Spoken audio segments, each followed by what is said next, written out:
Are we live? Are we live? It is day 115. Let me make sure we live. Let me make sure y'all can hear me. Hold on now. Hold on now. Hold on now. Uno momento. Por favor. Let me check. Yo, yo, yo. Mic check 1 2 1 2. Maybe I should put it closer. Yes, that's about. Alright, a little bit better. Alright. So, today is day 115, and now we are live. Okay, okay. Today, man. I don't really know what we're gonna be doing. It's kind of just a celebration, day 115, man. We're gonna, I mean, yesterday we basically finished building out the whole entire map. I did do that last night, but I did not build the map yet. So I'll have to build and compile for that to be there, but that's, I mean, it's not done, but it looks a lot better now. But today we are gonna do some things, man. We're gonna do some things, that's for sure. What those things are, TBD, to be decided. No, for real though, we're probably gonna finish lighting, if there is some lightings we have to do. Swap out these debris now that they're all viable and working. As you can see, we did that yesterday. We added all the debris all around that were... I had like single traffic barrels in the placeholder spots that I needed to do, but now they're all done. We added this viable debris as well, which I do have to fix because as you see when I buy it, they like spin and go down. They should just go straight down like it's a garage door. So we'll have to do that today. And then we're just gonna go all around the map adding some fucking grime and shit. Like this. Some trash. Some rubble. Oh wait, we also have to make this a viable debris as well. I didn't do that yesterday. So I will have to do that. We gotta swap these out with different models. But they all work, which is good.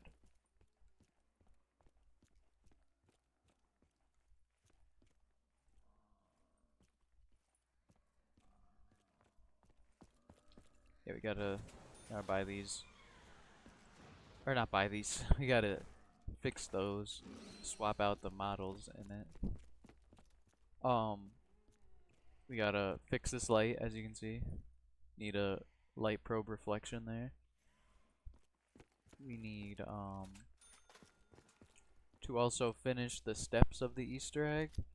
Obviously not the boss battle today, but we will do the rest of it, I guess.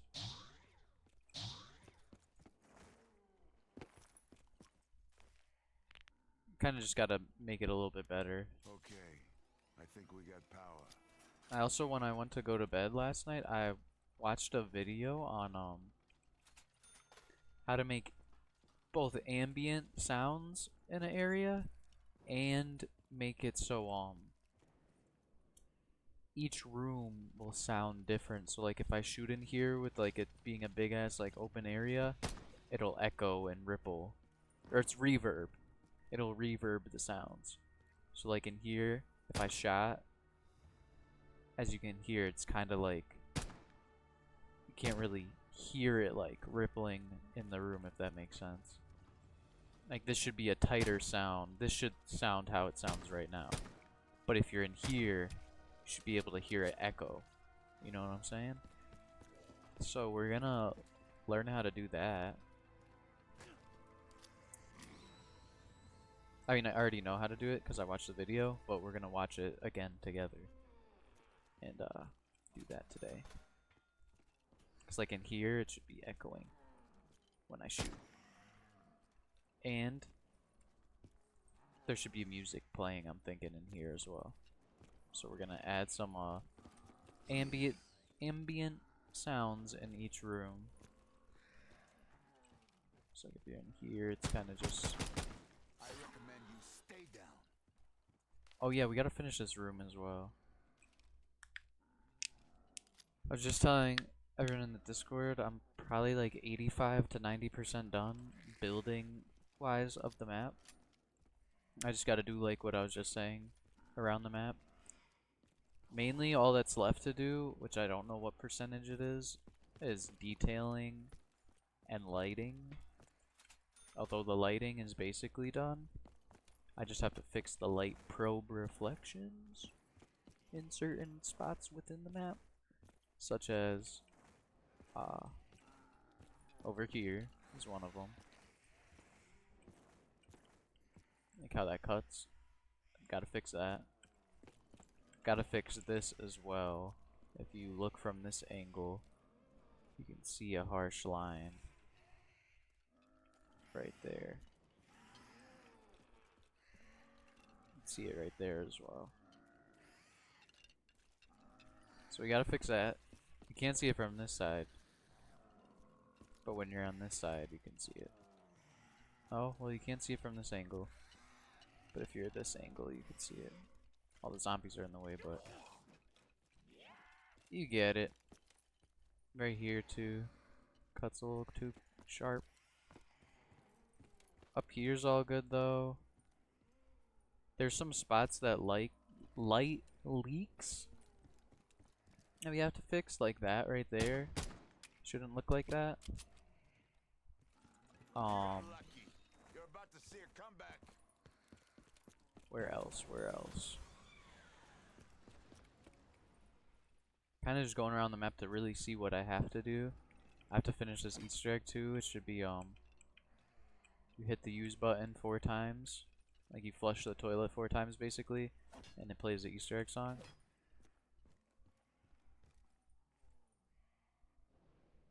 I gotta detail this room more, but it's mainly just like grime and stuff that I have to add. Like some dirt, edges, which I was also watching a video on how to do that because that's what we're gonna do today. We're gonna start detailing everything. I have to add some more shit in here too, actually, now that I'm looking around. But yeah, awful lot of detailing today.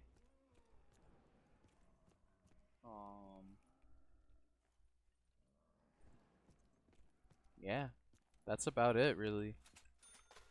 I have to make it so these clips spawn in after I, wait. This lighting's fucked up.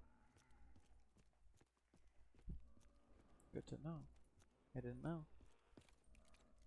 Fix that too. It cuts a little too sharp right there, and on this side you can really see it.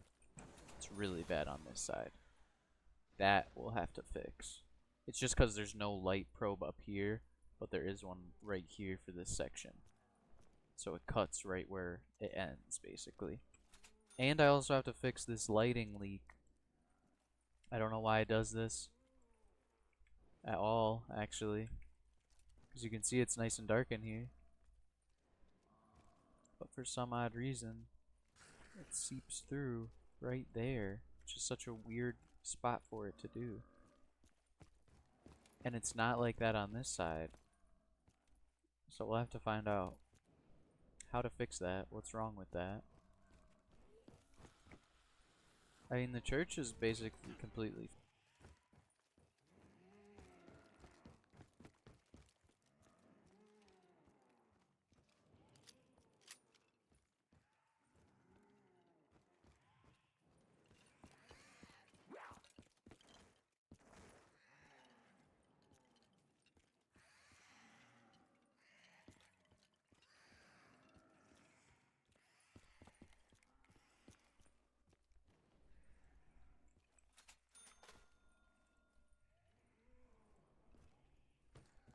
But yeah, man. We are gonna get some shit done today. We did a good amount yesterday, I would say. We're just gonna keep on going today, man. Day 115. This is my final. I mean, not final. I'm not gonna say final because we're not done. We're nowhere near done, but we're near done at the same time. But this is my last day for a little bit. So I'm gonna last day of daily streams slash YouTube post. Because I always stream and then I upload it to YouTube the next day, basically. That's the schedule as of right now. And today's gonna be the last one for a little while. Because I am going to be working on making a new devlog for this map. So I have to go into a lot of detail because there's so much since the last devlog that I have to cover. Because we literally only had like the center area done, basically. Well, not even done, but we had it somewhat built in that moment. Like this whole area I'm walking in wasn't even a thing back then. It's kind of crazy to think of. Like we just had the shell of the interior of the church. We didn't even have the exterior at all. We had none of this. This whole entire area was just empty space. The chop shop was still there structurally, not detailed like it is now. The Pyro World shop was nothing like this. Literally everything is completely different and so much has been added since the last devlog, because the last one was day 31. I worked on it for a month straight and I was like, damn, I should drop a devlog. Everybody does devlogs for their map. I mean, not everybody, but my biggest inspo of zombie map creations is Verco, and he does devlogs all the time. Not all the time, but whenever he makes a big update to it, to the Return to Transit map, he does a devlog. So, you know, I'd like to do the same, man. And, yeah. Today we're just gonna keep on cooking. I really don't know what we're gonna start off with. I think we're gonna start off with watching those YouTube tutorials I was talking about on sound ambience and patch detailing. I watched a tutorial by Ice Grenade on detailing your walls and stuff like that. So there's like grime on them and shit instead of just this blank ass wall. Because that's the main problem with the map right now. Everything's too clean. I say this like every stream. The roads are too clean. The walls too clean. Got some good detailing on the walls and shit. Like, got like, I don't know what you call it. Siding, I guess. We added a bunch of siding and like shit like this. The pillars, the sidings. Got a bunch of that all around the map. And this one's very blank and bland. I might add more to it.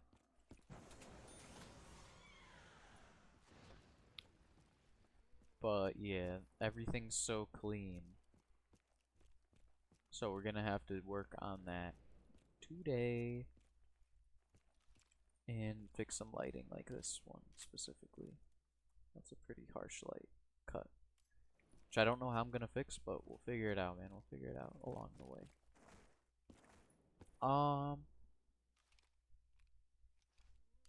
Yeah.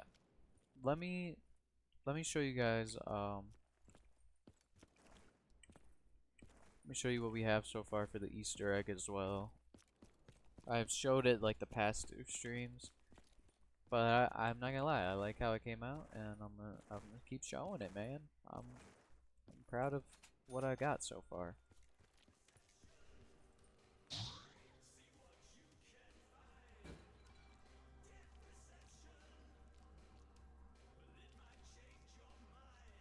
I've never heard this song.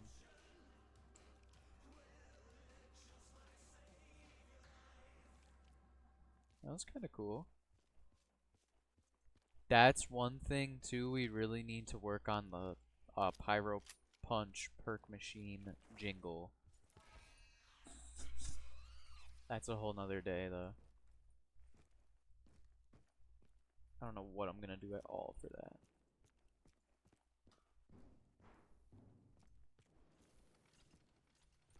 Oh yeah. This is another problem too. I think what I'm gonna do is just get rid of this light in here.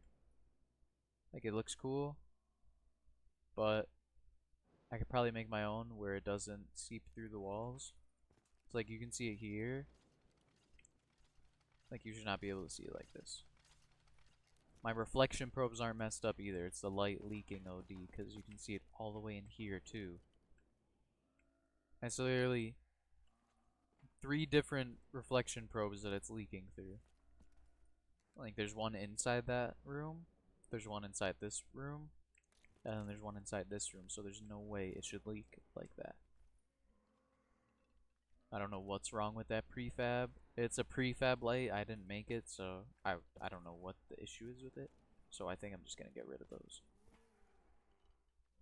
But here we are in the experimentation room. This is experiment number 108. Why is the polys all fucked up on that? This should not look like that. Are my... No, they're only on medium. Wait, what was on low? Ambient occlusion. Okay, yeah, no. I don't know why it's fucked up. That looks crazy though. But anyways. This is the brain radio room. One thing we have to do is if you have the blowtorch, like, alright, so I have the blowtorch, right? I don't have the vial though. But I can still apply the strain without the vial. So we're gonna have to fix that. Cause it's locked inside of here. 005. Which I really like how this came out.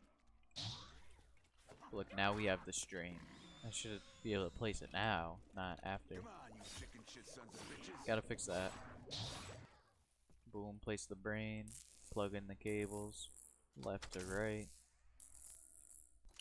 Now it's ready to charge. Dun dun dun. So how do we charge it, you ask?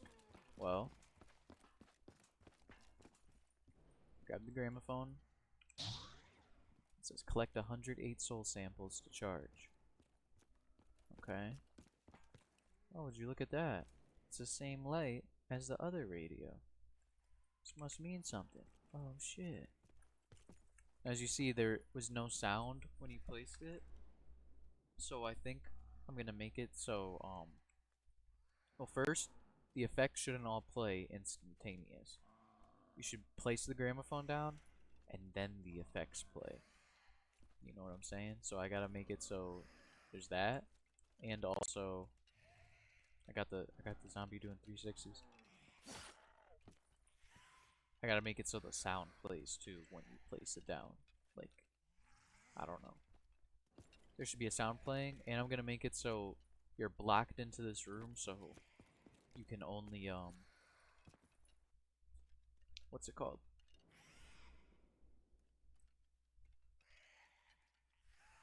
Sorry, I had to take a sip of the bev real quick.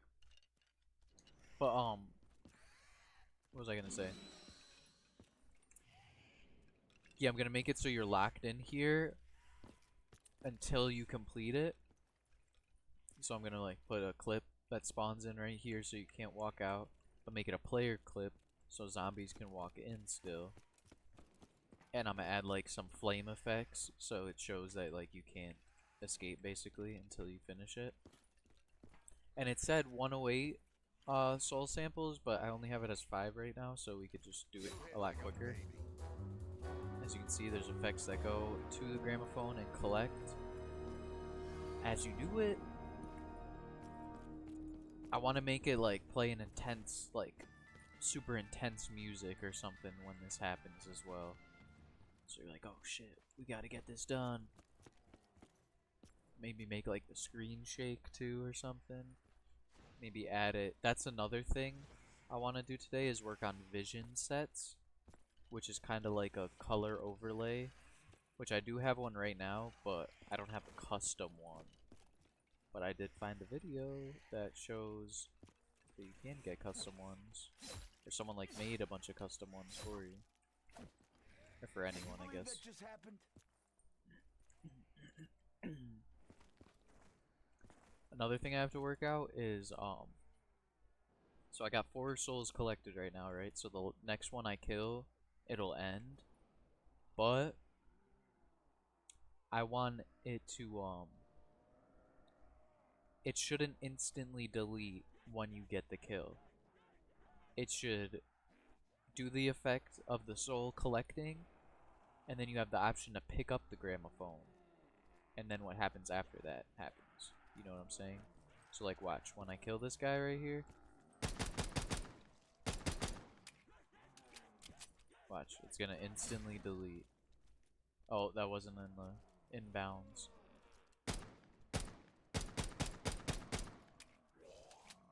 Watch this, he's gonna Ain't looking good. I gotta get some ammo. see it instantly deleted. And then this spawned. It should be, you get the kill, the effects disappear, and then you pick up the gramophone, and then this spawns in. Which, you get this, right? Ah, shit. I don't want to die from these motherfuckers. Don't try and fight me on the inside. You probably regret touching me. Alright, now, so don't you? I kind of want to show what happens when you pick it up, but the trigger's kind of messed up. Or you pick it up, boom, max ammo spawns. The effects go away. Looks like we caught a lucky break. And as you can see, it's charged. So now, come down here. What the fuck? What happened to you, dude? Alright, so let's say we collected 108 souls, okay? It wasn't just 5 like I just did. Come back here.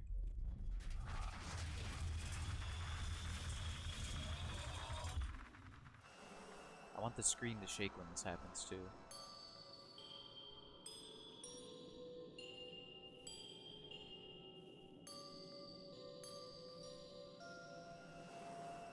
Okay, now everything's black and white. We have to find the echoes of the past, which, as you can hear, this has a weird gritty distortion sound. Shoot it. Destroys that sound wave. Shoot that one. Destroys another sound wave. This is called, this step is the sound wave deconstruction, or sound wave destruction. And then, we get all 4. It's time to reconstruct. So the sound wave reconstruction. So we just destroyed all the distortions throughout the pyro world. And now, we have to repair all the sounds. So I haven't added it. That's what we're gonna do today. Well, part of today will be this. But these will have distorted sounds as well, and some like effects so you know like where to go. Hold on 1 second.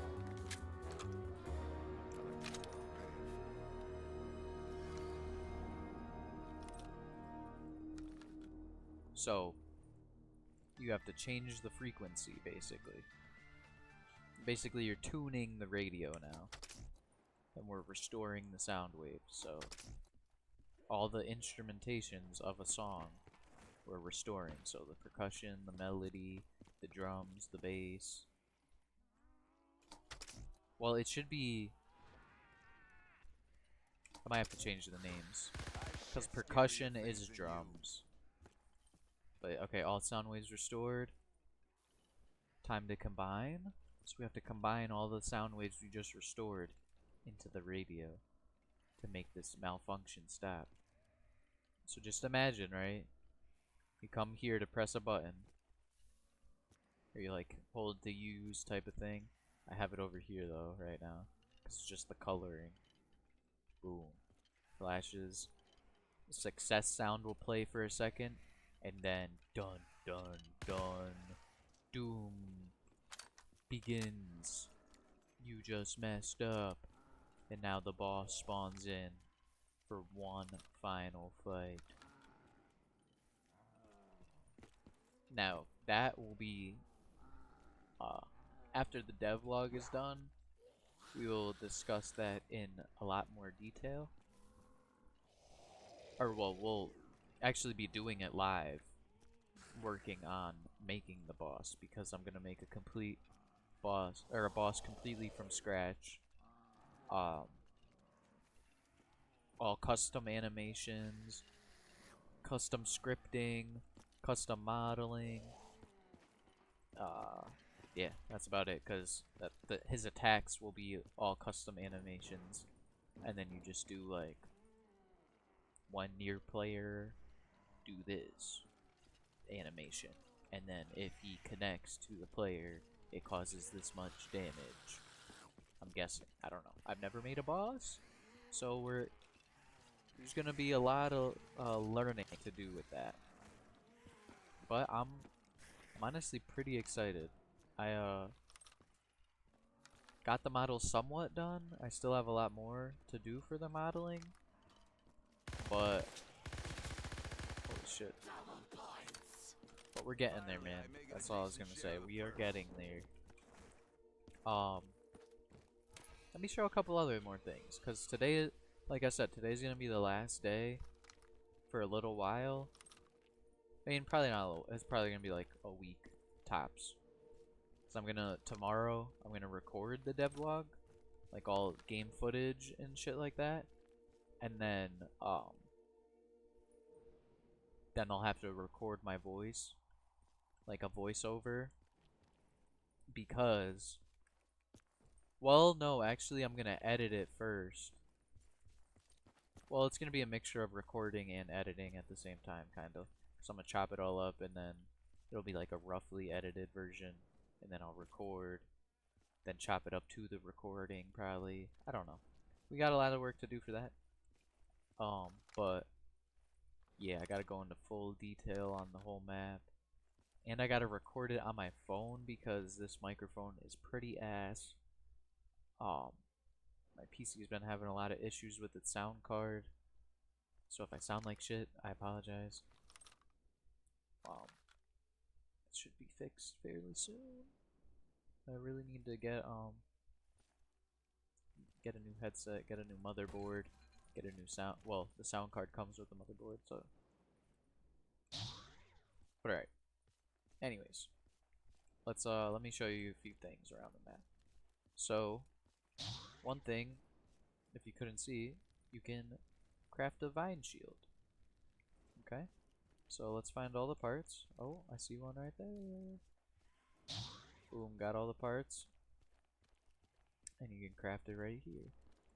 I tried to make it so everything, all craftables, are fairly easy to find. They're like near the table you crafted at. So we got the vine shield. I ain't gonna make it unless I get some ammo. Let's use it on one of the zombies real quick. Boom! Send that boy flying. Boom! Yeah, that's that. Also got a little mini Easter egg right here. Shoot the 3 tombs that are lit up. And boom. Get an insta-kill. You all better run. I'm looking to do some damage. Oh shit, he's looking to do some damage. Another one? Hold on. Where's the zombie? Ain't no referee gonna step in. Spin the box one time for the one time. Honey badger. Okay. That's something I'm gonna do too soon is edit the weapons. I want to change some stuff up for the weaponry. 2 guns I want to add is the STG and the MP40, which I have models for both of those, so they're already like in my test map, so I just have to throw them into this map.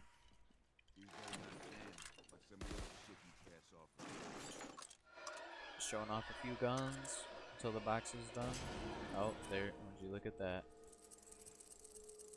Looks like I'm stuck with what I got for now. I really like this box. I believe it's the Blood of the Dead box. It's really cool. I don't like the sound when you spin it though. It's like I gotta get rid of that and put a different sound. But let me show you one last thing, or not one last, but one of the last things I want to show off is the Matroyshka doll Easter egg, which I am gonna have to fix because it's a little messed up right now. This is starting to get a little hairy. Grab all the Matroyshka dolls around the map. There's also another Easter egg in here that I'll show off real quick. Hit all the quick revive bottles hidden inside of here. Boom. Get a free perk. Alright, pick up Dempsey. Found them all. Head to Mary and Jane for a reward. Where's Mary and Jane? Oh, Mary's right there. What are you doing? Oh, trade in Matroyshka dolls. Okay, thanks for bringing those back. Here's a little something from the stash. Wait. Oh, fuck. See, it kind of... Oh. It gave me the gun and then... Yeah, it does some bullshit. So we're gonna have to fix that. Smell like a roasted turd. Why does it do that? I really don't know.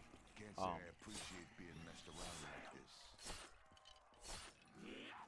Took away all your points too, which is weird. I found a way to fix that though in the other map. I forget how. In my test map. But I have a whole different way I could go about it now, which I think I'm gonna do, because then it wouldn't... It'll give you the option to pick it up rather than just handing you it. So I'm gonna make it like spawn right here and just float.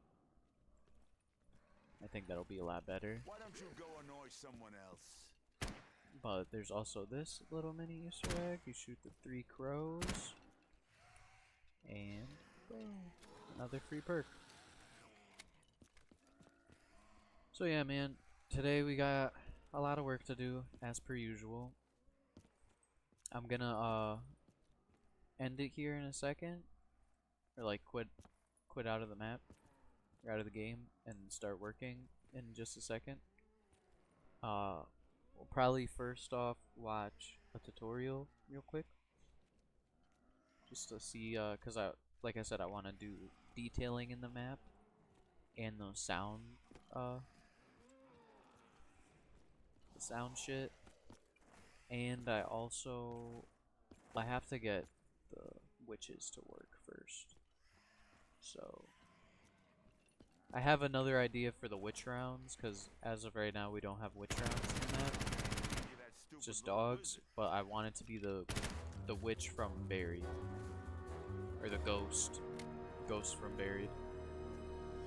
Some people call her a witch, some people call her a ghost. I think she's a ghost. Others wouldn't say the same. I don't know why. I don't know why they call her a witch. Ah, damn, I can't even show you that. I mean, you know, it's the fully animated double tap perk machine. I might add benches right here too, I was thinking. Maybe a bench right there, a bench right here. Just to fill the emptiness a little bit better. I might move this as well, somewhere else. Congratulations, you just pissed me off. I'm just gonna show the dog grounds off real quick. Oh, there's also This is one thing I want to fix. I don't want to make it so you have to link every time to use the elevator. You should just be able to use the elevator, you know? But, boom. We are in the AFK room. And in here, we got some little Easter eggs. If you know type of thing. Spin the slot machine.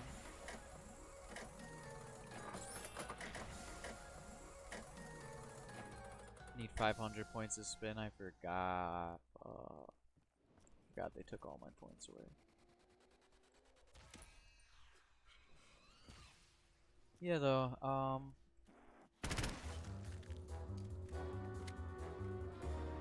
Oh yeah, that's what I was gonna do. So like right now, the dog round's about to start. It should start right now at least. But yeah. So when this happens, I want the vision to change. Either to night vision, or I don't know, just a different type of vision set. Which I have learned how to do that. So, and I want these to be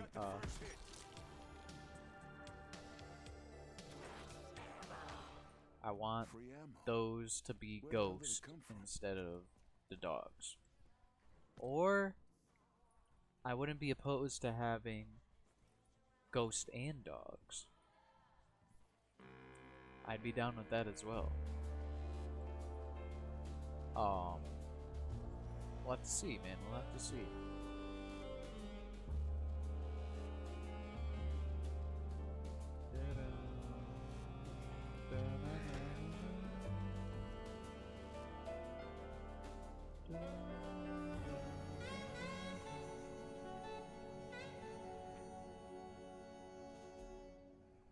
Yeah, man. That's about it. I think I've been in here long enough. It's been 37 minutes of me going all around the map talking. Like I said, today we will be detailing. Oh, and it's 4:44 p.m. Alright, yeah. Today we'll be detailing sound ambiancing, I guess you could call it. I think I got the decision that time. And yeah, watching the tutorials on those as well.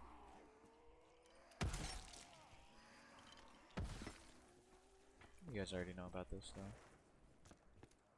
And when we kill the boss, there's a little sneak peek of where you go.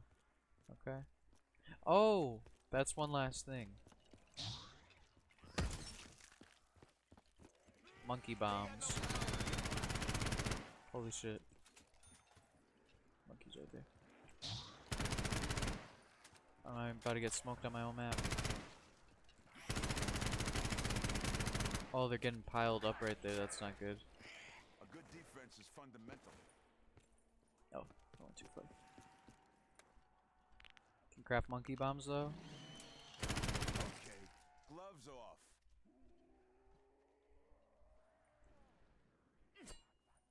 Someone likes making things difficult. Why are they making things difficult? By now you really should have thrown in the towel. I think something with the Matroyshka. Not a moment too soon. The Matroyshka shit won't let me. You're telling me no? I'll be back later. I have enough points. Okay, that's weird. Something with the Matroyshka dolls is making it break. It's probably acting like it gave me Matroyshkas, but it didn't. I don't fucking know, bro. Today, though, we're gonna work on some mapping. Let's get right to it.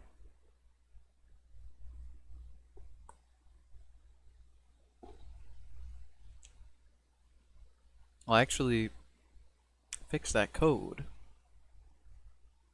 in just a second here.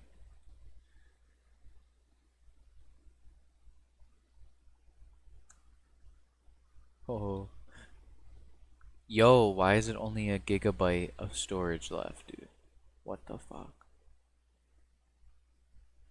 I gotta clean that somehow, some way, real quick. That's really bad. It should not be only a gigabyte, bro. What the fuck?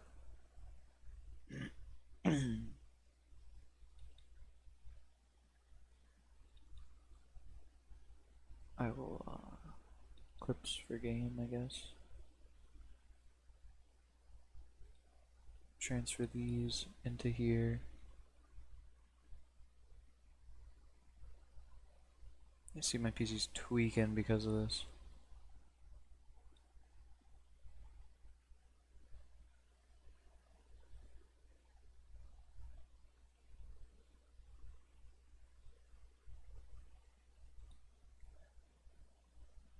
I don't know how my main drive maxes out all the fucking time, bro.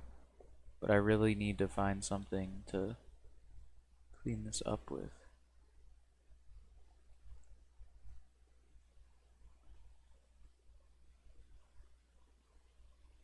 I'm trying to think what's taking up this storage, bro. So I usually have like 10 gigabytes at all times, basically.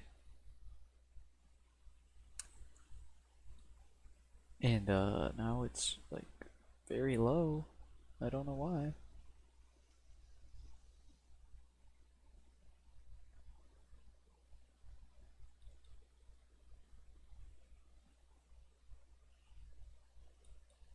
Why is there still shit from Razer? They're empty though. Okay. I quite literally have to... Hold on.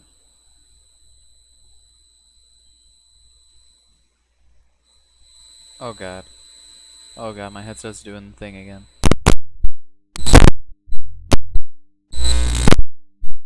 That probably sounds awful. My bad.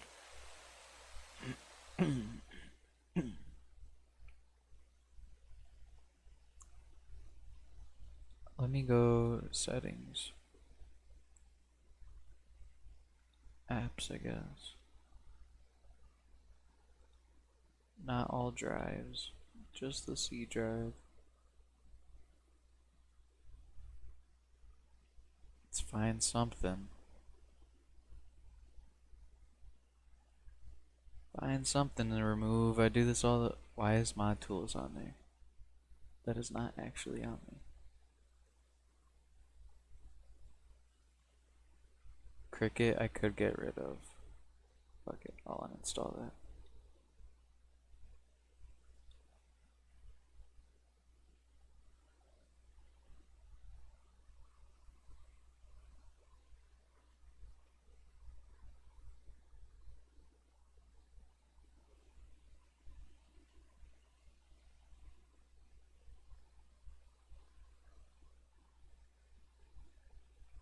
That's what makes no sense about this shit, bro, is like there's nothing.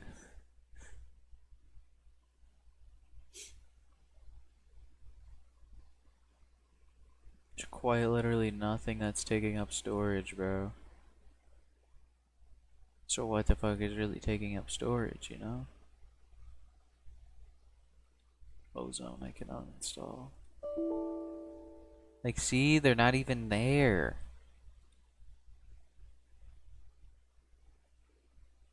Oh my god.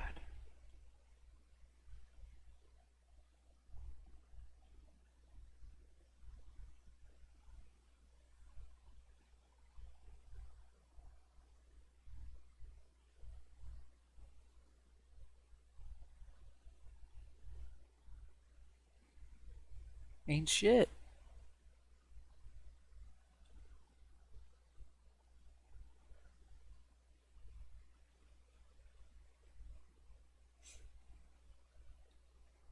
You know what one could be? Let me minimize that real quick and open up CapCut.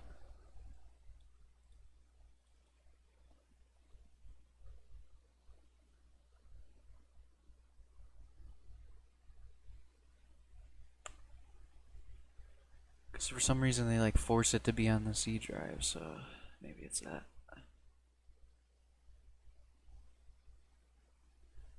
I think what really messed it up is earlier I tried to download my VOD from yesterday and it like tweaked my PC out crazy and I had to like force shut down my PC because it was fully frozen and wouldn't operate at all. So I think it tried downloading on there and now it's like a just like a missing file kinda. Okay, can delete the cache. Cancel real quick. I just want to see it while I do it, so I know how much I get from it. It still isn't much though, dude. That's not even a gigabyte's worth. Like, what is taking up so much space, dude? I don't know.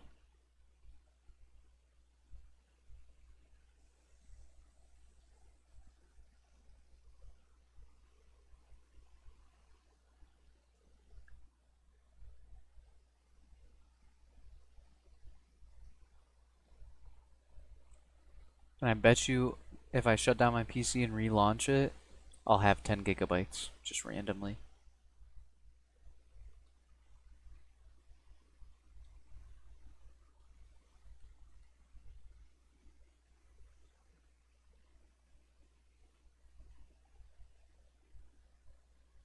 What's a proxy?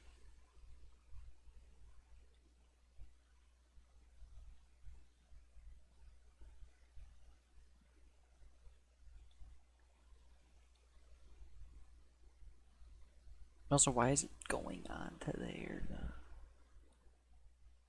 CapCut shouldn't be on my main drive. I'm sorry, chat. This is not how I was expecting to start today.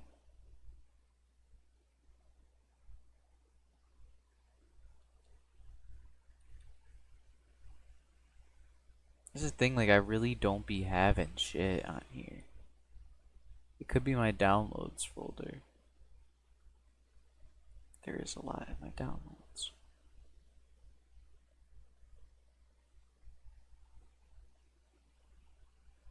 I do have a lot in my downloads folder. But I thought this was...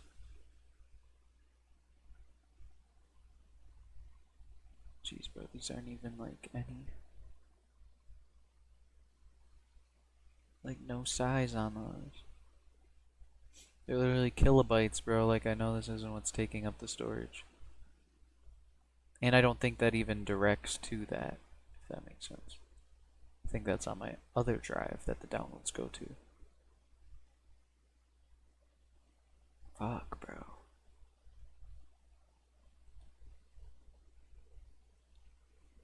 I really need a new main drive. Only 200 gigabytes on this fucking ass.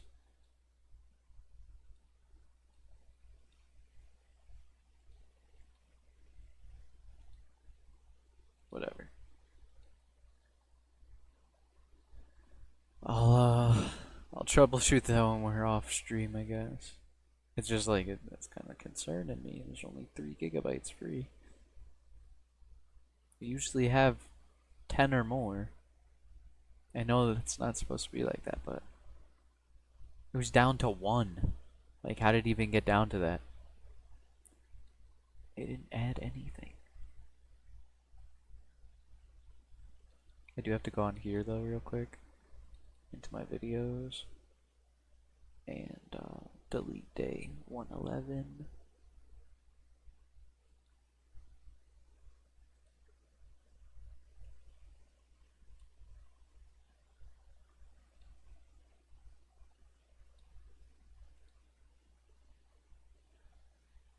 I really don't know, bro. That's so annoying.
saying I only have 500 megabytes of free space.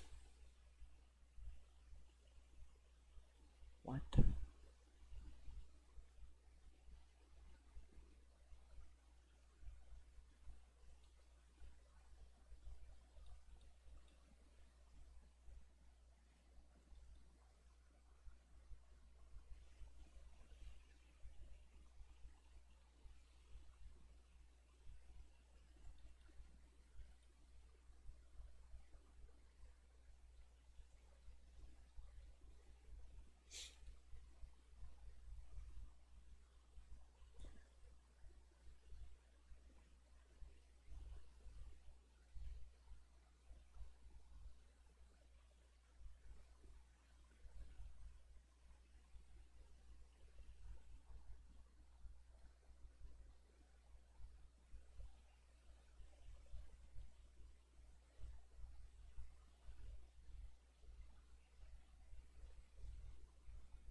The fuck is this?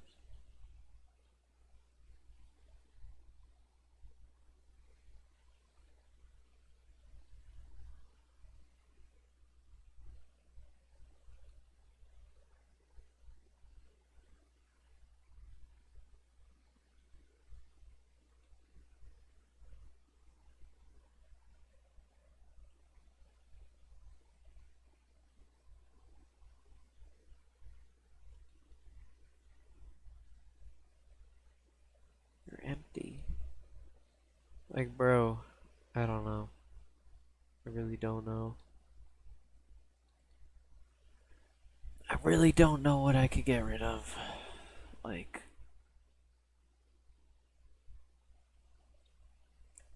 everything that I can get rid of is so low that, like, it wouldn't even do anything getting rid of it.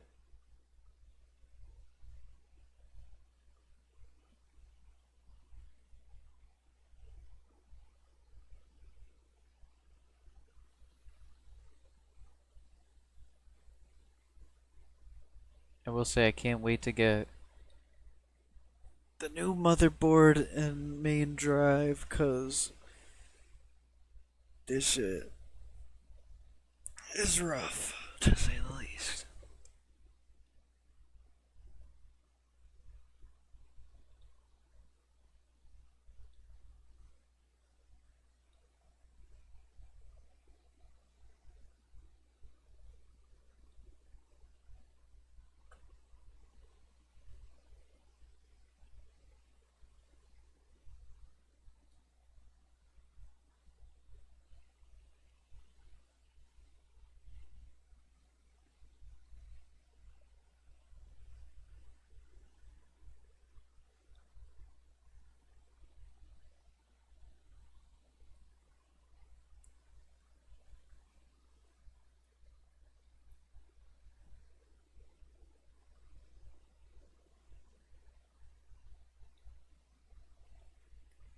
This is all on my C drive? Did I ask? Oh yeah, we're moving this. I mean, it's not much, but that's another 3 gigabytes.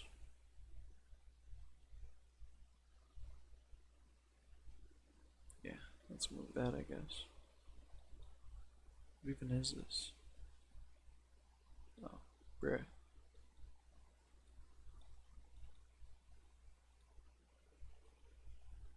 Yeah, let's put this on, like, my disk drive.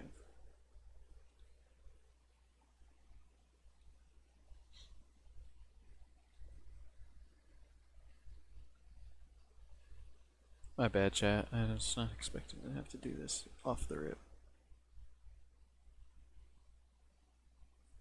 I don't even really need this shit, but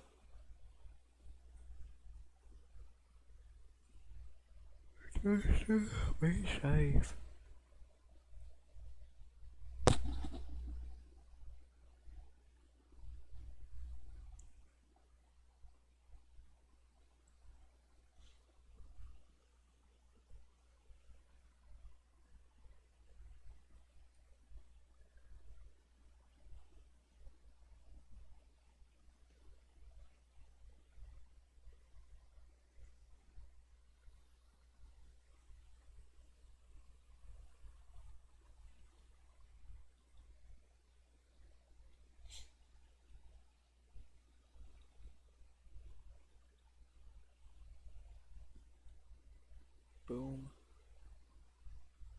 empty recycle bin. Yes. There we go. Oh my god. We have 5 gigabytes. Jesus Christ, man. I bet you it's something to do with my Google Chrome. I bet you. Maybe I shouldn't have that open on stream. Where would I go for this?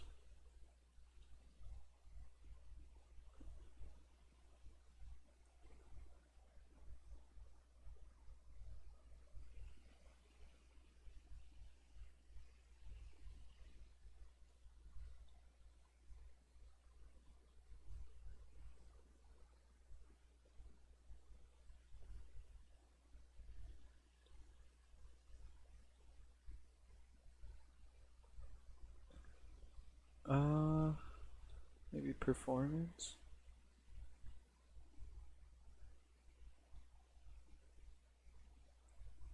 System?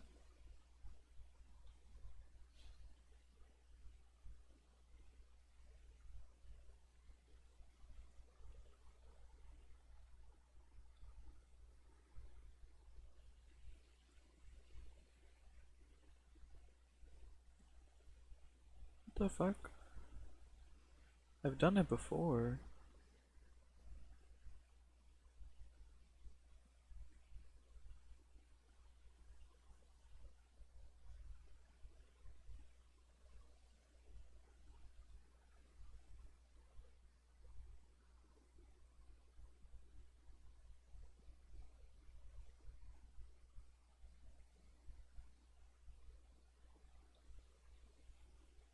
Whatever. By the way, the daily upload's still happening, I swear. 43 minutes left, bro. It's 5 o'clock, and I haven't dropped a daily. Oh, they're trying to see me lose, man, I swear. They don't want to see me winning. How did it go down? Just from sitting here. Alright, let me just not look at that. Maybe that'll be better. For my sanity.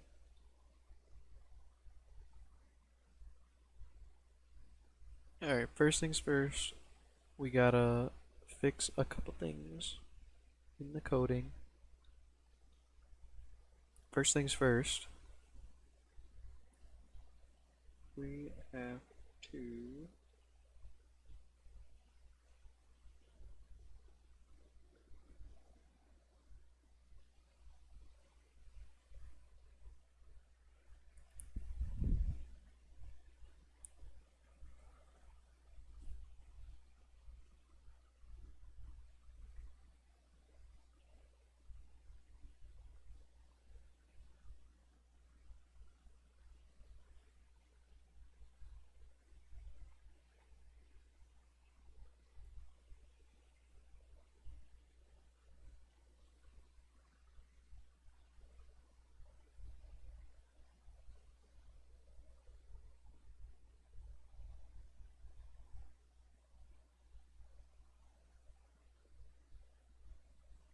what I'm gonna have to do, which I don't really want to, but what I'm gonna have to do is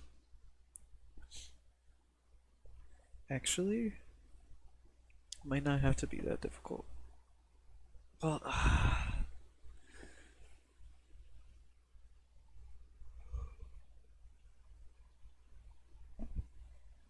need to figure out how to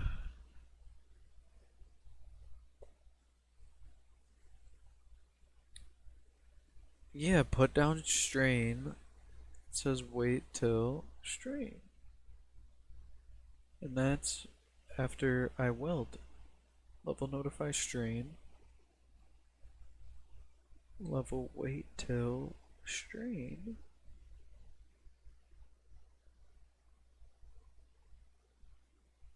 Oh, but it should be wait till pickup. And then wait till this.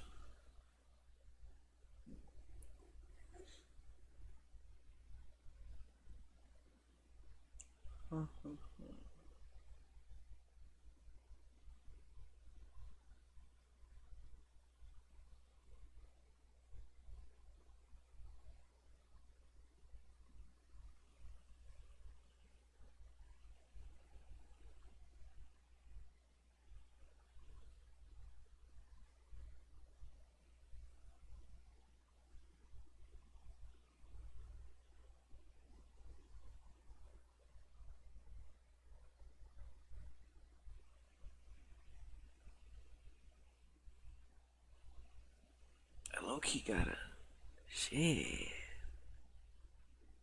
Ah, shit.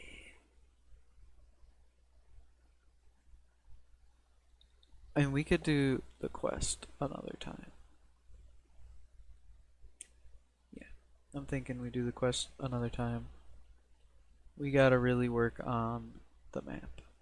So, let's work on the map. Okay, okay. I'm gonna go to the bathroom real quick.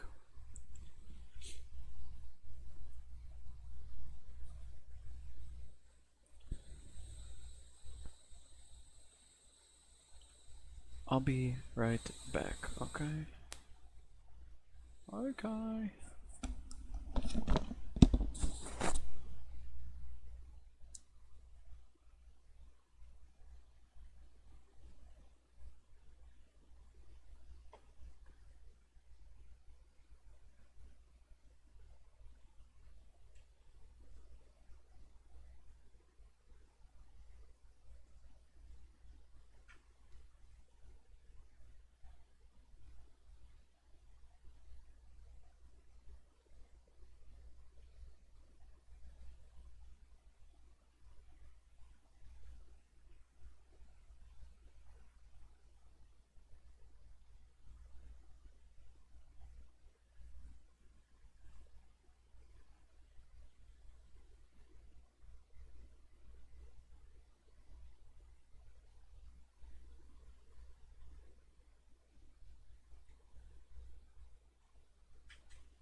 Alright, chat, my bad. I had to see it. I ain't gonna lie to you. I ain't gonna lie to you, Shady. So, yeah, we did this yesterday. I don't know how I feel about it. Not gonna lie. I think it looks good, but it doesn't at the same time.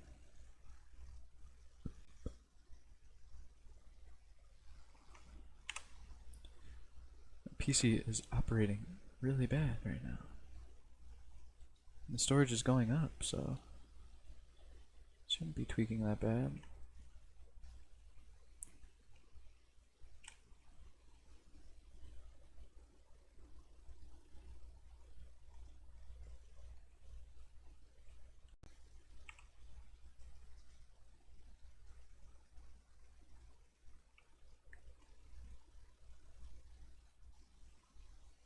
So crazy to think where we've come from.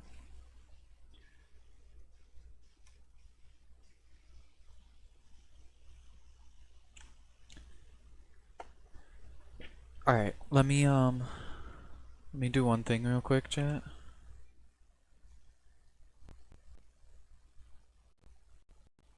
I'm just gonna post the story.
Sorry, chat. I know we're probably like an hour in stream and we ain't an hour and a half in. We haven't done anything. My bad, bro.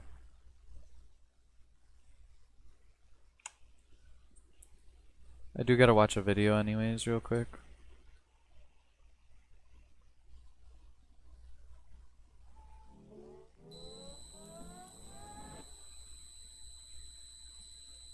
We're gonna watch this video. I also want to do traversals too. Yeah, this is the night vision I was talking about as well. In vision sets. We'll save those for another day. But we'll probably do ambient rooms. Oh, and I want to get this too. Hold on, let me get this real quick.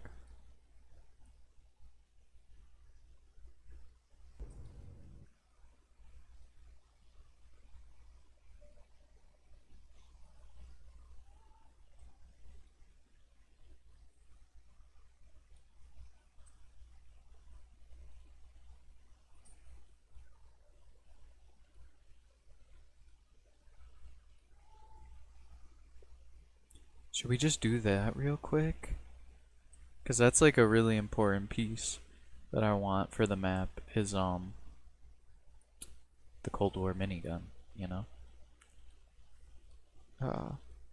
Maybe I will do that real quick. Oh, I'll put it in my test map though.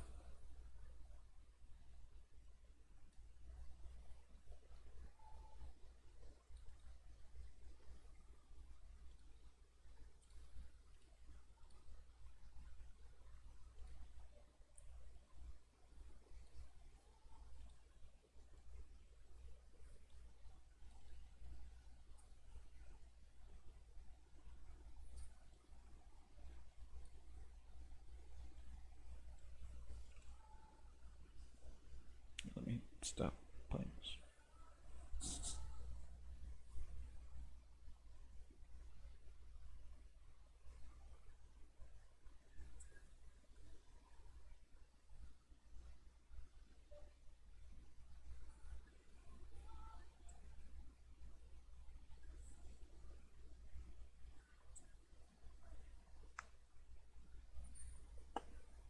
Maybe I shouldn't have this on.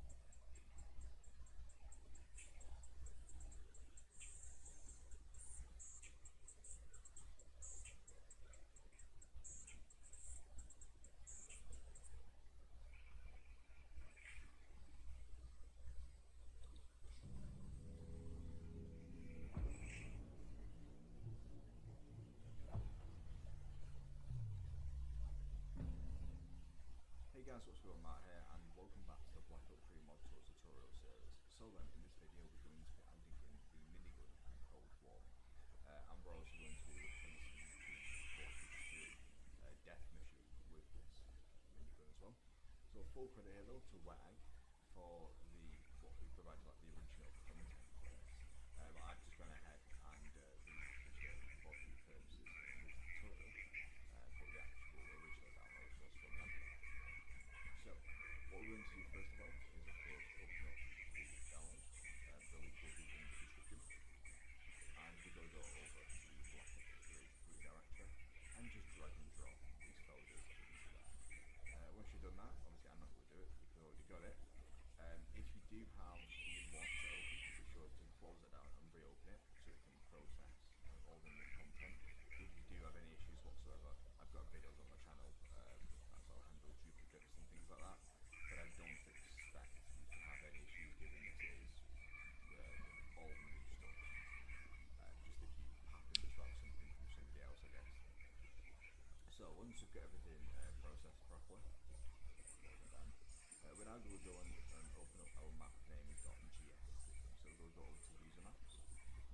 We'll go over to our map name. In this case, it's ZM test.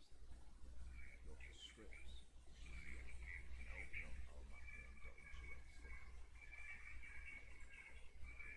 We'll go scroll down to where you see we've got this level.pathDist underscore type. We've got this line here, and all we're going to do is add one line from it. I will add these lines into the description as well, so you can copy and paste from there if you wish to. And we're going to just add this one line in here. And all this is going to do is it's going to be setting the minigun power to be the weapon. So this is literally just getting the weapon, which is the Cold War minigun, and we're setting the minigun power to use this weapon. So once that's done, we can save that. Next, what we need to do is go and add in the sounds for the minigun. Do that. So to do this, I'm going to go over to, actually you can go back to your map name, you don't have to go all the way back. We'll go to sound, zone config, open up your map name.szc, and I'm just going to put this like so. Save that. And one last thing now, we need to add in the actual weapon itself into our zone. So, back to here. Of course, everything that I'm copying and pasting will be in the description as well. So go back to your map name, go down to zone source, and open up your map name.zone. I'll put it at the very bottom as well. You can put it wherever you want, really. There we go. So that is, we've got the actual minigun itself over ready with the Cold War minigun, and we've got the sounds added, and we've also got the weapon included in our zone. So that's pretty much it now for setup. All we need to do now is go into the launcher, check the map, and I'm just going to do a full compile here, just for it's worth. Alright, so let me get... Do a link in this case, but Hold on, my bad. I was not paying attention at all to anything he said. If I'm being real. Edit zone file. Open map folder. hey guys, what's going on? Matt here, and Scripts. welcome back to the BO3 mod tools tutorial series. So then, in this video we're going to be GSC. Cold War. My map name GSC. And the sound alias.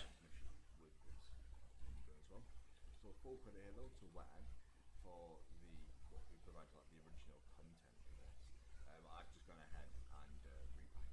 No, shout out Wet Egg. tutorial, Did this too. but the actual original download was from them. So, what we're going to do first of all is, of course, open up the download. The link will be in the description. And we're going to go over to the Black Ops 3 redirectory and just drag and drop these folders into there. Once you've done that, you've already got it. Drag and drop those into my root. Launcher open, be sure to close it down and reopen it so it can process all the new content. If you do have any issues whatsoever, I've got videos on my channel. Really? I've never done that, but okay. If he says so, fuck it. Oh my god, I still have Radiant open? That's why, bro. That's why my PC was tweaking. I had 2 Radiants open. What the fuck? That's why my PC was tweaking so crazy. Okay. Well, that's not good. Jesus. Okay. Alright, let's do this. Cold War minigun. Drag and drop all these into here.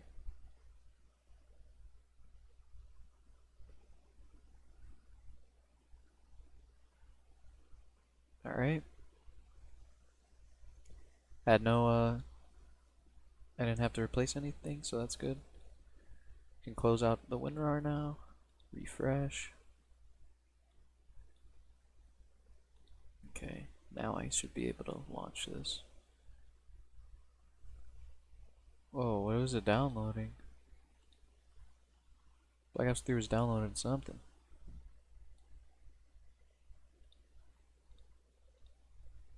It's fully updated, okay. Let me just minimize that for now while I do this.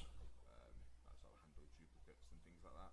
But I don't Under that, add this. given this is all new stuff. Just if you happen to have something from somebody else, I guess. So under level path dist underscore type, We're now going to go on which is somewhere around here. Under this, okay. user maps. We go over to our map name, in this case it's ZM test. Go to scripts, ZM, and open up our map name.gsc. Alright. We're going to scroll down to where you see Copy this. level.pathdist underscore type. You got this line here. Put this somewhere. One line below that. I will add these lines into the description as well, so you can copy and paste from there if you wish to. Put it under sky weapons, I guess, because that's Cold War pap sound, so Cold War minigun should be right there. Save. This is literally just getting the weapon, which is the Cold War minigun, and we're setting the minigun power up to use this weapon. I'll just put this all the way down at the bottom. Save that. Next what we need to do is go and add in the sounds for the minigun. Save. So to do this, Should be it. actually you can go back to your map name. You don't have to go all the way back. We'll go to sound, zone config, open up your map name.szc, and I'm just going to Why do they say Z instead of Z? I never knew that. save that. And one last thing now, we need to add in Something's leaking out my sky brush. Or skybox. Of course, everything that I'm copying and pasting will be in the description as well. So go back to your map name, go down to zone source, and open up your map name.zone. I'll put this at the very bottom as well. You can put this wherever you want, really. There we go. So that is, we've got the actual minigun itself overridden with the Cold War minigun, and we've got the sounds added, and we've also got the weapon included in our zone. So that's pretty much it now for setup. All we need to do now is go into the launcher, check the map, and I'm just going to do a full compile here, just for what it's worth. You may only need to do a link in this case, but just in case I've changed anything else, I'll do a full one. So once this is finished compiling, I don't think I have to do lighting. I don't know. into game and show you Somebody's saying you might only have to link, but I compiled and linked. Just to be safe. see you guys over in Black Ops 3. Okay, so in Black Ops 3, it took me a little bit of time to actually get one to drop, but if we go and grab the death machine, you can see we've now got the Cold War one,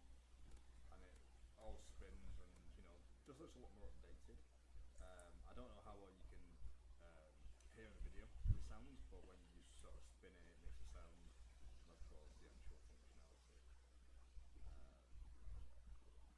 Yeah, makes sound as well. So let's wait for a few more zombies to spawn in.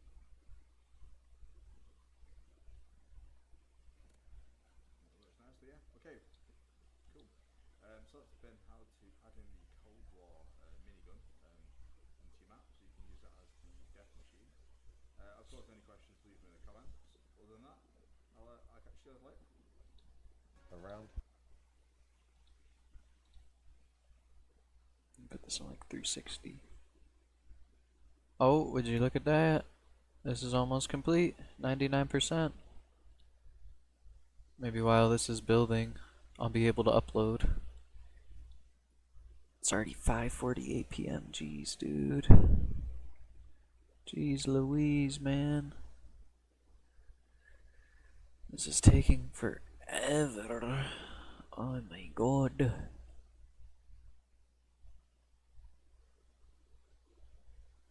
I wonder what is leaking. Okay, it's finally. Oh, 100% complete as well. Alright, you guys are gonna watch live what I do to upload after a stream. Also, while I'm gone from doing the daily uploads on YouTube, I'll probably stream still, maybe. I'm not sure.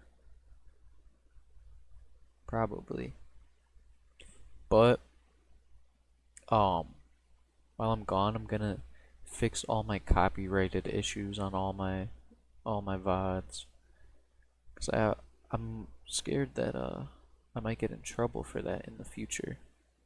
Cause I had seen that Groovy Mac, one of the goats, bro, used to always watch his YouTube vids. He lost his channel though because of copyrighted music in the video. I don't know how, cause like usually for me it's just like partially blocked in certain like areas. I've never gotten a strike specifically. But maybe that's because he's trying to monetize it. I'm not really trying to monetize, so maybe that's the thing. I don't know. But I want to fix that on every single video so I will never have that issue.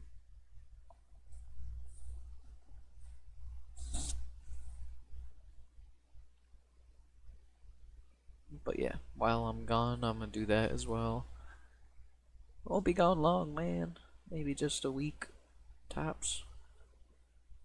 So I'm gonna record the devlog tomorrow, edit it the next day, or maybe record and edit the same exact day and just have that shit. Well, I probably won't fully edit it tomorrow, but I will record it and probably set it up tomorrow, like in CapCut, and then probably finish editing the next day, and then drop it maybe for Christmas. Then Christmas Day will be the stream that I come back on, because I probably won't do anything Christmas Day. I don't know. I don't know.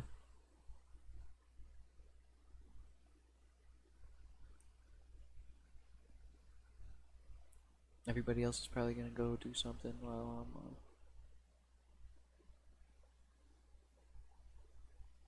I'm here.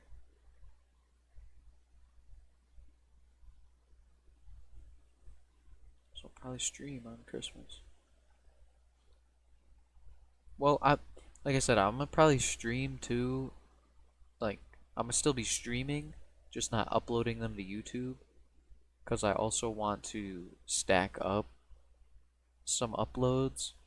So if some shit like this happens, like right now, where my video never processed, I could have one on standby, you know? Have a few on standby. We'll see, man. We'll see how it goes.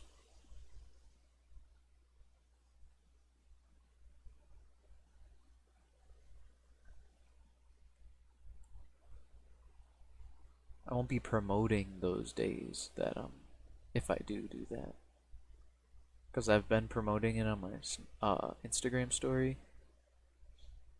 every time I go live. I won't do that while I'm off. Why is this taking so long to build, bro? God damn.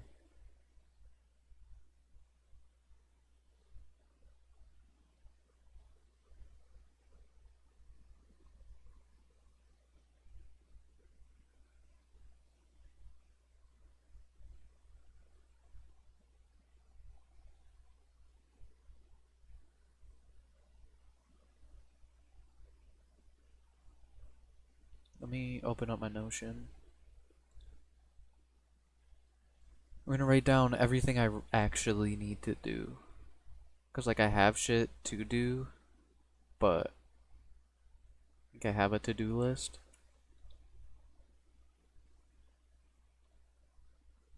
But that's done. Venue entrance is done. Still have to figure out what to do with main floor and subsonic slush. Finish upstairs? Probably. Finish film area, yeah, I'd say that's done. Still have to do that, still have to do that. Still have to do that.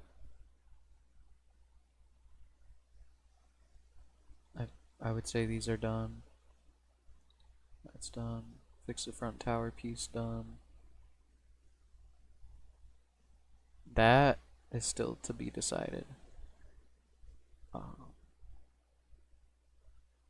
yeah, I forgot I wanted to do that. Custom billboard ads, I still gotta do that. Jump up down traversal, gotta do that. Wall details on the outside, yeah.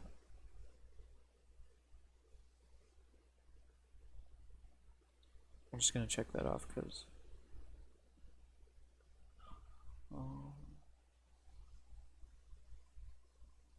front entrance debris done. Alright. Actually know how to do this now. Well, it's not a wall by though.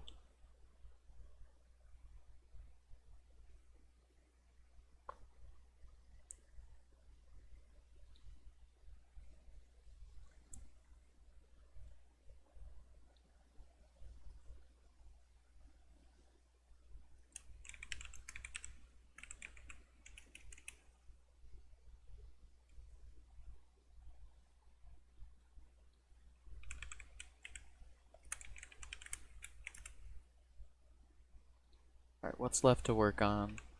I gotta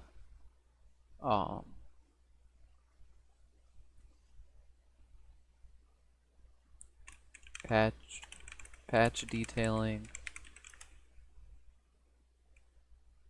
all around the map. Okay. What else? What else? Swap prop. Swap props on the viable debris. On the new viable debris.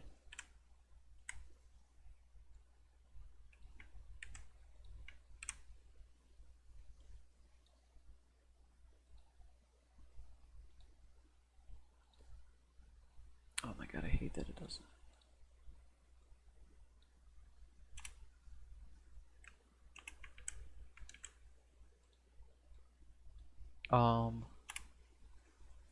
What was I gonna put on here? Oh, fix probe reflection light boxes. And then add traversals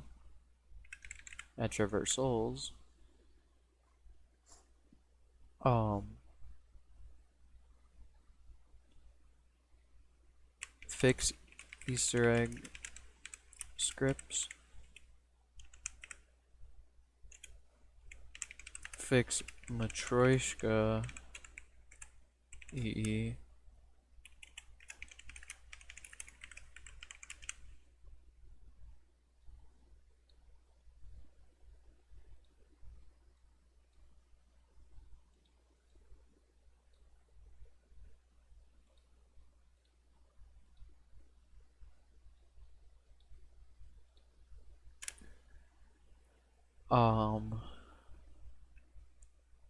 Finish buried ghost for dog rounds.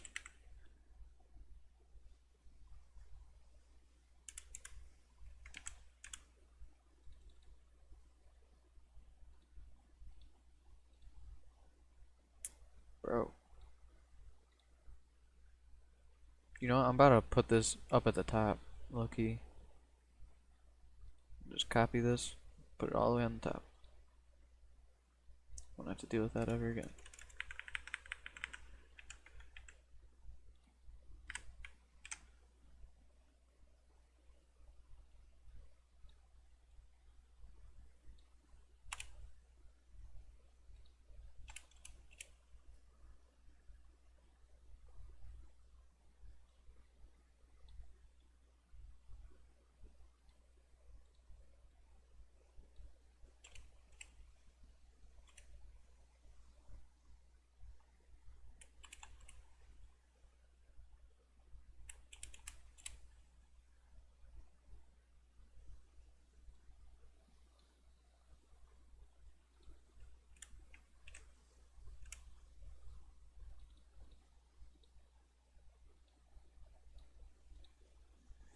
Alright, what else, what else?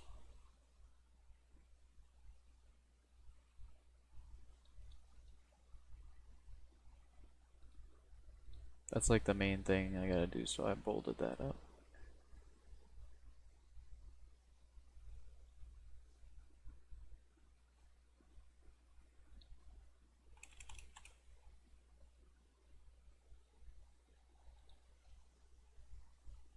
What else?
What else, man? What else?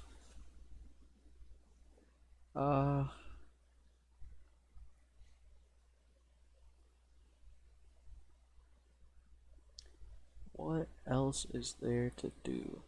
Ambient sounds throughout map, reverb rooms throughout map, or reverbed. Whoa, whoa, whoa. What happened?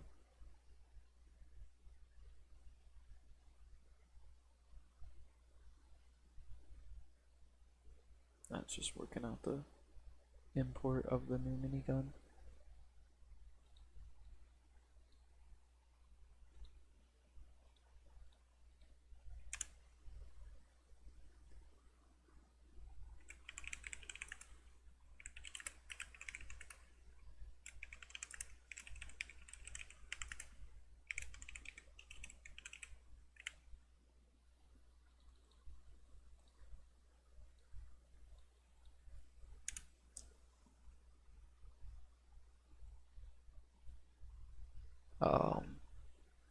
Make perk jingle for Pyro Punch.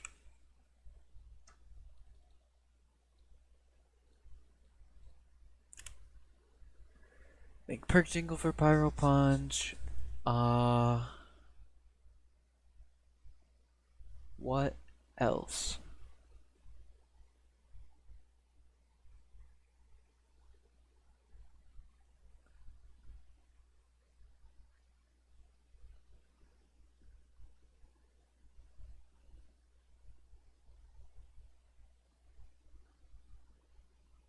That's a lot of materials, dude. Jesus Christ. That minigun is a pain in the ass.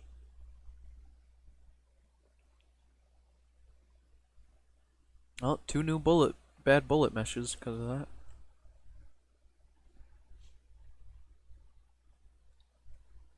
Oh, add more songs to jukebox. Add music. Add teddy bear music EE to main map.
Oh, let's go. It's ready to run. I'm just gonna X out of this because it's using up some memory. We got a lot written down for that. Processing up to 3 hours?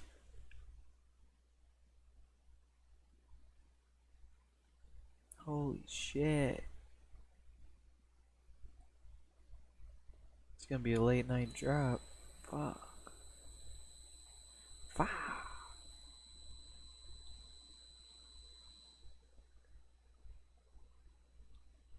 Alright. Let me... Just trying to clean up a little bit. Let me actually check. Okay, it's still 6. Well, I guess I could X out of that. I don't really need that open. And I could X out of this once I run the map.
God mode. Basically just have to wait until we get a minigun. Drop. So I just flipped a switch. Did it do anything? Might take a little bit to get one. Well, this'll do more damage Ho than ho a right ho, this uppercut, is more that's like for a sure. minigun. Oh my god, first rip.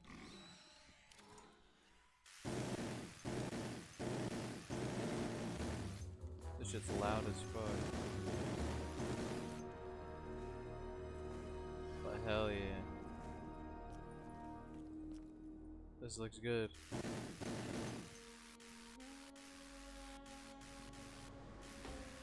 don't know if you can hear that, but it makes a sound.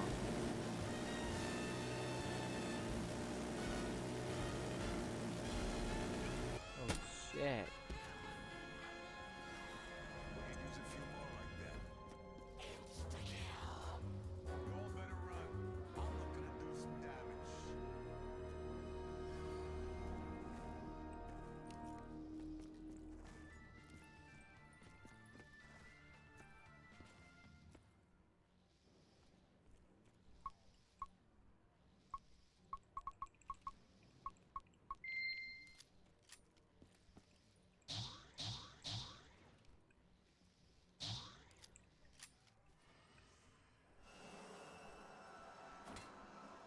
Why does that work? But it doesn't in my map.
P5 in my blick. That shit hitting like a whiskey sour.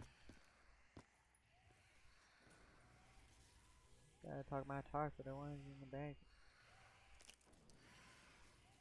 I assume this thing kicks like a mule. P5 in my blick. Now. We got ammo. Not a We got lot ammo. soon.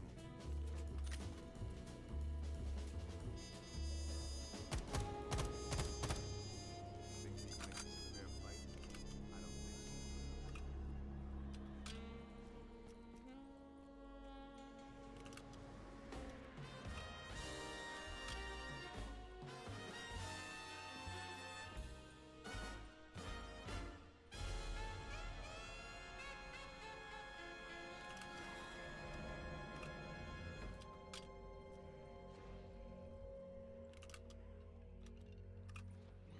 P5 in my blick. That shit hitting like a whiskey sour. Really had to talk my talk for the ones.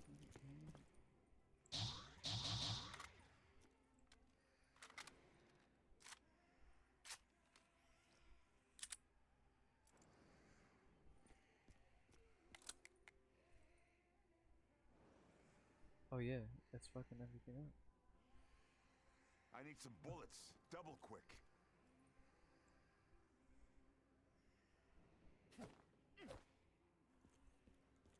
Why does it do that? Why does it do that?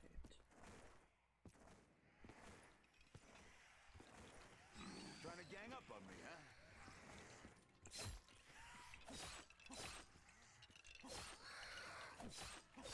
Ain't no referee gonna step in. I'm putting down anyone who gets in my way. Finally, I may get a decent share of the purse.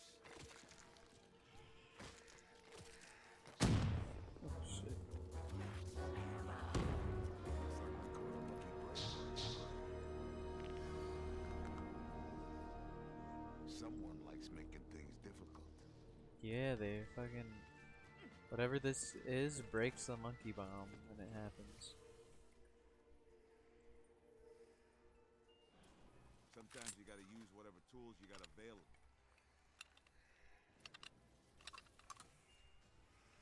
Damn. Give me that. I ain't got time to go looking for anything better.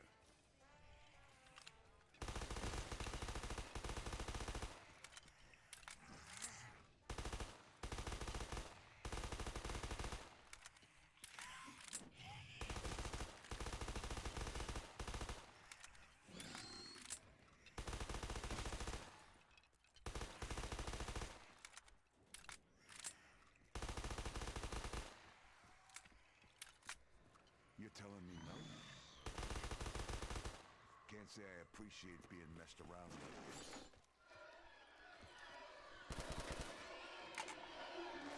Ton of lead? Good.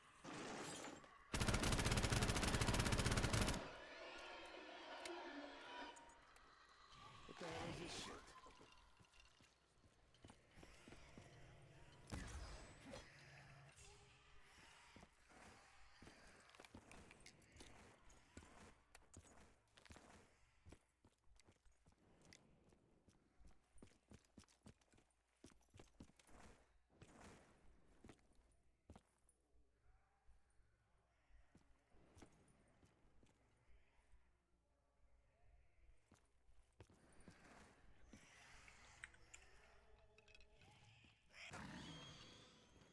Kill me.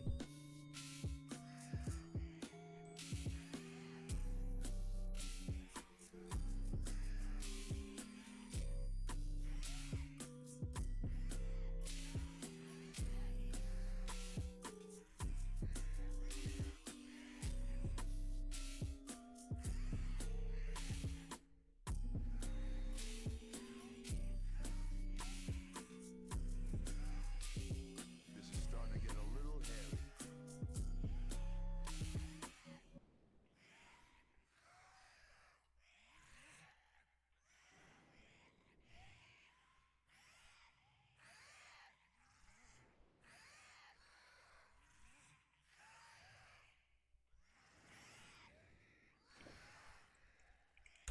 Let's fix that Matroyshka issue, and then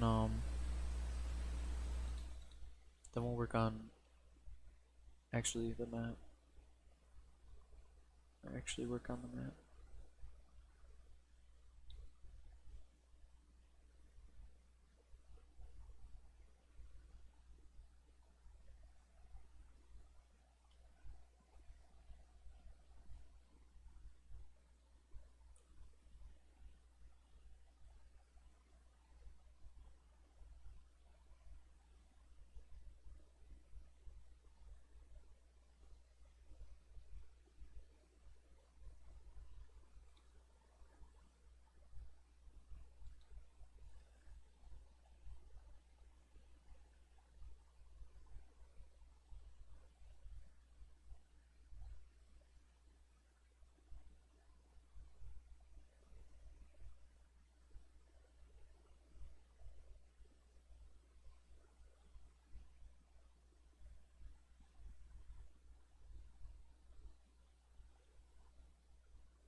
bad, chat. Give me 1 second. Just posting one more thing on my story.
My bad, chat. I'm doing one at a promo.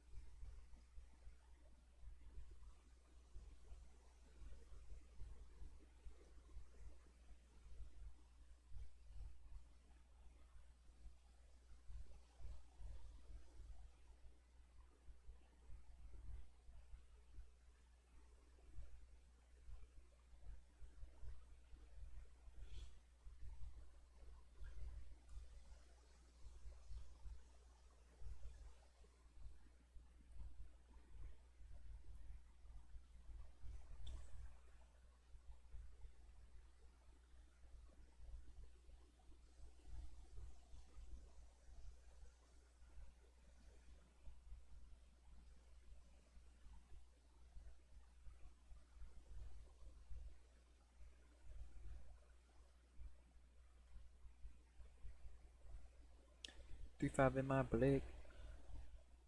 That shit hitting like a whiskey sour. I'm really talking my talk for the ones in the back. Fuck, I fucked up the bars.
Alright, chat.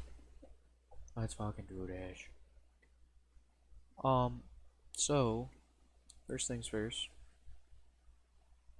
Play ZM. Yeah, script format test. Or no. It's in, uh, it's in share, raw, scripts, custom, PW quest.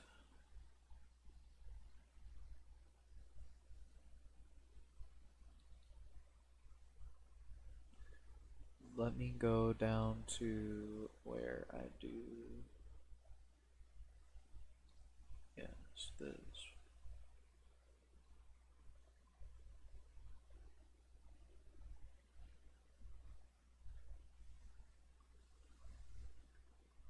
Where does it give me?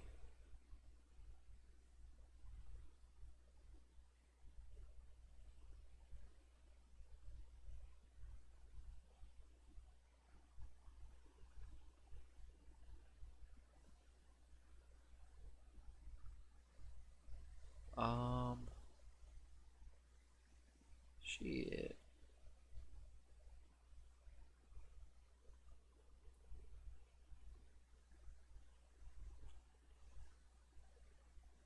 Shit, man. Aha, yes, this. This right here.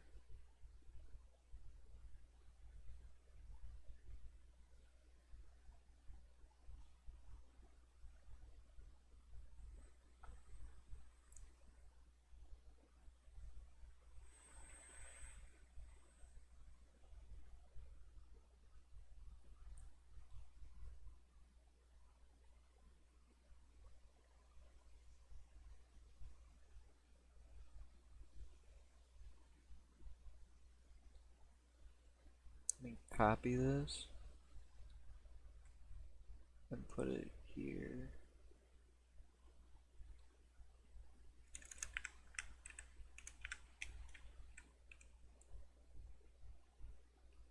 Okay.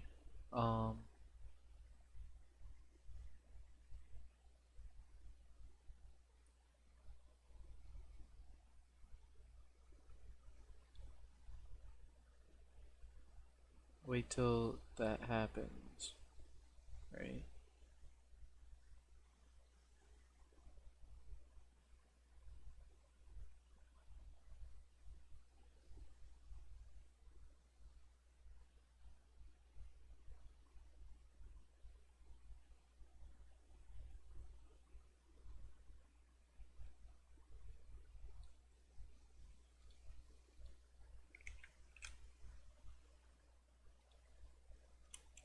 I gotta be basis fuck, cause who gon' do it if I don't?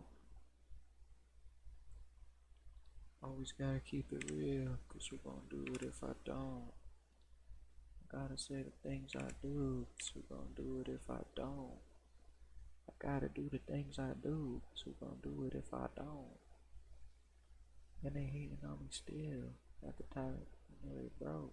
Always gotta keep it real, cause who gon' do it if I don't? Gotta be basis fuck, cause who gon' do it if I don't? Wait.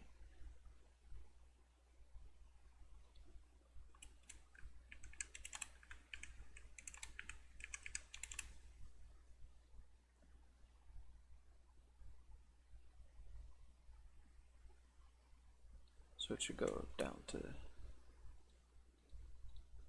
here, actually.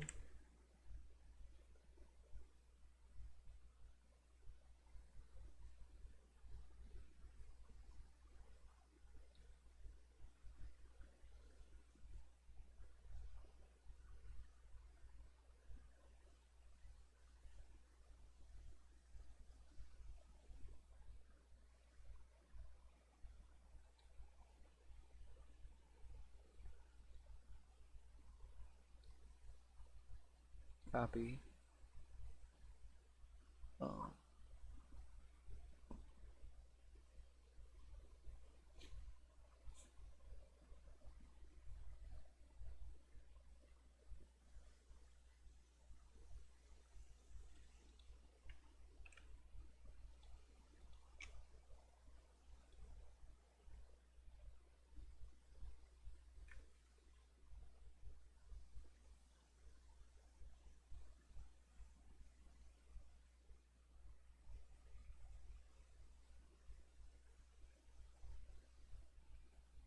wait, no. This should be going. Yeah, wait till this happens.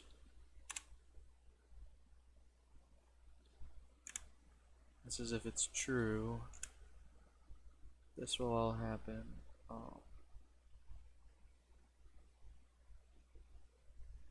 Wait, wait.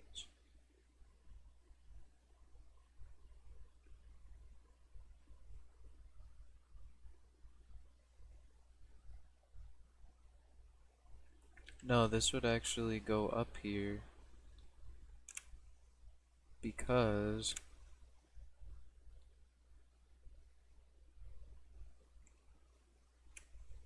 basically like, okay, you wait until they press this button, then it says thanks for bringing those back.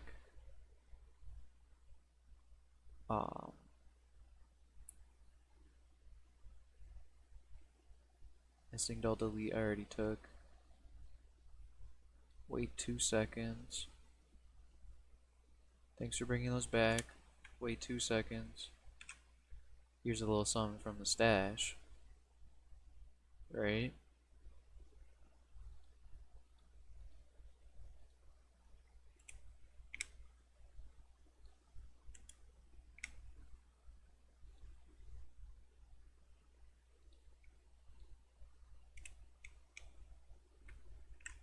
Okay, let me save that.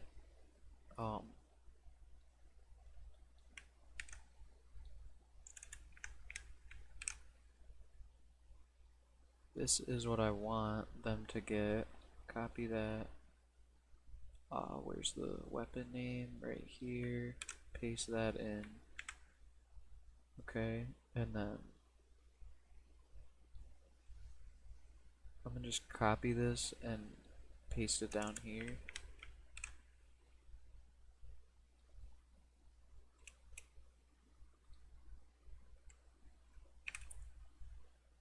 Just because that's everything. That should not be in it anymore. And if I need to go back to it, I could. Okay, hold on now. Weapon reward.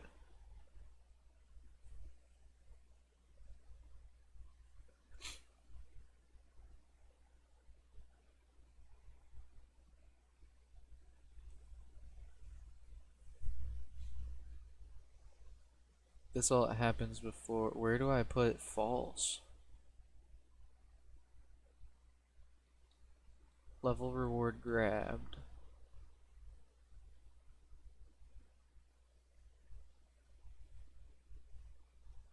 I'm gonna need these two, these functions. Copy. They're separate functions. So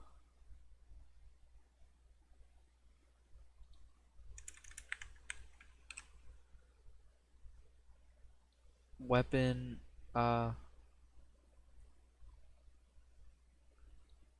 gonna just do EE weapon spin, EE weapon bob.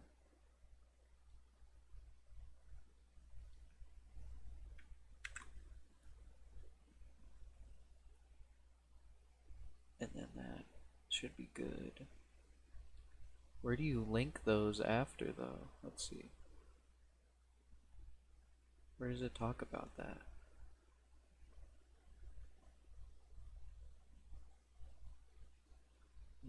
Okay.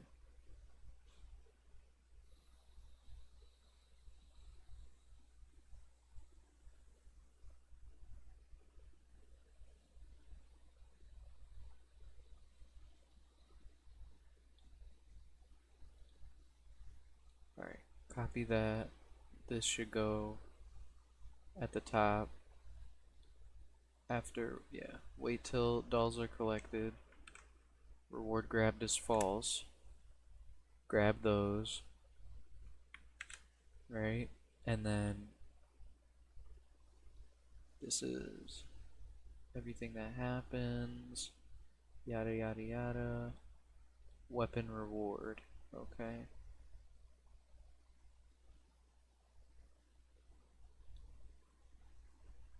Copy. This is all above true.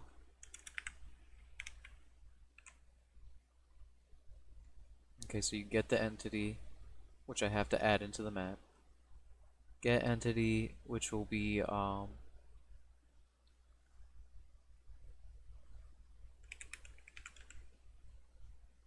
gonna call it Matroyshka. Matroyshka reward model. Okay. Exploder. We'll call that Matroyshka reward. I could do underscore reward just to make it a little bit cleaner. EE, EE, and then let me change that to E, DE. Okay.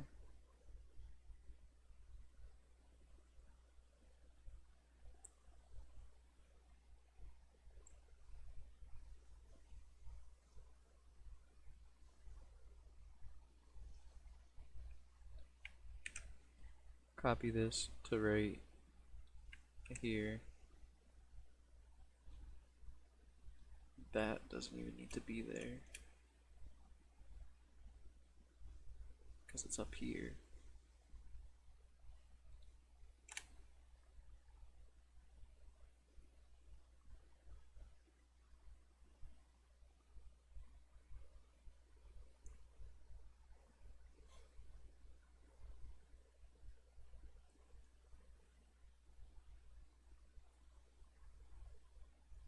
Wait, this should only happen afterwards,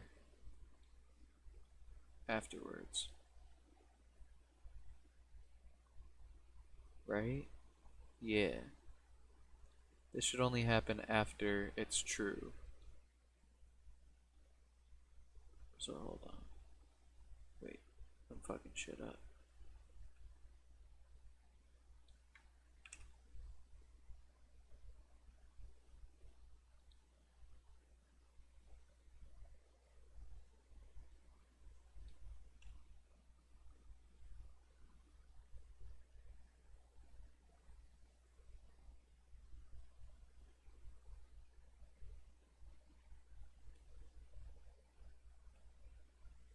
And then delete this one too, because it has to happen before.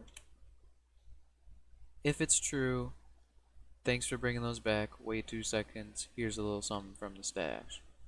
And then, boom, the reward. Okay.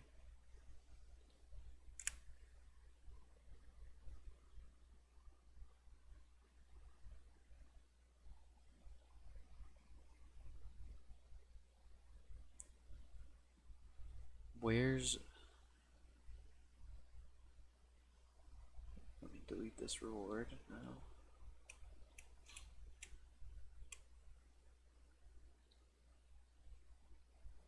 Wait till doll's collected, then it'll be a false.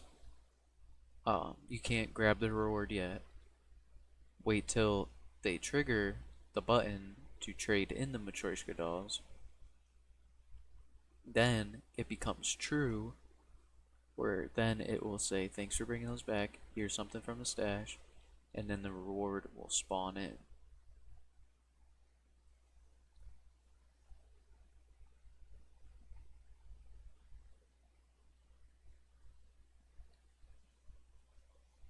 In which this is...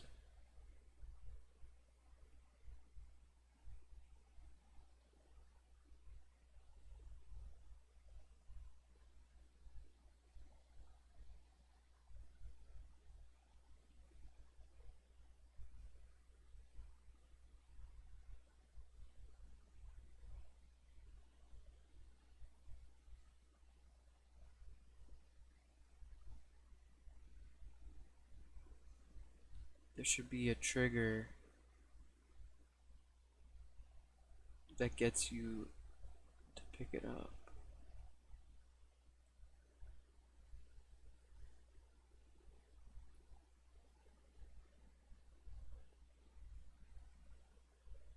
Place the gramophone deletes. The weapon model spawns in. But where is... Oh, this is the pickup reward trigger. Okay, hold on. Where does that go? Above true.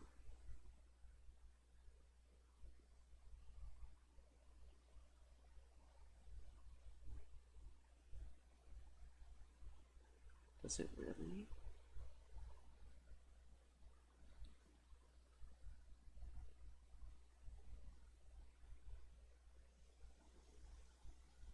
No, it goes under this.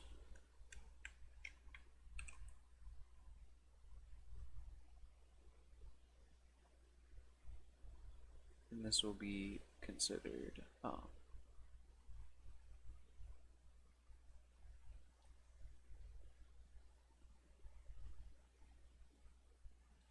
name this Matroyshka reward trig. Matroyshka reward trig. Okay.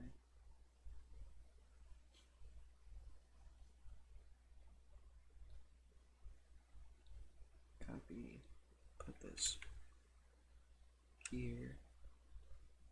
Delete this one. Put this. Copy that. Paste that.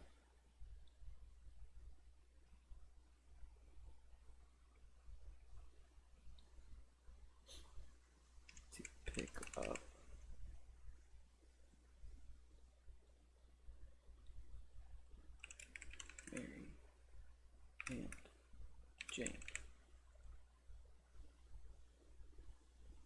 Or I should put to pick up reward. And then I will make this 3. Okay, save that. This should be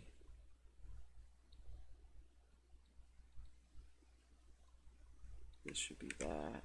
Copy, paste there. Now this entity, I'm gonna have to look at the OG version of this soul box that I got, which it should be. That's an old soul box.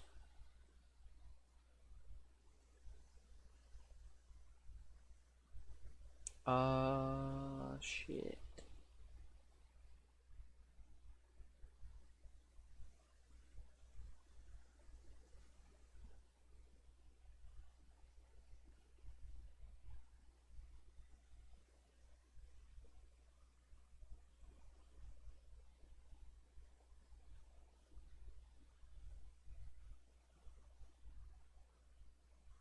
Oh, it might be in for scripts. Unfinished soul box.gsc. Ah, shit. This is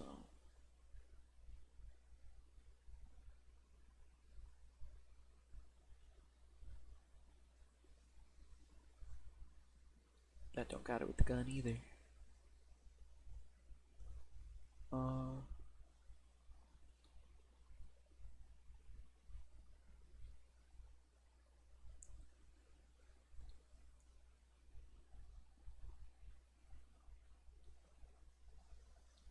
Copy that.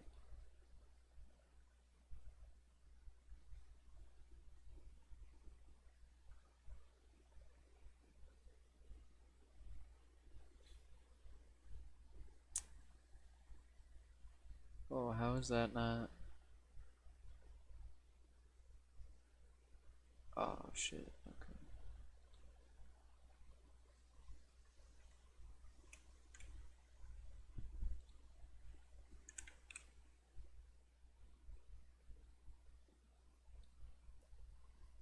Copy that.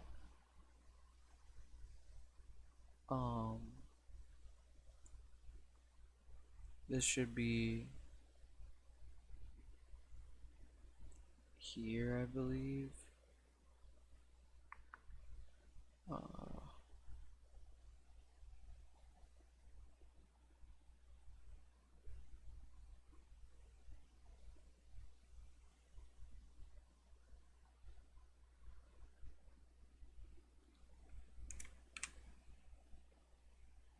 Instinct all delete.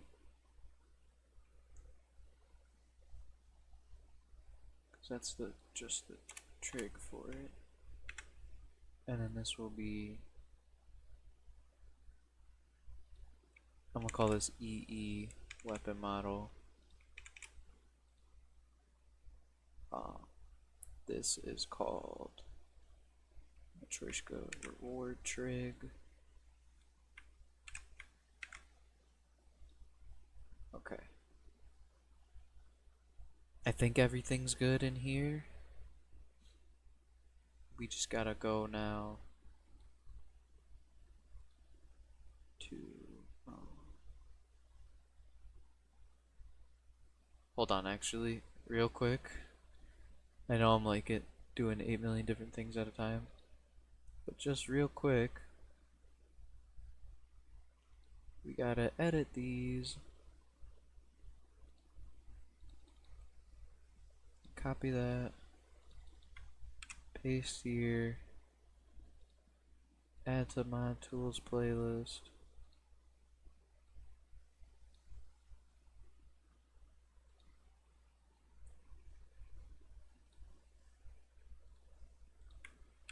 Paste that into there.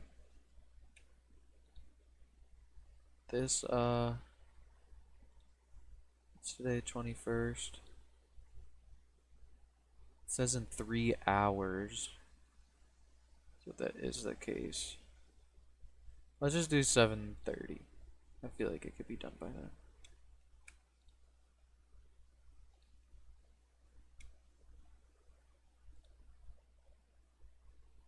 No.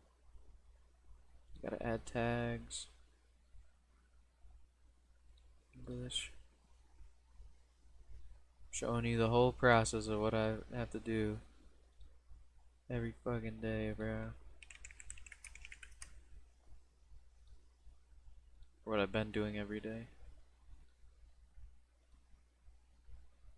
Just delete that one because it's clearly not gonna upload.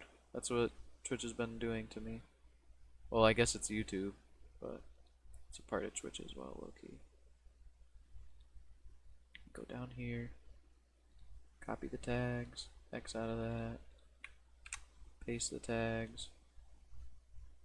Now we should be good to go, good to go. Go back to channel content. It's processing. I be trying my best to get these daily uploads out, man. I'm on like a time crunch kinda. It's been ass. But alright. Back to coding. We got that done. It should be up soon. Oh, it's already 6:50. The 7:30 is not gonna.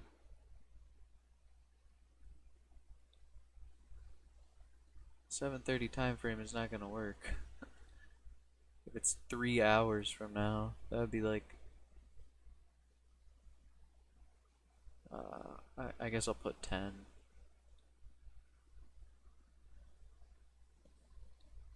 Alright. I think this is good.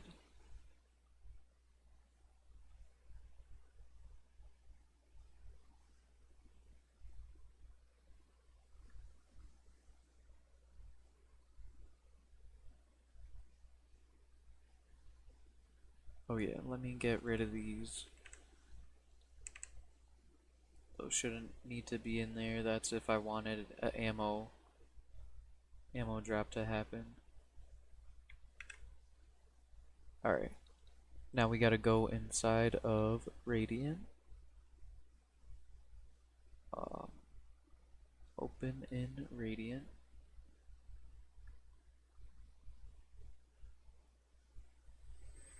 Oh my god, I'm sorry if you hear that, chat. My headset is tweaking, bro. It's my bad.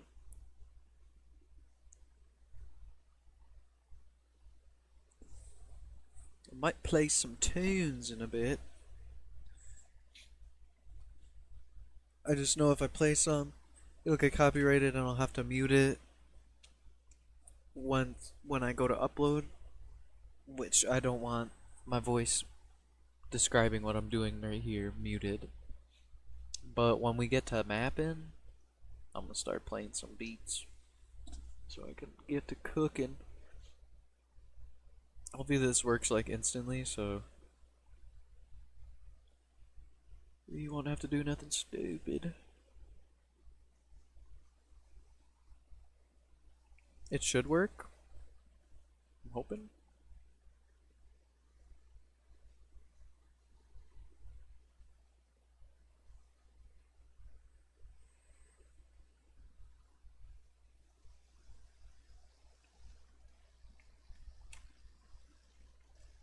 Why is it in game view? Alright. Let me add another one. I want to say it's use. It's supposed to be a trigger use, not trigger use touch. But I could be wrong.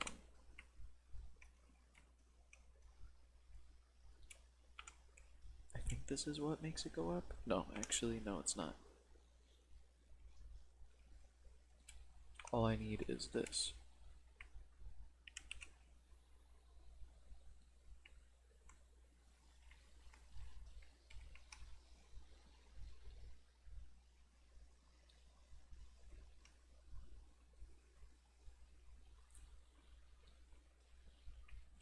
Alright, and then I'm gonna get a model, which is a T9 M19 or a 1911. Maybe it's S2 actually.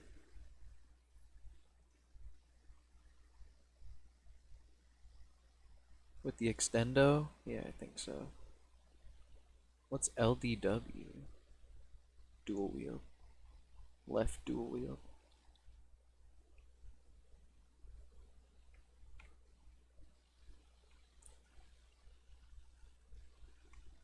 Alright. That should be good now. I just gotta change the name to Matroyshka reward model. And then this should be, it should not be give gift, it should be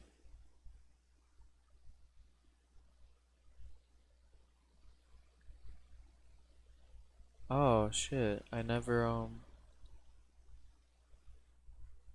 Soulbox Trig is up here. Okay.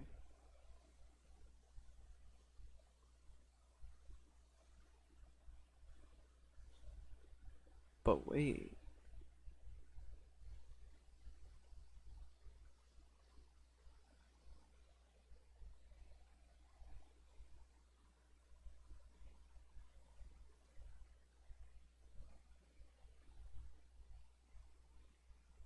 Wait a second. Wait a second. Who are you? Okay, I have to get the entity still. So let me grab this.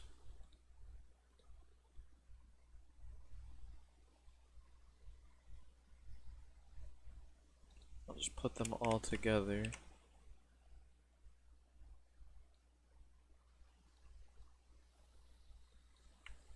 Copy that, paste it here and here, and then name this Matroyshka underscore reward underscore trig, and then I'll copy that and paste it here.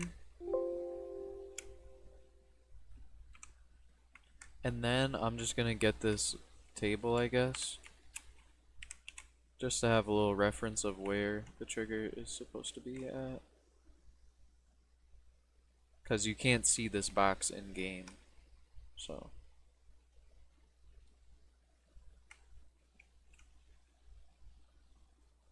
Center it. It should be center.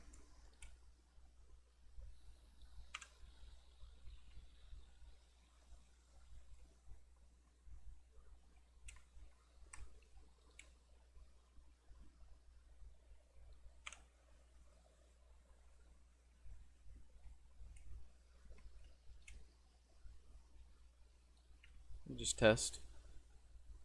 Do a little tester. Make sure it's center. It is not. Gotta go a little bit to the right. Alright. Let me save that. I'll drag this trigger a little bit further. Pull it up. So it's like it's on the table.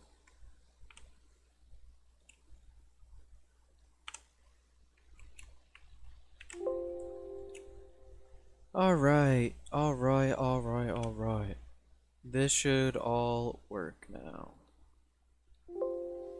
Save again. Sorry, that shit sounds awful. Save this script.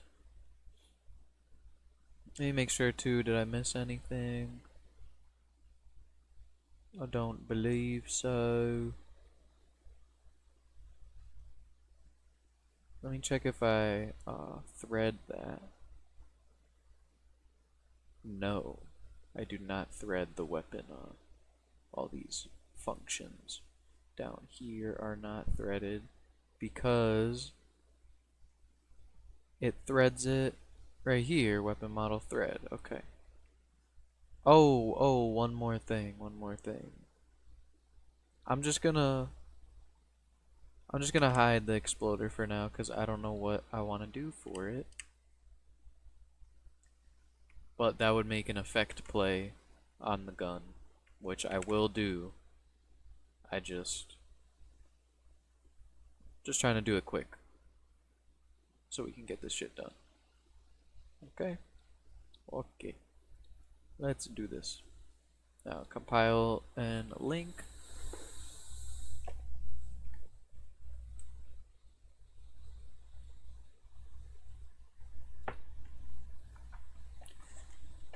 Shouts out to whoever's viewing, man. We're gonna work on finishing after this is done. We're gonna transfer over the new death machine that I added into the test map. We're gonna put that in the main map, and then we're gonna start building out the rest of the map because it's basically done. We're gonna start detailing the map though. So yeah, man. While this builds, I'm gonna go to the bathroom real quick. I will be right back, and I'm gonna get some food too.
Uninitialized local variable EE weapon model.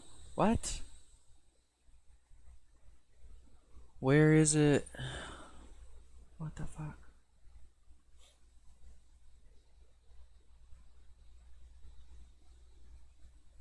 EE weapon model thread. Oh, I'm retarded. EE. EE. Boom. Alright. That's good now. W stream. Thank you, moves. Thank you, brother. Shouts out to you, Doc. We're just doing some coding right now. Coding up a little mini Easter egg. You can collect all the Matroyshka dolls around the map. You get Pack-a-Punch Mustang and Sally, if you know what that is. Yeah, man. This is gonna take a little bit to build.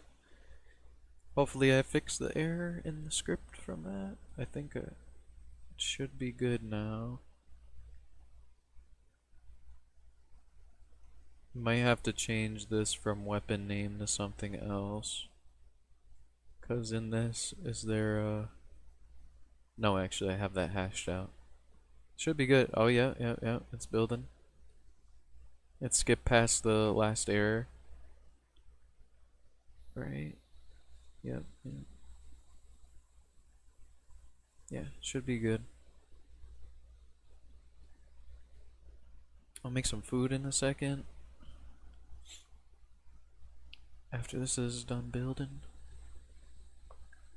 Well, we gotta test it first, and then if it works, I will go into my main map and adjust the things that are needed for that.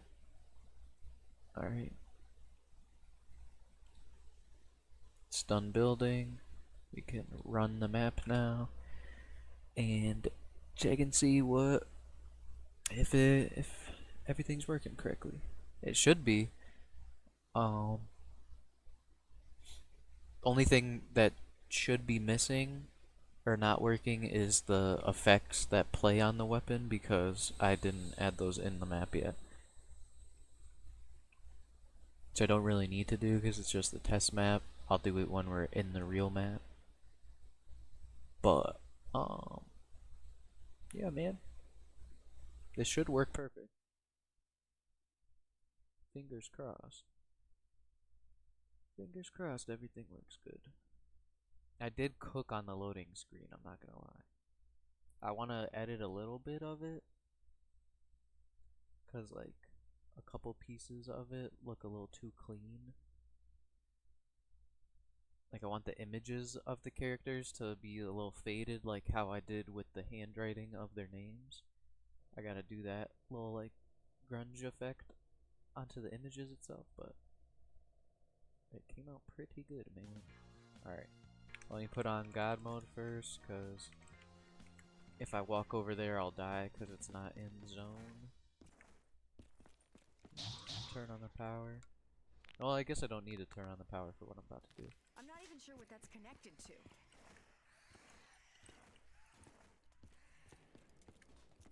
Alright, let me go over here.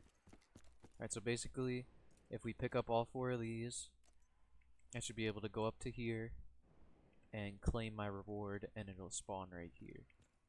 So, let's see if that works. We found them all. Head to Mary and Jane for a reward. Press F to trade in Matroyshka doll. Oh, it says not available right here. It shouldn't say that. I have to put no icon for that, but okay. Thanks for bringing those back. Here's a little something from the stash. Okay. Why is it not spinning though? Well, I hope this thing's it worked. job. Alright, we did code it. It works. We just have to... That should have been spinning. Huh. That's something in the code that's messed up. It should just... Function EE weapon spin while reward grabbed. I can get rid of this too now, cause that shit was breaking the game. Right? This is all... Yeah, I don't need none of that. I just need the... Alright, why is this not working then?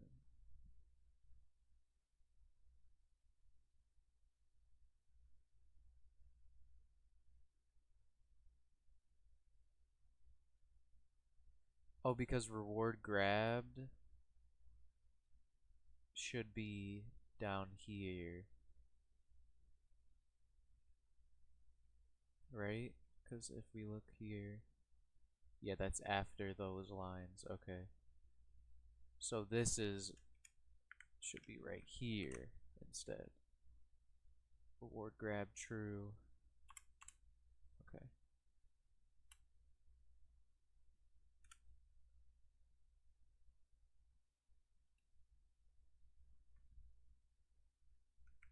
Alright, let me save that.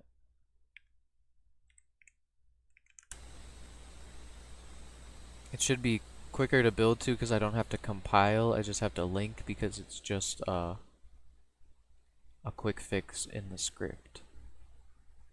So while, if it's true, it plays the sound, gives the weapon, deletes the model and trigger. And oh wait. Oh no. Okay, I have it right there for when the effects play. Alright. Rebuild. Quick little troubleshoot.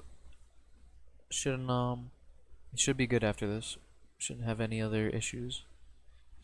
It should like bob up and down, like kind of like it's floating, and have the gun spin. That's what's supposed to happen. Because I have right here function weapon spin while reward grabbed is activated, basically. Well, not necessarily if it's true that it was grabbed. Either way, if that's an option, so like level reward grab false or true, either one, once this activates and the gun spawns in, it should rotate 360 degrees and move up and down 8 I don't know what you would call it, 8 points in the on the grid. 8 meters, I guess, but it's not really meters. Alright, everything is good. It's almost done building, yep. Yeah, see, that only took a minute to build. When we compiled and built, it was like 5-10 minutes. Alright, run map. Because all we really built just now was the code. Shouts out to moves in the chat. W stream, you already know what's poppin'. I think I already responded to that though. But still, shouts out to moves, man. The goat. He's the goat. The goat, I tell you.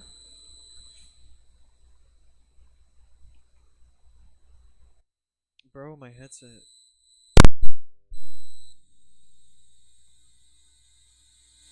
I'm so sorry if you had to hear that. If you left because of it, I understand, because that was awful. That hurt my ears. I gotta sneeze. Oh my god. Sorry.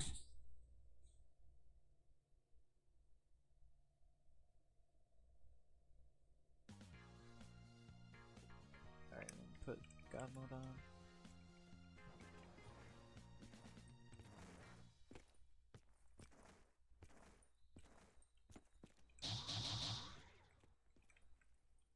Found them all.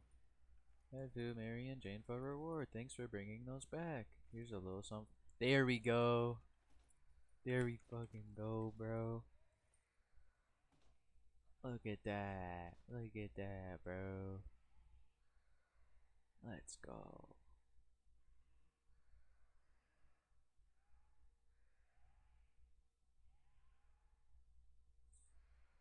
And then boom.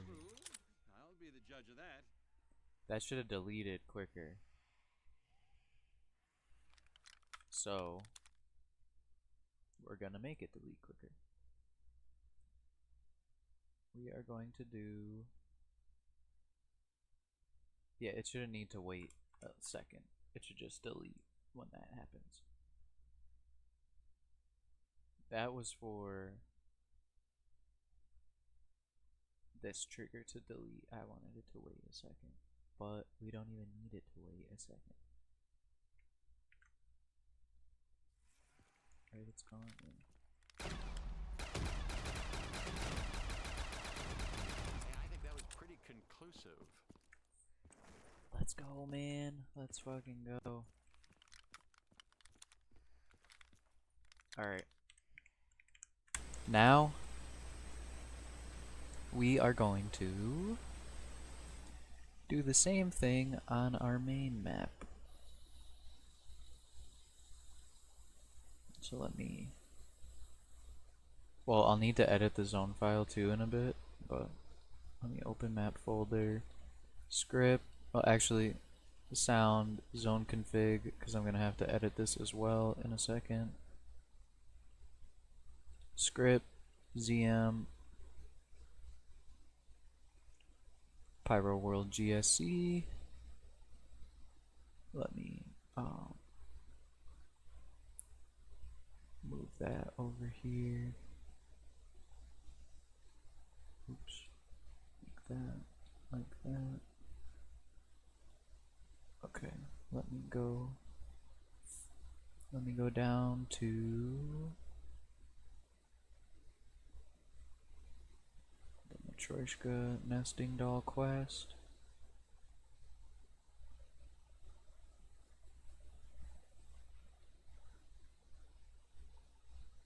Alright, now let me grab this.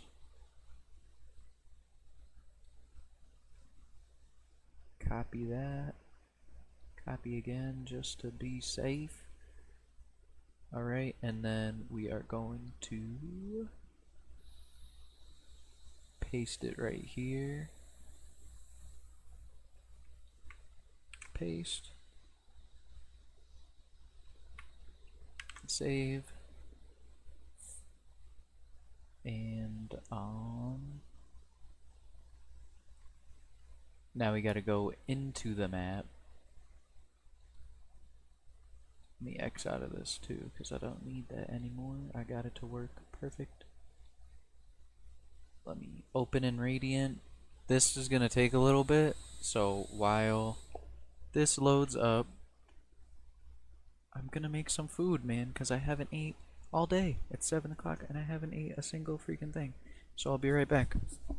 I'll be very quick though. I'll be back before this loads up.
Alright, I guess I lied.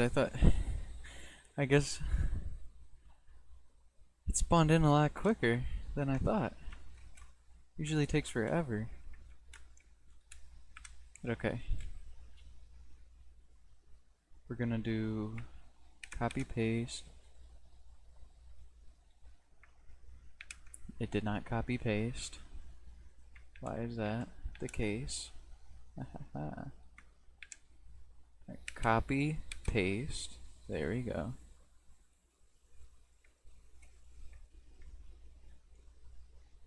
Put it right there. Maybe move it up a bit. Take this, put this to no icon. I think this will, oh no. We gotta, hold on 1 second, I'll be right back.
my food finishes heating up, I'll try to finish this real quick. This is the trigger. Copy. Paste that into here. Boom. Okay, that's good to go. Let me move it over a little bit. Then let me grab this, wait, where is it?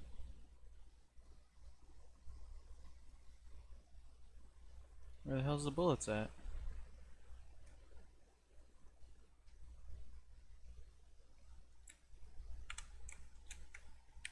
Copy paste that.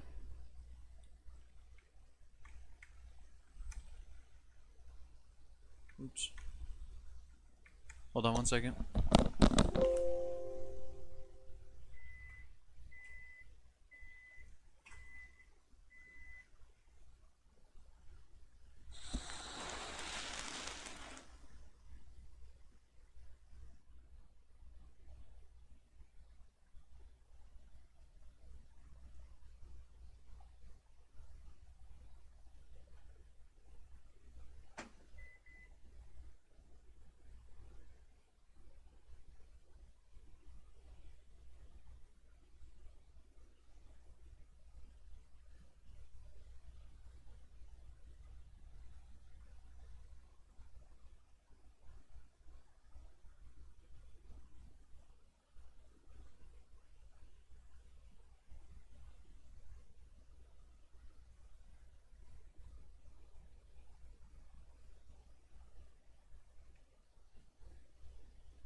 Alright, we're right back to it. I got my food. Let's do it. Alright. Pull this up. I'm basically just transferring what I just did in the test map to the real map. Let's see, where do I want it to be? I'm thinking like right about here, but it needs to be a different model. 1911. Boom bam bop. That's perfect too because I already have it in the map, so that's just one other model that I don't have to add extra for. It's already here. Alright, that should be good, like right there. Hold on, let me get all this stuff out of the way. I'll actually put it like right here. And put it a little bit further back on the counter.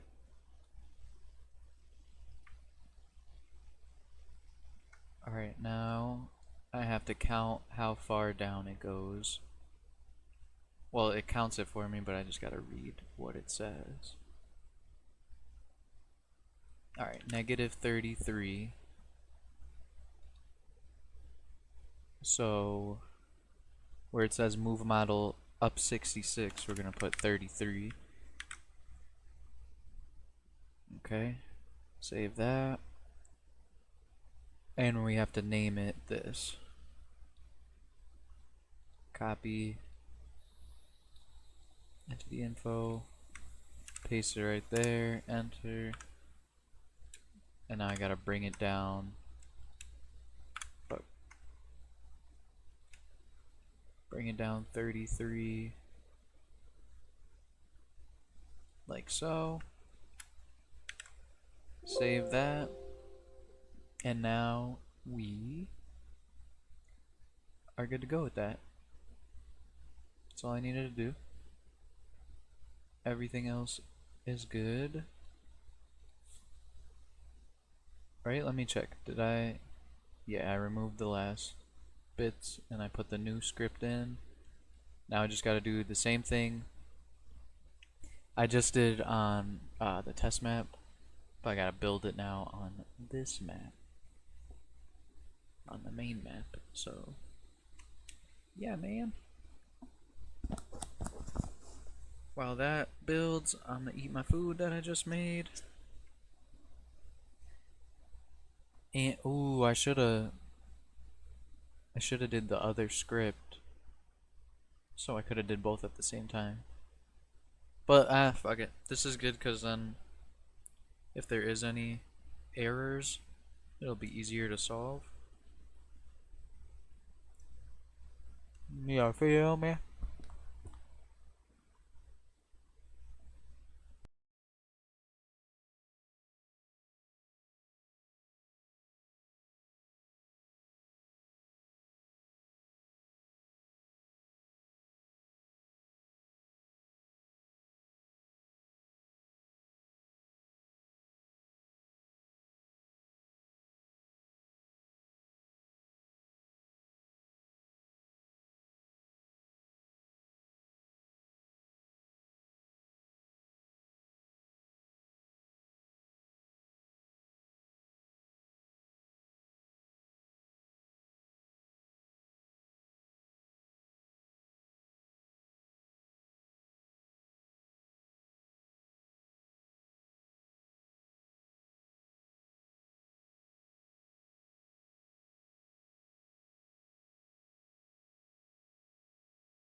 While this builds, my bad.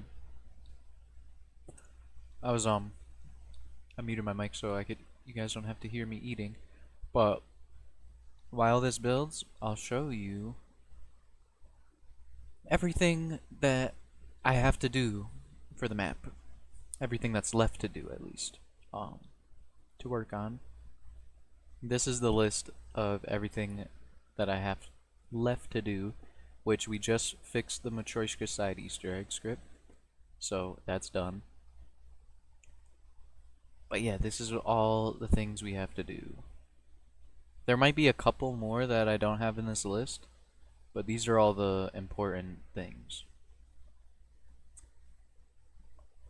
Today we're gonna fix the probe reflection light boxes. We're gonna start patch detailing around the map, but we probably won't finish it because we have to do the whole entire map. Swap the props on the new buyable debris I made. We'll do that today. We might add a traversal or two. And maybe add a vision set for the dog round. Well, no, I have to finish the ghost. I have to swap out the dogs for the dog rounds with ghosts, which I already have in my test map. I just gotta finish the scripting of them, which shouts out to Surfy Polecat. He's been helping me out with that. We got them to spawn in, they're just not spawning in on the dog round. So, we gotta figure out how to get that to work. But when we do that, I will also, once we get that working properly, I'll add the vision set. Maybe today we'll update and add new guns to the list. Or to the gun list.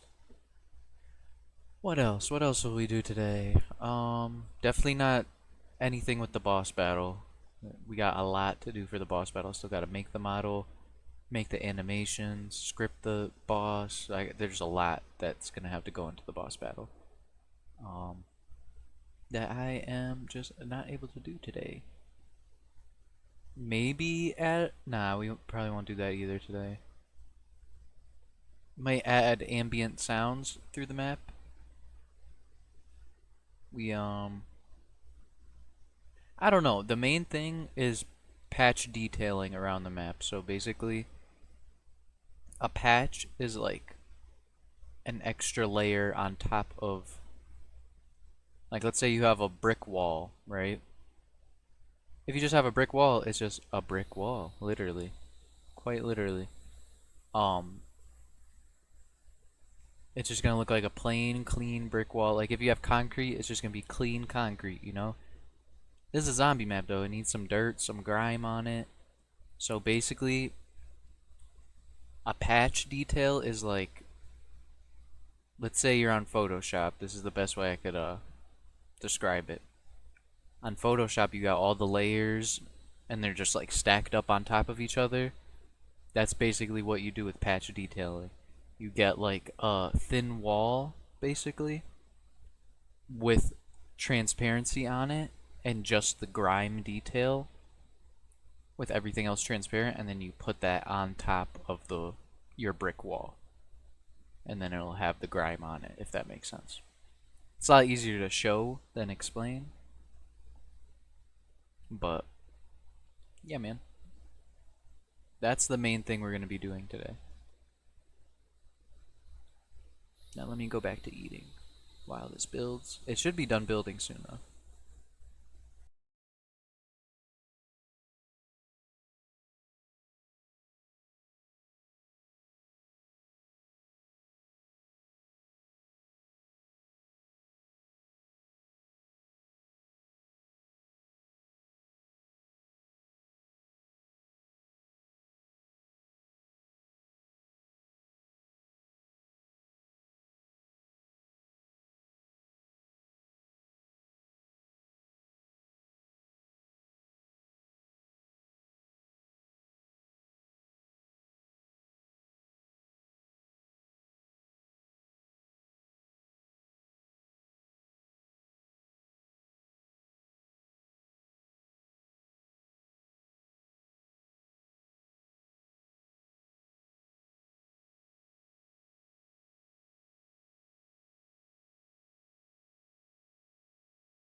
Let's go, man. It finished. Perfect timing. And just finished eating. Let's freaking... Oh my god, I almost built again. That would have been bad. Alright, let's run it. Let's freaking run it, man. Ooh, excuse me.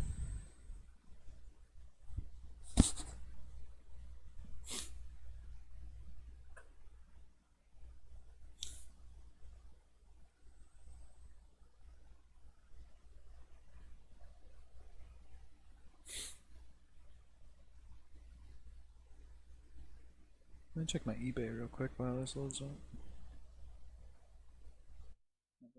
No, I didn't make no sale today. I ain't make no sale today.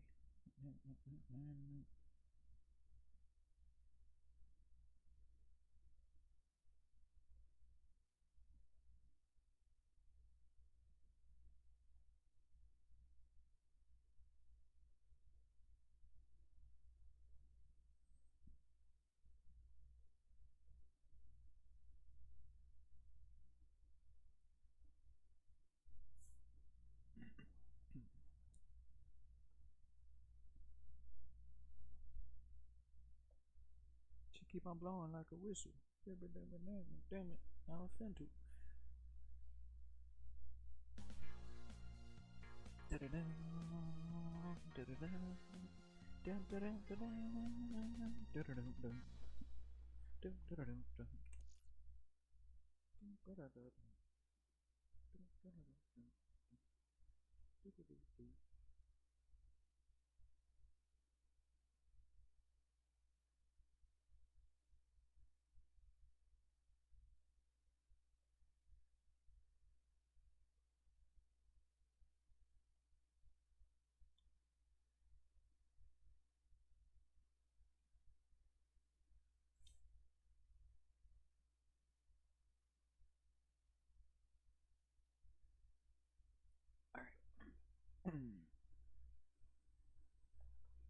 My fault, chat.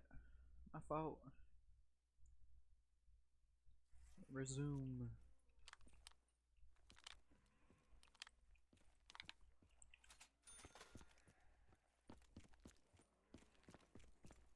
I gotta go this way, actually. Oh wait, no, wrong Oh way. shit. That's a really freaky looking cabinet. I don't even know if I want to go near it. That's another thing I have to add that I forgot to add into the list. I need to zone the whole map still. Which is gonna be pretty rough, to say the least. Fuck it, spin the slot. Damn it. Spin one more time. Damn it. Always losing.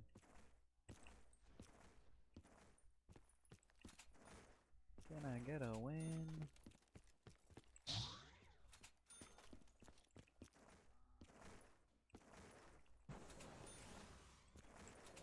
Gotta fix that too. I'm gonna fix that fairly soon.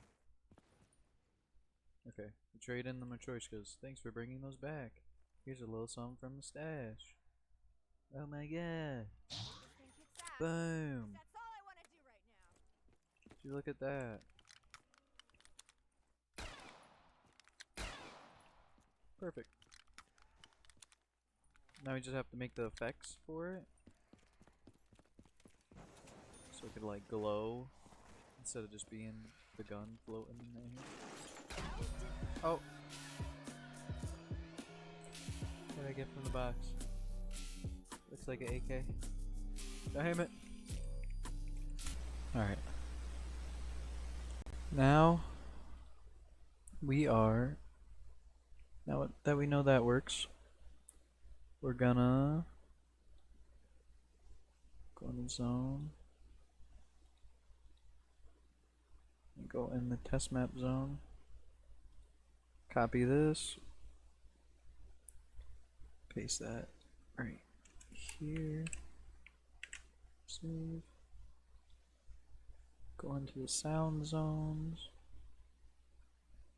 And right where CW Pap is, we're gonna take this, copy, and paste, save. We save this too. So now I can X out of the test map zone and the test map zone config. And then you gotta go up to right about here and grab this line, copy and paste right about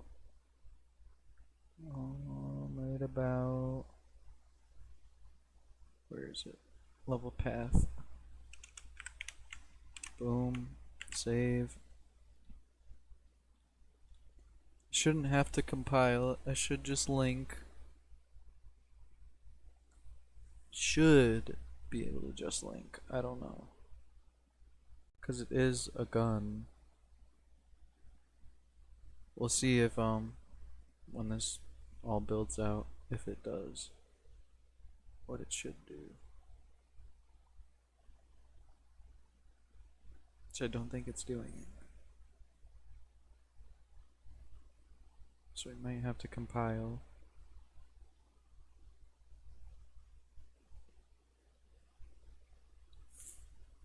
Yeah, it's looking like we're gonna have to compile.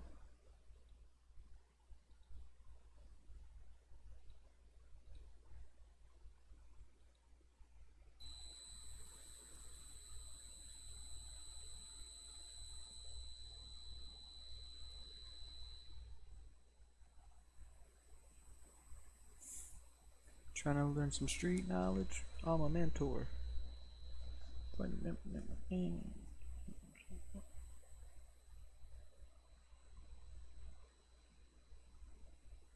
Hey, I got a drug problem. 10 on me now. I'm just at Home Depot road shopping. Smoke a quarter-pound a day, but my lungs throbbing. Swear to God, I ain't stick 'em up. My gun robbed 'em. Ah, yeah, it didn't build it. We'll have to compile too. Yeah, damn it. It's gonna take a minute. Alright, let me compile and link.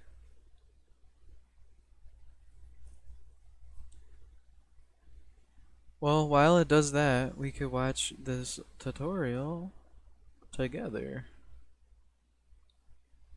Shall we? Thought I'd just show you a little bit about detailing. So this is quite a big thing in maps that a lot of people like to see. This is a prefab that I've removed the detail from this. This is one of the buildings in Dries, the giant. It's had all the snow removed and all of the decals removed. And I just thought I'd show you how much better it looks when you actually put decals and use models and stuff to make your map look 100 times better. So over here we have the one which has got quite a bit of difference. So on top of the brush layer we do have a very thin decal that just adds a lot more age and character to the buildings or whatever you seem to be working with. And you can't really see it because of the shadows, and I died. Okay, so you can see that it has a lot more character. We've got models used on the edges to just make it feel a bit more real. We've got patches that are used to add a bit more character on the edges here, fake snow, using models to make it look like they've boarded up the windows, icicles to show, water dripping off. All the tiny little things build up and make it look so much cooler. So let's put some light on. We're just going to see a bit more of what they've done. Here you would have a decal that just goes over the snow, and if we go look at this one you'll see it's just a simple texture that they're using, and then to go over the top you can have all sorts of things, make it look dirty, make it look like there's blood on it, or in this case make it look like it's frosted over. There are loads of things you can do, and you can even customize it and make something of your own. And yeah, the best maps out there. Really put time into making everything just look that bit better. I really encourage people to watch the tutorials that I'm going to be bringing out on how to just make something Wait, it go from didn't. simple brushes and textures into something that looks like marvelous. Anyhow, I'm going to jump into Radiant and show you a little more. Cool. Okay, so Didn't do it we are again. in Radiant now, and you can see this prefab that has been stamped. And you'll see that this is a brush. Or maybe because it already did it in the test map, it doesn't have to do it again on here. By right-clicking. Hold on. My bad, chat. My bad. I know I said we were going to watch that. I thought it was going to take longer to build. We are going to watch that, though, right after we run this.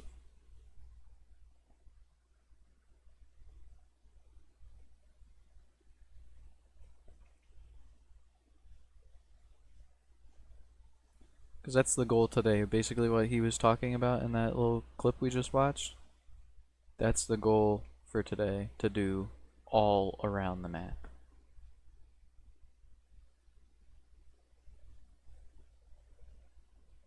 I think we'll go one at a time, like one building at a time.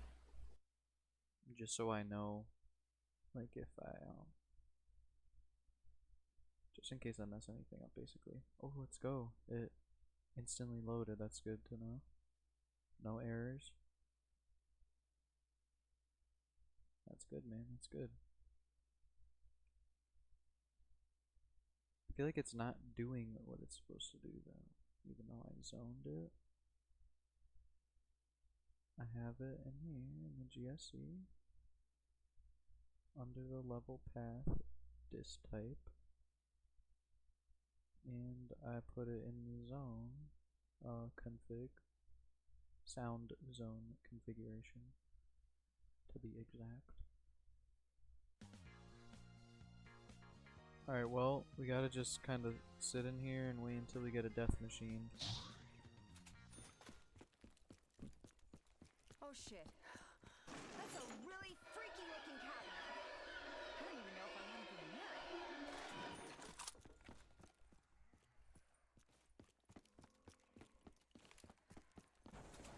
Let's just open this shit up.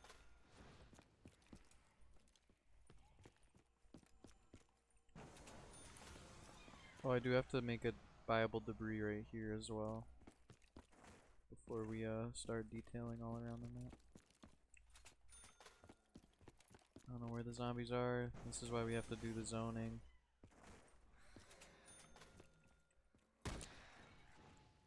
Well, that's that. So let's go turn on the power real quick actually. What am I doing?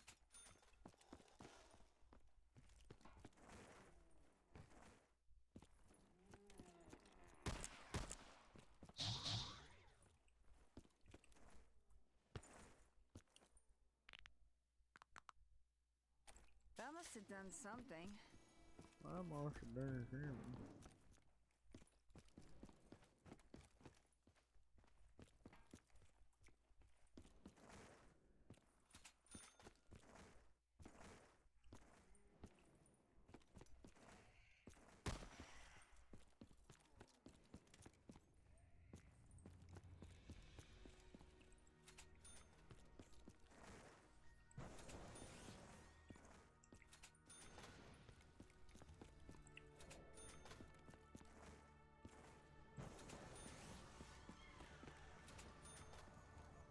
Crazy to think how much viable sections there are in this fucking map. Oops. No clip. The map is huge.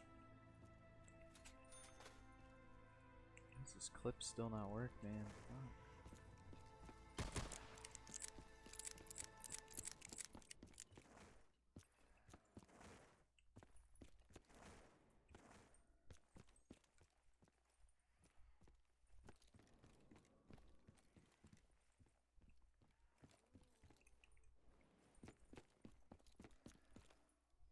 Where's this fucking zombie, man?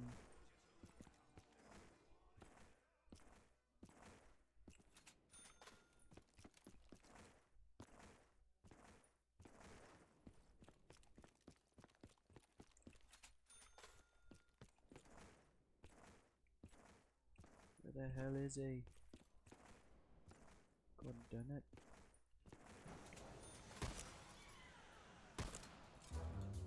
Jesus. Jesus Christ, man.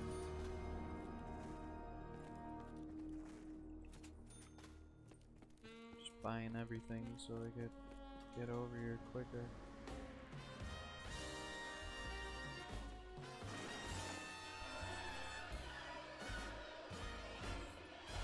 This looks like it'll do some damage.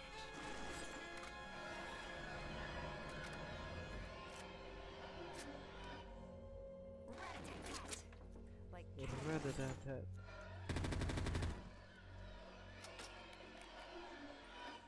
This might be the most deadliest weapon in the game. Or in this map.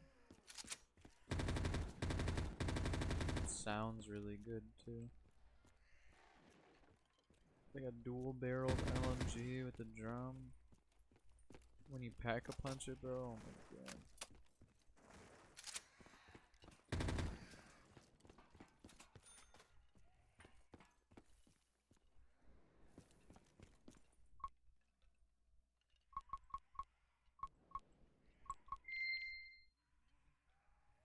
Ta-da!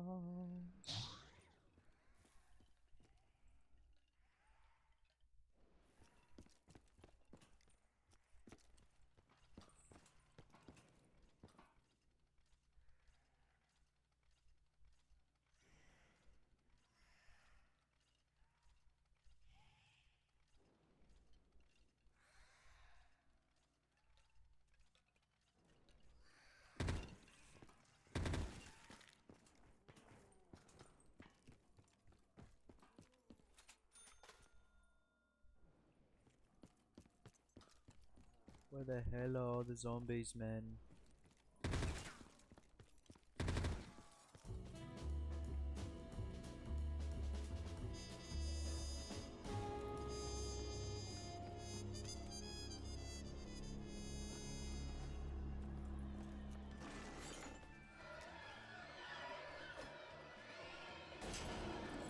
Wow.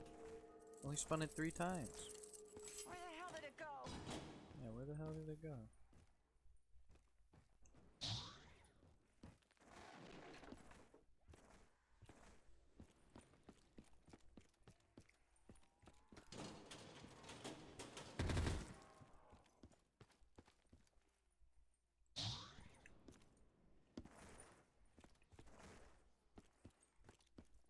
I gotta put Takeo somewhere else.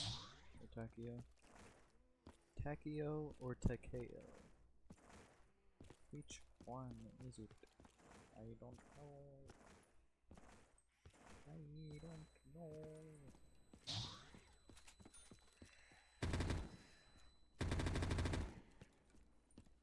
Why are they giving me no drops, bro? Jesus Christ, man.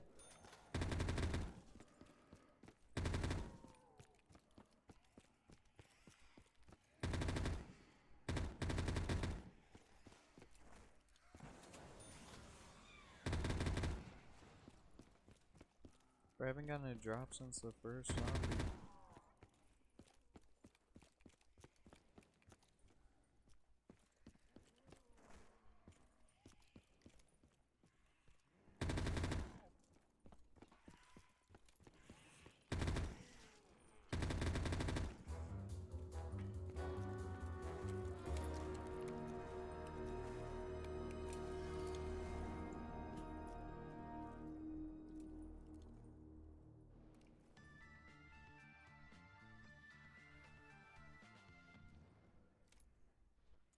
Uh-oh.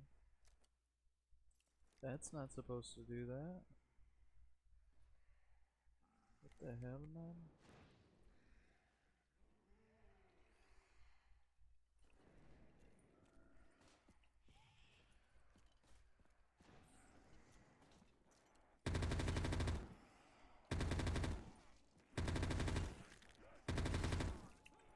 Max ammo? Come How about on, that? man. Free ammo. When you need the death machine, it won't give it to you. Oh. Guess I spoke too soon. Oh, let's go.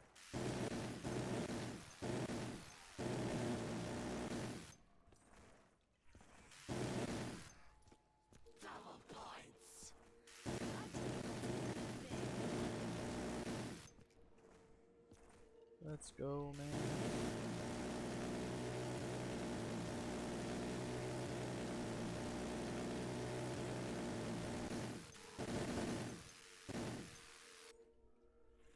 There we go. Alright. Death machine working. Death machine check. On to the next.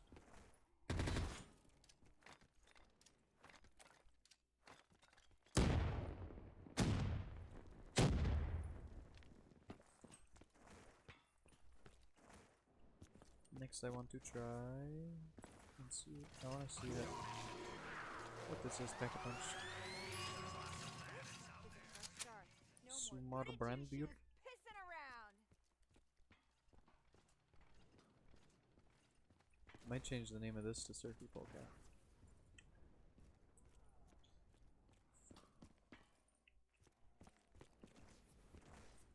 When you need to feel big and strong, reach for Juggernog tonight.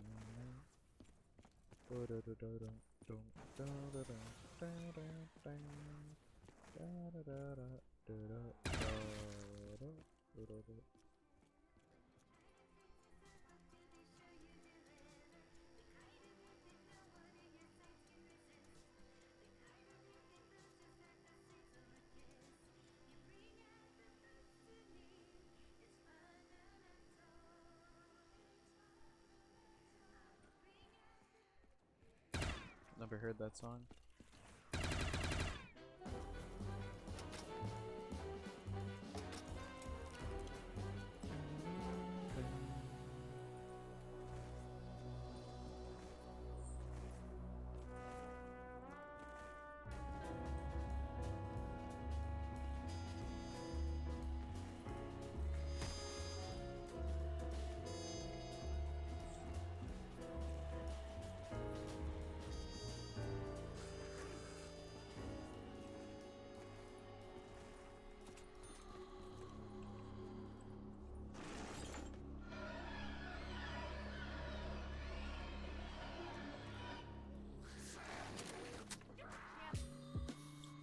Okay. Well, that didn't go as planned.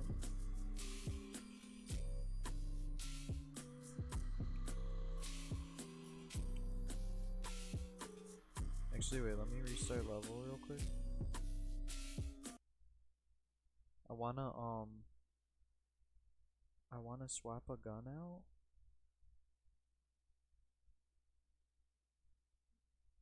Like a buyable gun on the, like a wall buy. I wanna change it, so I gotta check, I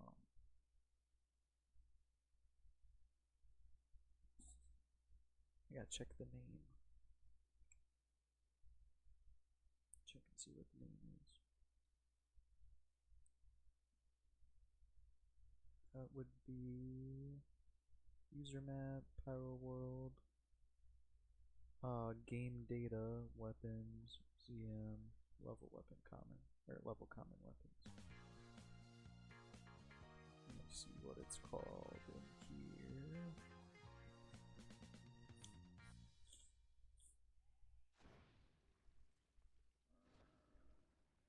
I think it's... There's the Walther Auto. Let me see.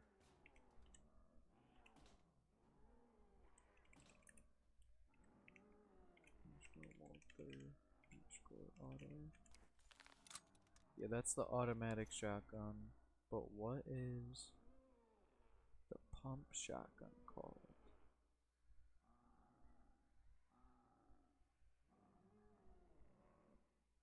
I feel like I'll know when I see the name.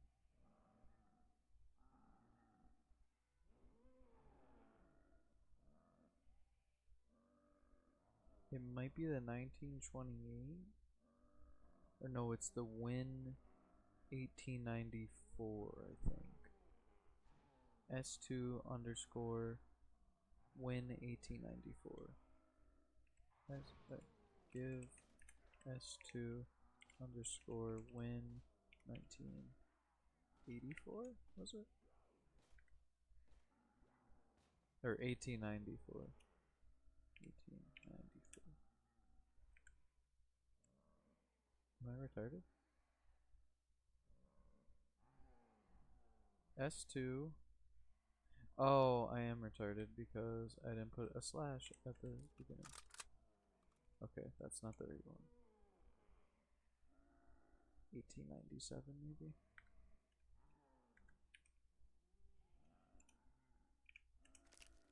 Yes.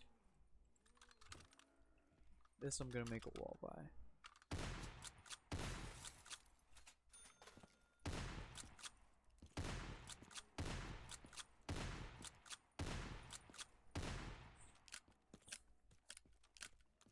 This looks too fucking weird not to be important.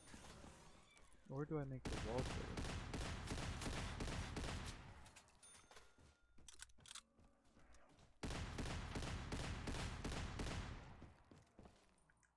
Let me no clip all the way through the map to right here. I'm gonna turn the power on.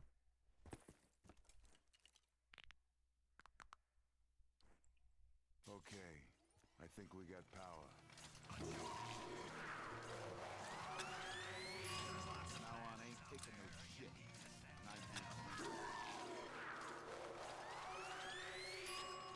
This is as good as it gets. It better be. Ooh, the diplomatic solution. I like that. Maybe I'll make this.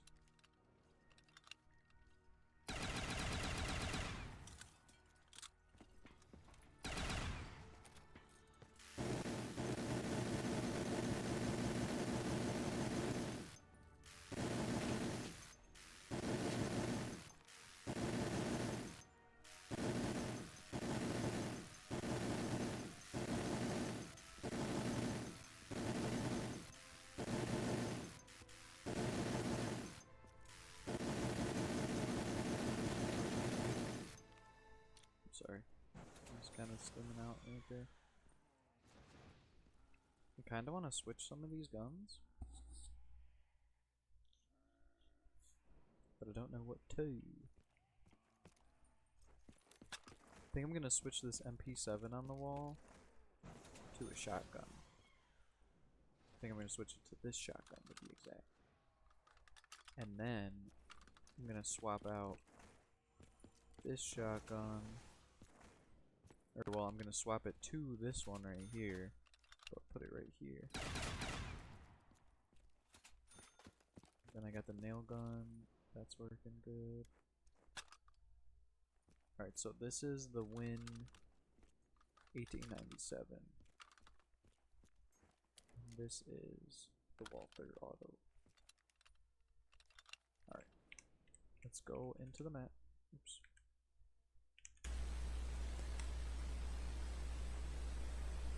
Let's get out of here and make that a wall by. Open in Radiant.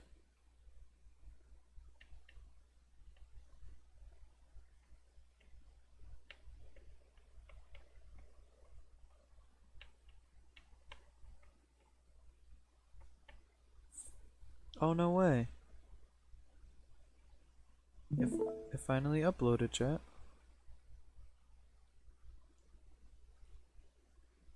I'll put it at a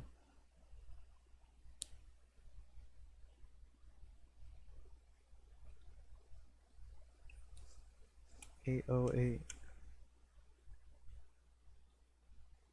Why can't I? What?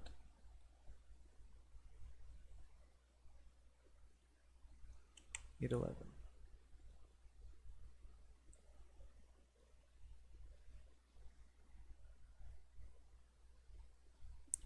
Alright. That is scheduled to release. Let me check what thumbnails I could make. Because that thumbnail's kinda buns. Son. Kinda buns, son. Yeah, I think we'll go with the portal. Fuck it.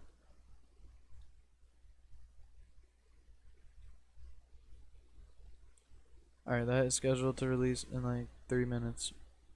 Finally. Took all day. But we got it. Alright, before I forget, this is going here. It's the S2 1897.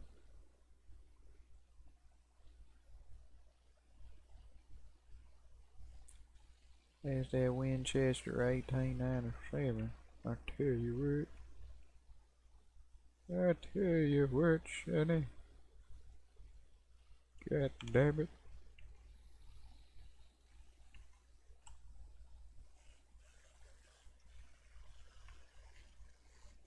God damn it, Sonny, I tell you what.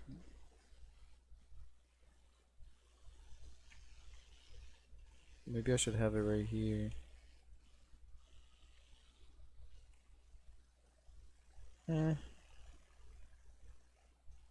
I'll keep it where it's at. Whoa, why is this? Why does this look like this? Oh, 'cause I fixed, I did some tweaking to the probe reflections.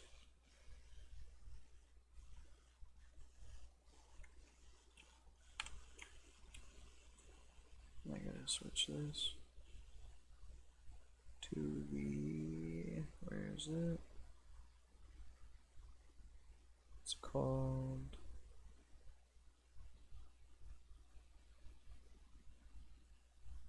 Walter Auto.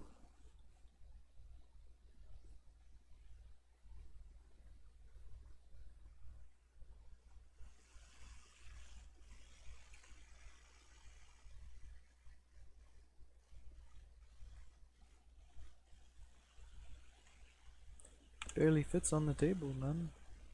Holy shit.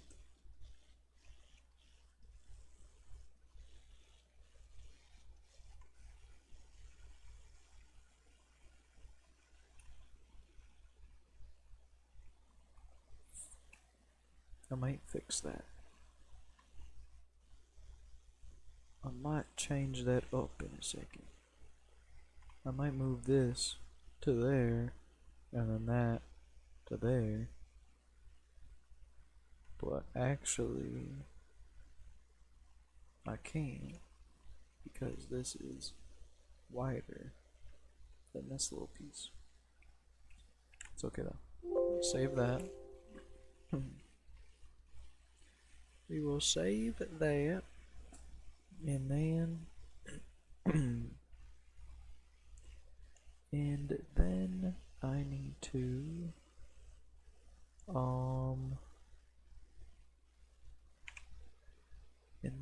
need to change the name on that gun.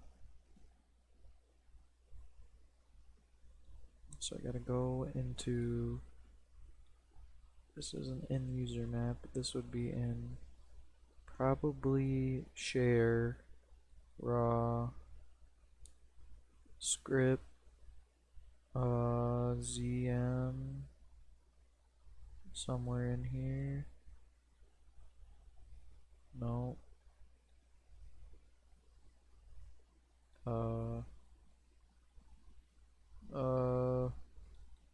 Shared? No. Weapons? No.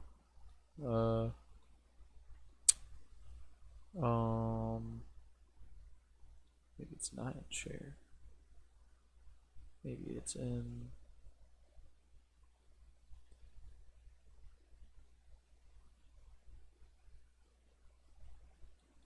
source data.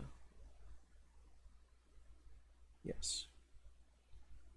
And then we go to Walter automatic shotgun.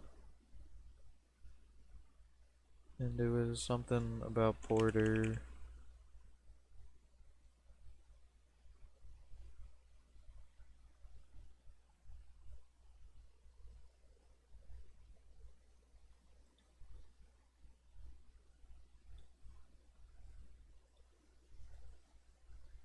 Gonna change this to say Spenny's automated shotty. Or should it be shredder? Spenny's automated shredder?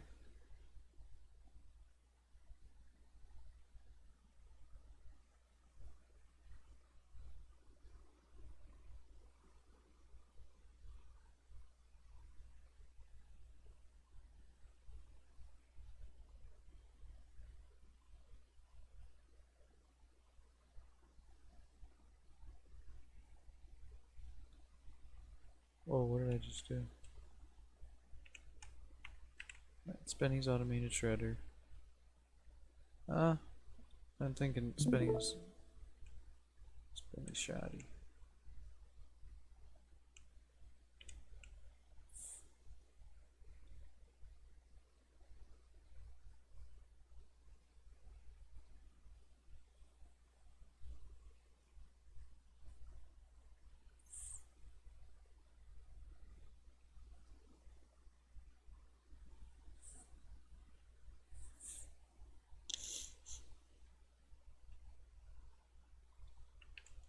Actually,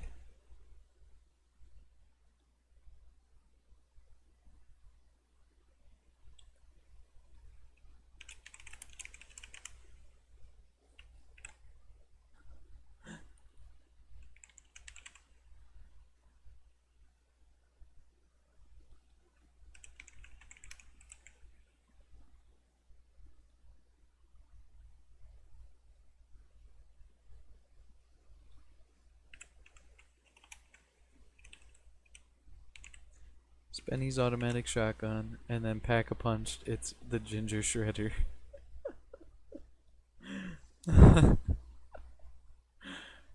Oh man, that's a good one, that's a good one.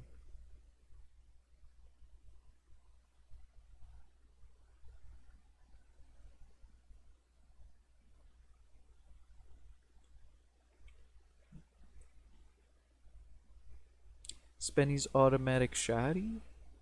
Or Spenny's automatic shotgun? I think shotgun. Alright, let's save that. X out of that. And then, now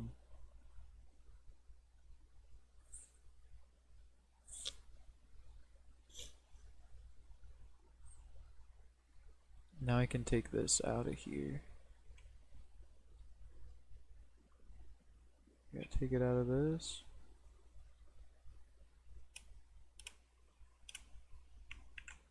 And then I gotta take it out of the zone as well. There might be one more spot I have to take it out of. Trying to think.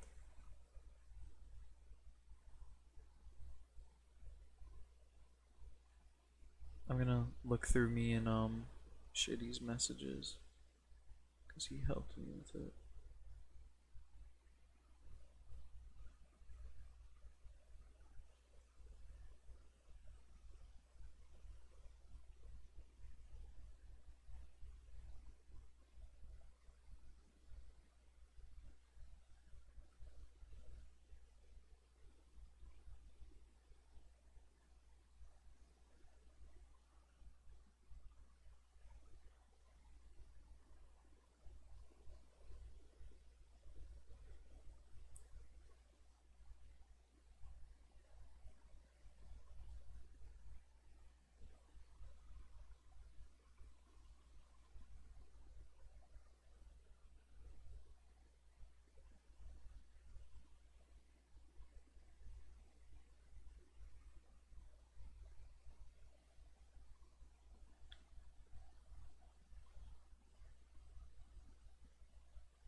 said zone and weapon. Zone and weapon common.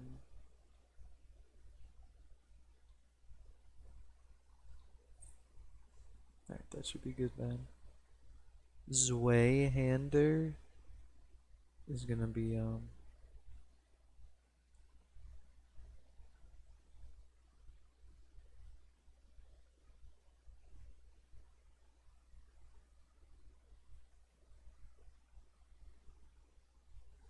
it's gonna be, whatever, man. Oh yeah, let me remove that bullshit too. While I'm here,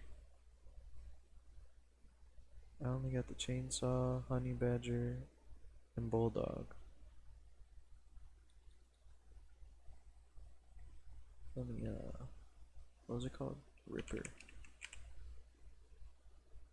Yeah, I only have it in my zone.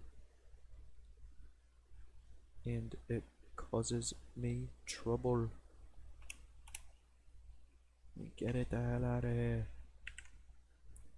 Save that. I'm deleting some because I want to add some. Dun, dun, dun, dun. Which one is the S2 STG44?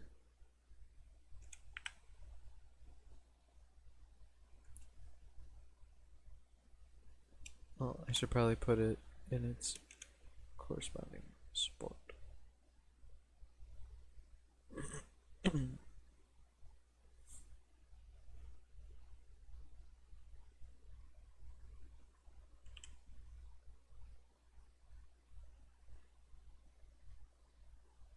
What's IW8?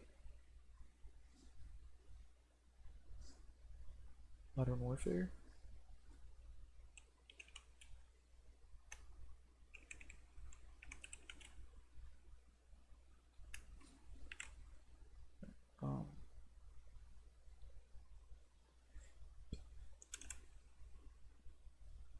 Let me do this in order. So it would go under, would go above the Thompson.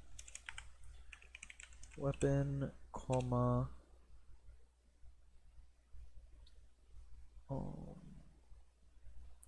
S2 underscore STG44, and then copy, paste, underscore up. Okay, and then we're gonna do the same for the MP40. Should go right here.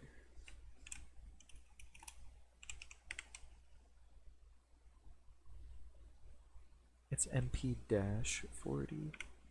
Weird.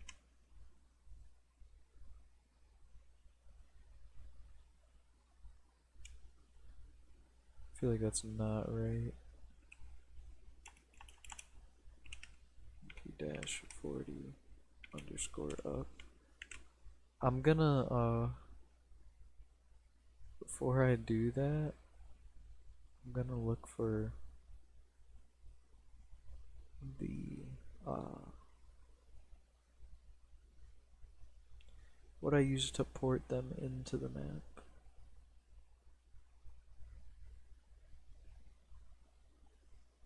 This is 2019 MW, by the way.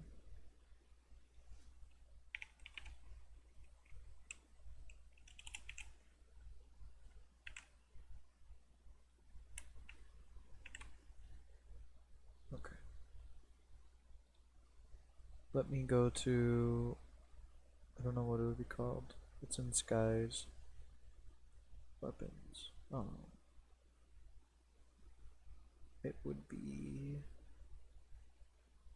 his World War II pack.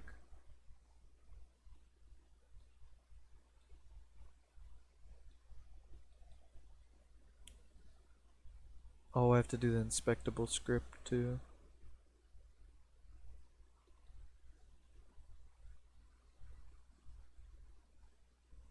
Yeah, it's just MP40.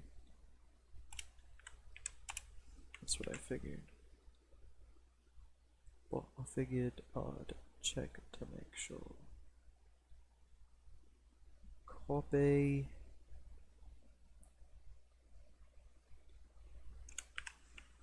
Paste. Save. And copy. Copy one more time. Where is it? Where is it? Above the Thompson. Paste. Save. And then inspectable script. Gotta do it for this as well.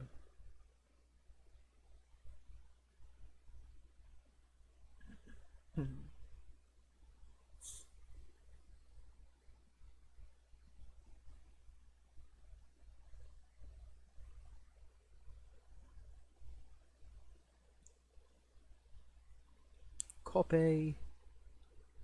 Go here. Paste the bitch in. Right about here.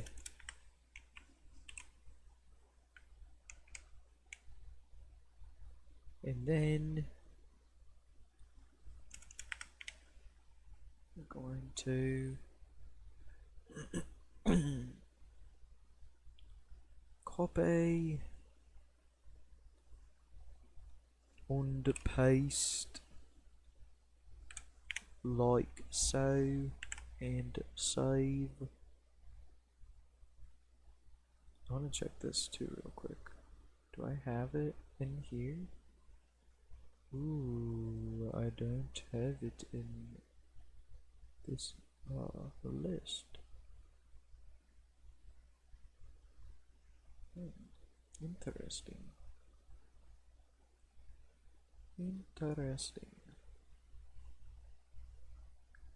Maybe I should check to make sure I even have it. Model export sky ports. That's where it would be. Let me just make sure it is there. Model export sky ports. I got the MP40 and I got the STG. Okay. Just wanted to make sure before I did that. Save one more time. I'm gonna rotate this a little bit to make it fit in place a little bit better.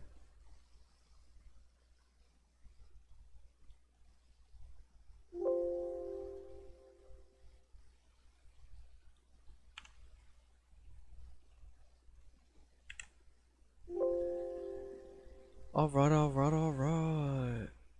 Why'd I just save 3 times? I don't know. X out. And we back to building again.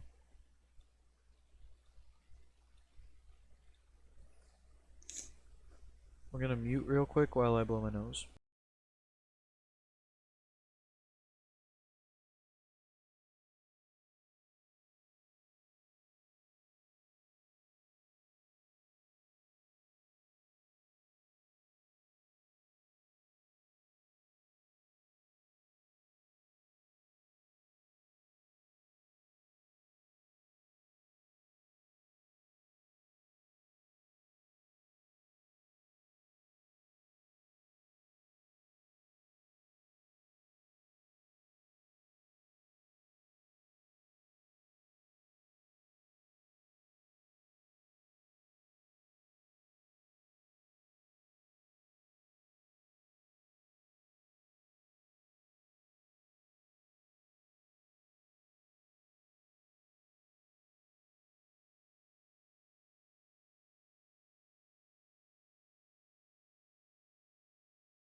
not sure if I even want to know what's inside that fucking thing.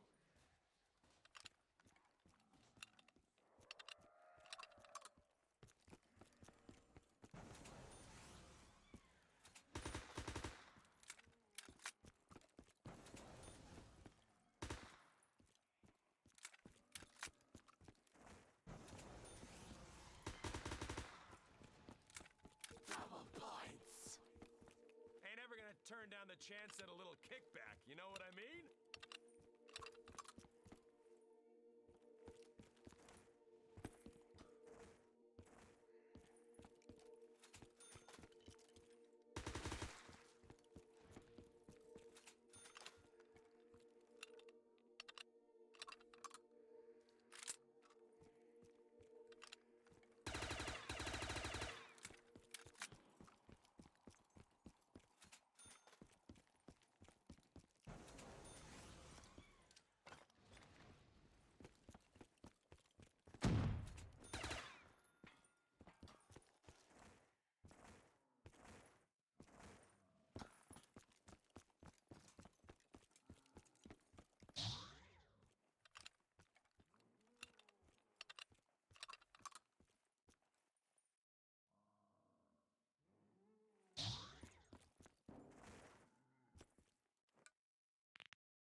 I think I turned the power on, but I don't know if that helps.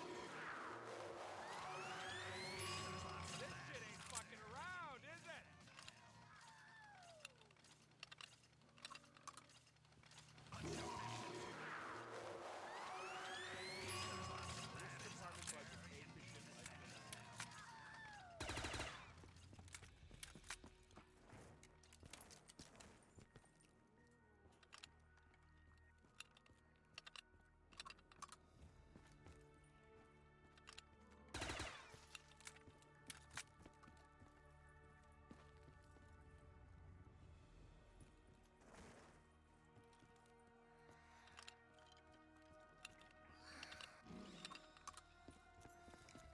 When life gives you lemons, buy a fucking gun.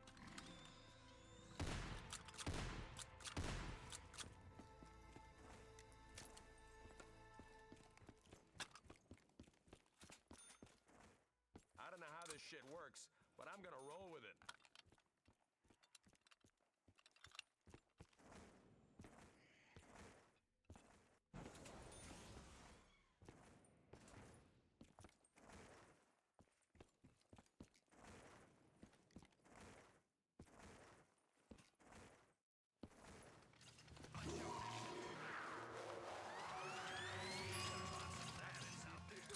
Hardware.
sir.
go easy on you.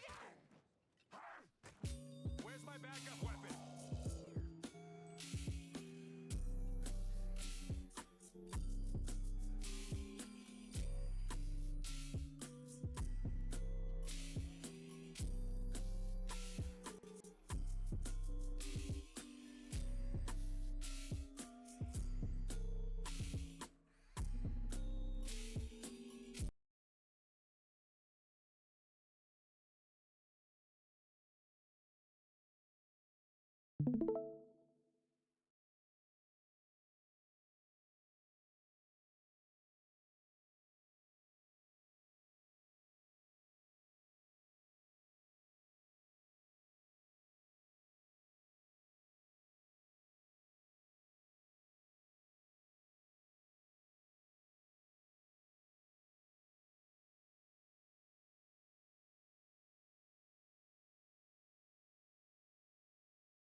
Oh my god, my mic has been muted this whole time, bro.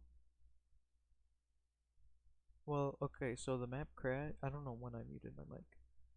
um, the map crashed, and it crashed because I added 2 weapons, but I deleted 1 weapon, but I added 2 extra, so I hit the material limit, so I had to delete the STG, but the MP40 worked, so I kept that. I'm just counting these squares out to make sure it is center. 1, 2, 3, 4, 5, 6, 7, 8, 9, 10, 11, 12. There's 13 on this side. But is it... Can't even see.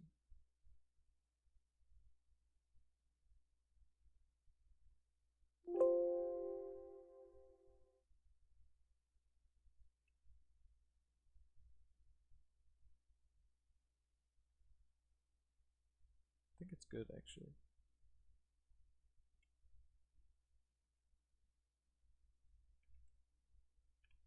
Yeah, it's good enough.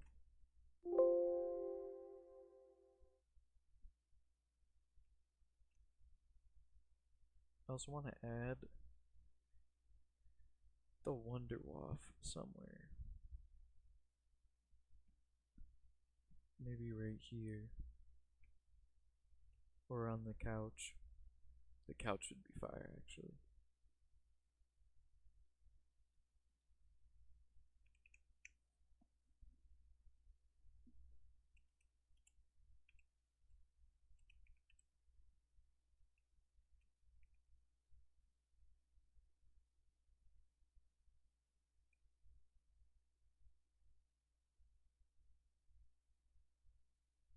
Oh, it's like, it's called Tesla gun.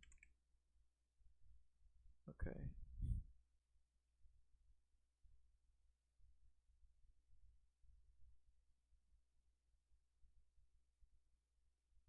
So I don't have a Wonderwaff. Again. Yo, these ones look crazy.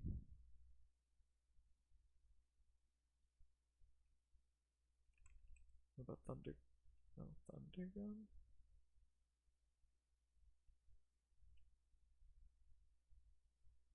What's it called in here?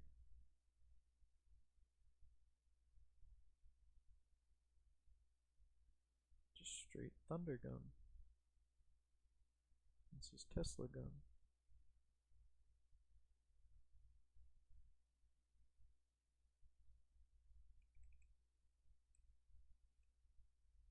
But there's ray guns. There's a Mark II ray gun. Oh shit, okay.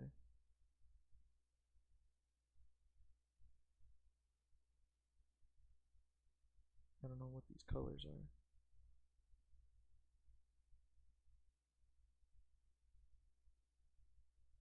There's a different color for every single one. What's the difference? What the hell? What the hell? What the heliante?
I'm gonna make these buyable.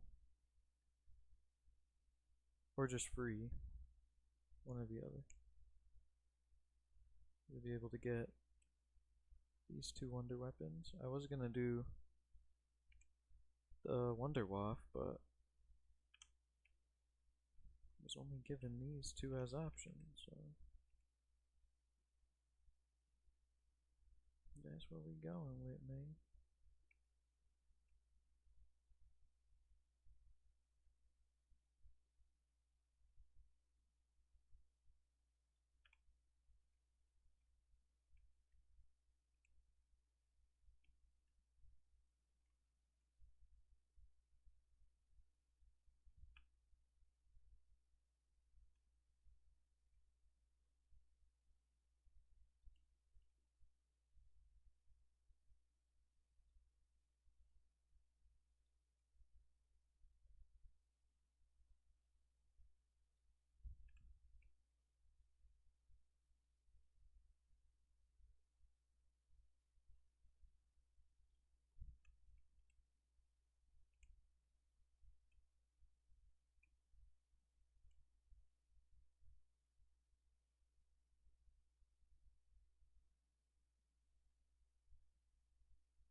Alright. That's that. Or is that too easy? Well, this is after you beat the boss, so like, I think it's fair. If you're able to have these 2.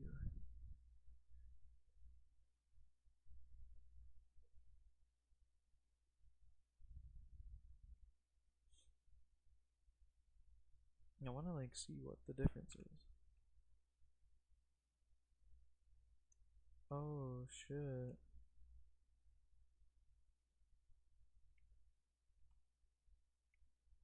That's missing the texture on it. I didn't even realize.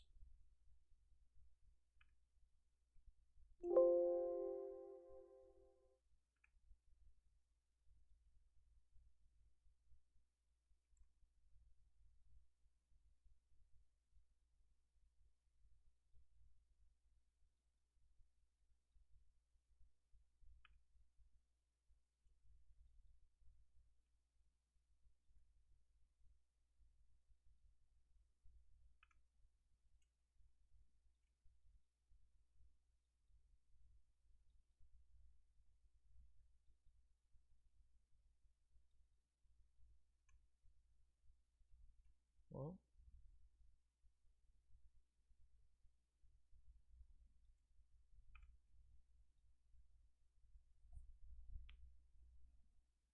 I guess that material is missing.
That's that.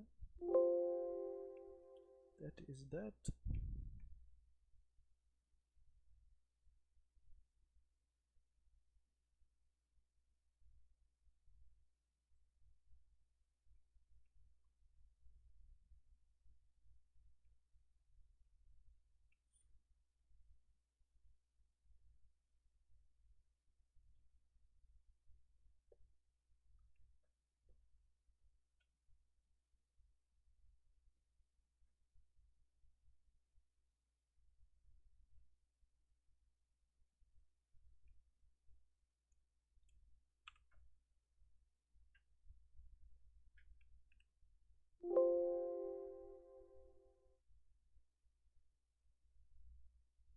Alright, next up I'm gonna do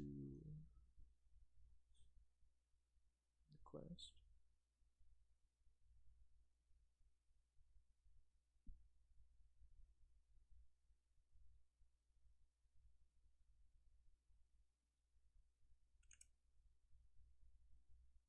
Function.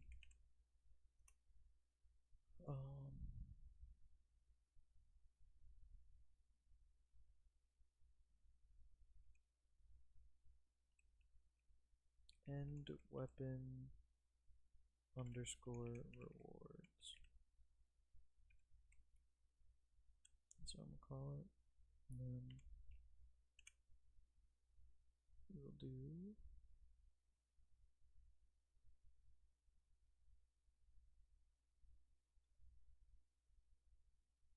it's not really much. Go to my GSC actually.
Do wait until ending is open,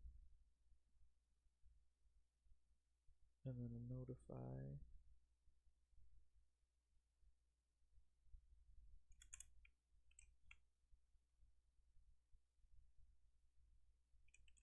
Ending open, like so, and then do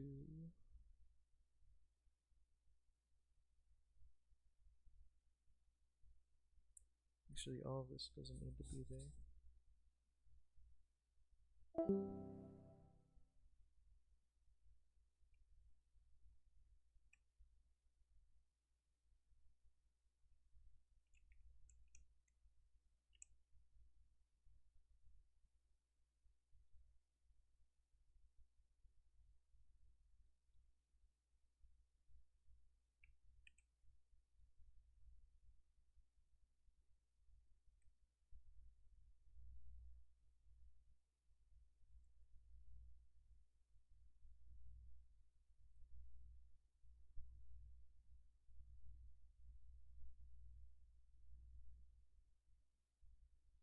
Actually, I'm gonna have to do reward 1 and reward 2, so let me do this one first.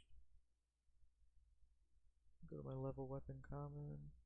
It should just be called. I'll do Mark 2 first.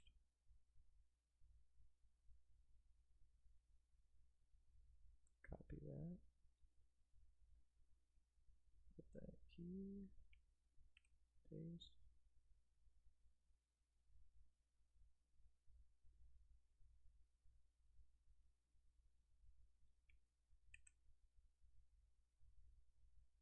Having deja vu right now.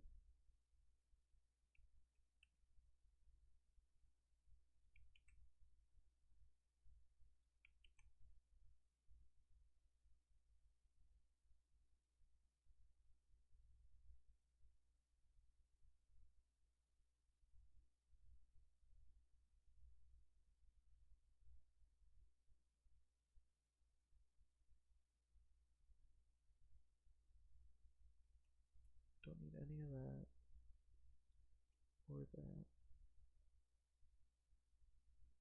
Or this.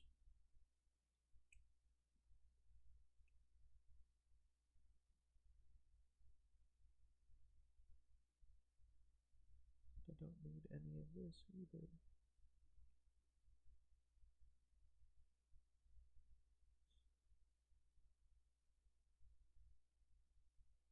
Then what do we call it?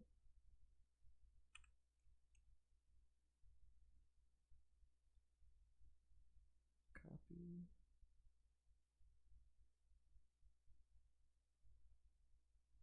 Paste it right here.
I think it's just Ray underscore gun.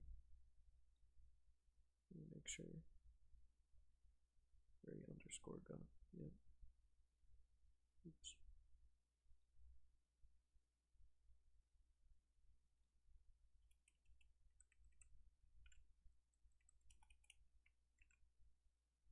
Alright.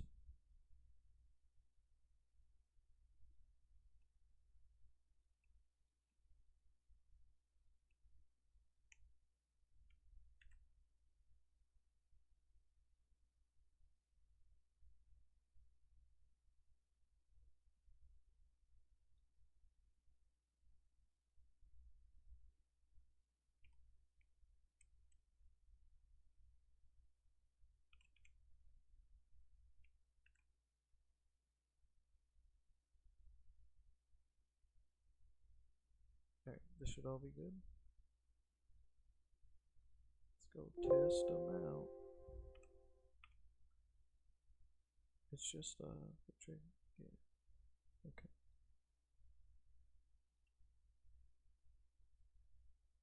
Alright, let's do it.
Oh, brother.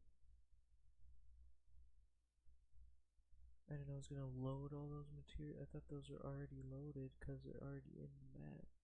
Technically, because you buy the gun and load those textures.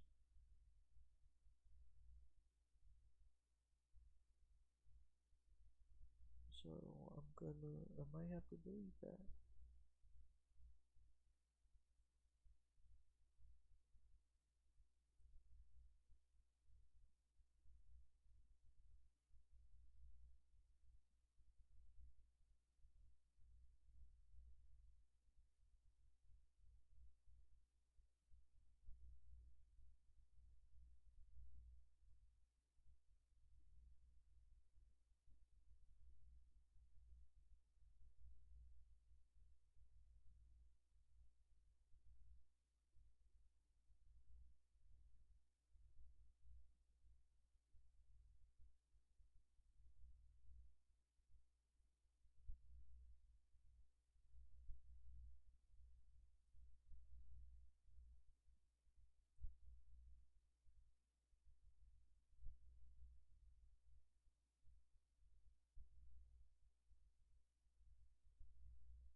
This shit is taking forever, bro.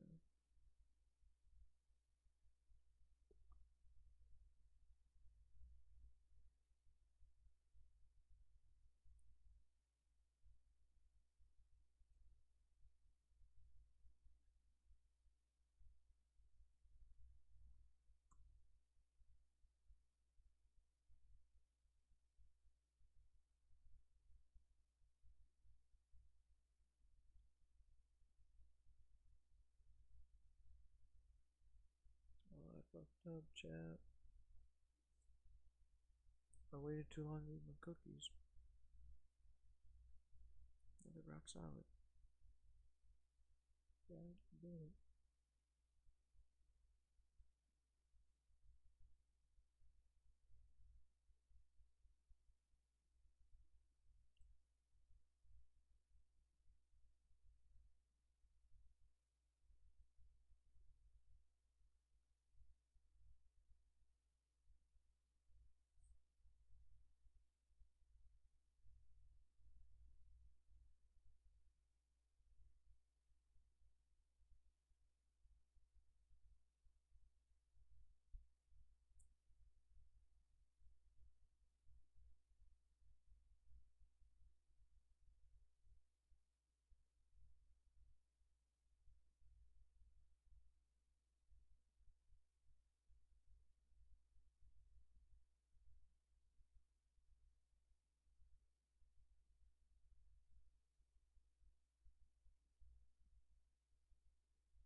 Let's run it.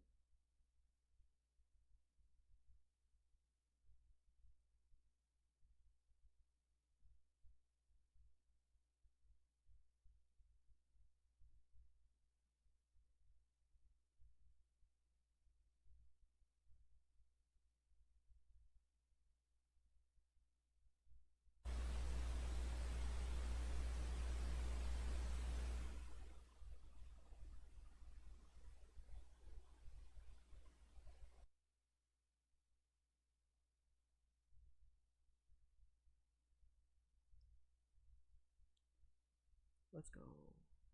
Okay.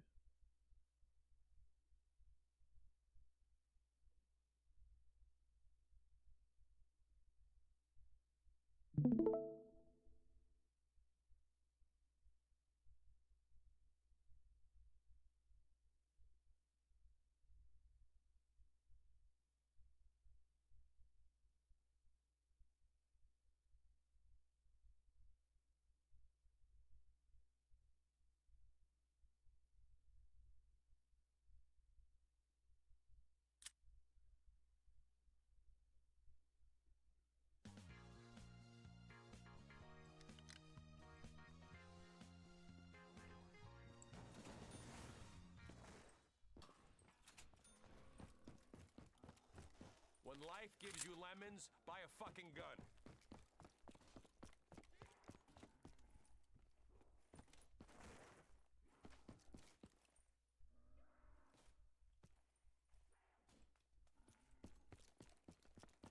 Wait. It's working. Okay.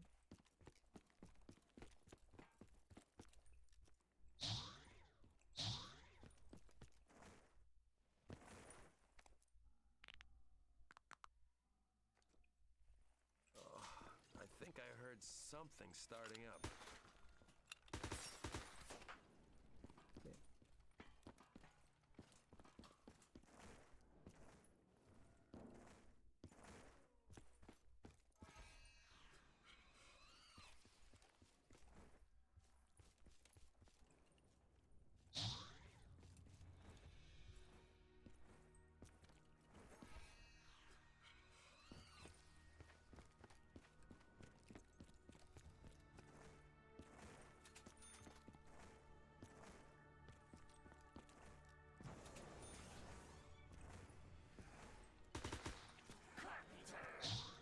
Boarding those things up only delays the inevitable.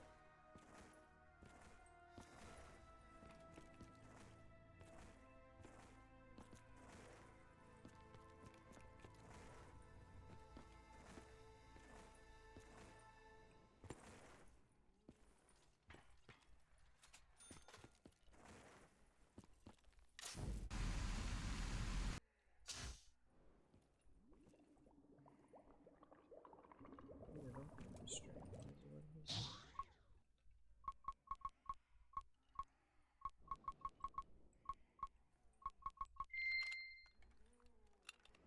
I'm fixating the code. Or the script.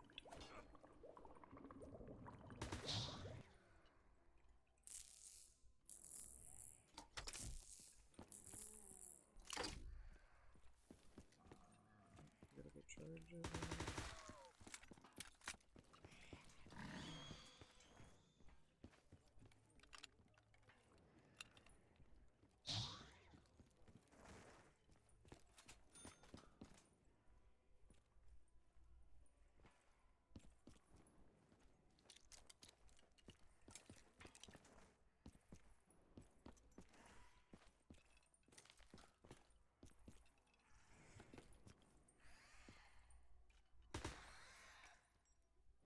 Doing this right.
hell did the zombie go?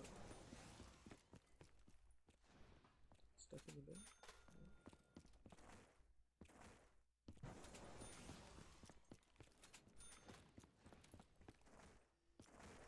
Whoa! Fuck, I'm not sure if I even want to know what's inside that fucking thing.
Hell yeah, free ammo!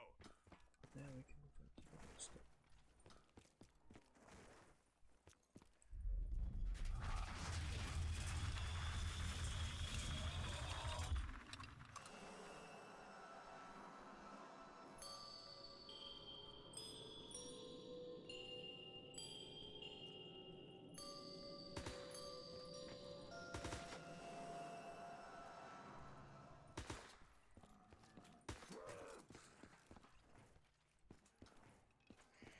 Get out of here, you fucking deadbeat!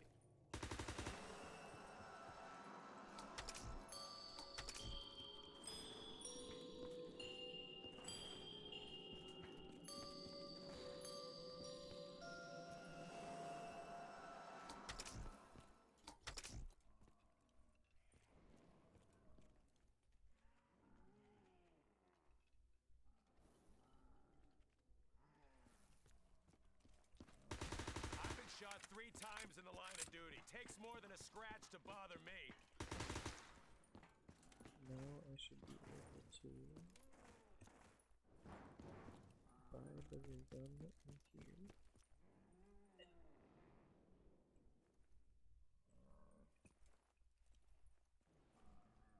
Another option of a collectible.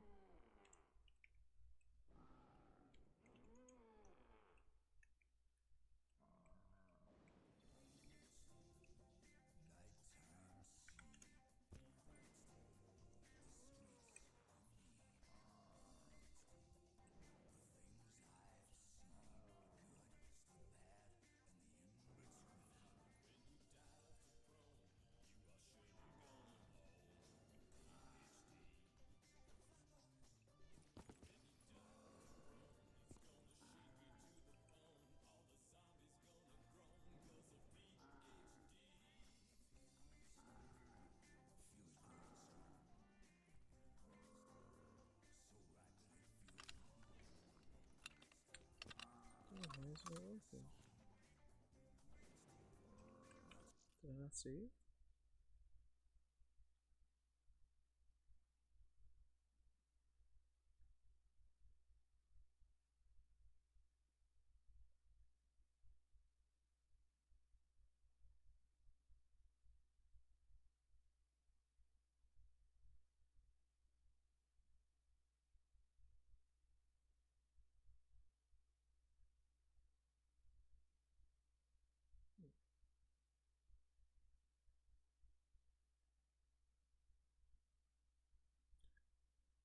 It should work fine. I don't know what.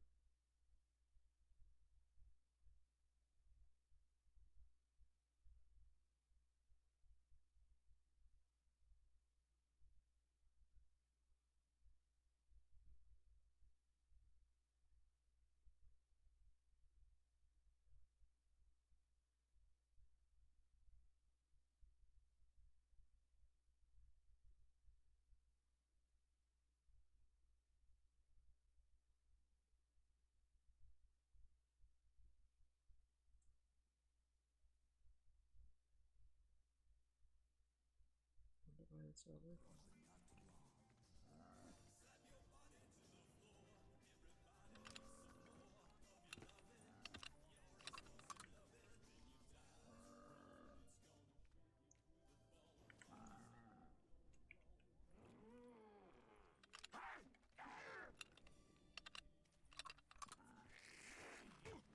You got a lot of nerve, creep.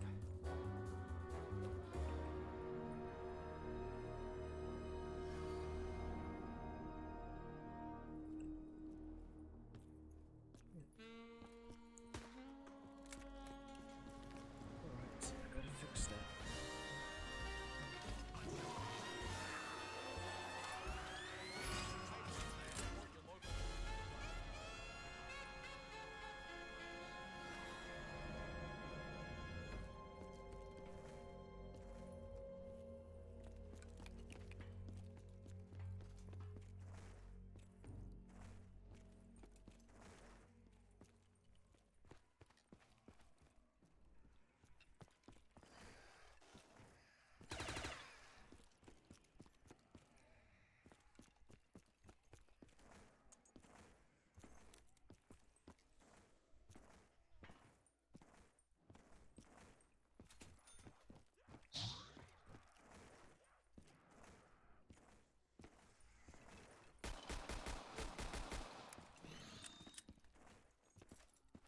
Yep, I guess I'm no stranger to the sudden appearance of new evidence.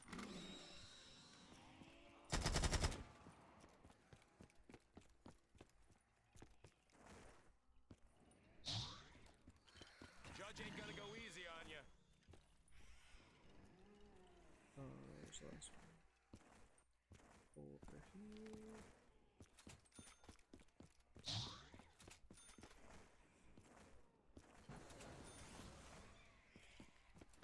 Not too many unchained photo of it.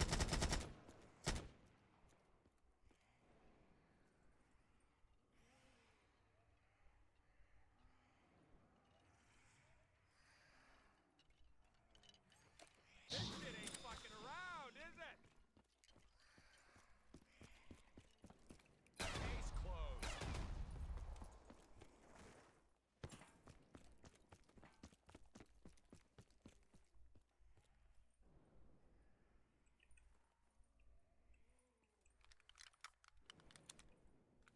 I don't know why I won't let me grab it. What the hell, man? Maybe I messed something up in the video.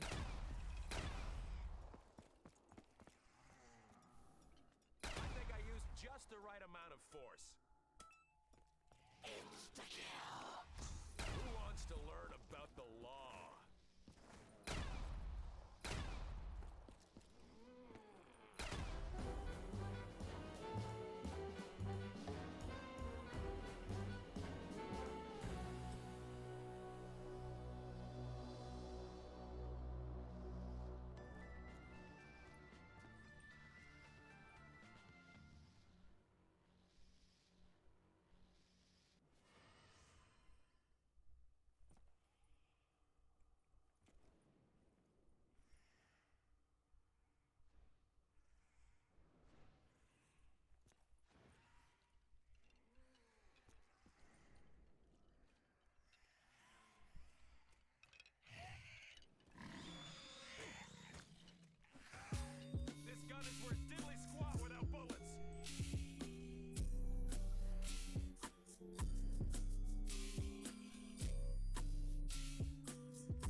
Oh, I never threaded it in the code.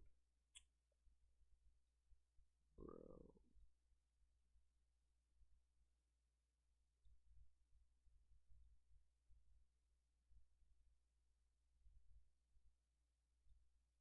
It was never threaded. God damn it.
You can see that it's brick worn heavy grout red, and if we actually go over to this one, you see that we've clicked on it and it's selected a patch. And if we select the brush behind it, we're going to do right click and select the brush behind it as well, and we bring them into their own universe, which is Shift Alt H. That shows it here. You'll actually see that this wall and the decal are on the same line. So the wall has depth, but the decal in front of it is on the same line. And back in World at War, you would avoid doing that with decals because it would glitch out and you'd get that double texture thing. But Black Ops 3 Radiant, make sure that it's a decal that you're working with. So this one here, if we right click, decal snow bricks heavy grout, and if we press T, and we'll type that in, so you can see that it's this that we've used here. And if we move that around, you can see like it's just a nice layer to add over the top. So what I suggest is, let's say you've made a building. I'm going to quickly make something here. This is not a proper building, but say you've made a building, and I'm going to press T. Oh, we've got T open, so I'm going to add some brick, maybe this one, and you just want to make it look cool.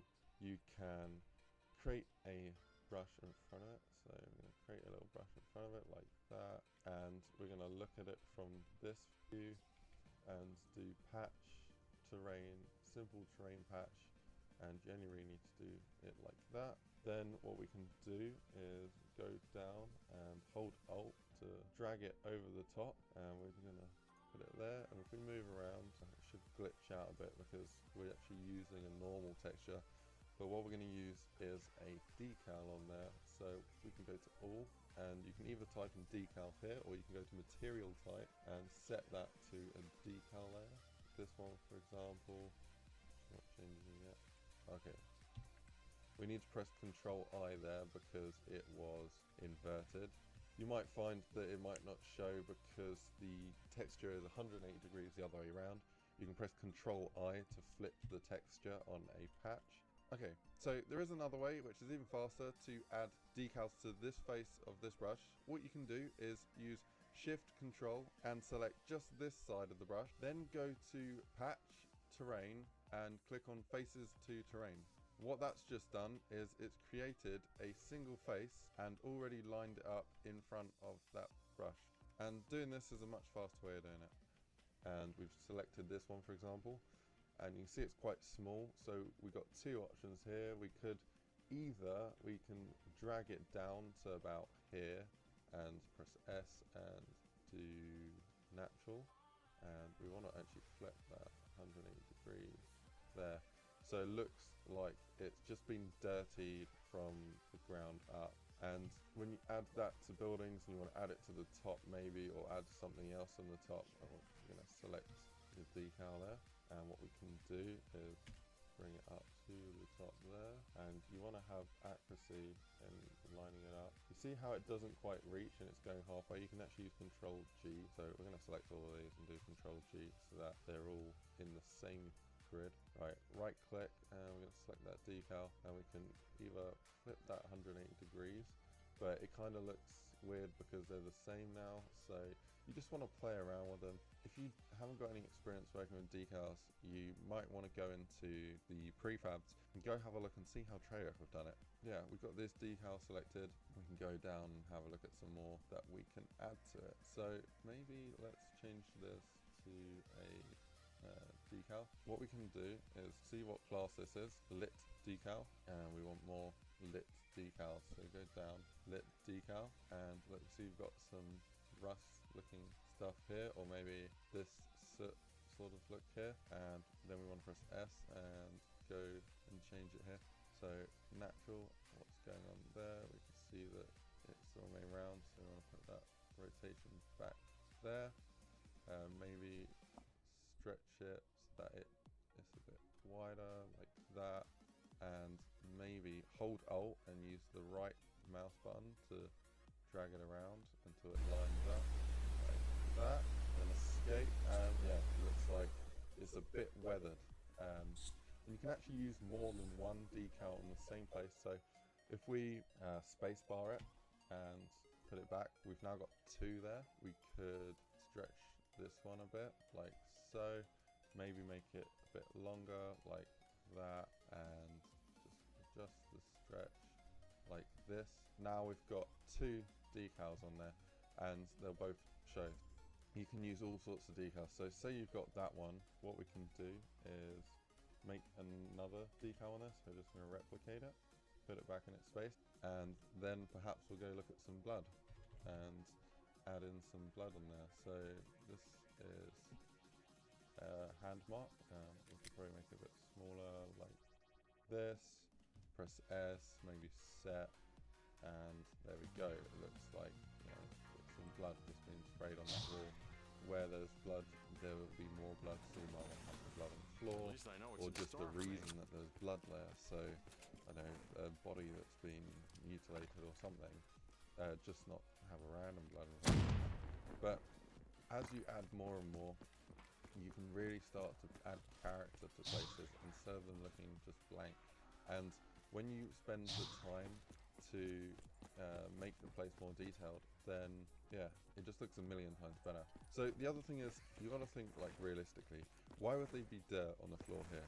You know, then you got to add more dirt to the other places. Or if it would be a really clean place, like a lab or Nikolai something would have that's been kept proud of clean, me. then perhaps you want it clean, but then have models of cleaning things around and stuff like that. And you got to think logically. So if this place isn't clean, then you might want to have other things to support it. So detail isn't just about adding decals, it's about modeling as well, and making everything feel much more fulfilled. So if we go to rubbish, I don't think they can call it rubbish. Okay, so let's try trash, and we found some trash and stuff, and it's all the little things. So around rubbish like this, yeah. The next thing is you might want to have some dirt and grit that's built up around here. So you can actually create a patch here, or we'll just make it to there and do patch terrain, simple terrain patch, and we'll go the width, probably not that wide, so like 4, and then height, maybe like 12 or something. Okay, then we want to bring it to the floor, and we want to put it with ground height. So that's the ground height. Then give it a, oh, we need to pull that back. So here we have picked some dirt, maybe some other dirt. And height, and bring that right down. Okay, that is a little too high there. Okay, so, and then we press S, natural. And you see that there is dirt against the wall. So you might want to change the texture so that it better fits, or perhaps what we can do is just make it a little darker, so that it blends in a bit better. And you'll start to make it seem like there's always been rubbish, or maybe it's a busy high street and all of the exhaust gases over time, over 100 years or whatever, have made the house dirty. Maybe where you have an air vent on the side, you want to have it looking like it's weathered the bricks. Maybe there's a gutter and you have it broken, and then you have stain from where all the limescale and the water has slowly rotted away the wall, or whatever it is. And all those little things that make a house look old and degraded, you just want to add those in, so it doesn't feel like every house in your map is brand new, perfect, because it shouldn't be. Especially when there's zombies, there's a stereotypical view that everything sort of, there's been some time, and where there's time, there's going to be weathering, and and especially weathering in this form as well. You know, if you have a snowy map, then you're going to want to have snow on the places. And if we actually look at this, you see that they just use patches there and then use the snow powder texture, and that's all it is. You know, if we remove these, you'll see it's just brushes and terrain patches. So look, this bit of snow here is literally just a terrain patch that has been bent around, and you just need to give it some time, and before you know it, you'll have some really cool looking stuff. Like this is a really quick example, but you put more time into it, like you might want to put at least half hour into making a decent wall, and you'll come out with something that looks amazing. Use models, like here we got these brick models, and we got a really cool model here where it looks like the wall has been pushed into there. That's a cool little effect. So use models, use decals, and the other thing you can use is the volume decals. So if we go to the entity browser, right click, go to entity browser, and then MISC, and then we want to volume decal. Deselect anything you got, drag in a volume decal, and look from above. You see there's an arrow on there. That pointing away from the object that you're on. So we're going to rotate that 180 degrees, the grid size 4, pressed R and rotated it, and now that's 180 degrees. It's not touching the wall, so we want it touching the wall, and you'll see that there's the default own texture on there, and we need to give it a decal once again. So all decals, and there is a dirt effect there. We can press S and do set, and we can use these handles to make it bigger. So we can use the blue one to go out, the green one to go out, and the red one to, sorry, that did the axes handle. We want that one there. That will change the distance that's affected.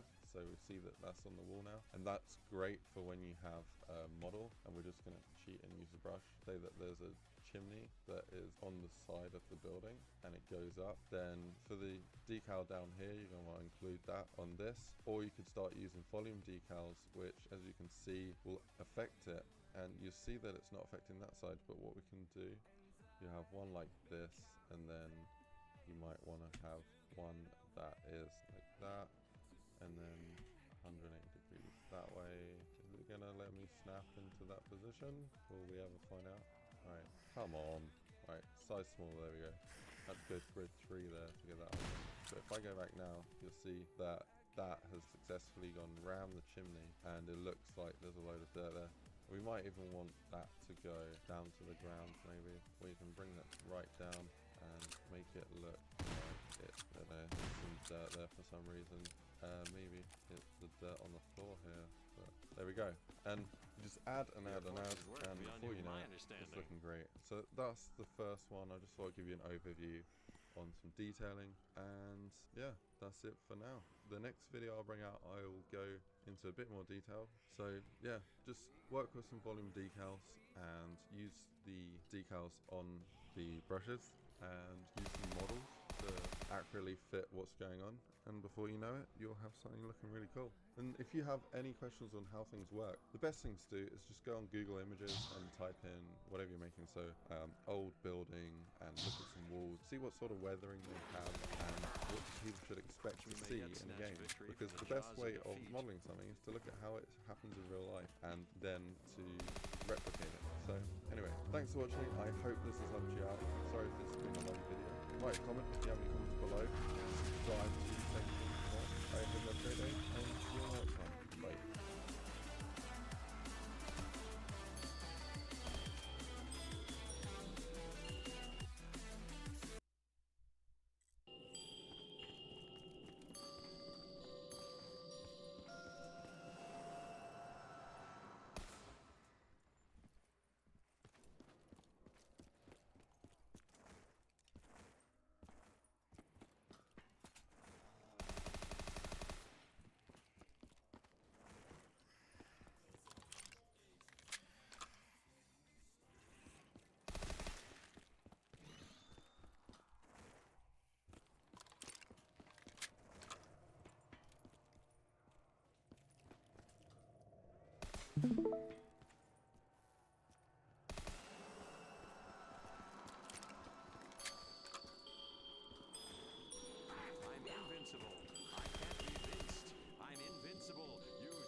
let's go. What sorcery is this?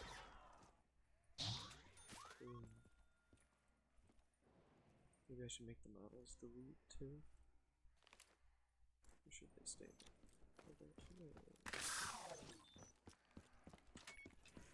Say, no way I can make you reappear.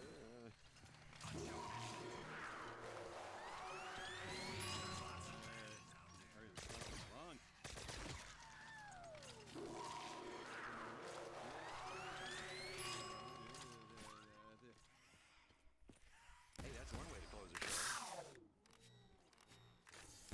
Hey, I think that was pretty conclusive. Ooh, I think you spread yourselves a little thin there.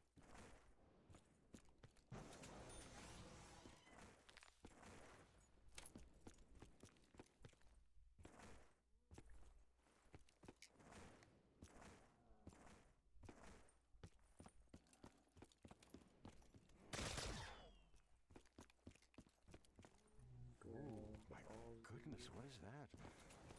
Looks like it's made of flesh.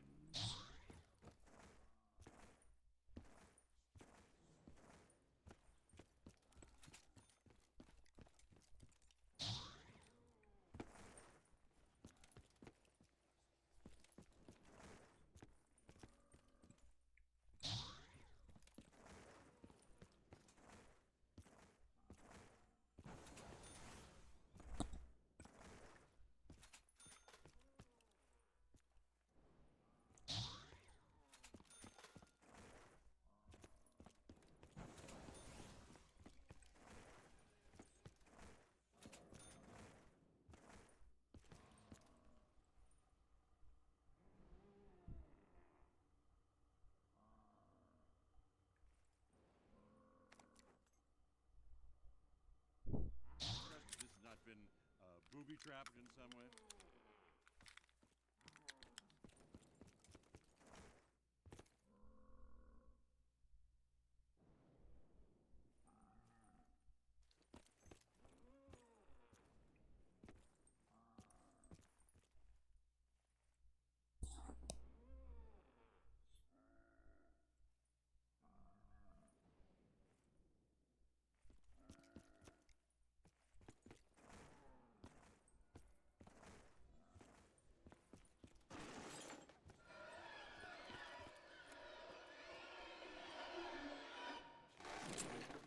I feel it only right. I bequeath this weapon to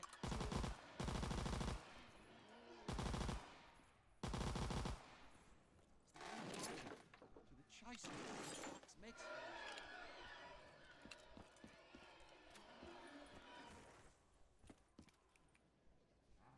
Magic at work here. I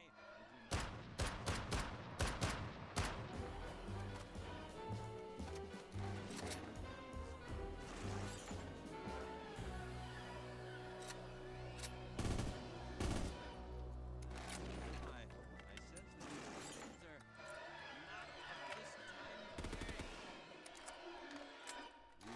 Prove a worthy conduit to my sin.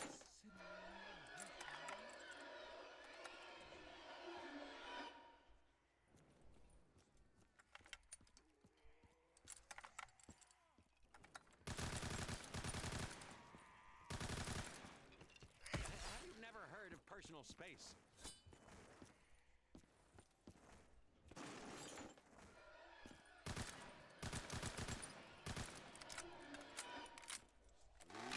Such mysteries haven't even begun to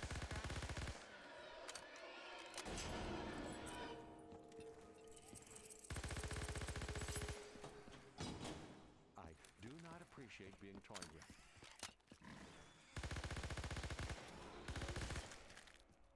Ammunition appearing out of thin air. Ooh, I must harness this power. That's good night, Vienna.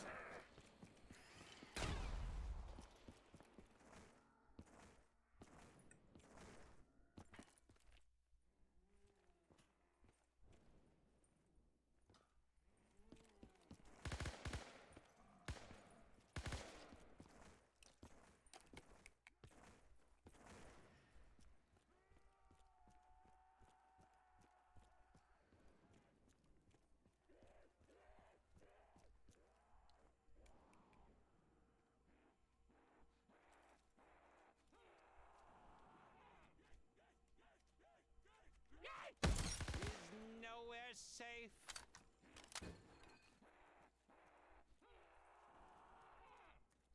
Careful, these clothes are made by the finest tailors.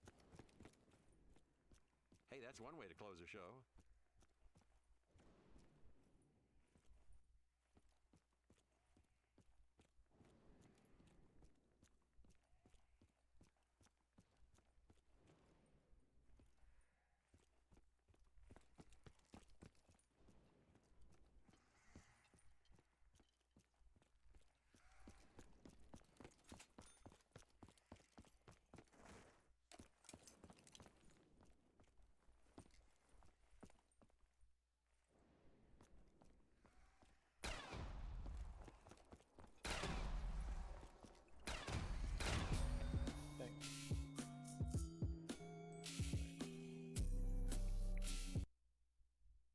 It's time to start detailing.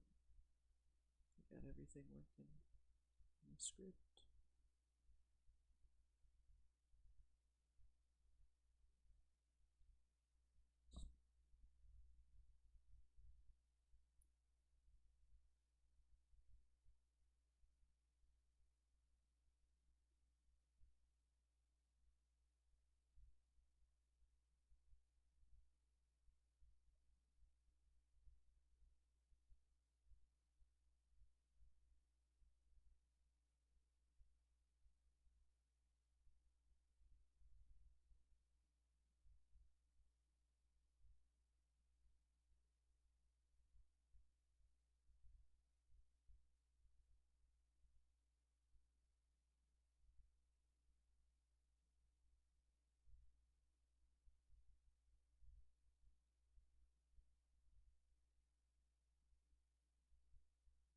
How's it going, guys? I thought I'd show you another one on detailing, and this time we're going to get right into it and show you how to make some cool snow. This is also going to show you some other things about how you can decorate the inside of a house using the same thing, and generally, yeah, how you can use some blending. So if you haven't seen blending already, it's a way of having multiple textures on a surface and bringing through different ones at different strengths. You can see they've used it on this building to turn that building into that building. Right, so we're going to make something simple, and it's going to be this thing that you see here. We're going to show you how to blend. The first thing I want to notify is when you press Y on the keyboard and bring up the patch editing options, is to make sure that you have alpha checked and that you have flatten checked, and then you're going to want to mess around with the amplitude and inner outer radius.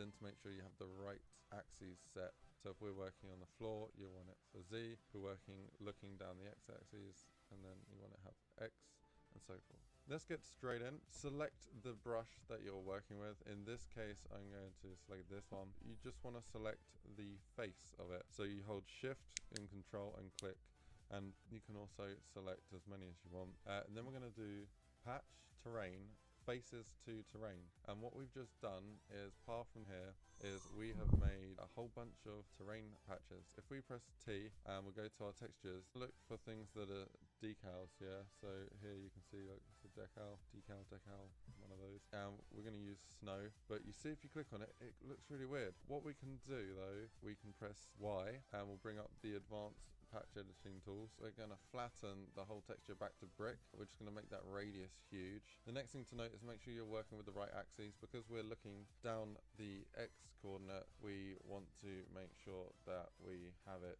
selected on X. You see here, this blue thing here is your camera, and you see what way it's looking is going X, which is that way. You know, if you remember graphs in school, you have a graph like this and then X and Y, and so because we're looking along the X, we need to choose X. If you were looking along the Y, positive or negative, you want to select the Y coordinate. That's why when you're editing the floor, you have the Z coordinate. So we've raised up the radius. We're just going to bring it back to brick. You see how we did that? That was holding Alt and using left click. If we hold right click, you'll see that it brings the snow back. We're just going to go left click and right click. and you see how you have control over that. So we're going to make it brick. Then what we're going to do is bring the radius down a little bit. Then what you can do is we can just tap the right click a little bit like this, and you'll see how it's editing it. What you might notice here is that it's stronger here and it's less strong over here, and that's because of the vertices, and it always edits the area of the vertices that is connecting with the radius. So what we're going to want to do for this wall, and this wall is increase the vert count, and you can do that by going to patch and then go down to where it says double patch, and you might want to do that once or twice. That's probably all right there. Now when we select these, that's selected the brush, so you can right click, select the snow, right click, hold shift and select the snow, right click, then hold shift and select the snow. Okay, so now we're back here. We're going to use left click to put it all back to brick, and now when we go and make it snowy, you'll find that it affects the area about the same and it blends in better. So yeah, you want the right amount of verts. Also, if you're finding that it just goes bang straight to snow, then your amplitude is too high. So look, see there, it's like too strong straight away. So if we bring that down to about 0.7 or even less, you know, so maybe 0.5, we can just tap the right trigger and tap the right mouse button to bring the snow up. And the other thing you can do with this is, say we've made it look as snowy as we wanted, but we want some dirt on there as well. But what we can do is, if we just select the face by right click and select the face like this, and then copy and paste, Control C, Control V, and then what we're going to do is quickly get rid of the snow on that texture, so the face that we're working with is now blank. Look, I'll move it over here so you can see it's blank. Control Z to put that back. So now we've got an invisible texture. We can press T and we can go look for some dirt. So here's snow scorch. That's probably what we're after. So I've double clicked on there, and now we bring back the advanced patch editing tool, which is Y on the keyboard. We can start bringing this in, and you can see here that there it looks like it's been scorched.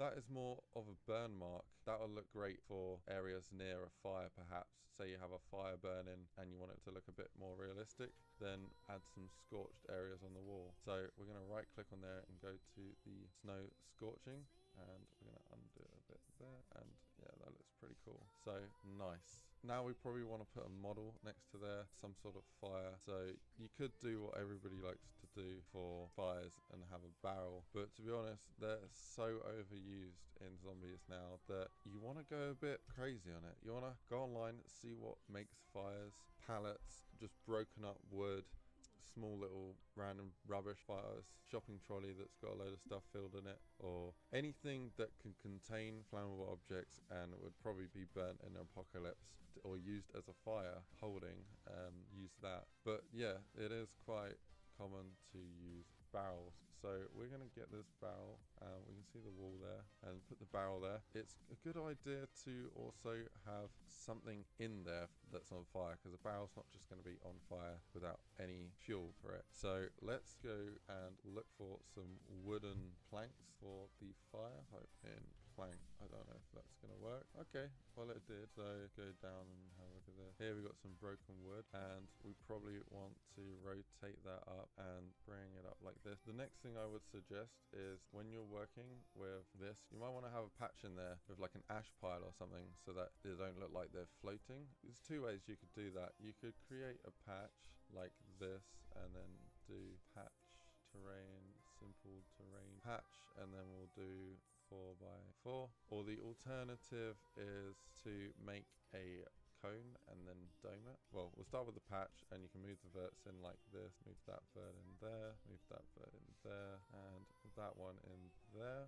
The next one is to just tidy up the other verts. So like this. If you want to go super detailed, you might want to look into having more verts. When it asked us how many horizontal and how many vertical ones, and I put 4, maybe do a bigger number there. So we're just making it cover the whole area. There we go. That one could probably come across like so. The next thing we want to do is give it a dirt texture. So press T and we'll go to dirt, and there we go.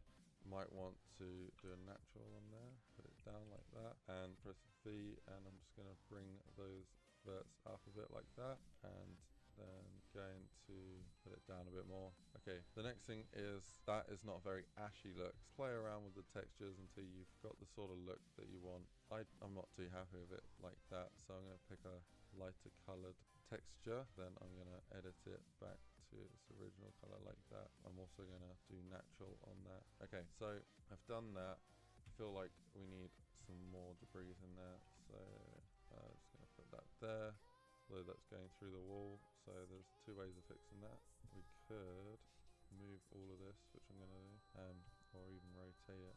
Okay, we've got some debris in there. You could go, add more wood, add varied wood. You see how I got the same piece of wood? That's not so great. You want to have different wood so it's not the same thing. And then when you have your fire effects going, so we're going to just throw some fire effects in there. Effects browser, and we'll go to fire. I want to do like barrel, and so this sort of one here. See how we have that there. And the next thing you want to do with a fire is also have a light. So I'm going to press B, and we're going to type in lights. It's in the unsorted.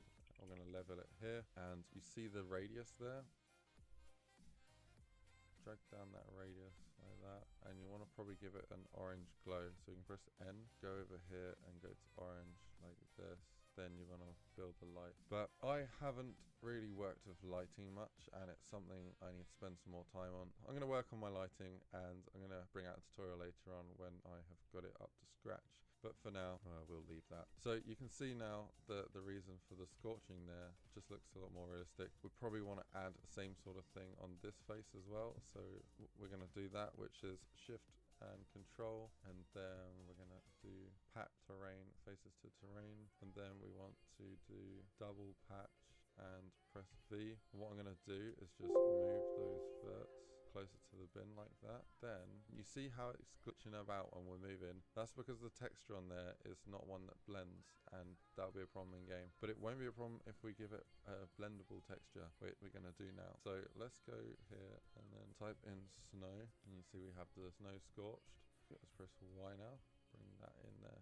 There we go, that looks much better already. And then you're going to want to add it to that little edge as well. Okay, so that's looking pretty cool. The next thing we're going to do is a hallway. So let's make a cool little hallway quickly. Okay, so we're inside this house, and let's give these walls some textures. You're going to want to add things like side skirts. So if we cut down the bottom like that, and then what you can do is bring that out a bit like that. Then maybe cut the edges off like this.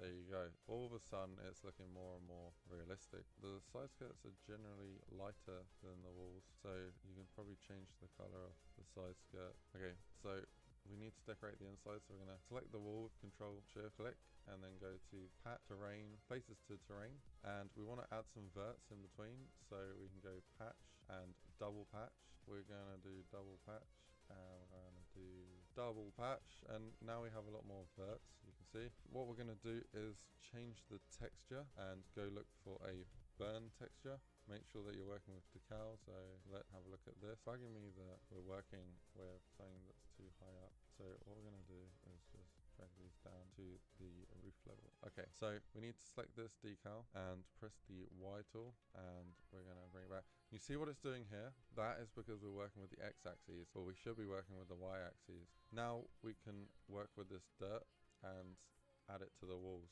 So generally you want to think about realistic terms of things. When you're in a house, you might have a water system and where there are pipes. So if we quickly add a pipe in there, create a little thing here, patch primitives cylinder, and say that this cylinder is, so I've used shift and then square brackets to adjust the detail of that pipe. Say this pipe is running, and you might want to add some curves on it and some tap ends and stuff, and we're going to press T, and we're just going to change that to metal for now. Okay, well, you can play around with the different textures until you find a pipe that looks good, but say that there's a burst in it somewhere, so maybe we'll drag that pipe down like this, and then put that and bring it this, and more around this.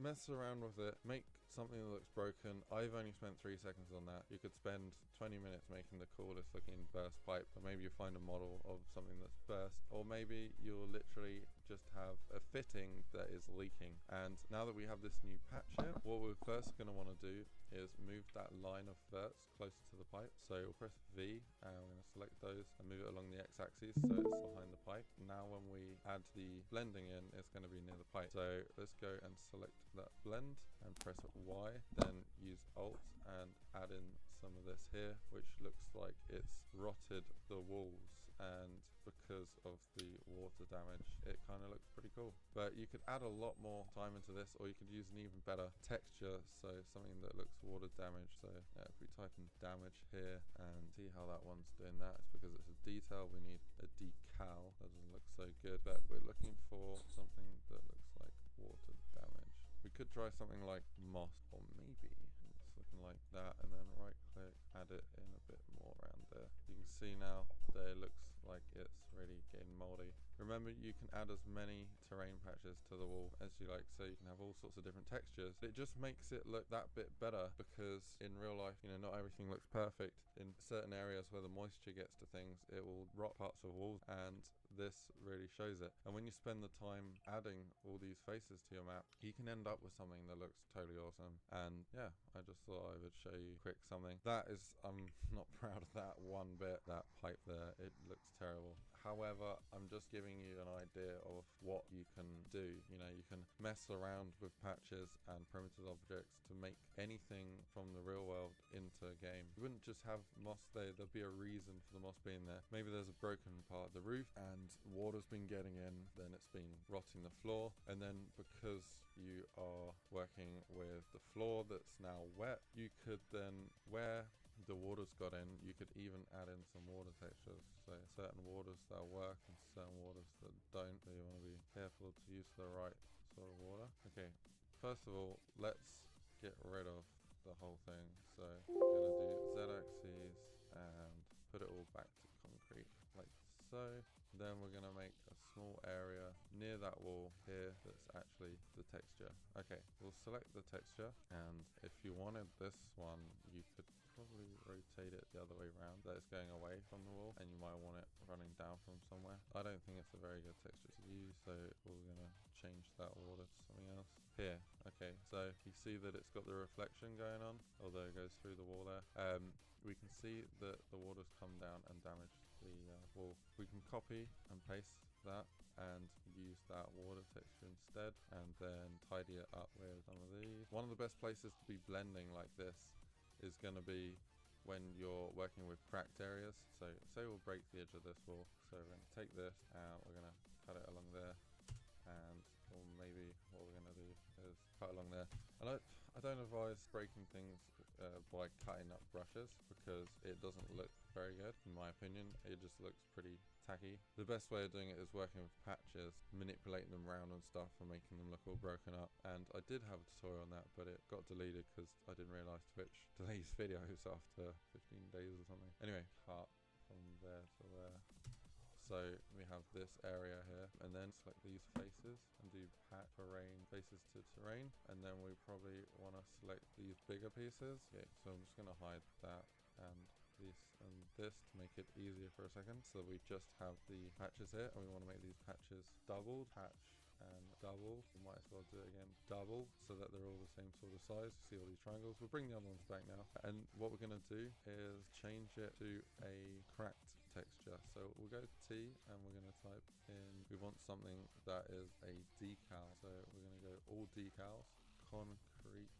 Okay, so you see how this is small and everything like that? That's okay, and what we can do is leave that for the edges. And we want to get rid of these bits like this, and then you want to, these brushes, you're going to want to do the same thing, add some faces to these. We want to do faces to terrain. Right click and add the patch. So I'm holding shift to do select all of those. We want to change them all to that crackedness. Then we want to paint and add them into this area here. I'm going to select this brick and change it to the concrete. So press T, and we want to change it to the concrete that we're working with, which is up here. It's not a decal, so we need to let concrete here. So that wall is now concrete. We can bring the other ones back and see it looks a bit weird, but we want to break it up more. Best way to select this now is just create something around it, and because there's so many things there, and then just do select inside, and then just deselect the brushes from this side like that, and now we have all the patches selected. Then we can press Control C, V, and we've made a replica of them all. We can now go and add a different type of crack texture going on, but we want to set it back to decals so that we only pick decal textures. And now we can start adding some more detail to them. So yeah, starting to look a bit better, but not too sure about that one texture there. Anyway, you got the gist, and there's a lot of cool things you can do. You want to think about damp, you want to think about rot, you want to think about aging, the weathering, all those sorts of things that happen in real life, and then apply them to the objects in game. And it just takes a bit of time. When I'm showing you this, it's difficult because I'm trying to show you the concepts rather than actually just do it myself, because if I was doing it myself, I would spend half hour on each certain area, at least probably an hour making something cool, something custom. And there are so many different, like, in total pipe models that you can use. So we got pipe thing, this sort of thing. I don't know, this thing here. Bring that out. Yeah, maybe like on this, you want to create the face, and then around these edges, have it so that it's just worn away, or it's water damage, or there's been damp on a hole that isn't quite working. Make sure that you use effects, so maybe you have some steam coming off these pipes, especially if they're out in the snow. And like if you're outside and you got pipes that are hot and running, then you have steam coming off them. And yeah, go online, look how things work in real life. Go on Google. Google is our friend, right? So pipe damp wall. See, this is the sort of shit I'm talking about. So we got rot in here, and then we got some more type of rot in here. We got some burning marks here, and this is all around the pipes because they're leaking. You know, and you even got it on the pipes. You could do that on the pipes. You could have a patch that you put over the pipes, and then you can add in some dirt. And you know, like this one here on the ceiling, this is water damage and some rotting, some mold from where upstairs it's leaked, and then it's gone down onto the top edges. And you got some more damp coming onto the wall there, or even here where it's like broken away the wall. You could do that with some patches and bring it around and stuff, and then it's like revealing some of the boards for the roof above. And you see how the light goes over it as well, so we've got the shadows cast over it. All these little things, and the cracks here, the cracks can be added in with another blending as well. So all these sort of things that you get in real life really add to the immersion and the detail in a map, and it's so much better than something that's perfect. So yeah, just work with blending, and yeah, it can sort it out. Hey, thanks for watching. I hope this has helped you out. This is definitely going to make your map look a lot better. Just put some time in, and if you've got any questions, chuck them down in the comments. If you want to know anything more, then ask me down there. Like if you like this video, and subscribe if you haven't already. And take it easy, and I'll see you on the next one. See ya. Bye.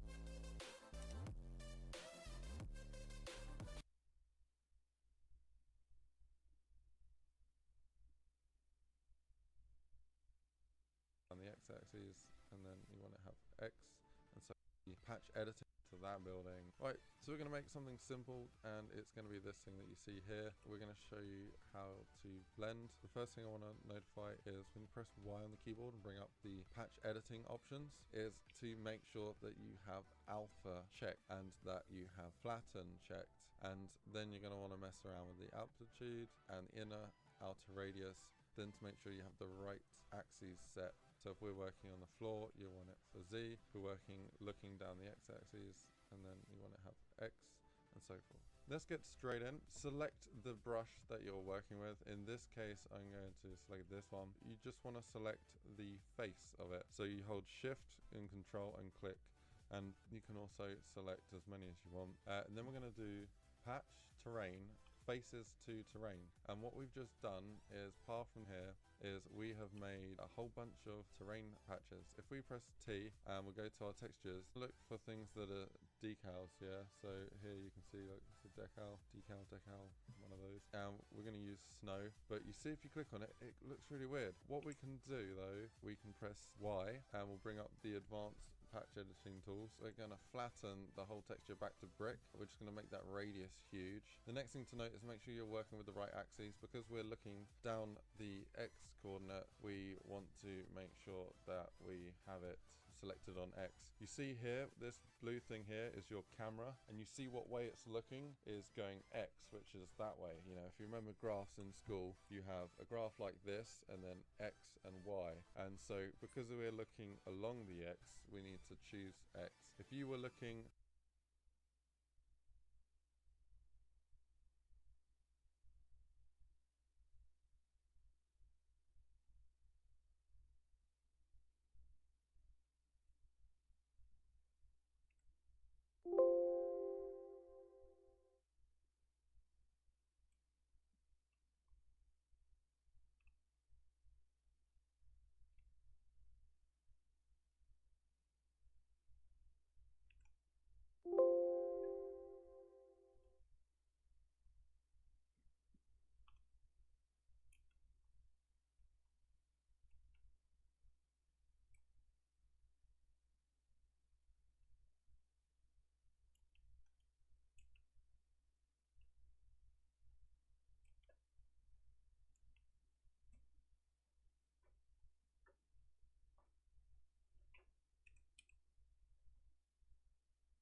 keyboard and bring up the patch editing options is to make sure that you have alpha checked and that you have flatten checked. And then you're going to want to mess around with the amplitude and inner outer radius, then to make sure you have the right axes set. So if we're working on the floor, you want it for Z.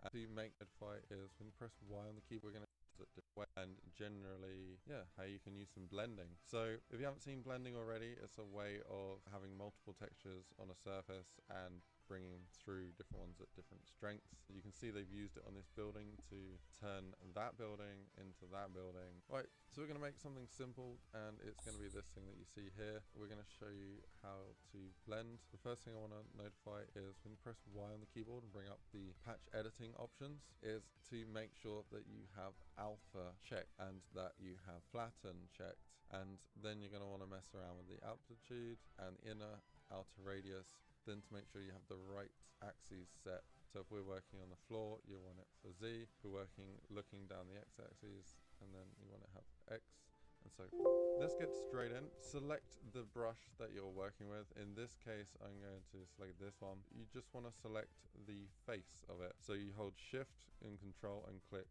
and you can also select as many as you want. And then we're going to do Patch Terrain, Faces to Terrain. And what we've just done is, apart from here, is we have made a whole bunch of terrain patches. If we press T and we'll go to our textures, look for things that are decals, yeah? So here you can see like it's a decal, decal, one of those.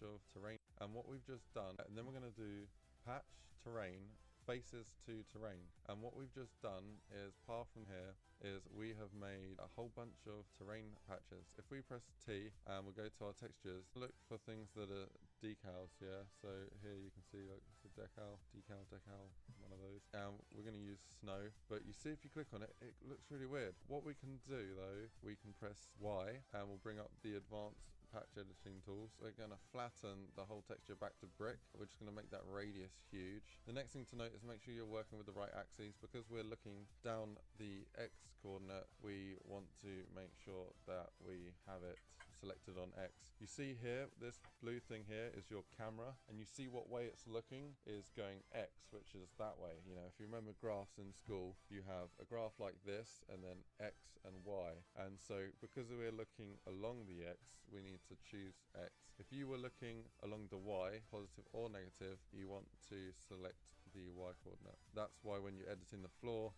you have the Z coordinate. So we've raised up the radius. We're just going to bring it back to brick. You see how we did that? That was holding Alt and using left click. If we hold right click, you'll see that it brings the snow back. We're just going to go left click and right click.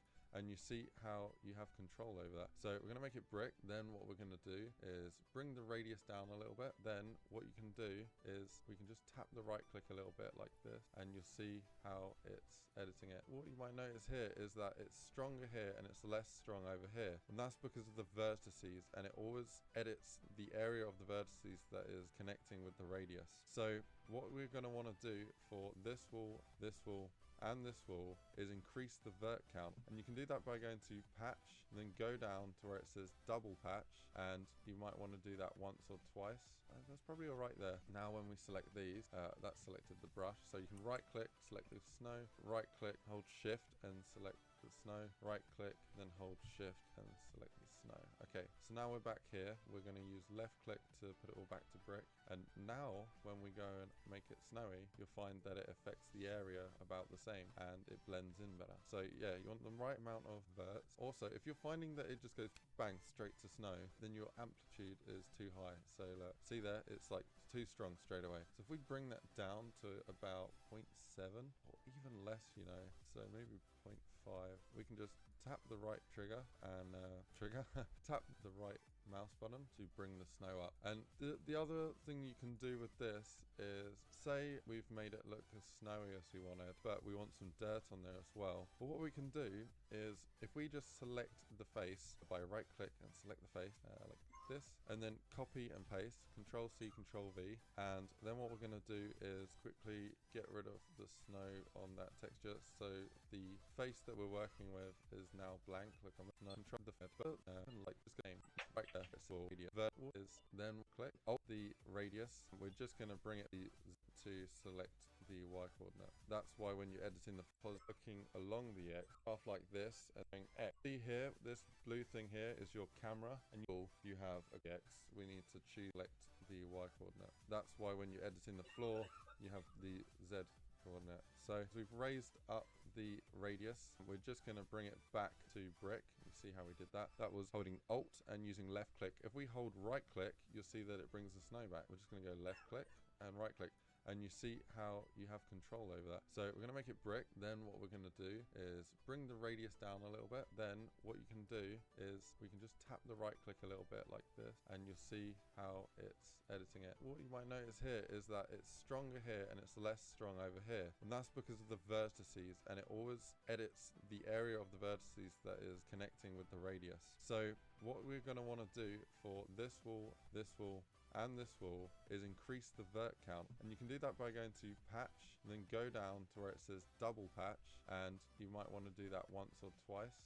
That's probably all right there. Now when we select these, that's selected the brush, so you can right click, select the snow, right click, hold shift and select the snow, right click, then hold shift and select the snow. Okay, so now we're back here. We're going to use left click to put it all back to brick, and now when we go and make it snowy, you'll find that it affects the area about the same and it blends in better. So yeah, you want the right amount of verts. Also, if you're finding that it just goes bang straight to snow, then your amplitude is too high. So look, see there, it's like too strong straight away. So if we bring that down to about 0.7 or even less, you know, so maybe 0.5, we can just tap the right trigger and tap the right mouse button to bring the snow up. And the other thing you can do with this is, say we've made it look as snowy as we wanted, but we want some dirt on there as well. But what we can do is, if we just select the face by right click and select the face like this, and then copy and paste, Control C, Control V, and then what we're going to do is quickly get rid of the snow on that texture, so the face that we're working with is now blank. Look, I'll move it over here so you can see it's blank. Control Z to put that back. So now we've got an invisible texture. We can press T, we can go look for some dirt. So here's snow scorch. That's probably what we're after. So I've double clicked on there, and now we bring back the advanced patch editing tool, which is Y on the keyboard. We can start bringing this in, and you can see here that there it looks like it's been scorched. That is more of a burn mark. That'll look great for areas near a fire, perhaps. Say you have a fire burning and you want it to look a bit more realistic, then add some scorched areas on the wall. So we're going to right click on there and go to the snow scorching, and we're going to undo it a bit there, and yeah, that looks pretty cool. So nice. Now we probably want to put a model next to there, some sort of fire. So you could do what everybody likes to do for fires and have a barrel, but to be honest, they're so overused in zombies now that you want to go a bit crazy on it.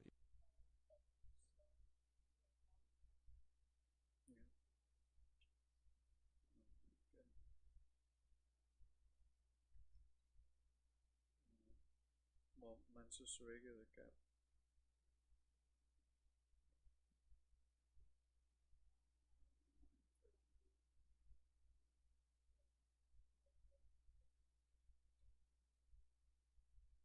You got a bunch of money or something?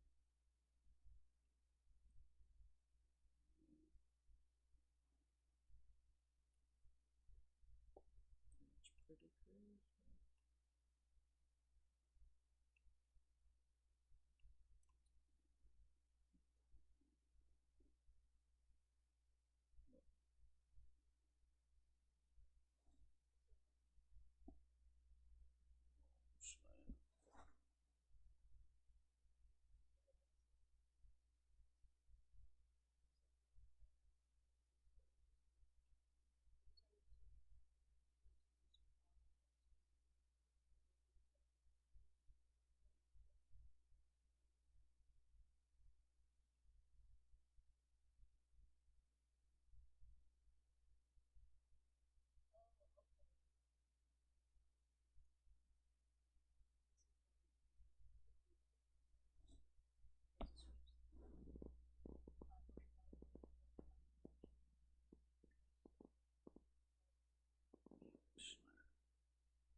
That's pretty cool, man.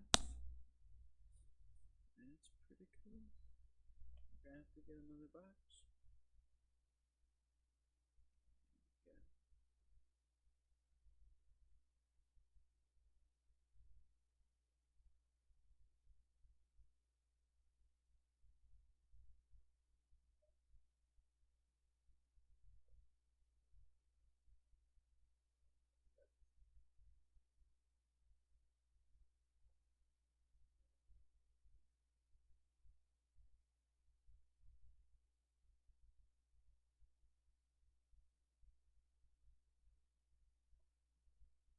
You wanna go online, so maybe it was edits the area of the vertices that is connecting with the radius. So what we're gonna wanna do for this wall, what you can do is we can just tap the right click a little bit like this, and you'll see how it's editing it. What you might notice here is that it's stronger here and it's less strong over here, and that's because of the vertices, and it always edits the area of the vertices that is connecting with the radius. So what we're going to want to do for this wall, and this wall is increase the vert count, and you can do that by going to patch and then go down to where it says double patch, and you might want to do that once or twice. That's probably all right there. Now when we select these, that's selected the brush, so you can right click, select the snow, right click, hold shift and select the snow, right click, then hold shift and select the snow. Okay, so now we're back here. We're going to use left click to put it all back to brick, and now when we go and make it snowy, you'll find that it affects the area about the same and it blends in better. So yeah, you want the right amount of to brick. You see how we did that. That was holding alt and using left click. If we hold right click, you'll see that it brings the snow back. We're just going to go left click and right click, and you see how you have control over that. So we're going to make it brick. Then what we're going to do is bring the radius down a little bit. Then what you can do is we can just tap the right click a little. You have a graph like this, and then X and Y. And so because we're looking along the X, we need to choose X. If you were looking along the Y, positive or negative, you want to select the Y coordinate. That's why when you're editing the floor, you have the Z coordinate. So we've raised up the radius. We're just going to bring it back to brick. You see how we did that. That was holding alt and using left click. If we hold right click, you'll see that it brings the snow back. We're just going to go left click and right click, and you see how you have control over that. So we're going to make it brick. Then what we're going to do is bring the radius down a little bit. Then what you can do is we can just tap the right click a little bit like this, and you'll see how it's editing it. What you might notice here is that it's stronger here and it's less strong over here, and that's because of the vertices, and it always edits the area of the vertices that is connecting with the radius. So what we're going to want to do for this wall, and this wall is increase the vert count, and you can do that by going to patch and then go down to where it says double patch, and you might want to do that once or twice. That's probably all right there. Now when we select these, that's selected the brush, so you can right click, select the snow, right click, hold shift and select the snow, right click, then hold shift and select the snow. Okay, so now we're back here. We're going to use left click to put it all back to brick, and now when we go and make it snowy, you'll find that it affects the area about the same and it blends in better. So yeah, you want the right amount of verts. Also, if you're finding that it just goes bang straight to snow, then your amplitude is too high. So see there, it's like too strong straight away. So if we bring that down to about 0.7 or even less, you know, so maybe 0.5, we can just tap the right trigger and tap the right mouse button to bring the snow up. And the other thing you can do with this is, say we've made it look as snowy as we wanted, but we want some dirt on there as well. But what we can do is, if we just select the face by right click and select the face like this, and then copy and paste, Control C, Control V, and then what we're going to do is quickly get rid of the snow on that texture, so the face that we're working with is now blank. Look, I'll move it over here so you can see it's blank. Control Z to put that back. So now we've got an invisible texture. We can press T, we can go look for some dirt. So here's snow scorch. That's probably what we're after. So I've double clicked on there, and now we bring back the advanced patch editing tool, which is Y on the keyboard. We can start bringing this in, and you can see here that there it looks like it's been scorched. That is more of a burn mark. That'll look great for areas near a fire perhaps. Say you have a fire burning and you want it to look a bit more realistic, then add some scorched areas on the wall. So we're going to right click on there and go to the snow scorching, and we're going to undo it a bit there, and yeah, that looks pretty cool. So nice. Now we probably want to put a model next to there, some sort of fire. So you could do what everybody likes to do for fires and have a barrel, but to be honest, they're so overused in zombies now that you want to go a bit crazy on it. You want to go online, see what makes fires, pallets, just broken up wood, small little random rubbish fires, shopping trolley that's got a load of stuff filled in it, or anything that can contain flammable objects and would probably be burnt in an apocalypse or used as a fire holding, use that. But yeah, it is quite common to use barrels. So we're going to get this barrel, we can see the wall there, and put the barrel there. It's a good idea to also have something in there that's on fire, because a barrel's not just going to be on fire without any fuel for it. So let's go and look for some wooden planks for the fire. Type in plank. I don't know if that's going to work. Okay, well it did. So go down and have a look at this. Here we got some broken wood, and we probably want to rotate that up and bring it up like this. The next thing I would suggest is when you're working with this, you might want to have a patch in there with like an ash pile or something so that they don't look like they're floating. There's two ways you could do that. You could create a patch like this and then do patch terrain, simple terrain patch, and then we'll do 4x4. Or the alternative is to make a cone and then dome it. Well, we'll start with the patch, and you can move the verts in like this. Move that vert in there, move that vert in there, and that one in there. The next one is to just tidy up the other verts. So like this. If you want to go super detailed, you might want to look into having more verts. When it asked us how many horizontal and how many vertical ones, and I put 4. Maybe do a bigger number there. So we're just making it cover the whole area. There we go. That one could probably come across like so. The next thing we want to do is give it a dirt texture. So press T and we'll go to dirt, and there we go. Might want to do a natural on there, put it down like that, and press V, and I'm just going to bring those verts up a bit like that, and then going to put it down a bit more. Okay, the next thing is that is not a very ashy look. Play around with the textures until you've got the sort of look that you want. I'm not too happy with it like that, so I'm going to pick a lighter colored texture, then I'm going to edit it back to its original color like that. I'm also going to do natural on that. Okay, so I've done that. I feel like we need some more debris in there, so I'm just going to put that there. Although that's going through the wall, so there's two ways of fixing that. We could move all of this, which I'm going to do, or even rotate it.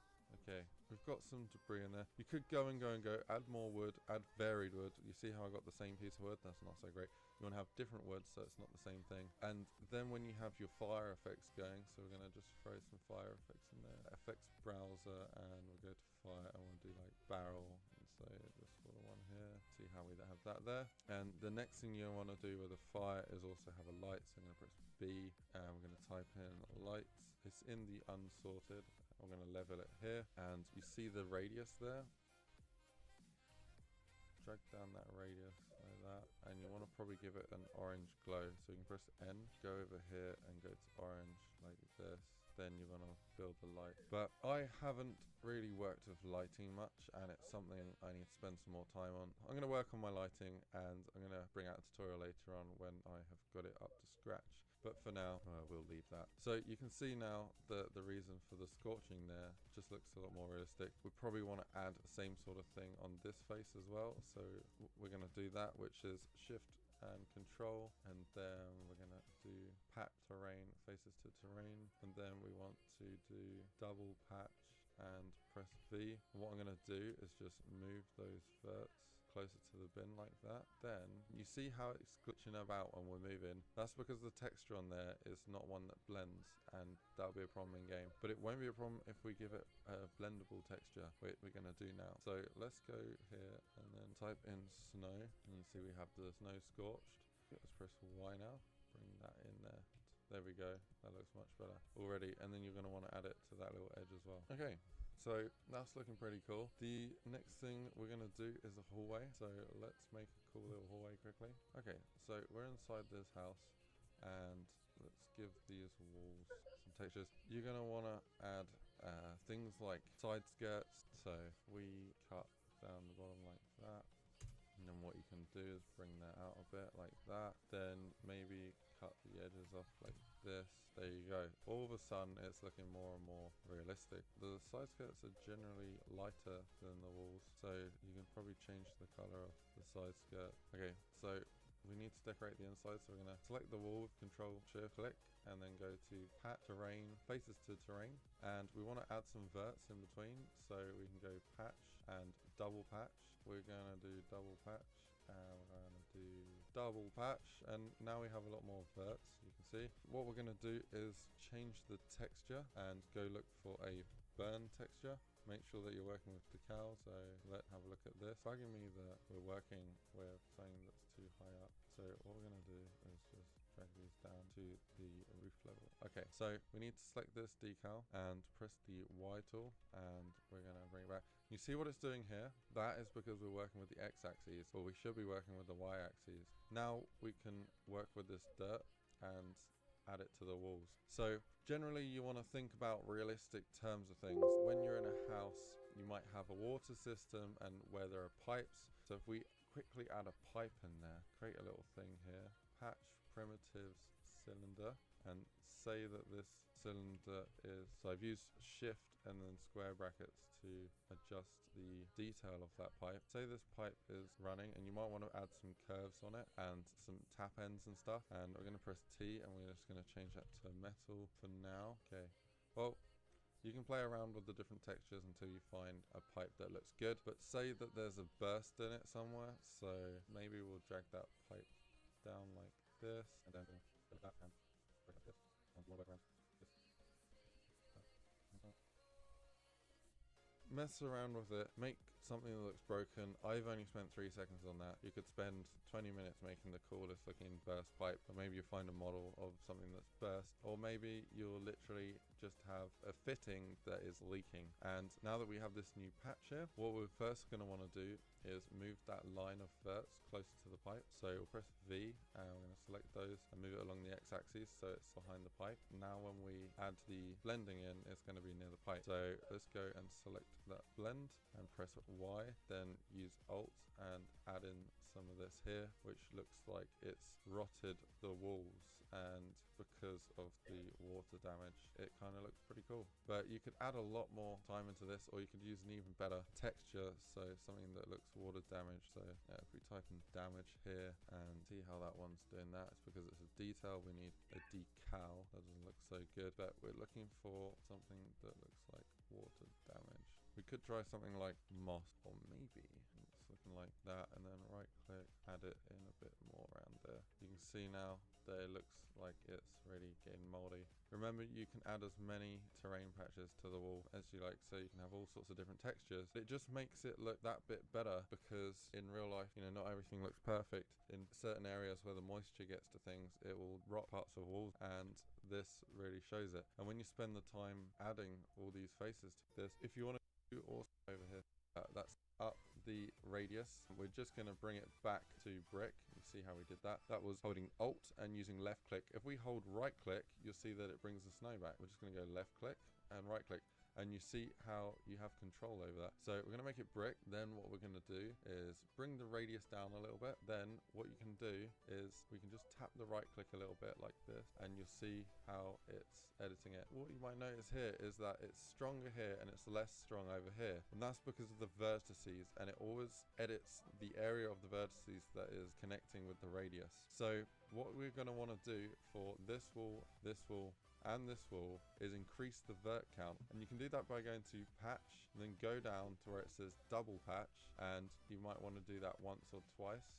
That's probably all right there. Now when we select these, that's selected the brush, so you can right click, select the snow, right click, hold shift and select the snow, right click, then hold shift and select the snow. Okay, so now we're back here. We're going to use left click to put it all back to brick. And now when we go and make it snowy, you'll find that it affects the area about the same and it blends in better. So yeah, you want the right amount of verts. Also, if you're finding that it just goes bang straight to snow, then your amplitude is too high. So look, see there, it's like too strong straight away. So if we bring that down to about 0.7, double patch, and it edits the area of the vertices that is connecting with the radius. So what we're going to want to do for this wall, and this wall is increase the vert count, and you can do that by going to patch and then go down to where it says double patch, and you might want to do that once or twice. That's probably all right there. Now when we select these, that's selected the brush, so you can right click, select the snow, right click, hold shape, go and make it here. Selected the brush, so that once or twice. That's probably all right there. Now there's double, increase the vert count, and you can do that by going to patch and then go down to where it says double patch, and you might want to do that once or twice. That's probably all right there. Now when we select these, that's selected the brush, so you can right click, select the snow, right click, hold shift and select the snow, right click, then hold shift and select the snow.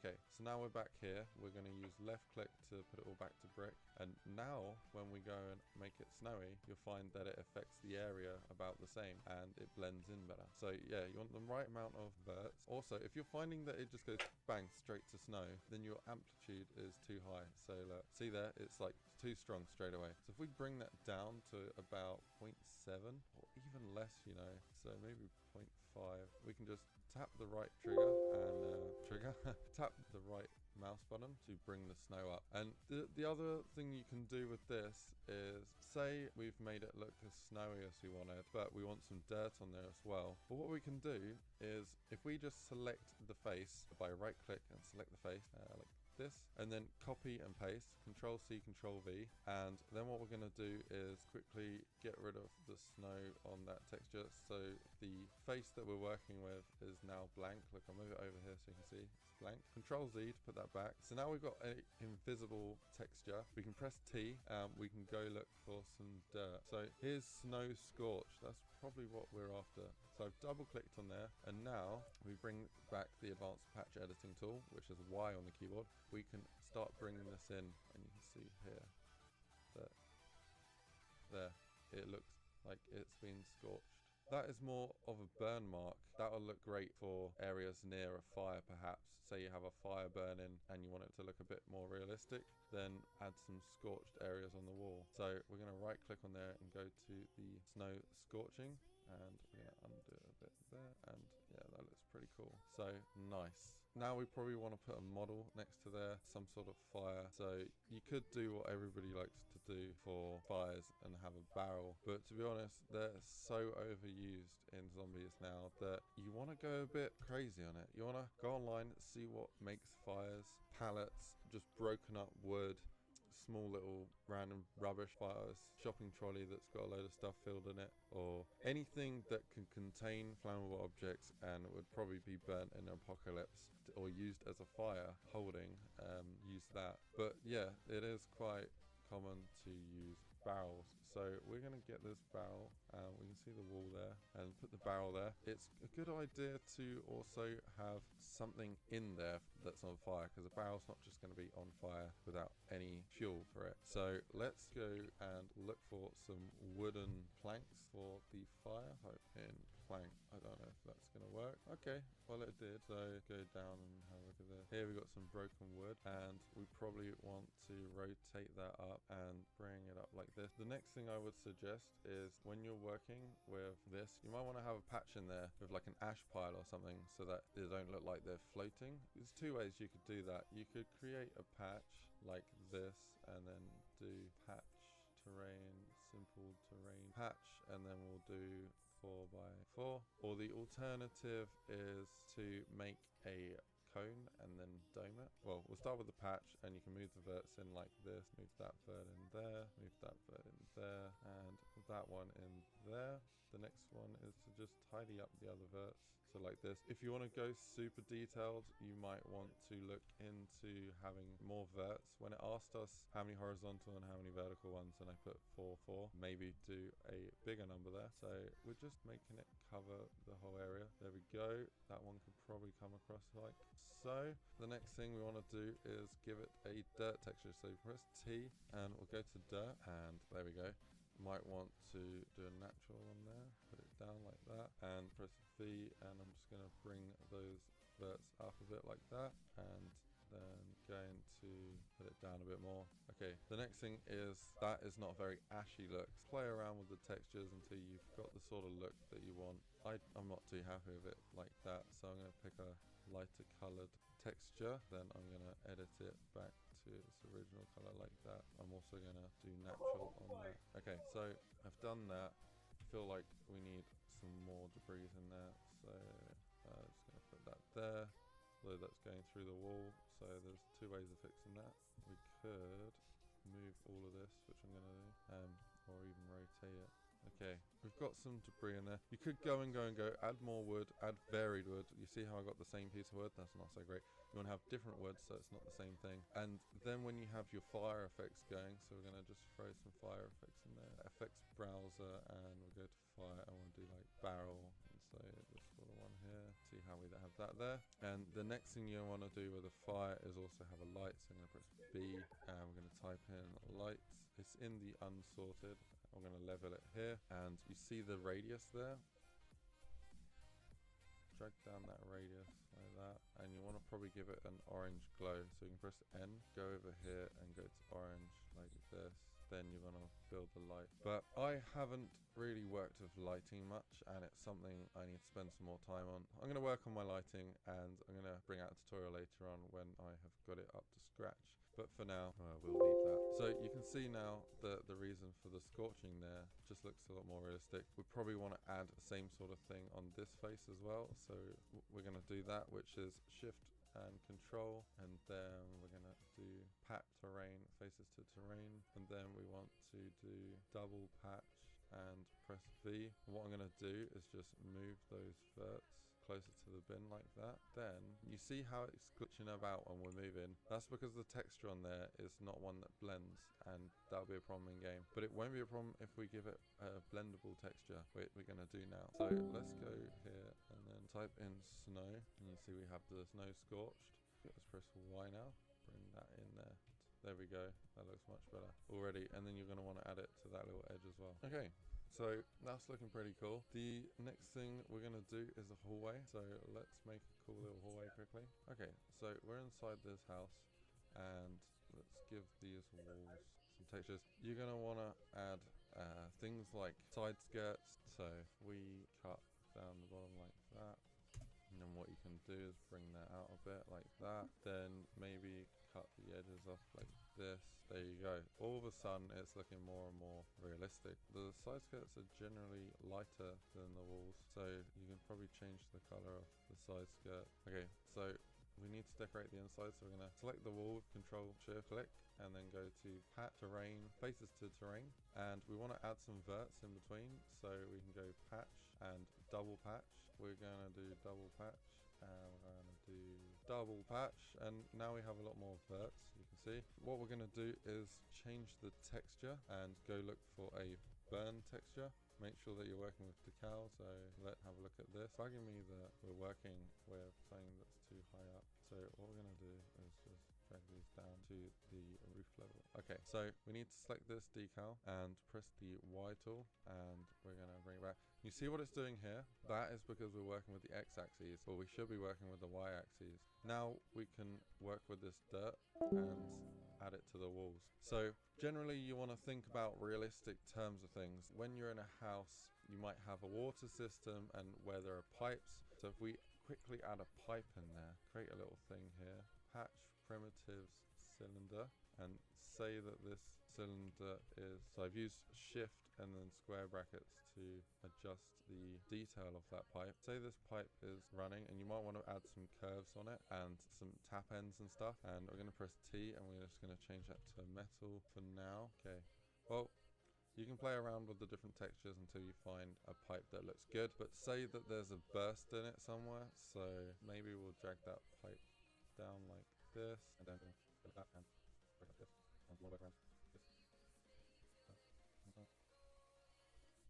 Mess around with it, make something that looks broken. I've only spent 3 seconds on that. You could spend 20 minutes making the coolest looking burst pipe, or maybe you find a model of something that's burst, or maybe you'll literally just have a fitting that is leaking. And now that we have this new patch here, what we're first going to want to do is move that line of verts closer to the pipe. So we'll press V and we're going to select those and move it along the x-axis so it's behind the pipe. Now when we add the blending in, it's going to be near the pipe. So let's go and select that blend and press Y, then use Alt and add in some of this here, which looks like it's rotted the walls, and because of the water damage it kind of looks pretty cool. But you could add a lot more time into this, or you could use an even better texture, so something that looks water damage. So yeah, if we type in damage here and see how that one's doing that, it's because it's a detail. We need a decal. That doesn't look so good, but we're looking for something that looks like water damage. We could try something like moss, or maybe it's looking like that, and then right click, add it in a bit more around there. You can see now that it looks like it's really getting moldy. Remember, you can add as many terrain patches to the wall as you like, so you can have all sorts of different textures. It just makes it look that bit better, because in real life, you know, not everything looks perfect. In certain areas where the moisture gets to things, it will rot parts of walls, and this really shows it. And when you spend the time adding all these faces to your map, you can end up with something that looks totally awesome. And yeah, I just thought I would show you quick something. That is, I'm not proud of that one bit, that pipe there. It looks terrible. However, I'm just giving you an idea of what you can do. You know, you can mess around with patches and primitive objects to make anything from the real world into a game. You wouldn't just have moss there, there'd be a reason for the moss being there. Maybe there's a broken part of the roof and water's been getting in, then it's been rotting the floor, and then because you are working with the floor that's now wet, you could then, where the water's got in, you could even add in some water textures. So certain waters that work and certain waters that don't. So you want to be careful to use the right sort of water. Okay, first of all, let's get rid of the whole thing. So I'm gonna do Z-axis and put it all back to concrete like so. Then we're gonna make a small area near that wall here that's actually the texture. Okay, we'll select the texture, and if you wanted this one, you could probably rotate it the other way around, that it's going away from the wall, and you might want it running down from somewhere. I don't think it's a very good texture to use, so we're gonna change that water to something else. Here, okay, so you see that it's got the reflection going on, although it goes through the wall there. We can see that the water's come down and damaged the wall. We can copy and paste that and use that water texture instead, and then tidy it up with some of these. One of the best places to be blending like this is going to be when you're working with cracked areas. So say we'll break the edge of this wall, so we're going to take this and we're going to cut it along there, and or maybe what we're going to do is cut along there. And I don't advise breaking things by cutting up brushes, because it doesn't look very good in my opinion. It just looks pretty tacky. The best way of doing it is working with patches, manipulating them around and stuff and making them look all broken up. And I did have a tutorial on that, but it got deleted because I didn't realize Twitch deletes videos after 15 days or something. Anyway, cut from there to there. So we have this area here, and then select these faces and do pat terrain faces to terrain, and then we probably want to select these bigger pieces. Okay, so I'm just going to hide that and this and this to make it easier for a second. So we just have the patches here, and we want to make these patches doubled, patch and double. We might as well do it again, double, so that they're all the same sort of size. See all these triangles. We'll bring the other ones back now, and what we're going to do is change it to a cracked texture. So we'll go T and we're going to type in, we want something that is a decal, so we're going to go all decals, concrete. Okay, so you see how this is small and everything like that? That's okay, and what we can do is leave that for the edges. And we want to get rid of these bits like this, and then you want to, these brushes, you're going to want to do the same thing, add some faces to these. We want to do faces to terrain. Right click and add the patch. So I'm holding shift to select all of those. We want to change them all to that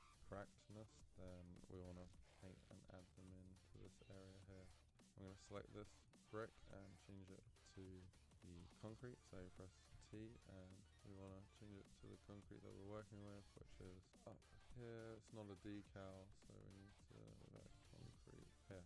So that wall is now concrete. We can bring the other ones back and see it looks a bit weird, but we want to break it up more. Best way to select this now is just create something around it, and because there's so many things there, and then just do select inside and then just deselect the brushes from this side like that, and now we have all the patches selected. Then we can press Control C, Control V, and we've made a replica of them all. We can now go and add a different type of crack texture going on, but we want to set it back to decals so that we only pick decal textures, and now we can start adding some more detail to them. So yeah, starting to look a bit better, but not too sure about that one texture there. Anyway, you got the gist, and there's a lot of cool things you can do. You want to think about damp, you want to think about rot, you want to think about aging, the weathering, all those sorts of things that happen in real life, and then apply them to the objects in game. And it just takes a bit of time.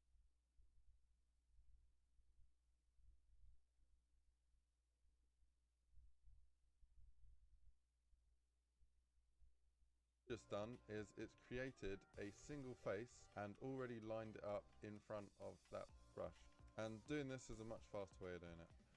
And we've selected this one, for example, and you can see it's quite small, so we've got two options here. We can drag it down to about here and press S and do natural, and we want to actually flip that 180 degrees there. So it looks like it's just been dirtied from the ground up. And when you add that to buildings and you want to add it to the top maybe, or add something else on the top, we're going to select the decal there. And what we can do is bring it up to the top there. And you want to have accuracy in lining it up. You see how it doesn't quite reach and it's going halfway? You can actually use Control G. So we're going to select all of these and do Control G so that they're all in the same grid. Right click, and we're going to select that decal, and we can either flip that 180 degrees, but it kind of looks weird because they're the same now, so you just want to play around with them. If you haven't got any experience working with decals, you might want to go into the prefabs and go have a look and see how Treyarch have done it. Yeah, we've got this decal selected. We can go down and have a look at some more that we can add to it. So maybe let's change this to a decal. What we can do is see what class this is, lit decal, and we want more lit decals. So go down, lit decal, and let's see, we've got some rust looking stuff here, or maybe this sort of look here, and then we want to press S and go and change it here. So natural, what's going on there, we can see that it's all made round, so we want to put that rotation back there, and maybe stretch it so that it's a bit wider like that, and maybe hold Alt and use the right mouse button to drag it around until it lines up like that, then escape, and yeah, it looks like it's a bit weathered. And you can actually use more than one decal in the same place. So if we spacebar it and put it back, we've now got two there. We could stretch this one a bit like so, maybe make it a bit longer like that, and just adjust the stretch like this. Now we've got two decals on there and they'll both show. You can use all sorts of decals. So say you've got that one, what we can do is make another decal on this. We're just going to replicate it, put it back in its space, and then perhaps we'll go look at some blood and add in some blood on there. So this is a hand mark. We could probably make it a bit smaller like this. Press S, maybe set, and there we go. It looks like, you know, some blood has been sprayed on that wall.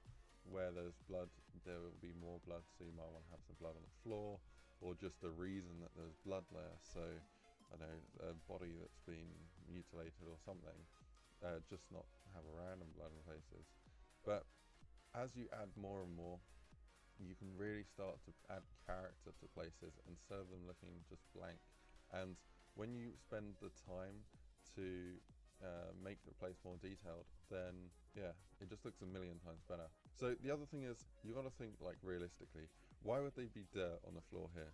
You know, then you got to add more dirt to the other places. Or if it would be a really clean place, like a lab or something that's kept clean, then perhaps you want it clean, but then have models of cleaning things around and stuff like that. And you got to think logically. So if this place isn't clean, then you might want to have other things to support it. So detail isn't just about adding decals. It's about modeling as well, and making everything feel much more fulfilled. So if we go to rubbish, I don't think they call it rubbish. It's okay, so let's try trash. And we've found some trash and stuff, and it's all the little things. So around rubbish like this, yeah.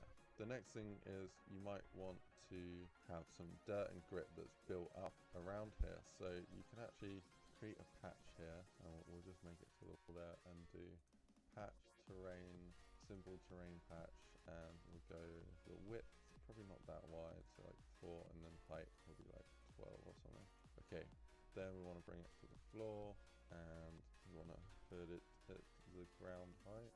So that's the ground height. Then give it a, oh, we need to change that material type back.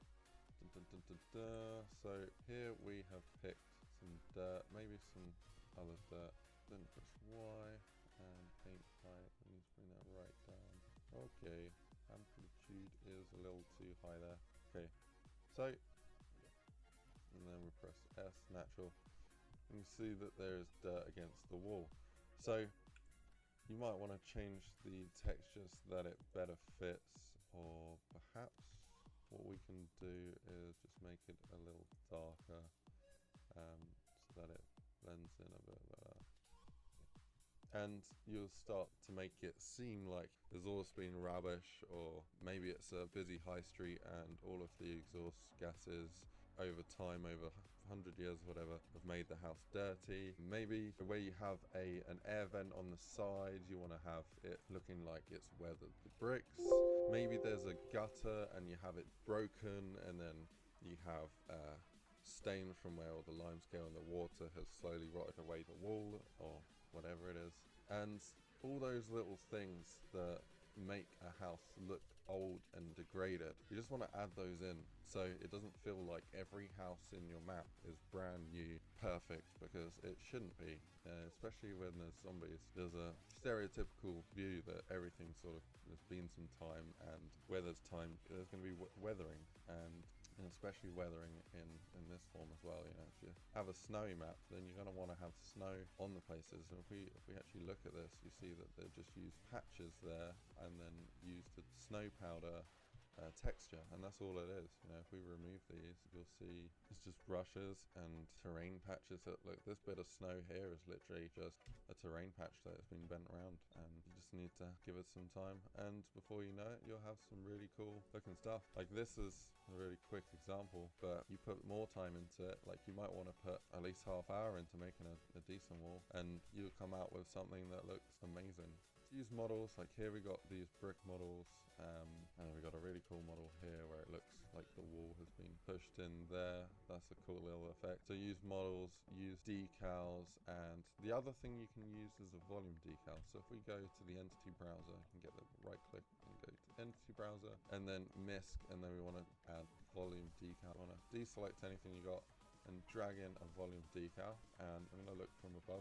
You see there is an arrow on there, and you actually want that pointing away from the object that you want it on. So we're going to rotate that 180 degrees. So I did grid size 4, pressed R and rotated it, and now that's 180 degrees. It's not touching the wall, so we want it touching the wall, and you'll see that there's the default own texture on there, and we need to give it a decal once again. So all decals, and there is a dirt effect there. We can press S and do set, and we can use these handles to make it bigger. So we can use the blue one to go out, the green one to go out, and the red one to, sorry, that did the axes handle. We want that one there. That will change the distance that's affected.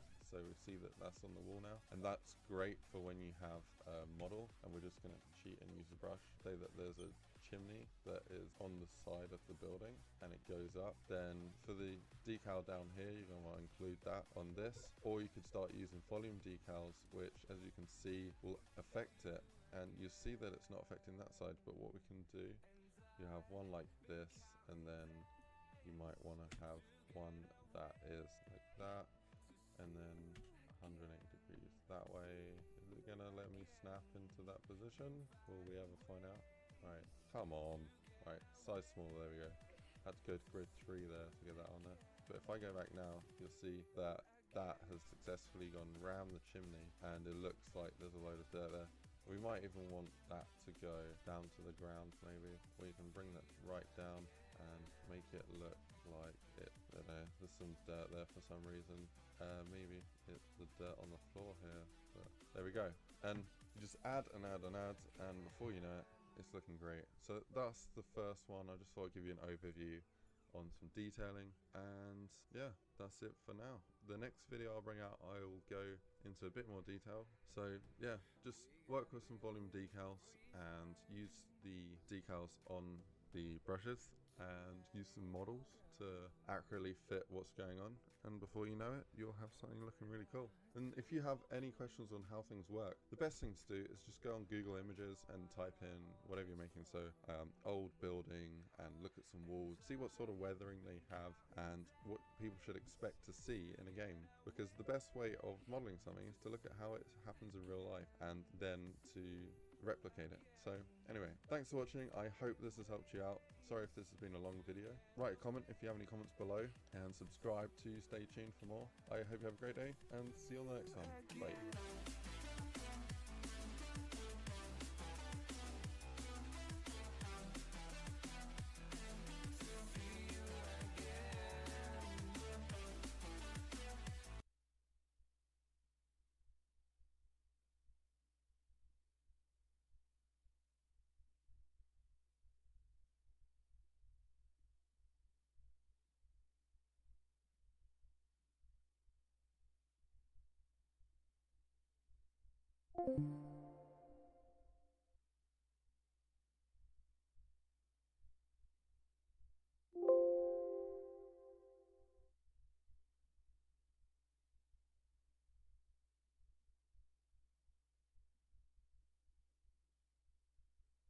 I'm in your wall. No, the opposite side we have the barn. And in the... Just kidding, I won't do that. Barn.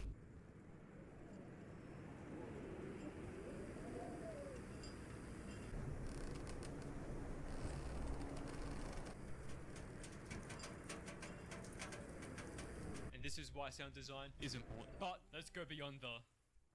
We have 3 new pathways out into the expanded area. From the top here, in the old zombie barrier. From the bottom, in the big open doors. And around the side, if you want to skip the barn entirely. This opens up into the new section, which is a nice open space, so it's a bit more expensive. But now you get to play back here, and it also has a bunker entrance. For the survival version, it also has a Wonder Fizz, which of course won't be here in the full map. As in the full map, there won't be a Wonder Fizz anywhere in the main area. So, get on the bus and get your ass to the perk location yourself, you lazy son of a bitch! You may have noticed there's no graffiti in this one, and that's because I like to imagine farm as being desolate and not as urban, so people weren't really coming up here to graffiti. But the next survival map and point of interest is going to need as much graffiti as possible. Nacht der Toten. Immediately, I've already began working on Nacht, as it's the next section, and I think this one I'm most excited for, at least right now, as my plans for power in town are quite monstrous. But I can't wait to give Nacht the proper love it deserves. I'm turning it from some location just as an Easter egg, and nothing really else, into a fully fledged point of interest and survival map. And when it comes to detailing it, I'm going to be using the machine as inspiration with this graffiti look. So, if you want to get your name in the map as graffiti, early access to the full project as it's being developed, pack a bunch of weapon names and more, head to my Patreon, link is in the description and the pinned comment. Now, back at farm, let's finally take a look at the bunkers. Starting from the barn side, we go down...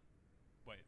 What the fuck? My bad, I had the wrong version loaded. Starting from the barn side, we go down into farms underground. In this bunker, we have a little section that features a trench gun wall bio, a Doris-inspired zombie barrier with these stairs that go down, and the perk ICU before it breaks out into the tunnel network. But before we explore that, let's go back to the house side. So similarly, goes down into its own little section. But on this side, we have the perk mule kick and an MP40 wall bio. And continuing on into into this little storage area that also breaks out into the tunnel network. When designing this area, I wanted to differentiate it as much as possible from the other underground areas across Return to Transit, as I want them all to have their own identity and feel unique. That's why I went for this muddy wood supports look and made the layout maze-like. I love the idea that this project is so vast that you can get lost in so many areas, and only after hundreds of playthroughs will you have the entire map memorized. And even then, there will still be many secrets to uncover. By the way, Return to Transit now has its own official wiki. Right now it's completely empty, but it's open for anyone to make and edit content on there, like weapon mastery guides, secrets, POIs, and so on. I'll be watching over and correcting information about factual things, but I'll leave all the theorizing and Easter egg stuff up to you. Link to the wiki is in the description. Let's get it filled out. My favorite part of the tunnel network is this one-way drop down here, which has a jump spot PTRS wall buy, and you know I love those. Perfect spot for you and a teammate to camp up in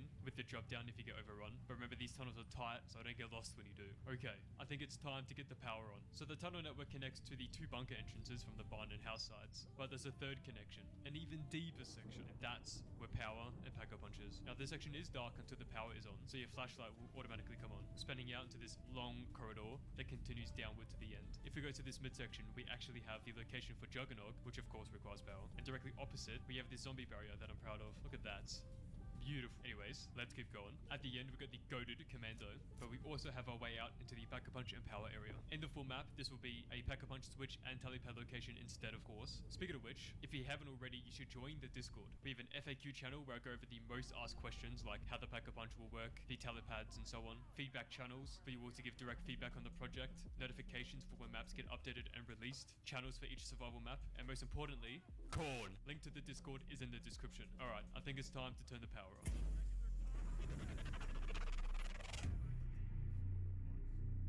And just like that, we have light. Ooh, shield piece. Look at the Rowan's arc. Shout out to the patron Rowan right there real quick. Pretty soon, I'm going to be working on new additional masteries / AAT types. The next one chosen by my patrons is Bleeding Edge, which will debut with the release of Nacht Survival. And I'm going to be working on brand new perks, so if you have any new ideas for a new mastery or perk, drop them in a comment below. That pretty much wraps it up for this video. What an incredible journey it's been on developing this project and seeing you all play the sections as they're released, and to think we're just getting started. See you all for the next one. What if you wanted to go to heaven, but God said, finish Return to Transit?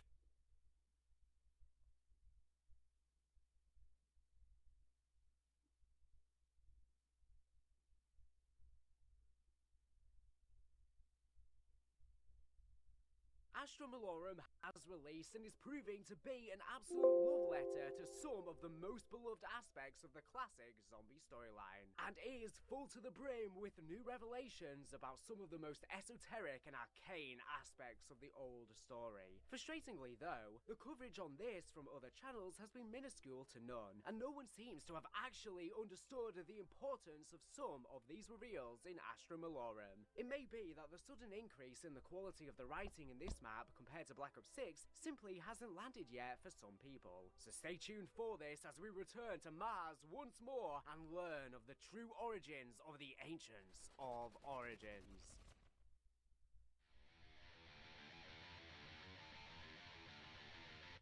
To set the stage for why Mars's reappearance in Astra Malorum is even a big deal, let's go all the way back to 2011. Jimmy Zielinski, the then head of zombies, tweets out some cryptic clues as to the biggest secret in zombies, and the community goes wild. Speculation is rampant, but ultimately the conclusion is that, somehow, Shangri-La is on Mars. Many dismiss this outright as a developer trying to simply generate hype from nothing. But then, as perhaps now, people were dismissive without even thinking to look just beneath the surface. For a full recap on this iconic piece of zombies history, we have a video on the channel detailing it. But the key idea is that, in spite of it not making too much sense with what we see in the map, the Temple of Shangri-La is capable of moving to Mars during its eclipse phase. This tied in deeply to the zombie storyline's origins in conspiracy, many of which were still at the forefront then, where numerous conspiracy theories have constantly placed great importance on the Red Planet, from the infamous face on Mars to the notions that life on Earth originated there, to supposedly authentic CIA documents showing physics astrally projecting there, with the objective of finding Martians hiding from some disaster inside a pyramid, and of course, to the Vril. These were all ideas that would have surely been considered by the team during Shangri-La's development, but were very much in the background. Of course, the main purpose of Shangri-La in our storyline was an alleged gateway to Agartha built by the civilization of the ancients there, and the term ancients is a very good word. In Origins, we finally see, with our very own eyes, a gateway to Agartha, and it's quite a bit different to what we imagined. In fact, when Origins released, some of the fans of the more classic story believed what they were seeing was an outright retcon, making Shangri-La essentially unimportant, and putting the true gateway in this place we'd never seen before. An ancient site to be sure, but totally different. Admittedly, it was very cool. An ancient structure, its architecture and true size lost beneath the mound of earth covering it. And indeed, that was only one half of the gateway. For reasons not truly elaborated upon in the map, we can utilize discs dotted around, produced by a band local to the battlefield, that are capable of opening ancient chambers, one within the mound and 4 others that act as portals to somewhere totally other. The Crazy Place, the location of the true gateway to Agartha. In the main quest, we have to solve the riddles of the ancients, often complex machines of a make far beyond human, in order to access their staffs, needed to open the gateway in the Crazy Place. To solve these riddles, we often have to decode their strange cuneiform writing, and align mysterious, gravity-defying discs within the mound to allow it to shoot a colossal beam through the dimensional veil and into the Crazy Place, allowing our staffs to be restored. All the while, we are beset by the ancients, knights bearing the insignia of the Keepers, the Black Sun, appearing almost human, but with glowing blue energy pouring out of their faces and illuminating their veins. With inhuman fangs instead of teeth to boot, it's all very cinematic, but again seemingly very different to what was established in Shangri-La, but fans of the channel might know where we are going next. Revelation shows us that, in fact, the area within the main temple of Shangri-La has near identical architecture to that of the mound and the Crazy Place. Moreover, the timeline tells us that Ludwig Maxis, after his betrayal by Richtofen, found himself in the Crazy Place, whereas up until the release of the Chronicles timeline, it was all but confirmed that Maxis had instead been sent to Shangri-La. Finally, in Alpha Omega, Broken Arrow have both Shangri-La and Northern France marked out as potential gateways to Agartha. Ultimately, it seems like the two are connected. But what of the ancients? Surely if they were the same place, we should have expected to see them years before their introduction in Origins. And weren't they just retconned into becoming keepers anyways? Surely the cuneiform on Origins was just keeper language before Treyarch had settled on the art design rights. Hell, the keepers just have a redone version of that of the ancients. And so, if the Mound and Shangri-La are connected, what on earth does this have to do with Mars and Astra Malorum?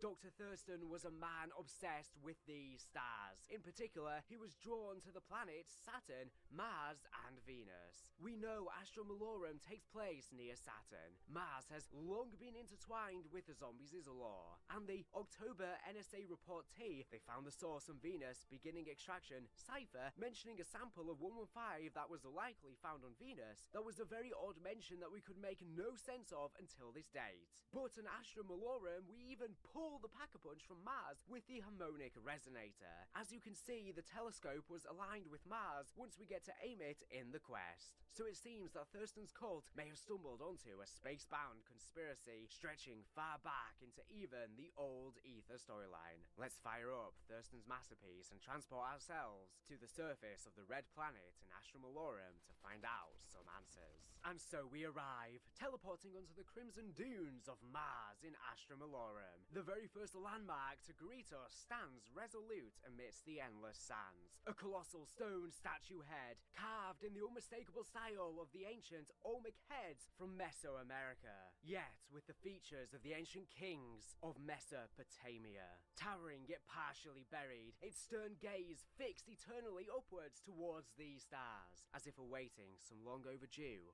cosmic visitor. Take a moment to simply stare at it. Hold your view steady on that weathered bust, and soon enough, a familiar melody stirs to life the haunting strains of Pareidolia. The hidden Easter egg song from Shangri-La itself begin to echo across the Martian wasteland. This goes far beyond a music Easter egg, though. It is stacked with implications. To unpack its full weight, we must turn to one of the most enduring conspiracy theories woven into the fabric of the zombies' lore from the very beginning. The face on Mars. Back in 1976, NASA's Viking 1 orbiter captured an image of a massive mesa in the Cydonia region of Mars. A formation fully 2 kilometers across that, from certain angles, bore an uncanny resemblance to the profile of a human face. Shadow and low resolution only amplified the effects, especially when paired with nearby features. Enormous pyramid-shaped mounds rising from the plains, and grid-like arrangements of hills evoking the ruins of some forgotten city. For believers, this was no trick of light or geology. This was proof of an ancient Martian civilization, their monumental statue staring out across the sands, perhaps a warning or a beacon from survivors of some planetary cataclysm. Skeptics, of course, dismissed it outright. NASA itself chalked the whole affair up to pareidolia, a term describing the human brain's innate tendency to impose familiar patterns, particularly faces, onto vague or random shapes. A cloud that looks like a rabbit, the man in the moon,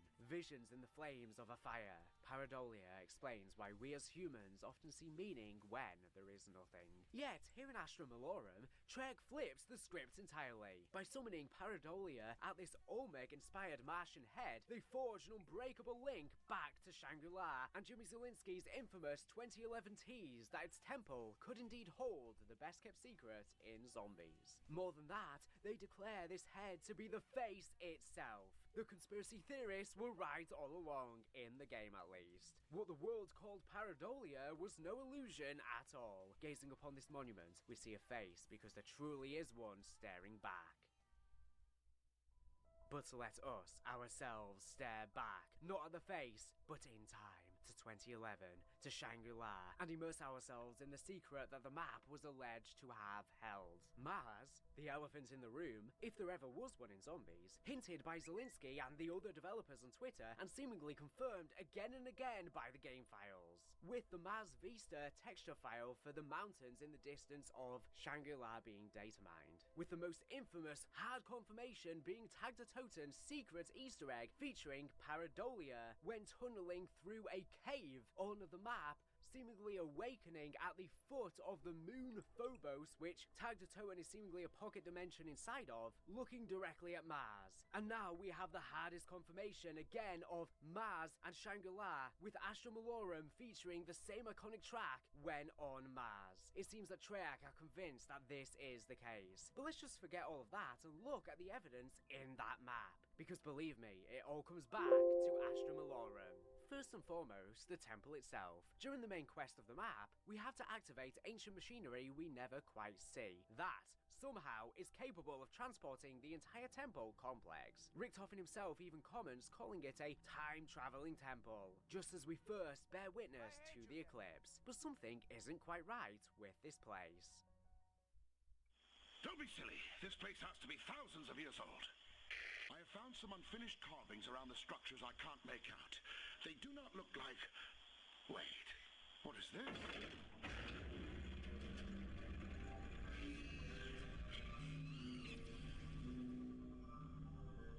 What the hell was that? Why is the sky dark? It's an eclipse. We must have... Run!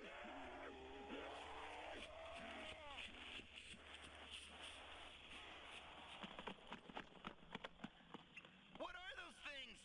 Zombies. We have to find another way. This place is massive.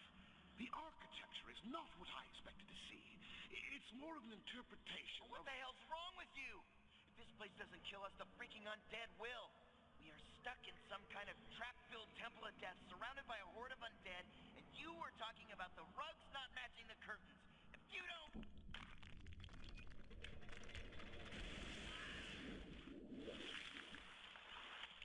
Well, this is unfortunate.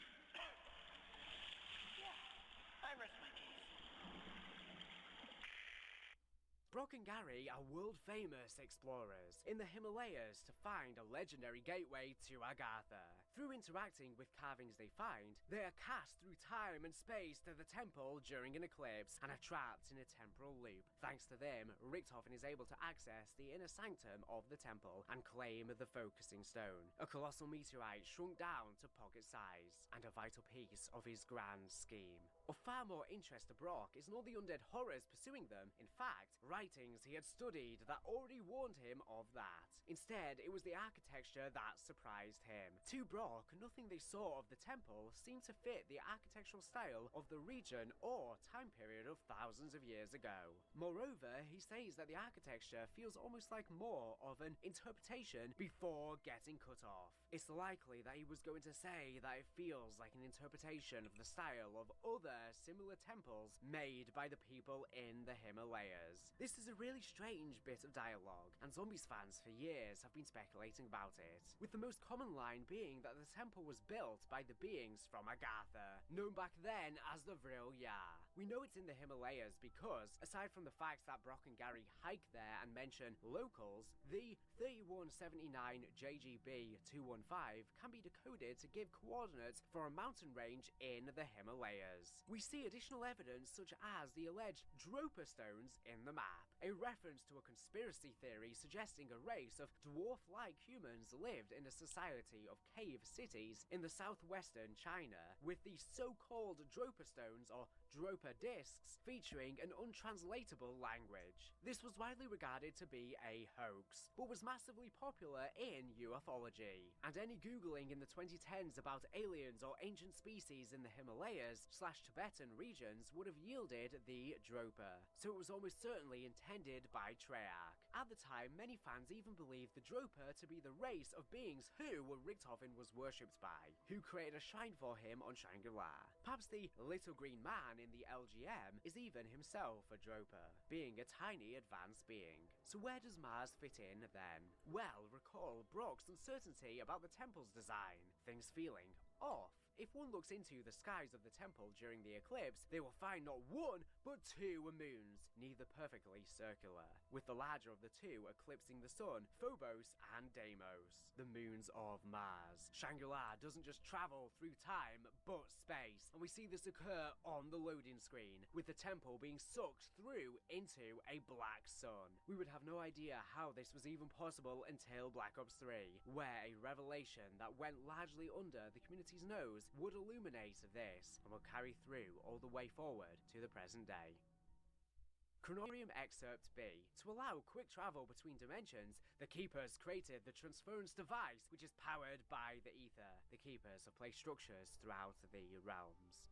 From the official Chronorium timeline, we also have the first transference device. The Keepers mastered the ability to travel between dimensions. For more information on this, you can check out the prior video I made on this topic. This is a big idea, and this video on the channel expands on that in far greater detail. But essentially, throughout the worlds and dimensions, pyramids were placed by the Keepers, the modern story stand-ins for the Vril Ya of the original story. Thanks to developer leaks, we now know that the Keeper we resurrect into Eisendrache is special. He is a Keeper Archon Navigator, tasked with ensuring safe passage of the Keepers through the realms. We see him do just this in Eisendrache, teleporting from the Eisendrache stone pyramid to the Ether Pyramid on the moon, and literally bringing the Ether Pyramid to Earth. Clearly, the cipher and the timeline are accurate, and the Keepers place these structures to let them travel between places quickly, without the need of a traditional teleporter, as we know that the pyramids themselves can also move under certain circumstances. We now have an explanation for the Shangri-La Pyramid moving between Mars and Earth, but the Shangri-La Pyramid has more secrets to hide. In Revelations, for the first time ever, we get to travel behind the Richtofen Shrine, into the inner sanctum that was blocked off when Ultimus retrieved the focusing stone. And what is it we find? Statues of Primus in a room that looks identical to that which we find in Origins. Origins and Shangri-La are both regularly identified as gateways to Agartha. Even Broken Arrow's map in Alpha Omega label both places as potential gateway site. Moreover, in Origins, the gateway is odd in that it's not actually in northern France, it's in the Crazy Place. In order to access this unknown room between the worlds, we have to acquire special records and play them in excavated chambers, 4 around the mound and 1 in the dead center. These were clearly part of a massive structure in the distant past, connected by tunnels. But these have long since collapsed. The 5th chamber is that of the mound itself, where the iconic Primus statues are found, and the keys to opening the gateway to Agartha can be secured through the discs. Almost an echo of the Dropa stones, 4 colossal discs hang suspended in the air, defying gravity and seemingly inert. Group 935, in their arrogance, have attempted to master them, rigging up crude machinery in the main chamber in an attempt to restore some spark of life to the discs, but to no avail. To awaken them, Primus must solve riddles for each of the 4 staffs, starting in the Crazy Place and moving back to the real world. The completion of these riddles, which involve the elements, strange number systems, and even music, end up spawning an elemental orb corresponding to that staff. With the presence of this orb, unknowable machinery within the mound is brought to life for the first time in centuries, casting a beam of pure energy up into the portal above and connecting the mound to the Crazy Place itself. This process reawakening those long dormant discs. Finally, when 935's hubris is undone and the discs are realigned to their proper state, the orb can pass through, making its way to the Crazy Place and restoring the staff. And these very same stacks for upgrading the staffs in the Crazy Place of Origins are also seen inside of the Mars portion of Astra Malorum. Just more teasers that Shangri-La and the Crazy Place are one and the same place. And these devices were featured in both places because they are one and the same. When Maxis disappeared to the Crazy Place, he actually found his way on Mars. It's just connected to Earth via portals. The Crazy Place is hidden somewhere among Shangri-La, but separate at the same time, because the Crazy Place is the only gateway to Agartha in the known universe. Origins and Shangri-La were just 2 places linking to it, but it makes sense that this could be a place to take us to Agartha if this Great War did actually take place on Mars, where the Keepers seemingly left a connection with the world that they could to and fro from. One detail is missing here: the beings assaulting Primus all the way through this process, the Ancients, seemingly the authors of the strange cuneiform and alluded to by Samantha Maxis throughout the Origins quest. The Ancients are those seemingly in charge of safeguarding the staffs, the mound, and the Crazy Place from any who might interfere. As we've mentioned many times on the channel, these beings, though appearing human, are not quite. They have colossal fangs and glow with blue energy from within. They are seemingly aligned to the Order of the Keepers, both possessing a black sun-esque symbol on their chests. Many, myself included, believe that these were the Keepers as Treyarch originally envisioned them, but were retconned in Shadows of Evil onwards, keeping the black sun symbol and cuneiform, but with it being modified to make them more distinct from real-world concepts, an idea we will return to very soon. But staying with Shadows of Evil for a moment, we do have hints of Origins here. And upon the ancient wall underneath Morgue City, the Hidden City, we can see something that connects Origins' mound and the Ancients to the rest of this entire web of mystery. The mound is not a mound at all, but a colossal ziggurat, yet another type of pyramid. Isn't that interesting?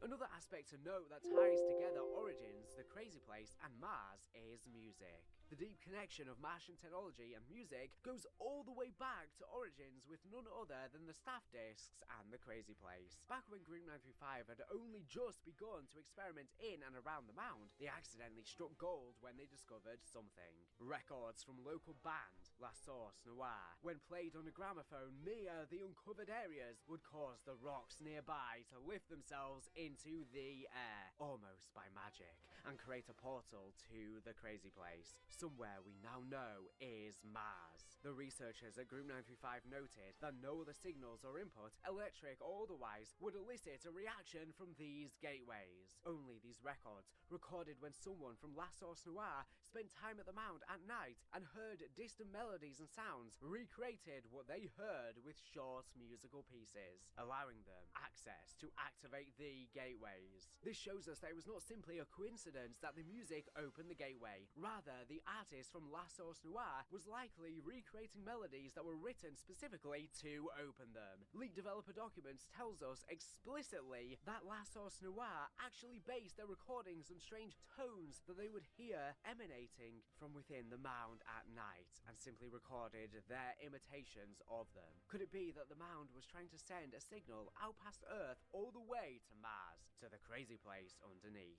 Let's take a look at Astra Malorum. We see various Martian technology work inside of the final act of the main quest, and when we do, the Martian technology seems to work entirely based upon sound.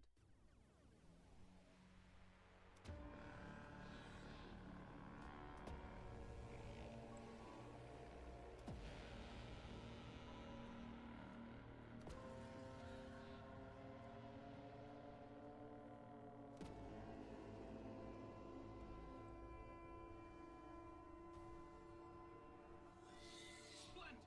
Now do what you can to keep it close.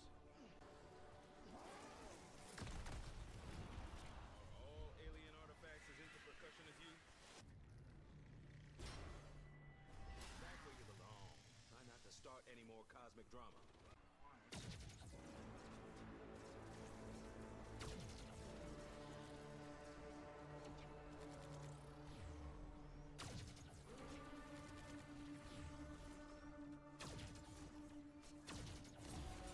Feel free to spread the electrified joy.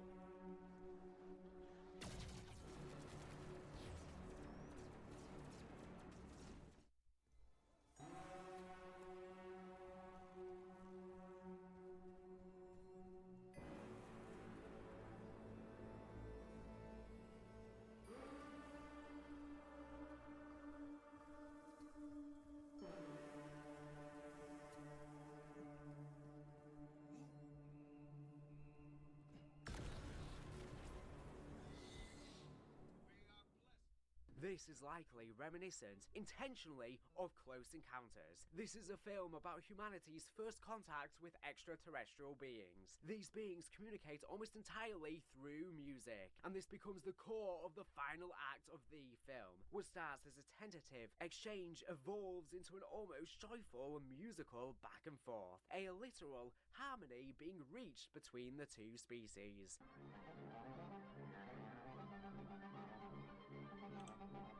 In specific, they use a 5-tone motif, something we again see with the pillars on Astra Malorum. The harmonic resonator, do you understand the name now, also uses sound to communicate with the Martian technology. When it gives us the correct order of symbols to interact with on Mars, the piano plays chords of the same note the pillars will play on Mars.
Another major point here is the return of two very classic pieces of Origins iconography. The early Keeper symbol and the pre-Keeper language cuneiform that we saw around the staff puzzles. Originally, these symbols appeared in Origins and were quickly replaced going into Black Ops 3. Or so we thought. When we next saw Keeper symbolism, the logo had changed a bit, in what we assumed was a process to take it further away from the Vrilya/the Black Sun symbology due to the association with the Nazis that these symbols bore. And when we saw the Keeper language, while it was similar to cuneiform in many respects, it was different enough that it was clear it was not the same thing as Origins. We assumed then this symbology had been retconned, even when it was then recreated inside of Zombies Chronicles. However, Astra Malorum confirms that this is not the case. In the corner of Mars, there sits a human museum, a place where Martians had gathered various artifacts of humanity from over the years and placed them on display for study, in the same way humans would gather Martian artifacts, such as you can literally find one in Thurston's planetarium in his museum. And etched into the displays around the top, likely describing the items within, is none other than the classical Origins and real-life history version of cuneiform, not the Keeper language, but specifically the cuneiform that they had used in the Crazy Place. On its own, this would be a neat nod, but then, on the Martian zombies, if you pay close attention, you can see large fanged teeth. This and their glowing blue veins put them visually directly in line with the Templar zombies found attacking the generators and within the Crazy Place in Origins. And on some who still have their complete robes, you can even see the Templar symbol itself. Even ignoring the location, it returning at all alongside the original cuneiform is a giant signal to us that this symbology, being different for the Keepers, was not a retcon, but rather entirely different from Keeper this entire time. The symbology appearing together on Mars, though, also gives us a very good idea about what it actually is. This symbol and language are representative of and used by Martians. That means the zombies we fight inside of the Crazy Place and those who attack the generators are Martians. The Templar zombies, the Ancients, all along were actually Martians, legions of the Keeper's armies. This also means that, since we see multiple Martians in Great War robes still protecting the temple, that some of the Great War's combatants on the side against the Apothicons were Martians. This is depicted in the Alpha Omega intro and tagged a totem ending. In fact, if you look closely, the background here actually seems to resemble the Mars Mountains texture from Shangri-La. This is why this Great War depicted does not involve humans, but also can be the original War for Agatha that splintered the corrupted Keepers off from the rest, being cast into the Dark Ether. Because the Apothicons haven't already mutated as per the timeline, so it just doesn't match these depictions. This is also why a pyramid can even be seen in the background of it. Again, leading back to what I was discussing earlier. This suggests to us that some element of the alien war aspect of the Great War and Origins originally found on the Black Ops 2 leaked developer hard drive from earlier in the year that we assumed was cut is far more intertwined and still real than we could have ever expected. And the sources on Venus is a very interesting thing of note now, because it may have been a subtle teaser that the wars between the Apothicons and Keepers didn't just span the infinite Earths and the Dark Ether, but literally the entire galaxy. It frankly even opens up the possibility that the other Great War we see depicted, like I say in Alpha Omega, actually happened on Mars. It also suggests to us that Keepers' influence on humanity may have also been reflected in Martian society. Just as the Keepers found themselves in Ugarit, they would too have been a part of Martian society, teaching both cultures cuneiform as an early language tool and teaching them to build pyramid-like structures. In the distance of Mars, we can see a large series of structures that very much mirror the ziggurats of somewhere like Ugarit, showing us that these cultural influences that stemmed from Keepers were very formative parts of Martian society. And these structures do very much resemble the secret society built and lived in by the Keepers underneath Morgue City in Shadows of Evil 2. For Origins and Shangri-La to both be gateways to Agatha, when the timeline explicitly tells us that Earth had one, it must mean that they share the same gateway, the Crazy Place. The issue for years was that if this was true, shouldn't we have seen the Ancients on Shangri-La at minimum during the eclipse, if not throughout the whole map? Well, now we do. Mars is covered in the Ancients, or the Martians as we now know. And just like their counterparts in northern France, they are ensuring the great power within their temple is kept secure. This is why a lot of the temple-like structures on Shangri-La very much resemble the ones that we see in the Mars portion of Astra Malorum as well. They are meant to be visually succinct. This also helps us understand the parts of Martian culture we see that seem to have gone on to influence humanity. Aztec, Olmec, Himalayan, and other cultures all bear very similar architecture or dresses to what we see of the Martians. And while this could potentially still be from Martian influence on our culture via their spacebound pyramid structures, I think it's far more likely that both of our cultures took them from the same source, the Keepers. Ancient mystical contacts who reach out to both societies to lift our peoples from the intellectual dirt, giving us a language and architecture. Astra Malorum, a map that looked to be small, uninspired, a Liberty Falls-like map from the teasers, has proven to be one of the most conceptually interesting experiences from Treyarch in years. Not only does it feature the quality of storytelling and the intel world apart from maps like The Tomb or Reckoning, where it really seems like there was nothing interesting to say, but now it seems so clear that for Treyarch and Black Ops 7, nothing of the past is off the table. I follow the storyline quite closely, obviously. On the channel, we predicted so many things correctly. That's not from incredible intelligence. It's just from things being fairly obvious most of the time. But never in my life would I have ever expected the Ancients from Origins, the cuneiform that wasn't Keeper, Mars, ancient aliens, all of this stuff to be brought back so openly, and in a way that actually means something outside of just fan service and nostalgia pulls. I am beyond impressed at this and hope Treyarch continue this trajectory moving forward with the rest of the Black Ops 7 Zombies maps, tying up old Ether stuff weaved into the current Dark Ether narrative. In Astra Malorum, we learn that thanks to Tag the Totem, time does not function in the Dark Ether anymore. We could have characters that literally walk in from the Ether storyline. We could have anything, Group 601, the Illuminati, anything you can think of. We now have to consider that we might genuinely see it in-game. They are referencing the Tag the Totem collapse of the multiverse for the first time since the beginning of the new story. Something huge must be coming, so stay tuned on the channel, because there's plenty more content to come. Bye.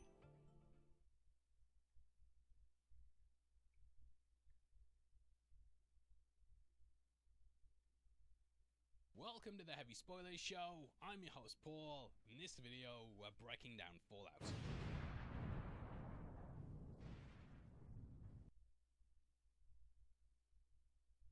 I want to take you back to the golden era of gaming and uncover the stories, the world's first Easter egg discoveries, and controversy that many of you may never have known or forgotten in the 13 years since launch. From cheater drama to all-timer gaming moments, Black Ops 2 Zombies had everything. And it all started with a buzz. This ending didn't come without fault, because after blowing up the Earth, the question was brought up of what could happen next. Transit, regarded widely as Black Ops Zombies' worst map ever made. But why? How could a map with so many innovative features fall so flat? And why is Transit causing controversy again, almost 12 years later? Today, we uncover all of this and break down Transit like you've never seen before. So grab your bus ticket, as it's time to get going.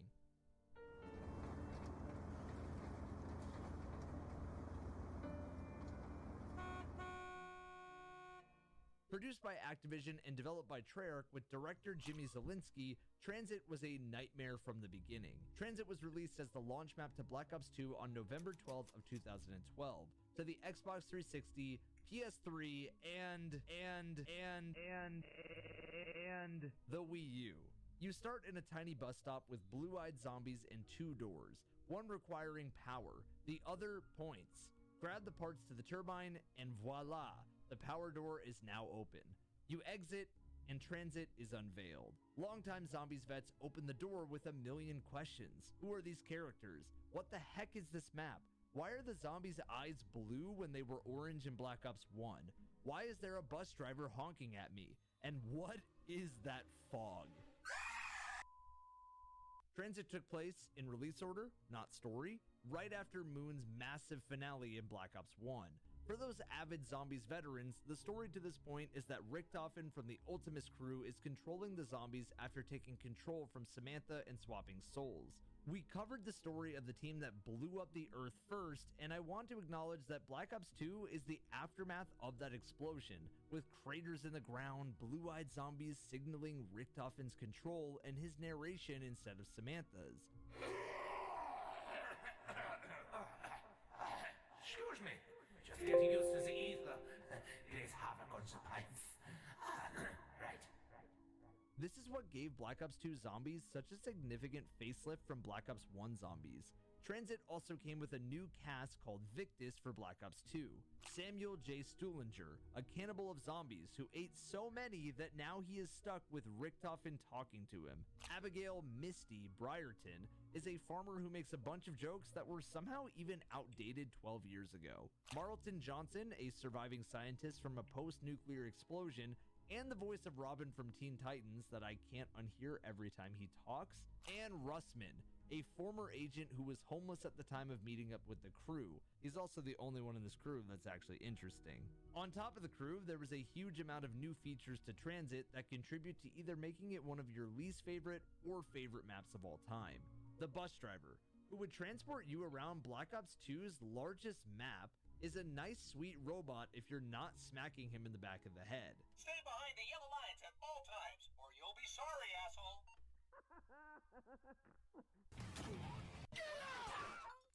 But there were problems with the bus itself too.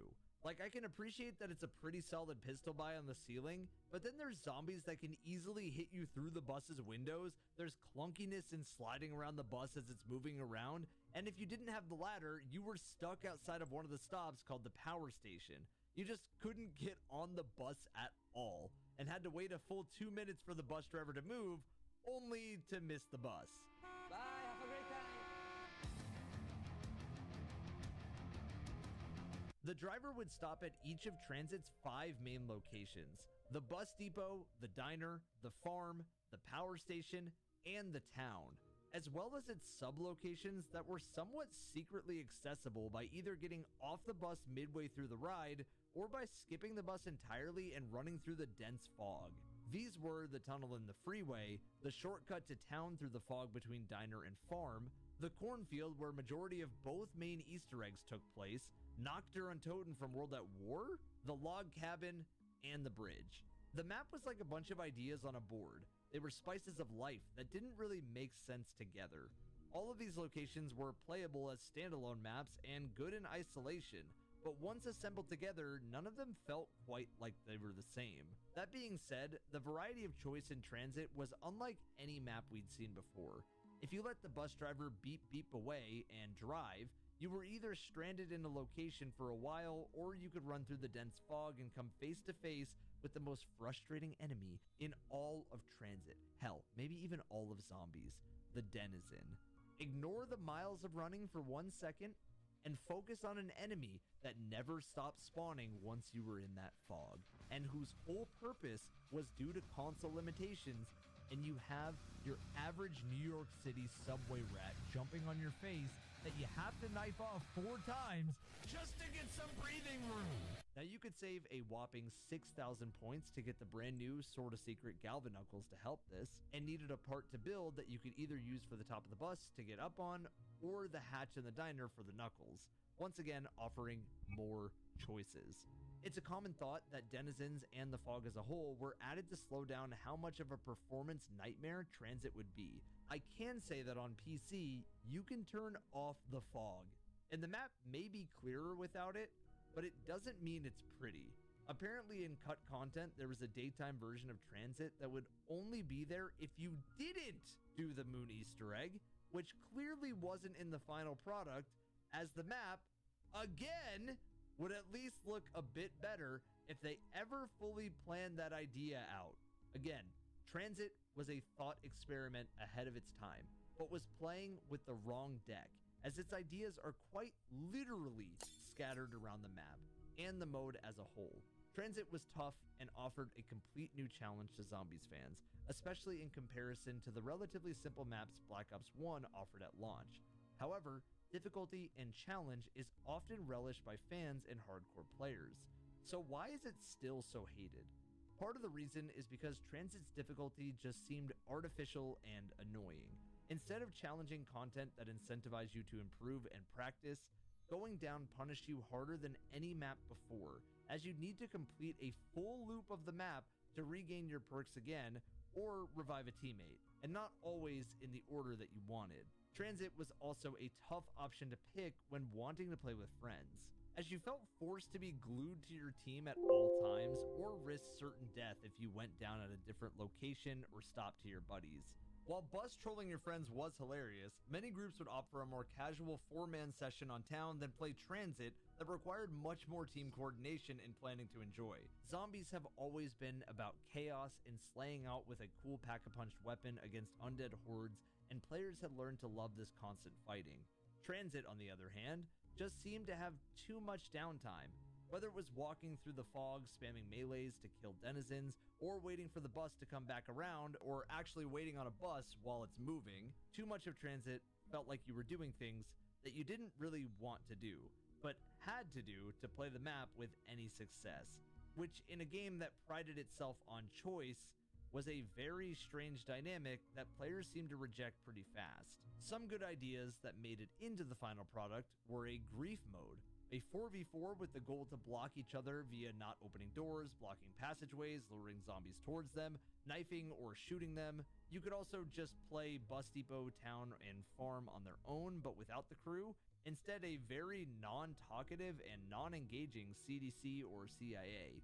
There was a couple of cut modes too, like Meat, not a nickname for Transit. This mode even had prototype lines by a Zesty or Richtofen as a placeholder, which are they're just so funny. You just have to have a listen.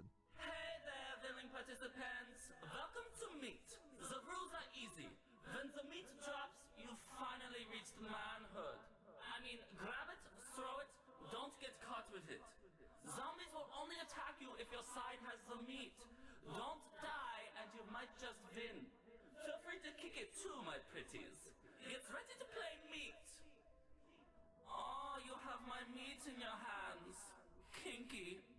This mode was essentially Halo's Oddball and scrapped all along with another mode called Race, where you just need to dodge zombies and race each other against the giant terrain that Transit provided. I like these in concept, but again, if daytime Transit couldn't make it to the final product, and if Transit without the fog does look, well, poo, I don't think more modes would have helped either. All of this is to say that Transit was a bag of ideas and choices that did too much, and that's what made it a bad map to most people. It's a shame too, because you will see that each Zombies map in Black Ops 2 just gets strides better. As a standalone map, Transit also just feels off compared to what was shown before, and the learning curve that came with Transit was very off-putting to a lot of players, when there was much more simple and relatable maps available. It's like Treyarch saw that Pack-a-Punch and perks and running zombie trains was fun, but too easy for their player base, and they wanted to grow with the vets. This creates issues like Pack-a-Punch being behind bank vaults and needing power and buildables in this cutoff area to access. It was innovative and changed the fundamentals of Pack-a-Punch to some degree, but I think it was just more added steps for the sake of it. It also means that lava is in the way of trains that would be fun to run on the map, like for instance in Bus Depot and Town. It's by no mistake lava was in the way to prevent easy trains, but it makes running through town a slog, knowing I'm going to have my screen hazy and take damage. This in particular could have been prevented if PhD Flopper was on the map, but no, it's just not in the game until Origins, and that's so disappointing, as it would be essential and helpful for all of these maps. Then there's the avocado virus from Scooby-Doo zombie that was a staple to Transit. This zombie was freed by turning on the power and was a giant mystery to the lore side of the community. Sure, there was the Inferno zombie, Shriekers, George Romero zombie, and an astronaut, but those were almost thematic gags to the map they were on, while the Avogadro felt like something more grand, especially considering he has a full intro when you first free him. This zombie was, annoying, I guess. He didn't really cause issues the way that the astronaut or special zombies in Shang did, but he zapped you from far away and had a ton of HP. I think it would have been great if he powered on everything in the vicinity if power wasn't active, or even overcharged everything if it was, but he's just a special zombie that is used for the Easter egg more than anything. I do find it cool that he travels as a little electric ball if he's chasing the bus, while the rest of the zombies haul ass to get to you. In general, this zombie was another miss in Transit's ideas. Great presentation with no real substance. That's not to say that Transit didn't have any good ideas, and that all of its innovative ideas fell completely flat on their face. You could play a high round with pack-a-punch weapons and perks and never needed to activate the power in Transit and be completely fine. This wasn't possible in any other map that zombies had to this point, and whether you love it or not, it was an innovation. You could use a turbine to turn on perk machines that you needed from them and not need to worry about activating the entire map's power. You could use them to activate lamps where denizens would jump on you, then burrow into the ground, making a teleporter for you to access to other areas. And you could even use a turbine to activate Pack-a-Punch through the walls from the bank to the power room. There was also buildables, like gun traps and the jet gun, which was nice, but unfortunately you had no choice on where to build them, as each had an assigned spot for some reason, which annoyed people as it meant more marathons running through the fog. The jet gun as a whole was a major letdown though, since it took parts from the entire map and made this badass zombie shredding turbine, only for the turbine to break in about 3 zombies worth of damage. Wonder weapons are often the whole appeal of a map and can help make or break it, but Transit's wonder weapon offered very little to the average player. I know it's being remade, and it has been remade in general, but it still sucked to see that such a great innovative idea was muddied down by these decisions. Black Ops 3 and later BO2 maps have Transit to thank for its much improved part system and buildables. The alternative modes, a buildable wonder weapon to eliminate box RNG, a whole banking system that allowed you to store not only a weapon in the refrigerator, but points in the bank for later playthroughs. Black Ops 2 also added rankings. There was a lot more like Galvanuckles and shortcuts, but I'll be sounding like a broken record if I keep talking about it. The point is that Transit had an incredible long list of new and changed features, with some that were universally loved and some that were universally hated, with others having mixed reviews that you might have forgotten. Now, a feature that finds itself in the middle of all this is permaperks. This was a hidden system for only the first 3 Black Ops 2 maps, but essentially these perks or benefits were from systems and zombies that you may not have noticed. Like if you repair a bunch of windows, you will get steel barricades that zombies will take longer to rip off. If you're a completely new player to zombies, like the lowest rank, you can buy the Olympia and it will be a ray gun. There were some for getting double points, but only with your pistol by missing shots. There was better box RNG by picking up every drop the box gives you, which would give you better odds at getting something high-end like a wonder weapon or bombs like EMPs, which were a feature to Transit. There was a whole bunch of them that were very hit or miss, but they were a great idea, and they added depth that only a Zombies pro who was obsessed would froth at the mouth over. If this system has been expanded on, please let me know in the comments, because I really like the idea. But this choice of system, for better or worse, made the Easter eggs for our first 3 Black Ops 2 maps have some outliers and some world's first moments that not even the Wayback Machine can save. So, let's journey back to 2012 and meet the post-moon craze of the Easter egg side of zombies.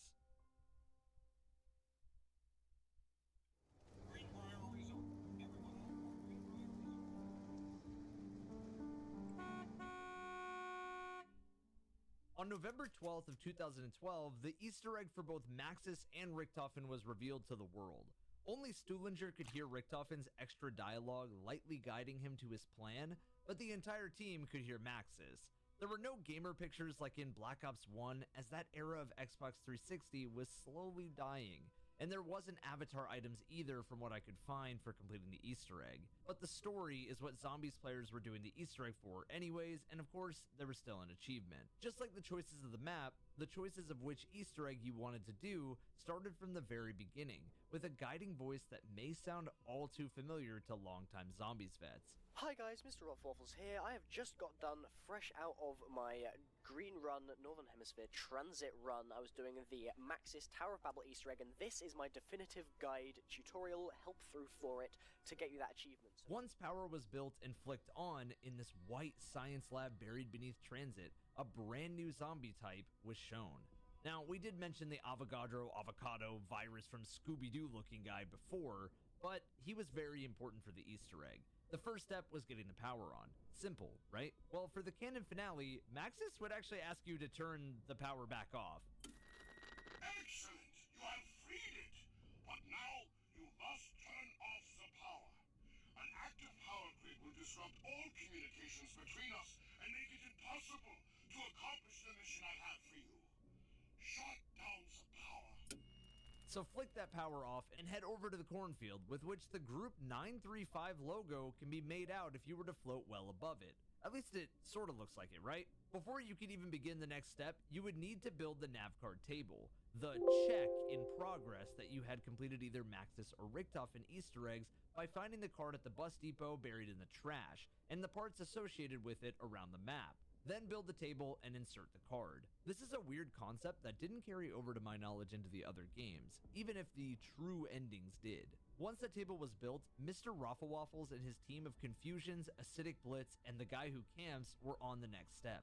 With enough power from placing 2 turbines under the pylon and next to the nav table, and only when the Avogadro decided to show up, you would need to EMP him, and that would be how the step ended. Now, the thought process behind this step was just that Maxis' dialogue kind of leads you to believe these sort of things. Power, no power, finding something associated makes sense for an electric zombie. But this step was also the longest and the most frustrating one, because sometimes the Avogadro just wouldn't work for you, and he wouldn't spawn for tens of rounds. Jimmy Zielinski loves some good old RNG in his Easter eggs.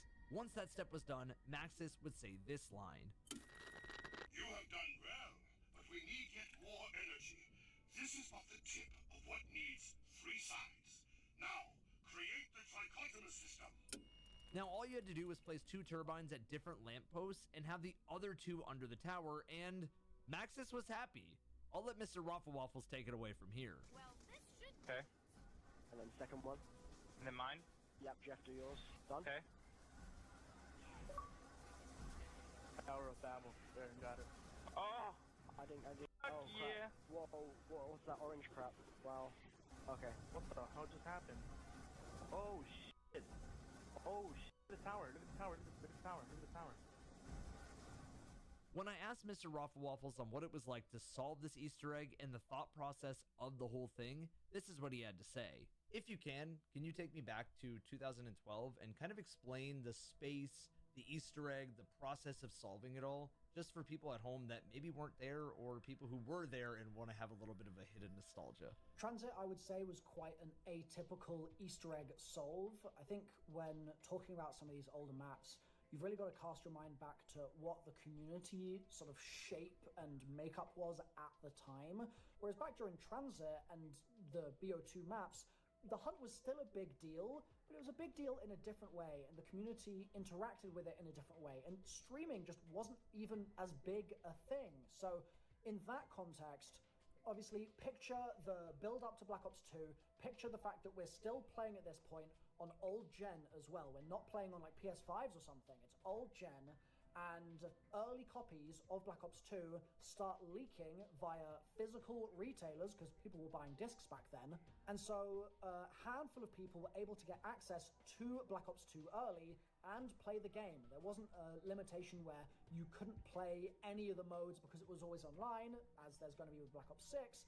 None of that had really kicked in yet, and so you could just jump in and start playing if you were playing local. Before people were even allowed to stream it, and before they could play it publicly, before they could really discuss it online, like it was happening in some ways behind closed doors. Did you think that there was more to the Easter egg once it got to the end? Because it just kind of abruptly ends out of nowhere. I actually myself remember playing Transit, I think the day before Black Ops 2 technically came out, and I had solved up to, I believe, the very last step of one of the sides of the Easter egg, either on my own or through the help of whatever other folks I was talking to at the time, probably Liam Winter, who was probably in there, probably Star Wars Bob, folks like that as well. And I'd gotten to this step, and I'd messaged this dev to be like, is this the end of the Easter egg?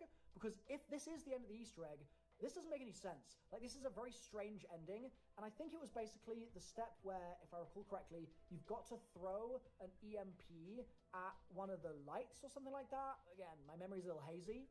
But basically that seemed to be what we needed to do. There was something to do with the EMPs that was required, and it wasn't working. Like, it didn't do anything in this pre-launch version of the map, and so we were like, okay, this is the end. We've finished. But it just didn't seem like that could possibly be the ending. And so I hit up this dev and I said, what's the deal? And the dev was like, don't worry, just don't worry about it. Like, it's all good, which implied, I think, that it wasn't over and there was more to it. And that meant that once the map then came out, people had an idea of several of the steps, but they didn't have the kind of closing argument, if you will, to truly finish the Easter egg off. And then when I jumped in with my team to try and get that Easter egg solved, but we knew a bunch of the steps, so we charged forwards and then finally managed to solve what we needed to solve and get it done.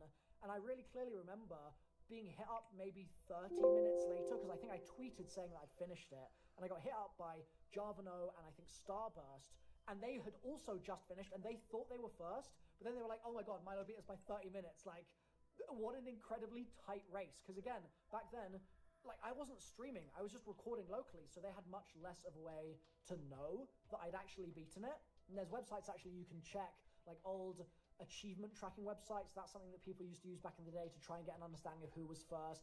They weren't always super reliable because of various reasons, but I just remember that sort of conversation with them, and those guys were then first in later maps, like in Zetsubo, for example, they were first. So yeah, they kind of closed the loop and beat me at a later date, but yeah, we managed to charge through just in the nick of time on Transit. Thank you, Milo, or Mr. Raffle Waffles, and everybody in here. Make sure you go check out his channel. Of course, he's the GOAT of zombies, so yeah, you probably already subscribed. Now for Richtofen Inside, which is pretty different, but just as easy, maybe even easier if everyone gets lucky. For this one, teams wanted the power on, and the Avogadro wasn't necessary. Instead, the jet gun was. The Wayback Machine couldn't even help us find the information on who was the earliest video, but the only one that we could find was released by MC Sports Hawk on day 2 of the map going out, and he covers the first 3 steps of Richtofen's Easter egg. It is the first footage I can find of anyone claiming to have beaten the Easter egg, but if you have correcting information, please let me know. Richtofen is a lot more clear than even Maxis on giving players information, but I found it funny that even more cut content reveals that Richtofen and Maxis were more like God of War Ragnarok NPCs, giving you hints and basically telling you how to do the Easter egg from start to finish. It's so funny, you just have to have a listen. You have done well. Now activate the spire's power. Are you circumcised? Oh, hold on. Wait a minute. Richtofen would ask Sports Hawk to build the jet gun, and his team of Noah Craft, Mr. Zapazent, and Rad Rapture. I did mention that Nocturne and Toten was a part of the map, but it's really only here for fan service and has a couple of parts needed for bigger things. There's really no point to having Nocturne and Toten here until the story would clear it up later on. Leave me a comment if you know how that was cleared up. Either way, once you grabbed all the parts, including the bong for the jet gun, all you had to do was insert the nav card again, then shoot the jet gun at the table to the point that it blows up. Ah, wunderschön! But now too much power is flowing into the obelisk. You must reduce the incoming power by a factor of 4. Now, the final step. Yes, the final step. After we just blew up the Earth, this is the final step of the other major Easter egg in Transit. Transit was a lot of ideas and not a lot of execution. All you had to do was throw 4 EMP grenades at the lights, and as Mr. Raffle Waffles explained in his video on the Richtofen guide... Now this is where things get really, really janky. I think janky is probably the right word to use. Yeah, this part is janky, but with the permaperk of better box RNG and a lot of luck still on your side, EMPs could be yours. With that done and EMPs thrown, the lights turned blue and the same achievement was popped. Transit's Easter egg is probably the weakest Easter egg in all of Black Ops 2 Zombies, maybe even every single Zombies map since Easter eggs were introduced, which is pretty fitting for the most hated map in the series. Choice isn't always great, and while I think this might be the weakest Easter egg in the entire series, it didn't stop people from thinking that there was more. I mean, if we go off of Moon, there was multiple achievements and added steps, so I think it's valid for players to think that Transit offered more like these forum posts that spoke on it. This is my first post, and I wanted to share with you a theory of the continuation of the Tower of Babel Easter egg my friend told me. This hasn't been tested, but if someone could try it, it would be amazing. Have 3 players, all with the nav card, stand under the table by the tower. Have 1 player with EMPs at the bus. At the same time, the other 3 players insert the nav card into the table. The person on the bus must use the turbine to activate the bus, which in theory would take you to a secret location. This is just a theory my friend came up with, so I don't want anyone bashing me. Oh, I'm not bashing you, Antimatter 1997. As a fellow 1997, we can't be doing all this. Then there's this video by Mega Man 2DK that talks about connecting the lamps. I was just thinking maybe you could get all of the lampposts to send orbs or these lasers to the top of the Tower of Babel, and maybe if somebody's done that, can they let me know exactly what happens? And if not, maybe that's a theory somebody could test out. Overall, Transit's Easter egg, while bad, would be built upon in future maps. With Transit having so many issues that seem fixable given modern hardware, you would think that Treyarch would want to try again. This seems honorable, right? Well, aside from some hints of Transit's return, like Black Ops 4's Blackout having the Transit Diner and some assets around, Treyarch hasn't given the community a Transit. So, when mod tools are available for Black Ops 3, the best thing you could ask for is the community to take it into their own hands. While there has been a Transit reimagining based on what was in the original concept pictures of the map, and some ideas discussed in interviews with Jason Blundell and Jimmy Zielinski, this map isn't close to done to my knowledge, but doesn't have any major controversy. In comes Transit Remastered, with so much controversy that there has been whole videos made deep diving the creator of the map and the stories with him. The creator of the Water Park Zombies map, considered the largest Zombies custom map project ever, named Danny, had taken some time to get Water Park out. This was fine, but considering it's frowned upon to charge people for a mod in the Zombies community, and Danny had a Patreon that had high-paying tiers, it was not seen as a good thing. But passable since the map was just fantastic. In comes Green Run Productions, who claims not to be Danny, but it was pretty obvious in the similarities of having a Patreon and the wording of their messages that it was at least him or someone closely associated to him. Transit had tens to hundreds of Patreon tiers for thousands of dollars, and no real push to get this thing out. It's frowned upon to charge for mods, but even then, it's okay if it's a Patreon, it has a real timetable, and some reasonable prices. But this was too much, like $10,000 plus too much at times. Danny claimed to not be Green Run Productions again, then got cocky to people in the Zombies community and started acting out. His controversy was discussed by many YouTubers, bringing him to abruptly delete Water Park Zombies. The community had to restore it, and now he's being called a fraud. The Transit drama goes a lot further than this, and was a lot more serious and deeper than I thought. If you want to hear the full story, let me know in the comments below. The Zombies community, back in 2012, was at a point of taking different directions. Were you a serious high-round grinder? Were you an Easter egg completionist? Were you enjoying the massive scale of Transit at the sacrifice of the interconnected single location? Was the two endings worth your time? Was there more? We'll leave it to Transit Reimagined, and maybe the Remastered, to one day answer those questions, hopefully drama-free. It's clear that the Zombies community and Treyarch weren't done. Hell, they were just getting the ignition started. So after they journeyed from Transit, they took the Tower of Blue or Orange and flew all the way to Die Rise. Incredibly tight corridors, the constant peril of a fatal fall, and mind-blowing niche Easter egg steps sound like a custom Zombies map from hell, let alone an official Treyarch release. Yet, somehow, it really is the latter. Die Rise really felt like a map made only to punish the community, and the story of it still blows my mind over a decade later. Die Rise was the map to split the Zombies community in more ways than one. But why? How can a map with so much character and innovation end up becoming one of the most hated among a lot of Zombies fans? And how can a map that is so hated by Zombies players be so beloved by others? And finally, how did an Easter egg that followed the miserably simple Transit Easter egg become so room-splitting itself? So welcome to Zombies' most room-splitting map, the crumbling, vertically challenged Die Rise.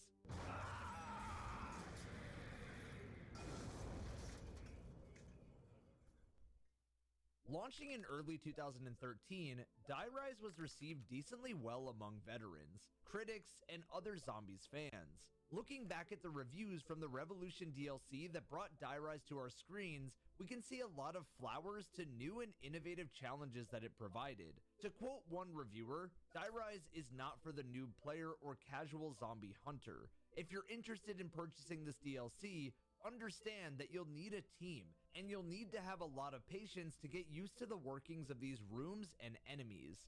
That being said, for those of us who have lost months of our lives to the intoxicating gameplay begging for a more intensive challenge, this is it. The rip-roaring and rocking sentiment of Die Rise was that it was not new player friendly, but it was the challenge veterans of zombies wanted, following the relatively simple options that Black Ops 2's launch offered. What they were able to do to make this map enjoyable, and what I think will make people stick around and play it for a very long time, is that, you know, if you guys haven't noticed, what they're doing is they're raising the bar. They're making the maps more difficult each time because they're trying to, you know, raise the skill level, get us better at the game, give us a challenge, you know, instead of just running circles all day. They're trying to make it more difficult and, you know, keep us around and just like try to make us better at the game. Die Rise offered a vertical challenge unlike any other ever seen before in zombies. Players could no longer mindlessly battle the undead hordes, as constant thought was required to stop perilous falls from hundreds of feet to instant death. One wrong turn or missed jump could quickly bring instant conclusion to hours of progress. Areas such as the first jump to the mattresses, down the slide by the ramen shop, and down the elevator shaft were notorious for deaths, and would make the players' hearts race every time they had to time their jump. Reviews from the time frequently mentioned the struggles new players would go through on Die Rise, but playing the map back then definitely made even vets struggle to make high rounds work, and the strategies of running zombie trains in open spaces and sticking all together in one corner weren't really possible, in the same way that we had seen on other Black Ops 2 maps like Town, Bus Depot, or Farm, which offered larger spaces to run laps with zombies. One moment you were in the spawn, looking over at the beautifully chaotic view of a crumbling Shanghai, China after the events of Black Ops 1 and the Moon Easter egg. The next moment you were frantically navigating through claustrophobic rooms with a red screen, praying for the zombie's next swipe to miss. You would open the spawn door and be met with a wall a few feet after. Then, since the power switch isn't on yet, and it's across the map, you have yourself a whole journey to get there. Would you go down the escalator and take the risk of a small jump that landed a floor below at the cost that if you missed, you were fully dead until the next round if your team survived? If you did make it down, going further down meant a larger, riskier jump onto mattresses that if you missed, well, you weren't dead, but you were down. Even if you decided to exit down the smaller, safer jump and find your way to the mystery box side with a claustrophobic hallway past the ramen shop where zombies climb from the sides of the building smacking your legs, you had to pray that a slide down to the box didn't kill you. Collision damage in Black Ops 2 was brutal.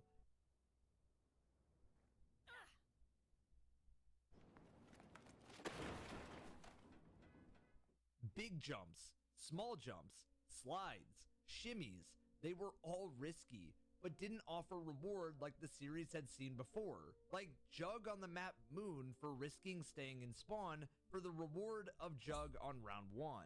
Even if you made it all the way to the power switch, the reward was more challenging, as the areas of that building were full of tables and boxes and cages and really just blocked you from having any comfortable navigation. On top of that, the hardest thing about this map was the elevators. Imagine navigating this wipeout obstacle course of broken buildings, spending thousands of hard-earned zombie points on the door to get you here. You finally flick that power switch on, and you have to wait for perk machines to come down to you that were random on every single game. So if Jug was in one spot one game, it probably wouldn't be in the same spot next. On top of this, you had to take these elevators up and wait, and wait, and wait. All the while, zombies got the luxury of feasting on you in a Minecraft block-sized square. The kicker on all of this is that if you didn't get off the elevators in time...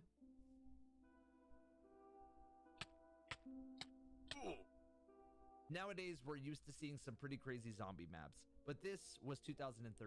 Die Rise's architecture introduced a new difficulty factor unlike any we had seen in zombies before, with players having to actively battle the map alongside the zombies. Combine this with tight corridors, elevators for transport, randomly arranged perk machines, and confusing layout, and pretty quick, you can see why Die Rise caused so many problems for zombies fans back in 2013. What would have helped here was a perk that negated fall damage completely, one that the mode became known for in all of Black Ops 1, and was missing from the first map of Black Ops 2. A perfect fit, and I'm happy to say that it was on this map, PhD Flopper. With a trip down to the plunging elevator of doom on the other side of spawn, this could be yours. Well, only if you plan on playing the soon-to-be-released Die Rise remaster, that is. Yeah, PhD Flopper was just straight up teased in a hallway while you fell down the elevator shaft at spawn. In a sick, twisted game, Treyarch wanted to tease its player base, and they would do that for the next map in the game too, so don't worry, they'll be laughing at us again. Flopper would have taken all of the stress out of the jumps, and the map as a whole would have been a lot more new player and casual friendly. But the Treyarch of then didn't want to appeal to that audience. They wanted to test the player base to its extreme. The Treyarch trolling didn't stop there either. Die Rise offered an incredibly funky new wonder weapon in the Sliquifier that players were desperate to try. However, on a map that required precision of movement and accuracy when navigating the treacherous falls, the wonder weapon would only offer further difficulty, allowing players and zombies to slip and slide around the place, further endangering the possibility of deathly, game-ending falls. Thankfully, there was a saving grace navigating building to building, and it was named Trample Steam. The brand new buildable to Die Rise made shortcuts exist, but only if the players found them. This was more like a nice sigh of relief than a cookie for exploring the new creation.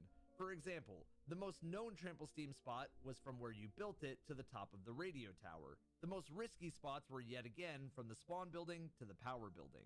It was like Treyarch testing its veterans to look for places to use the Trample Steams, and using the mattresses as clues. But it was also nice that Die Rise had an evolution of its part system in general. No longer was there a bunch of scattered ideas like in Transit with different wacky doodads and thingamajig-like machines, and traps, and jet guns, with parts from all over and only using specific tables. Instead, the parts for the Trample Steam were really close by, even if it meant a whole trip around the map for solo players to get back to the top floor again to grab the parts until the power was on. Over time, frustration started to weigh, and you will find many videos and reviews of Die Rise that have a newer perspective, one that hates this map for the challenge reasons. There was no training, there were scary jumps, there was an over-reliance on the elevator system, then there was Black Ops 2 jank. Wait, I actually agree with this one, this game can be jank. The modern day take is that Die Rise is not good, but if you look at the intentions of the map at the time, and the player base that was playing the game back then you would see that it was innovative and completed the task it set out to complete. It's even often admired for its Easter egg, since it was a return to larger scale quests. And for the rest of this video, I would like to talk about how its fantastic quest was solved by some of the biggest brains in the community at that time, because just like the clues laid out with the mattresses for the Trample Steam, there were clues all around Die Rise. From golden circles on elevators and symbols in rooms and little mahjong tiles, Treyarch was bringing back the Easter egg sauce too. So let's continue on.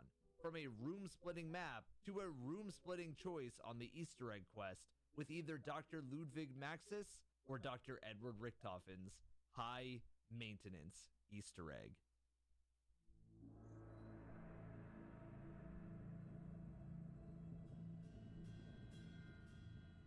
Just like that, the Easter egg began for those who dared to step in. This map navigated them to see that there was more to it than normal. The first step to this Easter egg was clued in pretty clearly to the players.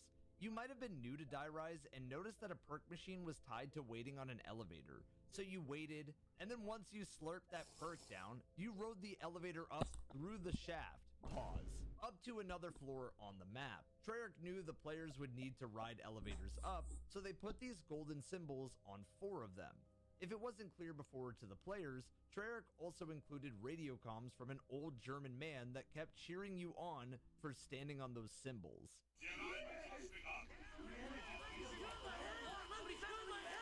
Transit's Easter egg beginnings were obscured behind miles of running through cornfields and thick fog, whereas Die Rise brought the start of the Easter egg right to the forefront of the map. Die Rise wasn't shy with its Easter egg, and just like the elevator shaft symbols being fairly obvious to spot, you would find clues all over the map to future steps. As we delve into the world's first teams discovering them, there will be clues that teams found out of order, clues from radios that didn't make sense to them, and you will see through their eyes a past back into 2013's landscape of zombies.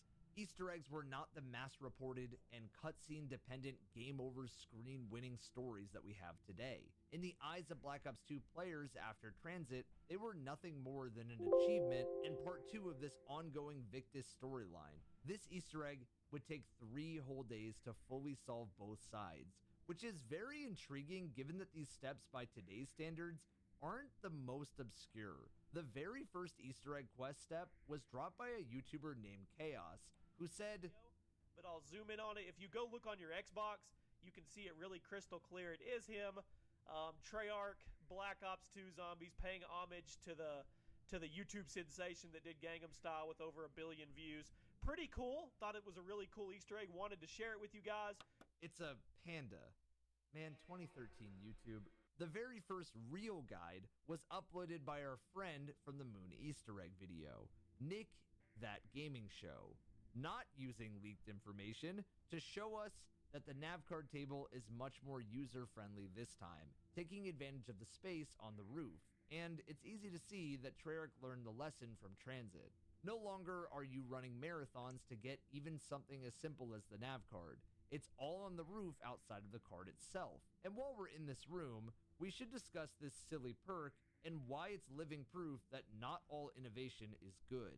Who's Who was a perk that if you died, you came back as a ghost that could revive yourself and bring you back with all of your stuff. Easy, right? Well, the thing is, you were a doppelganger, not a ghost.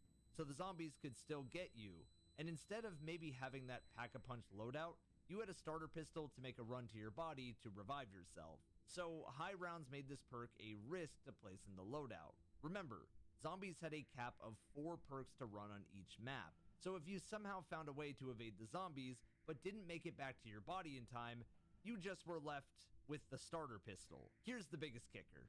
If the original player as well as the clone were down simultaneously, then their teammates would need to revive both in order to revive the down player. It was the embodiment of Treyarch trying to push challenge on Die Rise. A perk that let you earn a revive to restore your perks, but only if you could navigate the map with the bare essentials.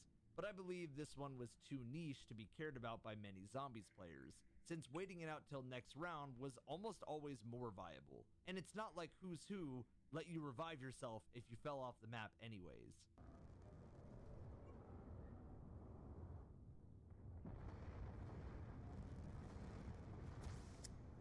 So that was a fucking lie. So the next step, which was hinted by Maxis and Richtofen, was discovered by Sam Deman, who talks about building the nav card and noticing symbols. Sam posted a video outlining what we had all seen before. Then we have this very 2013 YouTube video that I had to do some fun remixing on, so I didn't get a yellow mark on the video that outlines these mahjong tiles on the map. Now in the video, this is happening. It's called a bamboo piece, and it's number 4. A simple search will find that mahjong tiles are a part of games similar to card games in Asia, originating in China, but it's not explicitly clear from searches. The tiles on Die Rise represent directions and numbers. If we know anything about Easter eggs and zombies, then these will have much larger implications. So we have mahjong tiles now, symbols on elevators, symbols on the ground, and a nav card station built. So a whole day later, Sam Deman comes in with the first step completed. This is the next part of the Easter egg. For this, you need to find the 4 symbols on the elevators. Get your 4 teammates ready to go on them at the same time. You have to time it correctly to make it so everyone can get on it at the same time. And once you do, the symbol should glow and there should be a message. And then that's it, guys. That's it for this part of the Easter egg. Subscribe for the next part. Peace. Now this was fairly obvious by today's standards, but back then, well, I don't know why this took a whole day to finish, but Easter eggs were still in infancy. Sam discovered that by having everyone time their jumps on the elevators to land on the ones with the symbol at the same time, it would light up, and the step was done, as they all stayed lit up. Now just like the players of then, you may wonder what's next, and just like in Transit, would there be a bunch of branching paths? Was I doing a Maxis or a Richtofen step? Die Rise worked a bit different. Not only was the Easter egg better spread through the whole map, giving reasons to be in most of the rooms, but the Easter egg was the same until one of the steps where it would then branch out. Those symbols outside of the elevators were the key to the next step, but instead of standing on them all at once, Sam DeMann discovered that there was a coordinated order to them. The order changes per game, but the locations again split up the team to discover the map. The first one was right next to the radio tower over by Semtex's. The next was in the spawn by the M14 wall-by. The next being in the ramen shop over near a mahjong tile location, leading into letting players discover even more clues. This was also a slide down away from the brand new AN-94 wall-by, one of the best rifles in all of Zombies, with a mystery box that was flipped upside down in the room in case you were wondering if this map focused on verticality. You might want to be careful taking that slide down too, as having too many frames or bumping into a teammate would just kill you, as you would miss the jump. Oh, Die Rise, my beloved. Once Sam's team got the correct order of symbols by chatting it up, Richtofen and Maxis would come talk again. This was where the community was stumped for a bit, until Spiderbite from NGT Zombies found a Maxis audio hint that a sniper was needed for this next step. In this, Spiderbite correctly theorizes that a sniper was needed, and going off of the last audio from the previous step, I think he's correct. Actually, I know he's correct. We're in the future. Then, both Nick That Gaming Show and NGT Zombies both post at almost the exact same time that they have solved the next step. But NGT, from what I was able to tell, had basically already solved this the day before, and their reaction to solving this told me that they had no knowledge of others doing it. So have a listen. Look to the working. The energy flows. One more must be found. Yes! Yes! What did I tell ya? Oh my god, I can't believe it. I was right. We were right. I mean, I'm not taking all the credit here. I mean, it's a community thing, but damn, when I posted those videos earlier and the orbs going to the lion's paws, oh yeah. This is where the Easter egg splits. No longer is this a Maxis and a Richtofen step, but a Maxis or Richtofen step, starting with those lion statues that will look very familiar to World at War veterans, as these same statues were in our video on World at War Secrets and the ray gun Easter egg. Why they are here is purely fan service, just like them being shown on golden symbols for a future step. But a choice lied in your hands for this next one. Would you take the lion statue orbs and join Team Maxis, or would you create the wonder weapon of the map? For Richtofen step, you needed the Slickwifier, a controversial weapon to say the least. This weapon was built from parts found around the power area. Once assembling those parts from power, the connecting gross kitchen, the laundry, and the bathroom areas, and more, you built a weapon that essentially shot soap on the ground. This was very powerful when it first launched, so powerful that Treyarch was even afraid to let you pack-a-punch it, knowing that it would add too much power and break the game. That, or launch your teammates back to the moon. When I grow up, I want to go to the moon. Why wait? The saving grace that the Slickwifier was for a lot of teams wouldn't be able to stay in Treyarch's vision of the challenging map, so they ended up nerfing it to be less effective at straight up killing zombies. Then they snuck in a small Easter egg that by shooting this sign outside of the map with a full mag of Slickwifier ammo, it would upgrade the damage closer to its original form. That wasn't the only controversial part of this gun.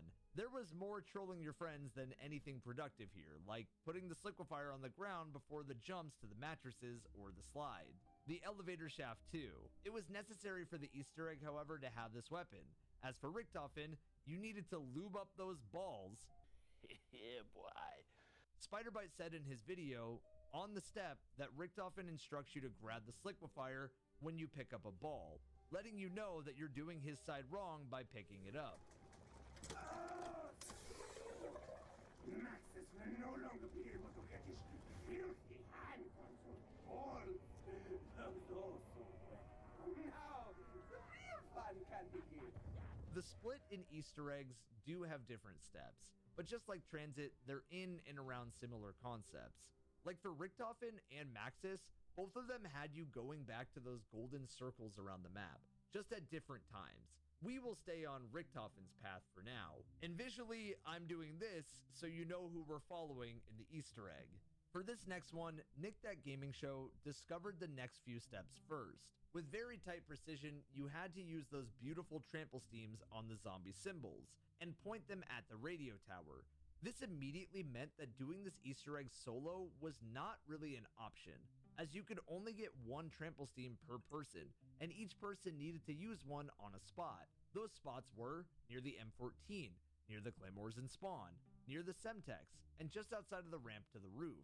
If you placed them in the correct position, they could not be picked back up. Just don't make the mistake I did when recording this footage for the video and place them all down at the same time, as it bugs the game out completely. Each time you place one in the correct spot, Richtofen lets you know you're doing great at being a little pawn in his game. I'm so excited! I'm so pleased. Keep going. Once all four were down, the players back then just needed to fling zombies or themselves, and this step was done. Maxis, on the other hand, was a different story. The zombies community found that if you picked up the balls instead, that Maxis gave a vague hint on where to move next. Reincarnation is key. NGT Zombies Spider Bite found that you just needed to kill zombies in the Buddha room. Why here? I guess Buddha is about peace and zombies are about chaos, so we're cleansing the room? I have no idea. But this room is significant for other reasons too, as this would not only be used for the next step, but for the Easter egg song by activating a teddy bear here, and being the main place to trample steam those karate crawlers away. If you never got hit by them, they would even drop a free random perk. This room was the easiest for it, and a great high round area, since you could ideally train zombies here if the roof was too much trouble. One of the few areas great for high rounds in a map that was otherwise incredibly claustrophobic and difficult to train on. This next step for Maxis was extremely confusing, and if you didn't have the voice lines from Maxis on this one giving you a hint, then I think Die Rise might have taken months to complete. Even with the great amount of visual clues, this Easter egg step was needlessly implemented here. This was the only hint!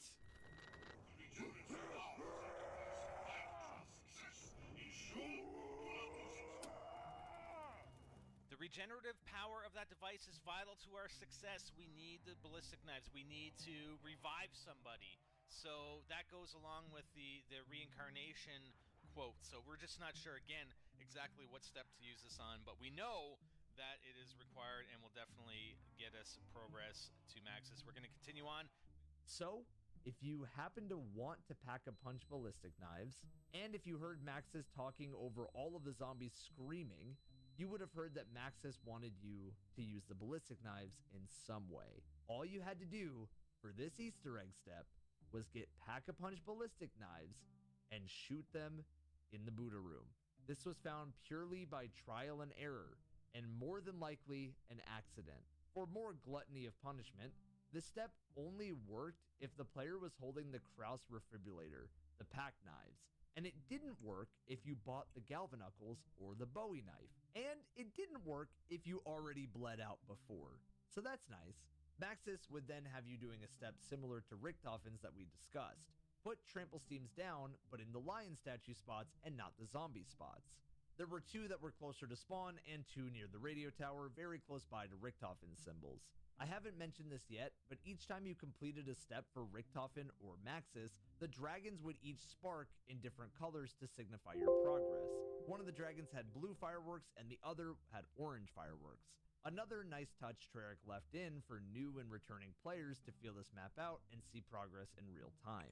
On February 1st of 2013, DJ Tekken X published a video outlining the steps and more to the Easter egg.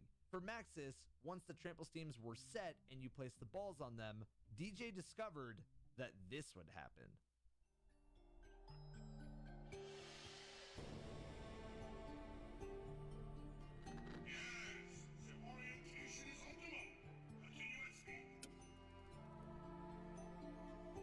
I tried to be patient, but you ruined everything!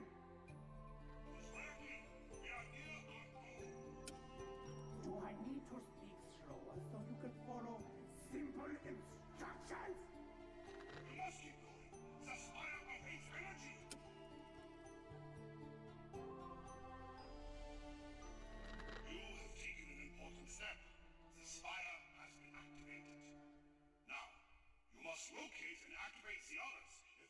prevent Richtofen's plans from reaching fruition.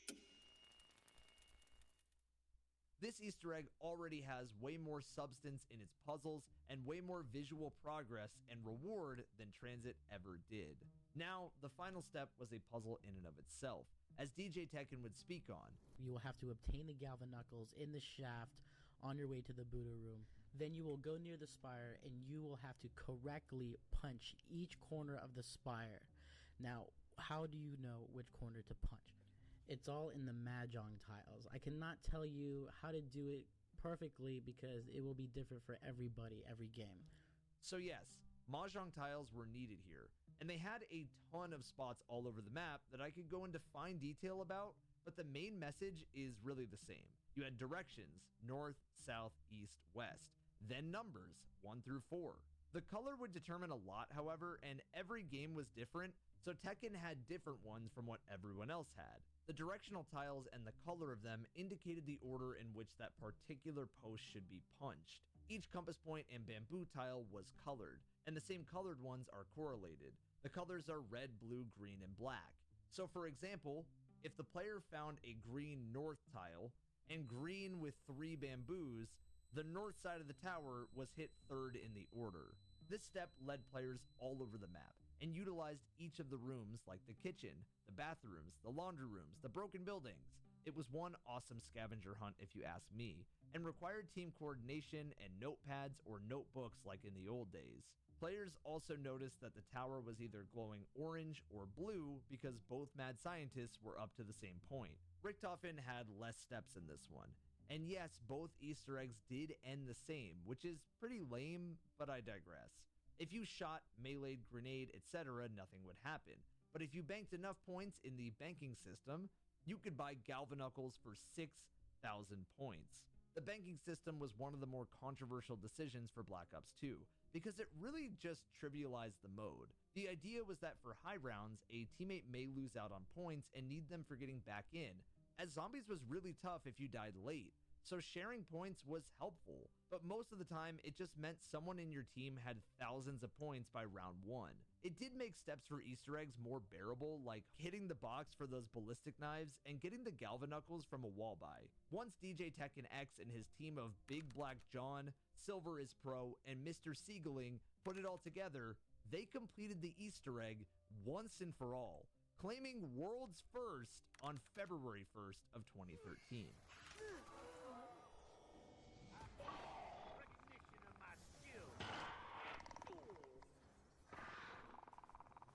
I want to give a few thanks to a couple people that really helped us through it. Spiderbite with his videos on the Mahjong tiles were very, very helpful. Also want to pay tribute to Liam Winter that gave us the idea for the traps on the lion tiles. And of course, I can never forget my team, Big Black John, Silver is Pro, and Mr. Seagull. It's always good when winners shout out the people that helped along the way. It shows that it was all a team effort. On the Richtofen side, Prestige is Key posted a video of the world's first with his team of Nick That Gaming Show, Telixian, and Liam Winter, who claimed world's first a day before on January 31st of 2013. Oh yeah, yes!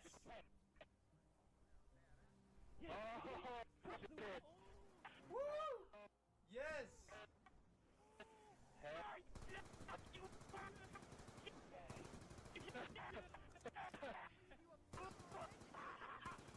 All in all, this Easter egg, while room splitting in its decisions and what you were able to do, was a great evolution of Easter eggs in Black Ops 2, and it showed that Victus did have more substance than what Transit was presenting in its Easter eggs. With that being said, and Die-Rise's perception to a lot of the community, there has been a push for a modern-day remaster. With all the time that had passed and the love or hate relationship that Die-Rise was to the fanbase, the Zombies community took it into their own hands and made a Die-Rise remastered on Black Ops 3. Now it's not done and exists on Destiny Dobby's Patreon. Wait, Destiny? But it does offer a much more modernized take on Die-Rise, like multiple parts being able to be picked up and spacing that fits Black Ops 3 more so than 2. It's still not the most beginner-friendly map, but the creator thankfully does have a quest for PhD Flopper, and my god does it make a difference here. And there's even a nice Easter egg to get to the floor that it's on. Die Rise remains a study on a map that is perfectly illustrated by its Easter egg. It's not easy, but for those who seek a challenge out and find something to appreciate in that challenge, there is gold buried beneath the surface. The next map in the series would go to a getaway island, first shot at a zombies map, in Mob of the Dead. I will see you there. We all know the saying, third time lucky. And so after two incredibly polarizing maps in Transit and Die Rise, it really was only a matter of time before Treyarch would finally nail the head that has been calling them to hit it in Black Ops 2. And while the quality of this next map is known by millions, the extent of the controversy that lurks below the surface has remained unknown to many for years.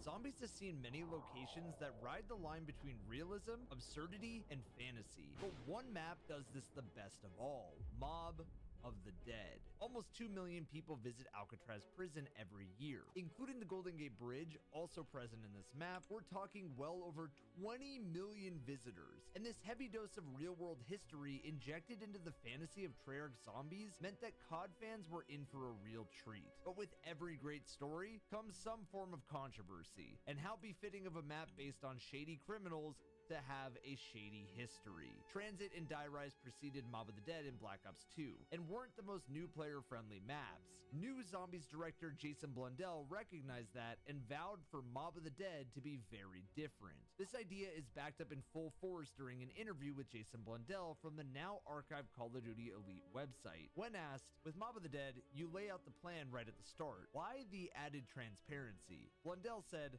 "A lot of the prior Zombies maps have very deep Easter eggs, and they're fantastic. And that's a part of the community that we absolutely want to cater to. When it came to Mob of the Dead, we talked about it. Let's just lay it out. Almost like an onion. The guy who just sits down and knows nothing about it. Give him a purpose." Layering the onion is exactly what Blundell and the new Zombies team absolutely nailed at Treyarch.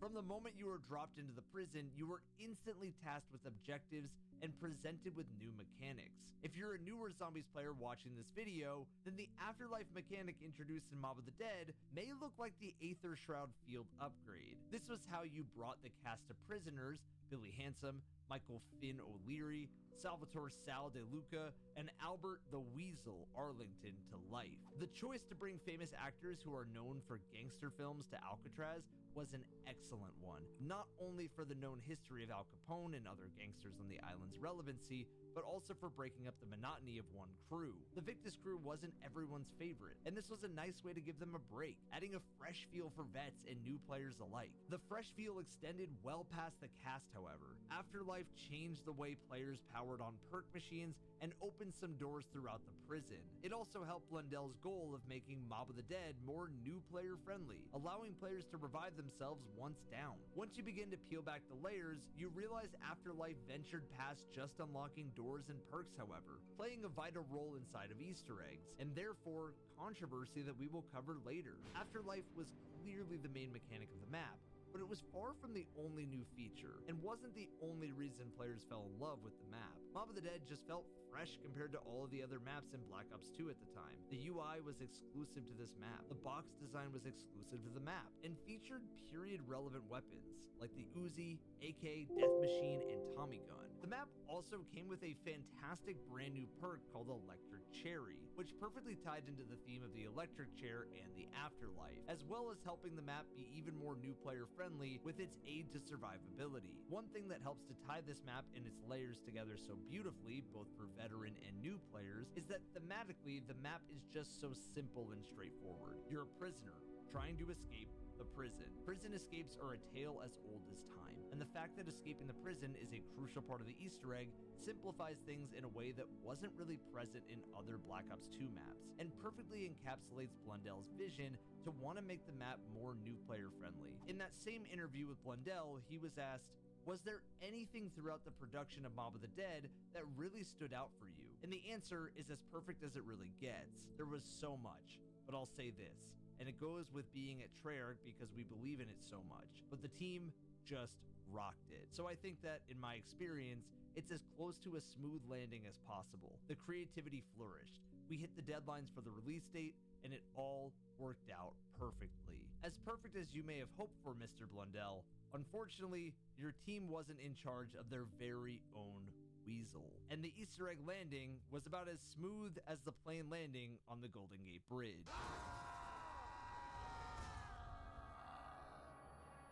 While there wasn't a Treyarch-sanctioned race for World's First, there were, and still is, millions of eyes on channels that can crack the puzzle for World's First. And while I believe Mob of the Dead to be an almost perfect map, I will say that unfortunately, it's becoming way too common for me to talk about some form of foul play in COD Zombies Easter egg hunts. But history isn't always perfect. Treyarch's goal was to make an Easter egg that was impactful, separate from the main story of Victus, and enticing for even new players to sink into. As with most maps, reaching Pack-a-Punch kicks off the Easter egg. In Mob of the Dead, this was a pretty large quest, requiring players to collect 5 parts before building a plane to fly to one of the world's most iconic bridges, the Golden Gate Bridge. Before taking off, if you had a sniper rifle, you could even scope in for some extra benefits. You know I had to do it to you. And yes, this was the real jump scare on the map. I did not edit this in. Once on the bridge, you were greeted by an influx of wardens, and the only way off the bridge was to execute yourself? A feature that raises more questions than answers at first, but all would become clear by the end of the Easter egg. The map's wonder weapon could be obtained via box RNG or a side Easter egg. Noah J discovered the existence of 5 skulls that could only be seen in Afterlife and retrieved by the good boy Tomahawk, the Hell's Retriever. Once the Blundergat was in hand, it could be upgraded via the Acid Gat kit, making it the very first wonder weapon upgradable by a means other than Pack-a-Punch. With the Acid Gat in hand, the next step was acquiring the spoon. Noah J was the first to post about the Shawshank Redemption Easter egg step. By using the Hell's Retriever, Noah pulled off the poster and the cell blocks. But NGT Zombies Spiderbite discovered that by simply shocking the spoon on the ground between the cells and the pipes, a sound played that was reminiscent of the old mystery box teddy bears. Later that day, Spiderbite posts a video giving credit to a comment saying to check the cafeteria with the Hell's Retriever. So by throwing the Hell's Retriever at the spoon on the wall in the kitchen, this happens. Your number is up. At this point, you may think that the hunt was on, and progress was to be made. But somehow, the Easter egg had been completed by this point. This is a major turning point of the race, and where the controversy and mystery really began. But I feel like it's important to at least bring you to the end of the Easter egg so you can see where and why foul play was at hand. After the news of World's First already being done, people wanted an explanation on how to finish the achievement Pop the Weasel, and Noah J was the first to give them that, and the only one I will give credit for a legit World's First. Noah explained that the next steps required players to get back to the Golden Gate Bridge 3 times before the Easter egg let them continue. This would mess with the dials in the staircase room, and if I had to guess the significance, I would say that 4 inmates going to the Golden Gate Bridge and using the electric chair might mean something about their spirits being trapped one by one to the prison. This is evident in the next step as the dials were tweaking out. The numbers being flipped around were anagrams for each inmate's prison cell number: 101, 872, 386, and 481. I think you may understand where the story goes from here, and it's a shame that foul play was at hand for World's First, as the next step was probably one of the coolest of all time in Zombies. It was the audio tour from the real-life Alcatraz, complement with the same headphones when you listen to the real prison tour, and its narration is amazing. Having grown up in the Bay Area, I visited Alcatraz many times, and the visual comparisons to Mob of the Dead are pretty mind-blowing, and having a Zombies map set in a very real and historic location creates an additional layer of depth that some of the more fantasy maps can't compete with. In real life, we don't know if the prisoners of the 1962 Alcatraz escape really made it or not. And the Easter egg also plays nods to this in its grand finale. The final step for the Easter egg was equally as great as the audio tour. Bring your afterlife selves to your real life selves sitting in the electric chair at the Golden Gate Bridge, and fight each other with either the Weasel winning and killing everyone, breaking the cycle and ending the game, or you killing the Weasel to end the game and keep the Alcatraz cycle remaining whole. This was the first time you could game over your game without going down, and I think that alone is so damn cool. That was unfortunately bounded by the duality that it was cheated for the world's first clear.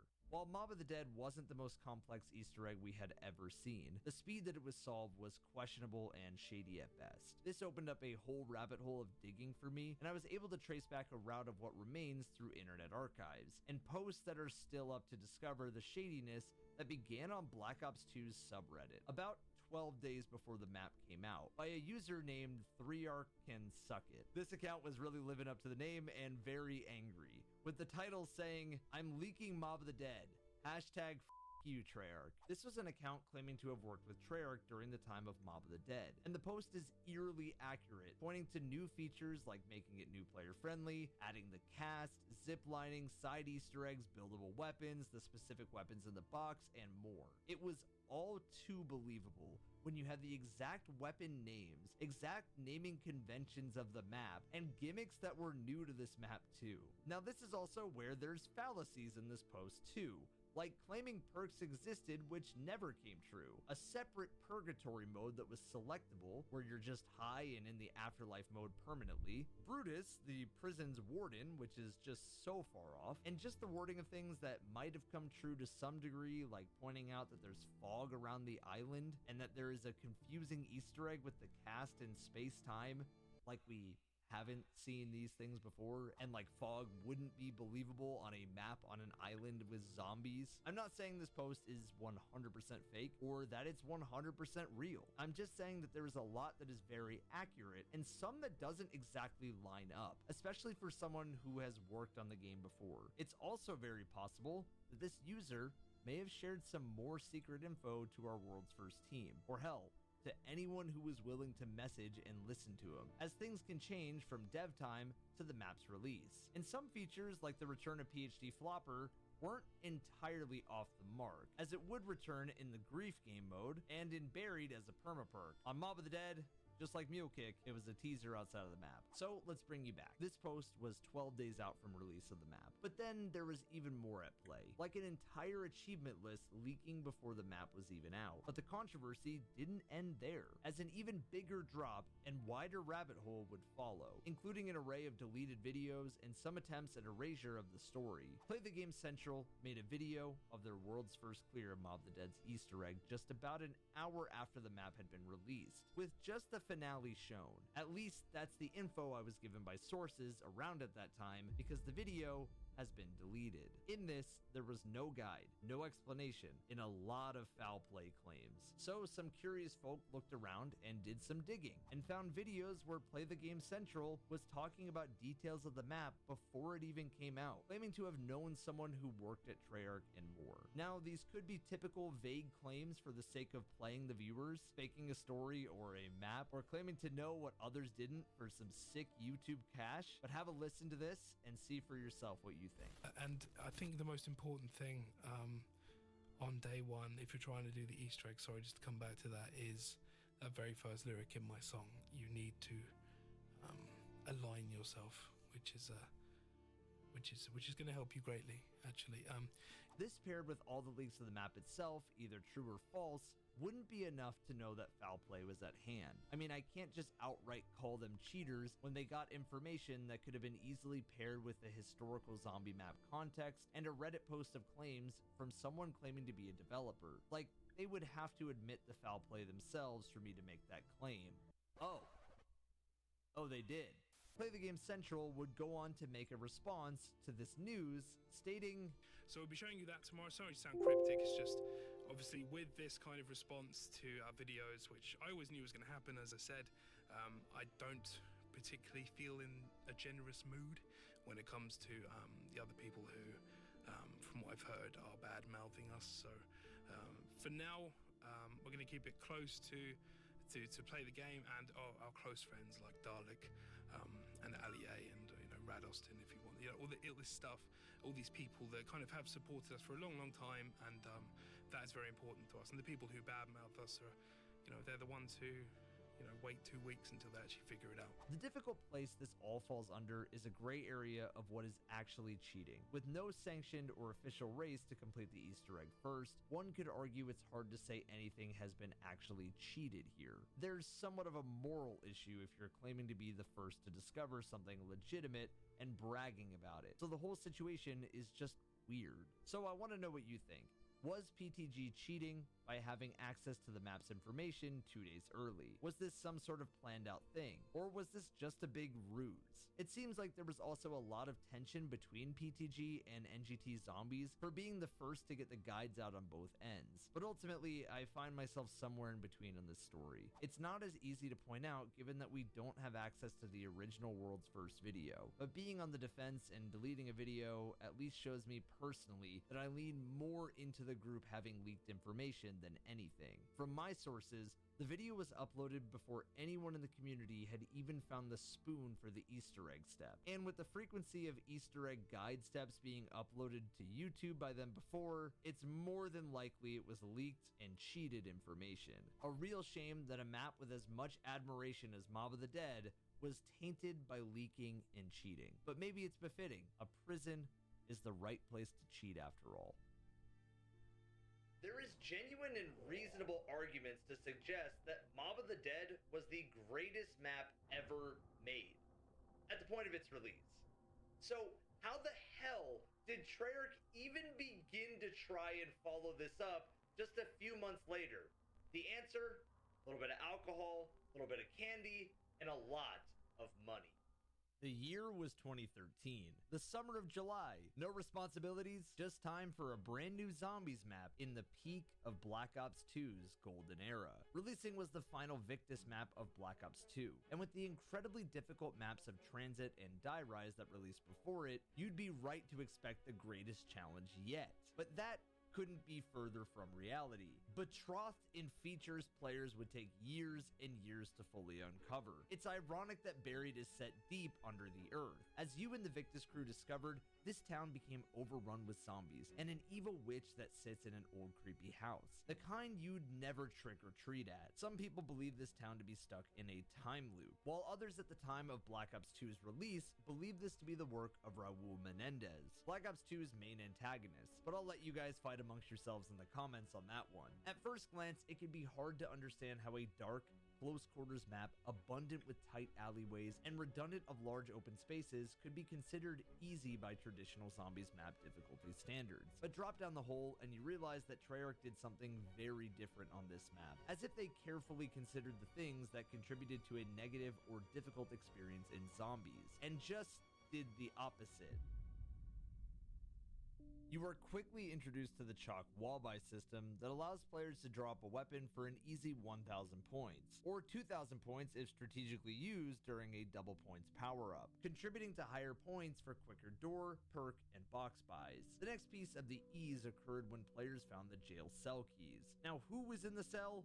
How about a giant man named Leroy? Not much was known about Leroy back then versus now, other than him probably being a reference to Lenny from the book of Mice and Men. But shockingly, Leroy isn't even his real name. His real name is Arthur. I guess the community really liked the name Leroy, so it just got stuck. Leroy, or Arthur, assists with just about anything you want him to, as long as you give him some candy or some booze, which is honestly a pretty good incentive I'd give into as well. The versatility of Leroy was vast, and there's bound to be features you've forgotten or never even knew 11 years on from release. Giving Leroy booze would force him to clear obstacles, opening the map without players needing to spend points. Or he'd even hold the crawler indefinitely for you, allowing you to complete the Easter egg steps or just go to the toilet. Leroy could also smash the box into place, preventing it from moving with the dreaded teddy bear, and overall, he just helped to drastically ease so many of the traditional Zombies pain points that bothered players on literally every other map to the point. Speaking of the box, it also featured 3 incredibly wonderful weapons that help make Buried possibly the easiest map in Zombies history, with 2 of them being exclusive to Buried itself. The Raygun Mark II was introduced in Buried, and was everything the OG Raygun wished it was, offering great damage increases, accuracy, ammo, and most importantly, removing the splash damage that made the Raygun so dangerous in the previous maps. This would not remain exclusive to Buried, but it was a must-have for players on the map. However, it was Buried's 2 exclusive wonder weapons that had the biggest effect on easing the map's difficulty. The Paralyzer was the crown jewel of this map, taking the form of everything Transit's jet gun wished it was. It didn't need to be crafted and built like the jet gun. It couldn't break like the jet gun. It could be pack-a-punch, unlike the jet gun, and it enabled movement tech that the jet gun could only dream of, which became especially useful in one area of Buried. With these 2 wonder weapons, it really seemed as if Treyarch considered the failures of previous wonder weapons and sought to fix them with revised models. The final wonder weapon was the most controversial one ever made, the Time Bomb. This damn wonder grenade was so broken because of its core functionality that allowed users to rewind the entire game back to the point in which they placed the time bomb. You could be on round 31 at the end of the fantastic Easter egg we will be getting into later into the video, and then your teammate could sneeze, slip, and hit the time bomb button to bring you back to round 1. If used as intended,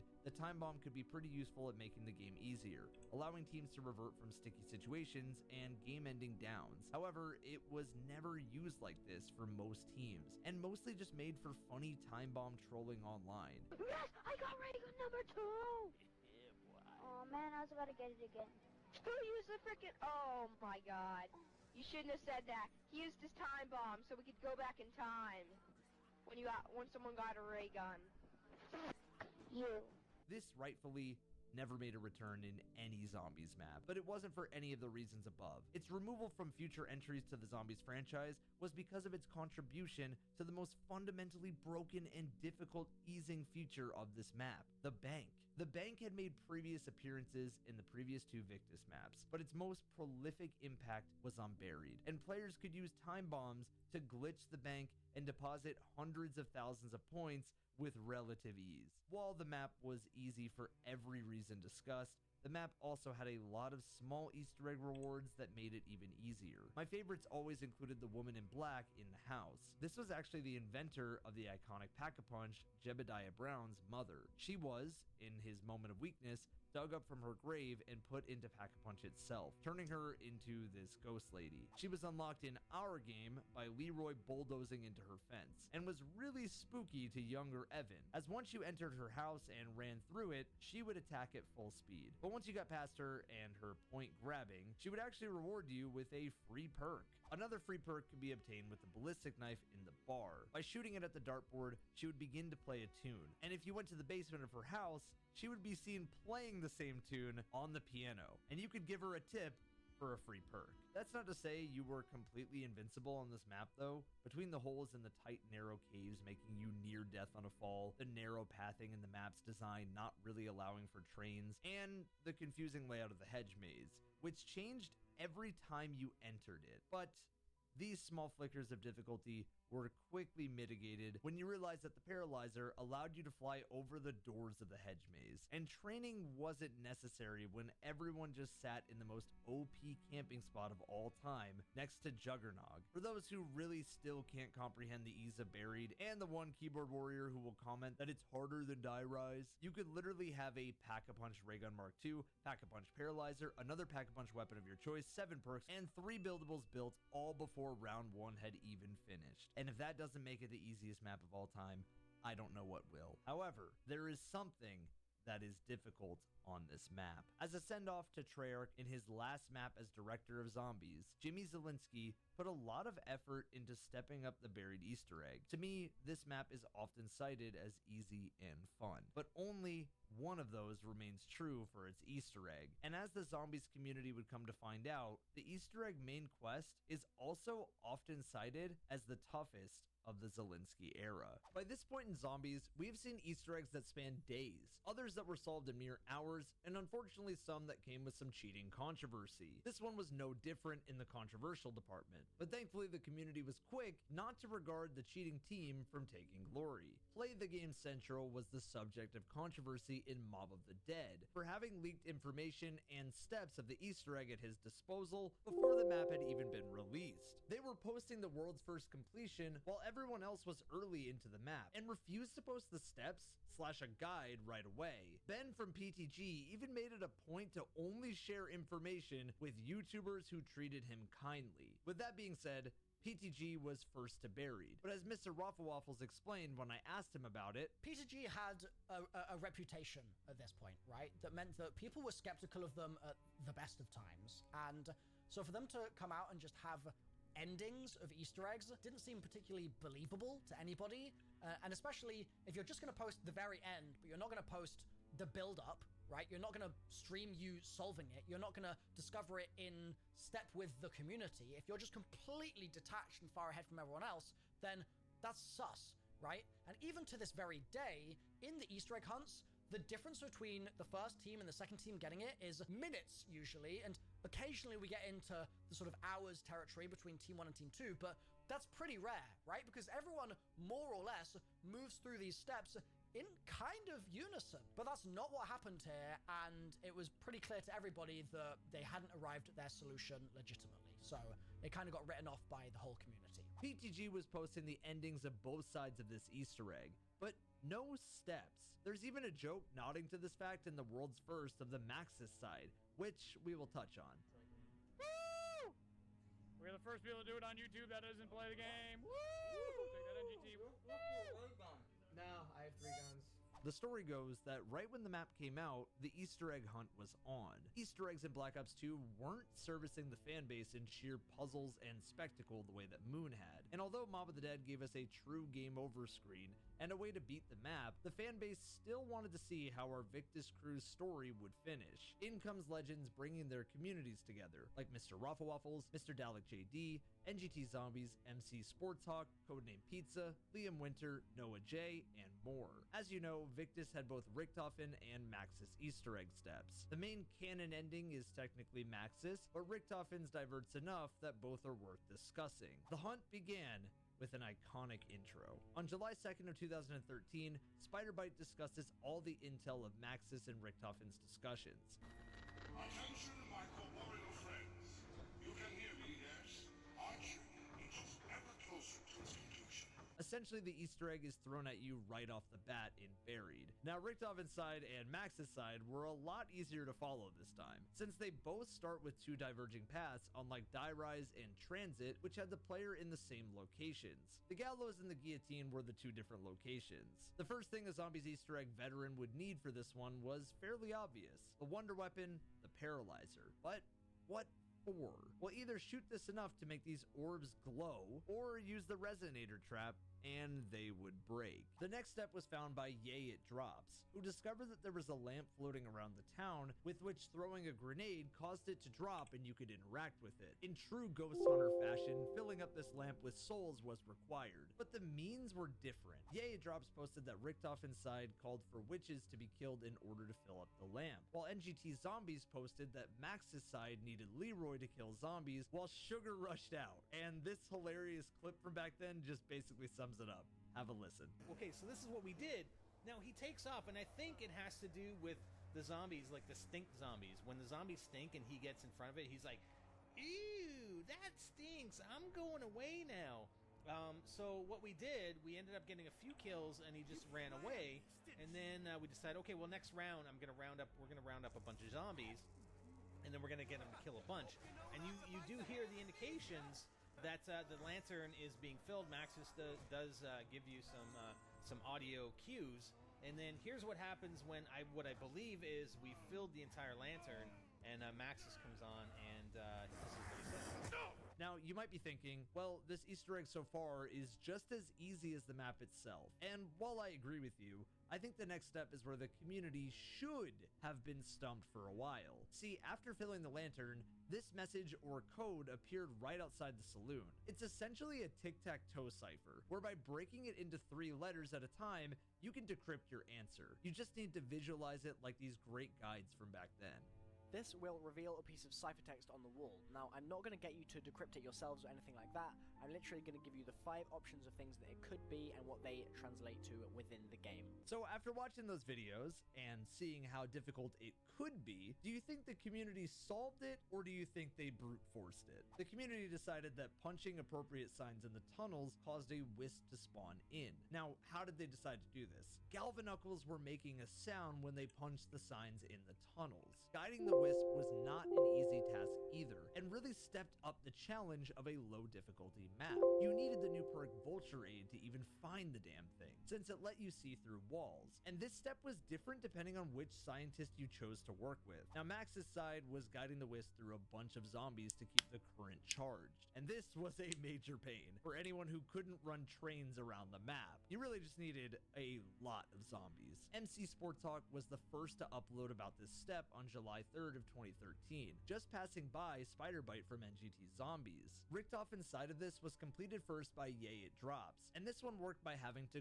corner the wisp. This meant positioning your team throughout the map to run into it when it spawned in, and the timer was very quick. It was a good thing Leroy could hold a crawler for you, or this would have taken a long time for teams. Once the wisp was either trapped at the guillotine or charged at the gallows, teams were on the hunt. If a puzzle code was brute forced and solved rather quickly, then this was no problem, right? While Richtoff inside needed the time bomb and some soul collection. With the time bomb specifically, this was one of the hardest, if not the coolest steps zombies had ever seen. This is also where information on who was first was getting hard to track. So the step was discovered to go like this. A time bomb placed on the guillotine takes you to a paradox, an infinity round, where zombies don't die. In fact, the players needed monkey bombs so they didn't die almost instantly. The goal here was to find 4 bodies of the players themselves out of 13 potential spots where you were looking for a single switch for the guillotine. This was easily the hardest step to do out of the entire Easter egg, both sides included, since you had very little retries, and it was very easy to die from zombies that didn't die and seemingly kept spawning. Even finding a body didn't mean you found the switch, and if you went down with the switch, it would fall off of the player, causing so much confusion if somebody went down in that time. There is also added frustration that the Easter egg would sometimes soft lock, as the switch would just fall through the map instead of falling on the ground. You could tell the team at Treyarch really wanted the masters of the Easter egg community to do this. After this step, and we're going to stick with Richtofen for this, the next one was going to the maze and flipping the levers in the correct order, since it changed per game. In fact, some of the maze even changed every time you walked in. And the final step was one of contention for a world's first completion. This step was called Sharpshooter, and it was some Old West target practice. Interacting with the wish fountain outside of the candy shop brought targets around the town. The community basically agreed that the chalk by PDW was your best friend for this one, and the goal was to not miss a single target from all 4 players. But I always remember that one friend that would just say, yeah, I'm done, and then you'd have to reset anyway. Clearing all of these would reward teams with the achievement Mind Games. You would also get all perma perks and this dialogue. Finally, I am in control. The ether is mine to manipulate as I wish. The moon is now my own personal plaything. But with this achievement unlocked, that didn't mean there wasn't a true ending. But before we do that, we should talk about the canon ending for Ludwig Maxis. Maxis didn't have players going back in time, but instead a whole nother puzzle itself. This was called the Bell Puzzle, and to say that it's a trial and error puzzle is an understatement. Essentially, players are put in different positions around the map, and they have to ring bells corresponding to one player reading a light board in the mansion. This step was frustrating, mostly due to players in these rooms, and coordinating the lights of the bells in each one one. Now, I won't lie, this one is easier than Richtofen's step, but this one was more dependent on communication, so it was definitely difficult in a different kind of way, making both scientists actually have some intrigue to do their Easter eggs. Once the players rang these bells with the help of Mr. Dalek JD's guide on the topic, the sharpshooter step was up again, the one that he called very annoying in his video. This video also has an extremely 2013 ad for zombies. Just please have a listen. And this app is called the Ultimate Utility app for Black Ops 2, and this app will be so helpful, and it's really helped me out in terms of after I've played zombies and I want to jump into multiplayer but I'm not too sure what guns to go for, what perks, especially when there's new maps. I'm not too sure about the layouts and where like domination flags are or best parts of maps are.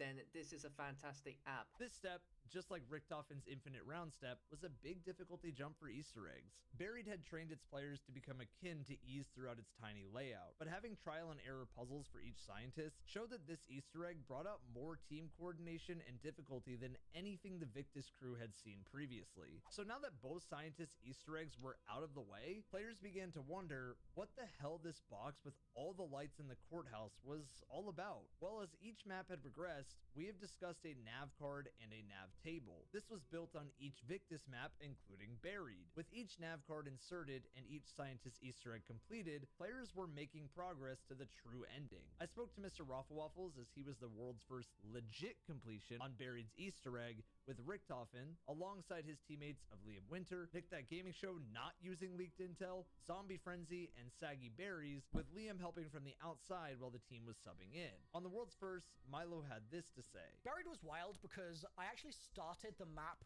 late, personally, so I was at college when it came out, and so I was seeing the first couple of steps starting to be solved while I was still at college. Then I rushed home. I was like, I can't wait any longer. I've just got to get home here. Rushed home, jumped in with my team, and started doing things like, for example, we solved the cipher that you used during the Easter egg, and I have a video about that, which feels very dated at this point. We got in this really awkward position where we felt like we'd gotten as far as we could in my team of me, Zombie Frenzy, Star Wars Bob, and Nick That Gaming Show. We were all together and we were pushing forwards, but we were stuck.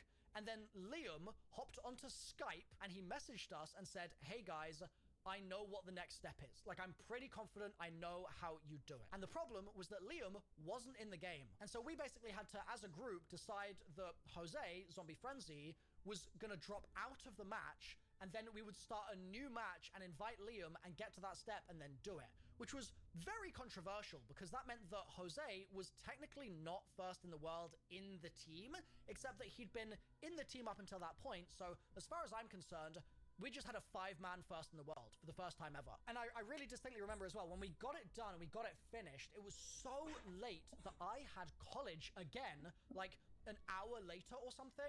And so I remember saying to Liam, it is absolutely integral you get your guide up ASAP. Normally it would be me, right, making my no-nonsense guide. But I was like, Liam, here's my footage, here's everything you need. Please make your guide the first one out here because we've been first, and it would suck if we then had to wait because we then got beaten to being first guide because I was at college. Like, that would be really unfortunate. And he did it and he smashed it, and I then made my guide, like, I don't know, that evening or something when I got home from college. And that's the story of Buried. Richtofen had been moved to a talking zombie. Play That Game was not given props for World's First, and the hunt continued despite them, with the community rallying against the cheating way. And now, Samantha was back in control for our final map. And yes, that's right, Origins. Most people realize how much the community loved Origins, but few truly understand how important this map would become for the future of zombies. So, allow me to explain it for you, and in the process of doing so, uncover the forgotten secrets hidden amongst the trenches. Call of Duty Black Ops 1 released on November 9th of 2010, and it marked the start of one of the most innovative and successful modes in modern gaming. Treyarch would go down on an absolute tear from 2010 through 2016 with its zombie mode, creating unforgettable experiences that many players feel still haven't been replicated to this day. In those years, Treyarch managed to do something that very few developers of modern media can: improve their games further year on year. And it's for this reason that the majority of fans hold the sentiment that Black Ops 3 Zombies is truly Treyarch's greatest triumph. However, Rome wasn't built in a day, and neither was Black Ops 3. And today, we uncover the deeply rich and complex story of the most important map in Zombies history, Origins. My name is Samantha. I'm going to tell you how all this really began. Prior to Origins, the Black Ops 2 Zombies maps seem to have been built for casual high-round experiences, with a hidden Easter egg that some teams would choose to research and complete, with a clear separation between the map and the Easter egg. In Origins, however, the Easter egg is the clear goal, and you really can't get away from or take your eyes off of it. Players would be met with maps on the wall, circling a so-called crazy place, radio logs with backstories of Dr. Ludwig Maxis, Group 935, and terrifying sounds of 200-foot robots slamming their feet into the ground or gunfire from the sky. Seriously, go to any bunker, generator, or room in Origins, and the likelihood is something will be related to or point towards the Easter egg. The map is truly drenched in atmosphere. We will dive more heavily into the Easter egg later, but Origins began with a lot of other new design quirks that are more than worth a mention. The first change players would instantly notice was the introduction of a brand new starter pistol, the Mauser C96. And although it performed almost identically to the M1911 we'd seen previously, the new pistol for this map made Origins feel different and special right away. Mob of the Dead had made some improvements to the part system, keeping track of collecting parts in the Scores UI, as well as noting which parts teams were missing. Treyarch innovated this even further for Origins, as parts for this map didn't need to be picked up one at a time and taken to the build table. Once collected, they would all just go into your giant invisible Santa sack ready for crafting, which was especially helpful on a map the size of Origins. Origins was huge, like really huge. While Transit was a bigger map, Transit didn't have cesspits of slowing mud that limited a player's movement. Like Transit, Origins did have a vehicle that helped players navigate the map in the form of a gigantic tank. However, some players would opt to use the movement tech of the Pack-a-Punch Mauser to blast through the map. Thank you, Boomhilda! Other new innovations included dig spots for loot, the Crazy Place, a Wonder Fizz machine to satisfy the untapped gambling urges of Zombies players for Activision to exploit further in future games. And this asshole. We'll talk about Panzers more later into the video, but these creatures were really a living/digital nightmare for little Evan. Despite all of this innovation, Treyarch's greatest accomplishment on this map would possibly be the introduction of zombie blood, and solely for the voice line that came with it. Zombie blood. Play that again. Zombie blood.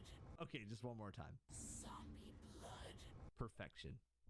With all of this grand innovation, players were more than ready to begin the hunt for Black Ops 2's Easter egg finale. Ironically, the hunt would begin with the ending. The controversial Play the Game Central channel would post the Datamine ending cutscene early, before the Easter egg had even been completed. I have a whole video on PTG and their cheating scandal that I'd encourage you to watch if you want to know more. Treyarch had been using WebM formats to store their cutscenes and intro scenes for the campaign and zombies. This format was great for saving on files, but meant that once DLCs had been ripped from Xbox to PC, data miners could simply click open and play the cutscene with no extra steps. Thankfully, the concept of an ending cutscene in Zombies was so new that many players didn't really know what they were watching at the time and disregarded this as some sort of teaser. Outside of these problems, the Easter egg began on August 27th of 2013. Amazon's takeover of Twitch deleted a vast amount of clips from back at this time, but I've pieced together the story as best as I can. Firstly, players began by trying to make sense of the visual clues I mentioned earlier. However, Origin's increased focus on the Easter egg meant that for the first time, players were granted more hints via the voice of Samantha. You have to help me. Please. There is a way to open the gateway. If she wasn't yelling at players in her polite voice, she was yelling at players in an evil zombie voice. And it's no surprise that zombies wanted to smack the living hell out of us if she's always this rude.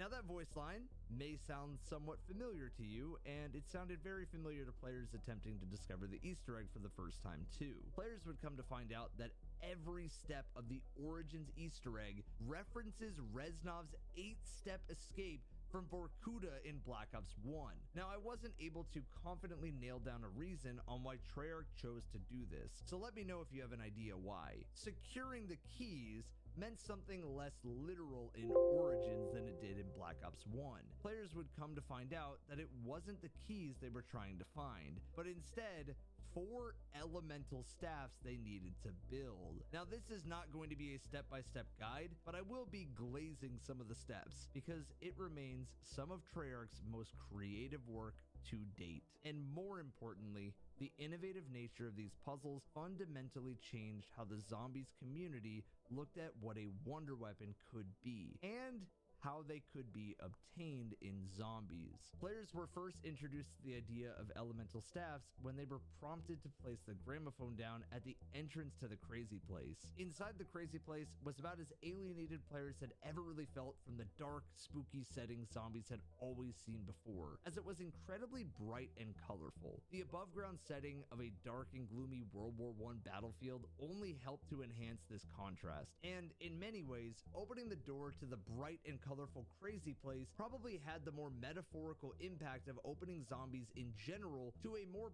bright, colorful, and glowing setting, with all of the subsequent Black Ops 3 maps moving to a more luminescent and vivid color palette. Players were familiar with the idea of a craftable wonder weapon with the Sliquifier and the jet gun, but having 4 on one map was pretty mind-blowing for those in 2013. The staffs were a little harder to get too, with them often making use of Origin's new features, such as climbing into the robot's head without getting stomped on, using the shovel to dig but only during a snowstorm, shooting down a glowing plane, and even jumping off the tank into no man's land. While the parts for the jet gun and the Sliquifier had been just scattered around Transit and Die Rise respectively, Origin showed Treyarch's new increased emphasis on connecting a map to its Easter egg, something we would begin to see even more moving into Black Ops 3 and beyond. 12 years on, it's hard to nail down the order in which the staffs were discovered, with MC Sports Talk and Soflo Antonio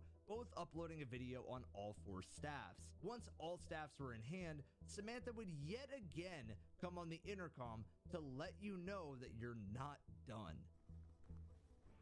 We're so close. My father couldn't save me, but you can. He promised me. When the final steps are taken, the gateway to Agartha will open. There's more to do.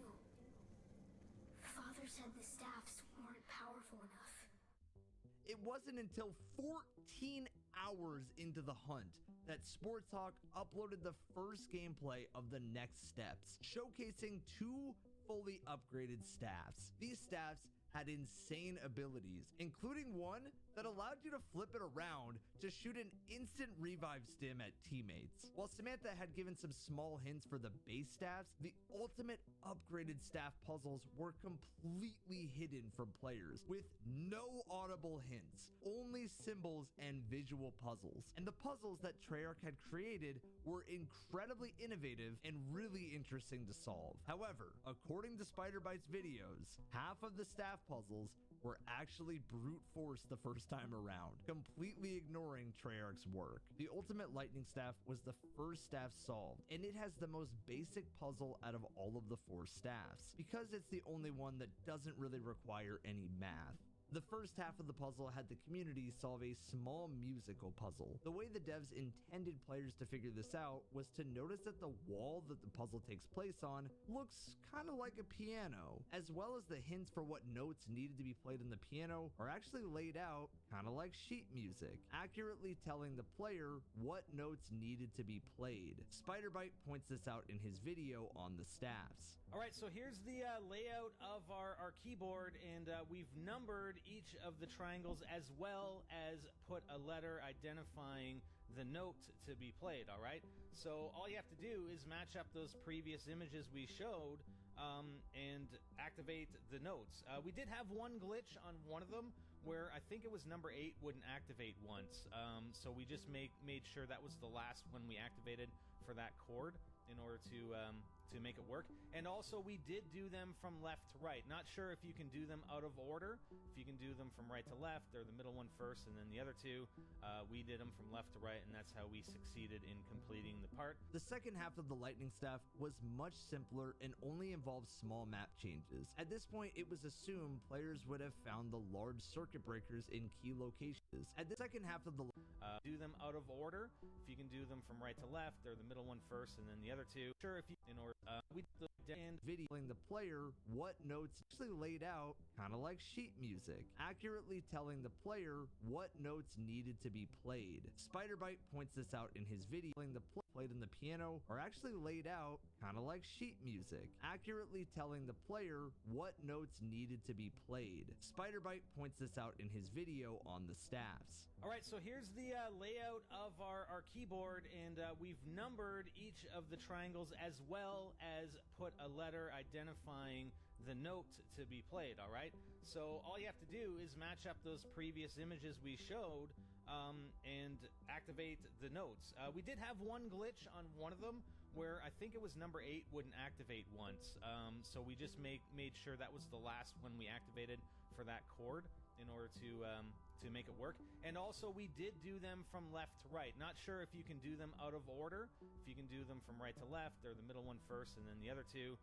We did them from left to right, and that's how we succeeded in completing the part. The second half of the lightning staff was much simpler and only involved small map changes. At this point, it was assumed players would have found the large circuit breakers in key locations around the map. Those would have started sparking, and if the players interacted with any of the 4 or made it face the same direction as the breaker, the player would have heard a rejection quote saying something like, "That's not right," or "That's not really the correct solution," or "Hey, maybe I should subscribe to this channel since I've been watching this whole series and now I'm up to Origins and I really like these videos." However, if the player got the switch on the circuit to face the correct direction, it would stop sparking. Once all switches faced the correct direction, a sound cue would be played and a massive beam would begin emanating out of the tomb, indicating that, well, maybe that's the direction we ought to go. Once in the tomb, players noticed the previously dormant central floating pillar would now have a bunch of multicolored lights corresponding to the 4 staff colors. 4 switches in the room would now become interactable, and each switch had a particular angle on the pillar, indicating that was the slab of rock it would be tied to. When the switches were interacted with, it caused the corresponding rock section to move, and its colored light to switch. Once all sections of the pillar were the same color, players were intended to shoot the orb that sat below the pillar, and it would return to the Crazy Place totem. The next staff to be discovered, the Ultimate Ice Staff, was so complex for players to crack the first time around that it would eventually just become brute force. The actual intended solution method for the puzzle is incredibly interesting, however, and something that very few players truly understand, even 12 years on. The staff puzzle was just downright evil, requiring the players to both notice a base 3 and base 4 code was placed in the hint. What the does that even mean? For example, if the blue square gave the player a number like this, we would first need to decipher what number this is. Using the circles, we can figure that a filled circle is a 1 and an empty circle is a 0. And if multiple circles are stacked on top of each other, we can just assume that to be a 2. In the example, we have a filled, an empty, and an empty, which lined up makes 100. We then need to read this number out in a base 3 format. So for that 100, we are talking 1 times 3 times 3, plus 0 times 3, plus 0 times 1. This gives us a final number of 9. We then need to find the ceiling tile that is also encoded to be a 9. However, the ceiling tiles are not in base 3 format, but instead they are encoded in base 4 format. So the player needs to decipher all of the ceiling tiles while zombies are trying to eat that booty. The way these symbols are translated into numbers is as follows. A singular triangle is a 0. A triangle with a line going straight down is a 1. A 1 symbol with a singular line going out to the right is a 2. And a 1 symbol with 2 lines going out to the right is a 3. In order in the example, the symbol translated numbers are 13, 2, 22, 3, 21, and an off-screen 0. If we use base 4 to decode all of these symbols translated numbers, we get 1 times 4 plus 3 times 1 equals 7. 2 times 4 equals 8. 2 times 4 plus 2 times 1 equals 10. 3 times 4 equals 12. 2 times 4 plus 1 times 1 equals 9. And 0 times 4, well, that's just 0. Which means finally, all we have to do is shoot the matching numbers, which in this case is the 5th one since both it and our blue square equal 9. Once the correct tile was shot, they flipped over and grayed out like this. Now, you just had to repeat that 5 more times, and the first half of this puzzle was completed. Now, how they actually did this. I'm trying to make sense of it, and to be quite honest, I don't think we ever did make sense of it. It was just a matter of going through and just keep, we kept hitting them in order to make them match up. After completing the first half of the puzzle, 3 animated ice gem colored tombstones spawned outside of the map. All the player had to do was finish all of the math homework, then shoot each of the tombstones with the ice staff to freeze it, then shoot it again with a regular bullet to break it. Over a decade later, it's hard to be sure whether the wind or fire staff upgrades was solved next, although I'm going to guess it's more than likely fire staff being first, as its puzzle is less complex than the former. Players would find that killing enough zombies on a grate would light 4 crucibles. The community then noticed the flaming base 3 code on the church and translated the numbers to decimal. In the bottom of the church, there are torches that line up to all possible numbers from base 3 code. And you would need to shoot the 4 after deciphering and relating them to the code. I hope you speak the truth. I've come so far. Please keep going. The journey is near its end. Finally would come the wind staff, featuring the single most insane puzzle step through all of this. And it still impresses me to this day that they managed to figure this out. Oh wait, they didn't. It was just brute forced again. In the crazy place around the wind tunnel area, there were 4 encoded numbers. They were encoded in base 4 and needed to be translated. These are the decoded base 4 numbers from the symbols. We needed to then decode each of these into decimal, which from left to right is 26, 13, 12, and 27. Next, the player was supposed to notice the pillars line up with the lines on the turnstile on the ceiling. Next comes, in my opinion, the most insane part of any of these staff puzzles. Treyarch wanted players to then do double decoding of 12 symbols on the turnstile, while zombies were trying to attack you. After decoding, all that's left was to make sure that the numbers on the turnstile added together to equal the number that was on the pillar in decimal. In my example, I picked the 12 pillar to show up, but as we know, this is how the community solved this step. Probably occurred via trial and error. We did try a lot of trial and error stuff, but every single ring has to be in a specific position. And I think what it is it's an additive subtractive thing. So if you line up the symbols line up with the stone that has the markings in them, and the symbols actually are additive / subtractive in order to create the symbol that is shown on the corresponding pillar. Okay? The map change section of the wind staff involves smoking chimneys that appeared all around the map. All the player had to do was make the smoke blow towards the mound by shooting the chimneys with the wind staff. And that is the way the devs intended the wind staff puzzle to be solved. The staffs took the community a full day to upgrade, and this was with brute forcing, which really makes me question how long this could have taken if brute forcing was removed from the realms of possibility.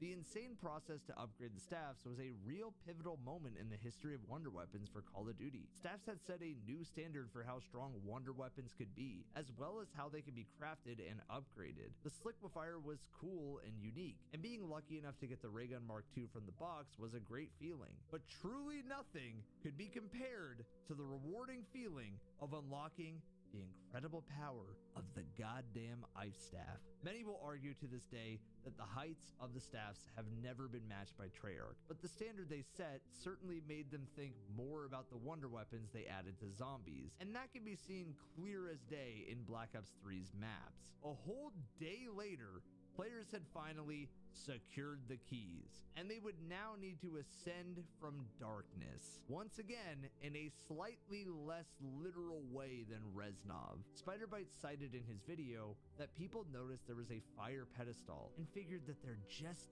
had to be more to it. Spiderbite was the first to discover and apply the method of going into the Odin, Thor, and Freya robots. And yes, those are the actual robots' names. Annoyingly, after working so hard to get the staffs, players had to give them away to progress towards the next step of the Easter egg. Although the final requirement to complete step 2 required players to figure out a whole new side Easter egg called the G-Strike, the G-Strike was hard for a lot of the community to find, with men finding it increasingly difficult, and unfortunately, I'm still yet to find it to this day. That's what she said. This wasn't the first time players needed to solve a side Easter egg to progress the main quest, with Mob of the Dead requiring the Hell's Retriever to break the cycle. Damian Wright was the lucky man to find the G-Strike first, posting that it had to do with the blue 115 meteorites and fist stones. Once solved, the G-Strike would become a crazy replacement for the player's tactical grenade. By this point, players had spent close to 2 days on the Easter egg. They had upgraded 4 wonder weapons, and upgraded melee, and upgraded tactical, and we were surely nearing the end of this crazy journey. But no, it was only time to move on to step 3. Although it's clear to see now, it's around this point that the community pieced together that the Easter egg was one large tribute to Vorkuta, as Spiderbite points out in his Rainfire video. I know this is kind of the third step, but these steps are now following along with the steps of from Vorkuta from Black Ops 1. You remember the 8 steps. 1, secure the keys. 2, ascend from darkness. We've completed those. 3 is Rainfire, and you'll get audio indications from Samantha, particularly when you are in zombie blood mode. You'll get an indication from her saying, hey, Rainfire. She'll say, Rainfire. I think it's even crazier that this step took about 15 hours between Spiderbite uploads to figure out what to do. They realized the step required them to hop into a giant's head and push a red button, then quickly fire the G-Strike onto this cracked cement of a bunker, which really seems like such a simple step in hindsight. This is where directionally Easter eggs get confusing and take a lot of time, and if there wasn't a visual or audible cue to interact with, then the community would get stumped. But I really liked testing the player base in this way. It was like Treyarch viewed it as a community hunt and not an individual puzzle. What do you think though? Drop me a comment. I just talked about hints that weren't too obvious, and now Samantha is flying a little too close to the goddamn sun. If this Easter egg had you essentially suiting up in every facet of your kit, then it made sense that the remaining buildable had to play a part too. This was called the Maxis drone. And while I could sit here and break down how the community solved this, it was really just finding generic parts around the map. What made this one special was the result of unleashing the Horde.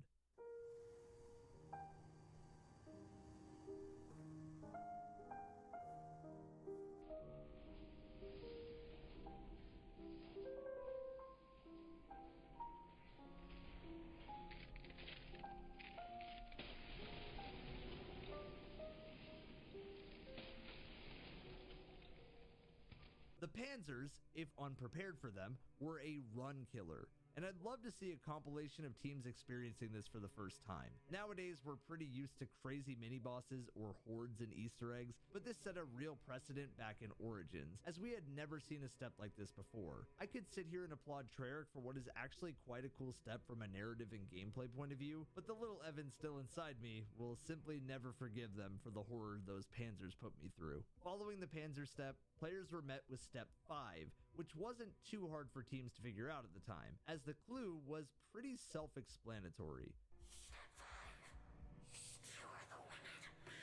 Just as you did while escaping Vorkuta, it was clear this voice line meant destroying an aircraft of some type, like you had done before with the fire staff. The catch this time was that you needed to be in zombie blood. Spiderbite points out that the odd sounds you would hear in normal mode helped indicate players towards this. Once he and his team shot down the plane in zombie blood, they had to put out multiple fires around the map on wagons with the wind staff. Doing this spawned in a zombie blood near Pack-a-Punch. And I'll just let Spiderbite take it from here. So here I am at the top of the dig site, just waiting for the zombie blood to spawn in here. And then what you're going to do, the beast runs clockwise around the base of the dig site. So what we want to do, and he's quick, so you don't want to try and catch him. You actually want to drop down and go counterclockwise. And I've got the fire staff, best thing to use. Charge it up. I'm just going to come down here. There's a church over on the right-hand side. And I'm going to walk a little bit, then I'm going to charge it up, anticipating that he's going to be coming towards me. And he's going to come. He's just a regular zombie, basically, but he's tough. If you just have a regular weapon, you may not be able to take him down. That's why I'm using the fire staff, the charge up fire staff. And look at that. It's Maxis. He hasn't been around since that previous step that we sent him into the pit. After taking down the helicopter in Vorkuta, Reznov told Mason, which led to a very fun death machine gameplay sequence for players. At this point, Spiderbite and NGT Zombies were in the lead for World's First, when they noticed that the zombies' hands were glowing, wrongly believing that this was a death machine reference. There was no death machine on Origins, however, so they tried to use the next closest thing, the new MG08, but that didn't work. Then they tried to use an even bigger metal machine, the tank, but that didn't work either. The Guardians of the Scroll must feel your might. After listening to Samantha, they figured, what the heck, and went to the center pit where Templar zombies began to spawn with white hands. When punched with winded fists, the glow went away. And I think I only have one or two of these Templar zombies left that I have to fist. I'm fisting the zombies until I get the drop. And you'll see it. It's like the Brofist stone, but it's glowing. It's glowing white. And then all you have to do is run over it, pick it up, and you have your, look at that, wield the fist of iron. Nice. This stone gave a melee so strong it could one-hit zombies up to round 26, but then changed in Black Ops 3 to round 18. The players were now onto the final stretch to the world's first completion of Black Ops 2 Zombies finale. Step 7 was to raise hell. In this case, it didn't mean to raise a little demon child named Samantha, but instead defeating the souls of the ancients. To my knowledge, at this point, it was pretty much a neck-and-neck race between NGT Zombies and Mr. Rafflewaffles, and it went like this. Nice! We freed Samantha. We got our achievement, Little Lost Girl. And that's step number 7, raise hell. So free the souls of the ancient ones, raising hell, I guess. We're raising the hell. Raise a little hell, raise a little hell, raise a little hell, right? We're not done yet. There's one last part. That is step number 8. Freedom. We know that after this, Spiderbite would die and lost the world's first lead to Mr. Rafflewaffles. In the process of resetting, however, Mr. Rafflewaffles and his team of Liam Winter, Star Wars Bob, and Saggy Berries claimed victory, and it was great to see that Star Wars Bob had, at this point, grown a lot from Moon and the Shang days, to now being a part of quite a few world's firsts without the guides telling him what to do. Oh my god! Oh my god! Oh my god! Oh my god! Oh my god! Oh my god! Oh my god! I'm crying right now! After the insane puzzle hell that Treyarch had put players through, You might think that the final step Milo's team completed to claim victory was super complex and difficult, but that solution was to just throw a damn Maxis drone into the big hole. This was truly game-changing for the zombies community in ways that it would take years to truly recognize. There was significant story progression, an ending cutscene, and the satisfying feeling you had done something really special for your run, in a way that no other map had provided before. That being said, at the time, there were really more questions than answers. Was it all a dream? Were the Origins the younger cast? Was Treyarch done with zombies after this? There's a lot of people that believe Origins was this beloved map for its ending, and while that's the case now, back then, this couldn't be further from the truth. The perception was that Treyarch was laughing at the player base for taking zombies so seriously, pushing players to the limit with the Easter egg and its puzzles, only for it to end with it seemingly all being a dream. With this being the first ending cutscene, some players were led to believe this would be the end of zombies, and that all the Easter eggs they had completed since Moon had just concluded with really the most simple and cliche ending possible. The reception was angry at the time, and I won't lie, I felt this way too as a kid. I couldn't believe that Treyarch would do this and end zombies in this way. As we know, we couldn't have been more wrong. Treyarch would propel zombies to new heights in Black Ops 3 and build off the incredible new fundamentals Origins had established. We have Origins to thank for a lot of what we would see in Black Ops 3, and one has to wonder whether Origins was Treyarch's testing ground to see how serious players were about zombies and the direction that Black Ops 3's zombie mode should actually take. After Origins, players would have to wait over 2 years for more Treyarch zombies. And there will be players who loved Black Ops 3, but were never around for Origins and don't realize how important this map was towards the creation of their golden age of zombies. If this is you, take some time to play it. It's truly a work of art.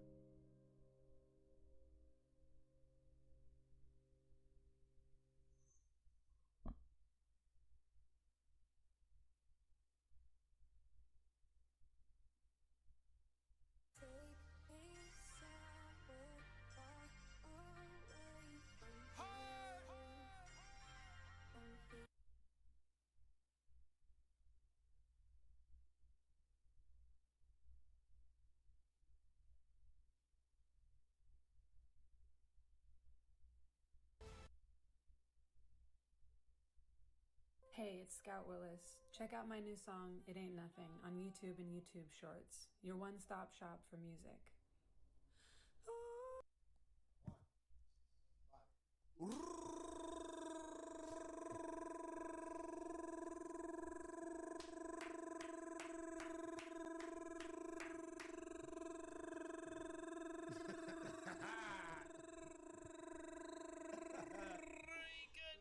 That might have been the longest one in history.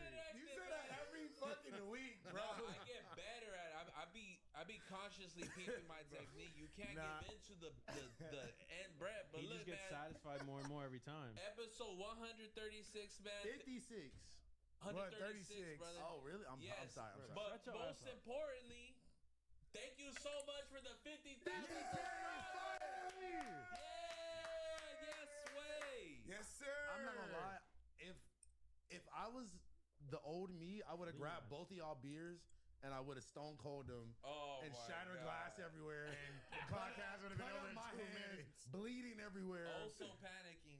Oh man, but listen, bro. I feel like it's been a long time coming, happy bro. birthday, Ryder. No, happy birthday, Blasey, by Happy the way. birthday, Blasey. Wait a minute. Thank you for the happy birthdays. But yes, happy birthday, Blasey. Thank you, man. Yeah, we turning 31 tomorrow, y'all. Let's go. 31, man. Yeah, I wanted to put some salt on the patty first before we got into the birthday. Yeah, like he just dove right in. I'm sorry. But My it bad. ain't too much of a topic. Like, yeah, we turned 31. You know what I'm saying? Hell yeah, man. And we ready to make next year even better. Nah, that's a fact. I mean, look, even back to the pod, just like, bro, I feel like we've been doing this shit for such a long time. I mean, obviously we was doing it before, like on the other platform, but it's like the fact that we've been doing this for this long, you feel me? The fact that we got 50,000 people tapped the fuck in behind our program, that's so hard. You feel me? I don't even know 50,000 things. You feel me? I can't name 50,000 anything. You feel me? But what I will want to say, what I do want to say is, bro, just this is a win for all of us, man. Congratulations to everybody at home watching and supporting. You know, I know we be giving y'all some bullshit sometimes. We don't be coming or like sometimes the internet fuck up, whatever the case may be. But y'all be tapped the fuck in, whether our shit sounds crazy, whether it looks like we got you in the Saw room. Yeah. Like, no, whether the lighting is fucked up, y'all be here every week. So shout out to everybody in the motherfucking chat. Everybody commenting, everybody tapping in with us, man. 50K boys. Shout out to Hollow Brooks for bringing the goddamn, bringing the balloons, getting the set right. You feel me? Shout out to the whole Shout out squad, to shout out to Danny. Shout out to my nigga Danny for bringing the camera every week. Shout out to Alfredo. Shout out to Fern. Nigga, shout out to anybody who. Shout out to Andy. Shout out to the MVP of the year, Ryder. Birthday boy. Shout out to the big birthday boy, Blasey. Yes, come on, bro. Come on, bro. Shout out to 50K, bro. 50K for a show and my niggas selling swag. We is selling swag. We is selling swag. Swag folks. Swag's been known to be sold. Ooh, new chain idea? Swag for sale sign says swag on it. Swag for sale sign? That is hard. I'm not gonna lie. Yo, nah. I'm super geek. Honestly, we've been getting edged for maybe the last 3 months. I feel like we were always at like 49K. Bro, for what? such the longest. No, bro. First we were at like go ahead. First we're at like 46, then we're at like 48, and then we were at 49 for a long time, bro. A long time. Yeah. So the fact that we finally cracked that We good here. 50, we grabbed that good. Hey, I ain't gonna lie. We now we on the way to 100K on the way. And listen, now it's the road to the 100, man. 100K. We get a plaque too. Plaque boy bro is crazy. Plaque boy bros. Plaque boy bros. TBB. I'm not gonna lie. I was about to say, like, what number do they start? They started at 50? Or they started at 100? What, the plaques? Yeah. 100. Damn. I can't even get congratulated for the 50? Nah, you get an email. Do I get an email for like the 20K? We get an email. I'll fuck around and post that. All right. I ain't gonna lie. We get an email. I'll post the email. You feel me? What? Bro, YouTube don't start giving you plaques until you at 100K. That's reasonable. I ain't gonna lie. I'm really committed to hit 100K. Like we can't ever talk about what the end of this shit will be until we hit 100K. Nah, that's a fact. That's a fact. Whether it's gonna take us 12 years or 2 months. 12 years. You know what's crazy? And they'll give a plaque. They'll give a plaque to all of us. That's hard. Shut up. Yeah. Well, then I'm gonna get fucking plaque to Bruggs, to fucking Danny. No. They'll just give it only to like the people that's on the screen. Oh, really? That's cold, bro. I ain't gonna lie. We might need that. Yeah. Where you putting the plaque at? You putting it in your room? You putting it in an office? Office, bro. I'm very proud. I'm definitely putting it in my They studio. give plaques on Shopify, apparently. But Really? Yeah. For they like got what? 10,000 order one. They also have the 100K order one. Okay, I'm almost at the 10. I'm pretty close. I wanna get the 100K one super bad. Wait, they gave you one for 10K? Yeah. Really? Go apply for it. No, you in there for sure. That's what I'm saying. Yeah, for sure, for sure. I'm putting that shit in my bathroom. Yo, that shit's like You let a bitch know what's going on when she I'm walk going in this plaque bitch. for plaque in my bathroom. Like, Like, what do you bitch, mean? keep Why do you have resume. 2 plaques above your toilet? Biggest And why do you bro still live plaque? here? Biggest bro Bro, plaque with and the the shop- Shopify. Nah, you're definitely getting ass. Above No Or cap. a farming. Yeah, you're bro. definitely getting ass. No cap. Oh my god, shit's yo, crazy. she gonna be like, wow, that's so cool. Right next to this. Yo, I never thought about like resume maxing via restroom art. Bro, That's honestly the way, because they don't got shit to do. You know, maybe they got a lot of shit. You know what I'm saying? But they're in a restroom. They're in a sectioned area. Seems like the best place to share what you got going on. I learned it from working at Five Guys. If you go in the bathroom, the walls is just articles about how good the burgers are. So like if you're in there, That's you're fire. just forced to read about how good their shit is. That's kind of fire. So I'll fuck with boom. that. I feel like a lot Black of boy a in lot the of bathroom. you're plaque boy in the back. you're plaque maxing. That's what you're. Plaque I'm maxing is trying crazy. to. You know, I'd like to. I feel like that should be another term for like never brushing your teeth. Is your plaque maxing? I know a couple people that are plaque maxing, and it's fucked. I remember one time. I don't have a single plaque. Yo, You might have designed some shit that got like Grammy nominated, some random shit like that. You might have a plaque you don't know about. An album cover that's so wish. crazy. For real. Shit, that'd be hard. Nah, I That'd think be you would lit. know about it. Yeah, right. No, I would definitely know about it. Tight shit. Listen, man. When you triple I'm platinum, sorry, I got. I Nah, you good. You good. Fucking birthday shit. Yeah. Birthday. Y'all wouldn't understand. Birthday. Now look, we potentially might have a special guest pulling up. That's why you got to take the call. Nah, we got some G special Perico? guests Crazy. for the ad. We got some guests. Okay, for sure. Are they coming for sure or no? I'm not sure, but we're gonna. So we know, like, when it comes to shit like that, I don't like to spoil the surprises. Sometimes I just like to let them happen. Well, like, let's switch on this. How y'all niggas been, man? What y'all niggas do this weekend? This Not been well. weekend. Why? Why you got on Continue like why you got on like that the Eminem like freestyle hat? Like This is a whole like my palms is sweaty fit. I used to pray for times like this. You look like step by step. I always wondered if that hat came in men's. Like toy soldiers. I'm That's what known you to look like right freestyle battle in dimly lit areas. Child point and shoot in the chat. You definitely are not known for that. I might be. At all, man. You know who is known for some good rap shit? My nigga Spaz is in the building. Spaz, come say what's up one time. Spaz, come through, man. Say what's up one time. Everybody, W Spaz in chat. W Spaz in the chat, man. Yes, way. He was standing right there. I'm like, bro, come pull up and talk some shit one time. Hey, wait. First of all, let me. Cheers. Fuck it. I'm not sipping though. Yeah, I was about to say, I I don't got nothing to sip either. Yo, Spaz. What's the deal, man? The people love you, man. What you got coming out next, gang? Shit, I just dropped a video today on my boy T Money. Shout out T Money. What's it called? I forgot, man. Why you put him on the spot like that, bro? It's the homie It's song. alright, It's Spaz. the homie It's cool. song. It's the homie song. Okay, so all right, for sure. You the feature. No, but I'm talking about for you though. Oh yeah. Right now I'm working on the tape. Okay, All right, it's gonna be called Pressure Makes Diamonds. Pressure Make Diamonds. Come on, man. Pressure Makes Diamonds. I just dropped the tape too, like last month. Yeah, come on, man. Get in tune. Get in tune. Toke, stop playing, bro. No, nah, bro. Bro. Trust me, we already locked in with Spaz, man. Oh yeah, we got something coming soon. Huh? Would you ever go to, rest in peace to Lil Zelly? Would you ever go the Lil Zelly route of just like nonstop tape dropping? He was an underground rapper who was prolific with who it, was bro. almost on some Lil B timing of just nonstop drop. Whereas everybody's like, everybody's usually against it, like, oh, drop it. Would you ever consider just like, fuck it, I'ma flood it? Hell yeah. I mean, I'm independent, so I can really drop whenever I want. Nah, that's and like I be working with Draco's people. Yeah, Oh, that's what's up. Yeah, with TK and Picasso. Yeah, for so sure. like for they sure. be trying to Shout out to them, man. They be kind of showing me the game type shit. Oh shit! What the fuck?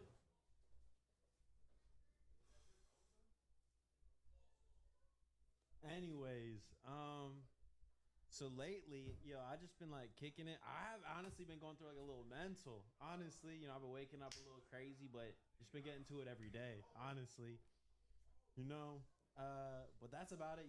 Shit happens. You gotta bounce back. Shit might make a loud sound. We come and sit back down. We just hanging out. Hey, it's out of control, man. This shit out of control. I don't even want to ask what happened. That shit sounded crazy. I don't really want to ask what happened. Shit out of control, dog. Sorry, y'all. Shit is out of. I thought they crashed into the front. I don't know what the fuck just happened, dog. This shit is out of. They said this Ryder radio now. Listen, Ryder was like, man, listen, whatever happened. I just started talking about my day. I'm not gonna lie, it just sounded so crazy. I didn't know what was going on. All right, so what the fuck happened? Oso, all right, so look. First of all, shout out to my nigga Oso. No, I know you don't gotta tell me. Look, shout out to Oso, but my nigga Oso, we be putting him on the leash so that he don't run through this bitch and front flip the camera. You feel me? So look, my nigga Oso was on the chair, and he heard Blasie's people coming through. And just was like, he hopped up and dragged the chair down the stairs. So it sounded like some crazy shit was going on. It sounded like somebody was squabbling in the front, bro. Yeah, that's what I thought it was a squabble. I was like, who's squabbling right now? Not a squabble. Everybody's reaction. Everybody would have been more like dramatic if there was squabbling. No, but it sounded crazy. No, it sounded like Oso knocked something. I thought the fridge got knocked over. That's what it sounded like. Something big. Something like that. And when you said Oso, I was like, I knew he was chained up. I was like, Oso fucked it. Somebody said Blasey crashed in the front. That nigga fell asleep in the front of the office at the wheel and just fucking crashed out. Had a half a beer. Nah, this nigga. Hey, What? Y'all niggas is crazy. Oh my god, bro. Yeah. So anyway, yeah, nothing crazy happened. It did sound crazy. The nigga also knocked the beer over on somebody's fucking laptop. All types of crazy shit. Yeah, but it sounded insane. But you know, we back in this bitch, man. Wait, we got a bunch of homies in the building, man. I'll wipe it off. I got you. I don't know if it was yours, but it was a silver laptop on the. They're all silver. I know, yeah. Fuck you. Yeah, it was definitely beer. It was beer all over. My next question was, he's the only was one there that's seen stickers it. on it? No, but everyone has stickers on it. No, this is actually the only one that didn't have stickers on it. Alright, we're good. We're good. I think it might have been like Tommy's or something. That's even more. Oh, it's about to be. But you know what's funny? Nobody else saw it except for me. Yeah, you're the only one that seen it. Like, whoa. So whoever laptop it is, I saved it just to let y'all know. You feel me? All right, I think Blasey coming back on now, but. All right, my boy Spaz. Spaz, thank you so much, bro. New feature out today. Mixtape dropping soon. Go tap in with T Money 2026 and motherfucking music. Spaz. New song, new tape on the way. Shout out to Pressure Makes Diamonds. Go follow 800 Spaz on Instagram, man. Stop playing. All right, so Oh my What's God, up with your dog, bro? wait, hold on. So wait. much going on. I will say. What the fuck? I will say that was probably my fault because I'm the one that was like, let's put Oso on the leash. What But you talking I to? thought you would be a regular person and put him on something that's like stiff. You know what it was? You put him on a chair that Well, rolls. Hold on. So this is what happened. So Wait, hold on. So wait, you put him on a hold on. rolling Wait. chair Stop and that saying. shit. First of all, bro, shut the fuck up, laughing so loud in the back like a hyena. Bro, that's Second like of the all, dumbest shit Second of ever. all, I didn't do anything. I brought him upstairs and I gave him to the 6 niggas outside, and I said, "Yo, y'all hold on." I left him with the 6 niggas right here and said, "Yo, y'all hold on to this nigga while we do the pod." I didn't want to leave him down there by himself. No, that's No the animal dumbest cruelty. shit But you ever. handed it I to didn't like, put it on the fucking You're chair. the type to stand on a swivelly chair to put some shit up. You're fucking retarded. I didn't put him on the chair. I just handed it off to somebody. So somebody else put him on one of these rolly chairs. bro, you And then handed dragged it to it down like the stairs. literally a 17-year-old. I just handed it to the first person Have that a was sitting sense of right there. responsibility. to the house, bro. I didn't want to leave the nigga. That nigga dragged the office downstairs by chair himself. I down wanna have him- 18 stairs full speed. I turn around, I just hear boom. I thought you crashed into the front of the office, bro. Nah, I stole that joke from the chat. Oh my god. Were y'all like, what the fuck? Nigga, I Bro. thought somebody was squabbling in the front. We all got up except I thought Ryder. they was cracking you out in the front. They said Ryder was scared in the chat. Bro, I thought they was. Twisty P moment again? Oh shit, it's San Diego! Nigga, I thought you was getting packed out in the front, bro. Yeah. I'm like, Packed out on the night before his birthday is crazy. finally we getting the faux hawk V-neck episode. Yeah, we're definitely running that next few episodes for sure. Yo, I hate that we keep forgetting about it. Like, What? No, faux hawk V-neck We need episode. can we 50K. schedule it? We need a 50K. Oh, that was the Yeah. That was the Arrangement. I would have done it for free. What? Yeah, I'm like, what? I didn't know that. Y'all was the a only thing. ones that made this arrangement. No. I wasn't here when that. We V-neck definitely said it on the arrangements? show. I wasn't here when that. That we Yo, all you come in- really try to like off Oso. That's insane. How you gonna put that on me? I just handed it Had an off. office chair running it down behind her down the stairs on a short leash, bro. What the fuck? That shit's crazy. I mean, I didn't do it. I didn't know they were gonna do it. I just left it. Nah, it don't matter too much. Okay, Okay. they got. Hey, keep Hey, turning tell it them to down. lower down. Hey, tell him to shut the fuck up. Like all the way. Tell them. Tell They them. can't- but they That's can't- not the no, family. yeah. That's Tommy. Tell the Yeah, no, family. but My they mom can't- does not play Chief Keef. My mom don't play any music. Bro, Chris said that's the nigga family. said it's the family down there playing. Playing Chief Keef leaks Fight from that. 2012, bro. It's, bro. All right, Nah, tell him to perfect. turn it off. Turn that Like, shit off. not even down. Like, Yeah. Niggas gonna start Tell bobbing Tommy their the head. vibes aren't like, that niggas way. staring at the mic. Niggas like, like, wait. what are y'all doing? I mean, honestly, no. I don't even think. I feel like they would still hear it, even if it was faint. Nah, they can't hear it. They can't hear it. I don't know, man. Anyway, Nah, it They definitely said, would be should able I to name hear my daughter Ryder? Bro, were you crying? yeah, Nah, he that does. Anytime he starts laughing, this nigga starts fucking. Nah, that shit was boo-hoo funny crying. as fuck, bro. No, Oso's totally fine for those wondering. Yeah. But yeah, He's definitely good, but I was just trying to make sure we had a good, safe show, and then front flip the camera, and then You made it somehow- like 10 minutes. I know. yeah. So it was really my fault. Should have just let Oso just. It don't matter. Because honestly, he do be posting up now, but Yeah. he's still. You know, you just never know. He might hear something and just Yeah. hop up, front flip the camera. Oh, you should have seen him try to fuck my PS2 over the other day. Oh, because of the not the one with all the yeah. told me having a dog would be this difficult. Wait, Yeah, first we of did. all, We did. I We had a think- whole episode of Yeah. telling you how fucked up, bro. And then you constantly talk about you guys are always guys don't saying even have a blah, dog. blah, blah. Yeah. It's like, yeah, we talked about it a lot. The chat talked about it a lot. I think everybody talked about it a lot, to be honest. Yeah, you said you got Chippy. You said having a hamster. He's a small dog. That's what you remember. Yeah, he was like, "How long you didn't even got a dog?" And da, da, da. Bro. What the fuck are you talking about? I'm like, He told you this so You many don't times. got a dog. also, You it's lack like, pets. Bro, pet shaming is crazy. also it's like my nephew though, so it's like, you lack a companion. I know you not talking. Oh God. You lost twin, and a fucking Violet Myers Gooner had to go find him. And guess what? Me and Twin are forever locked in. Nothing could separate us.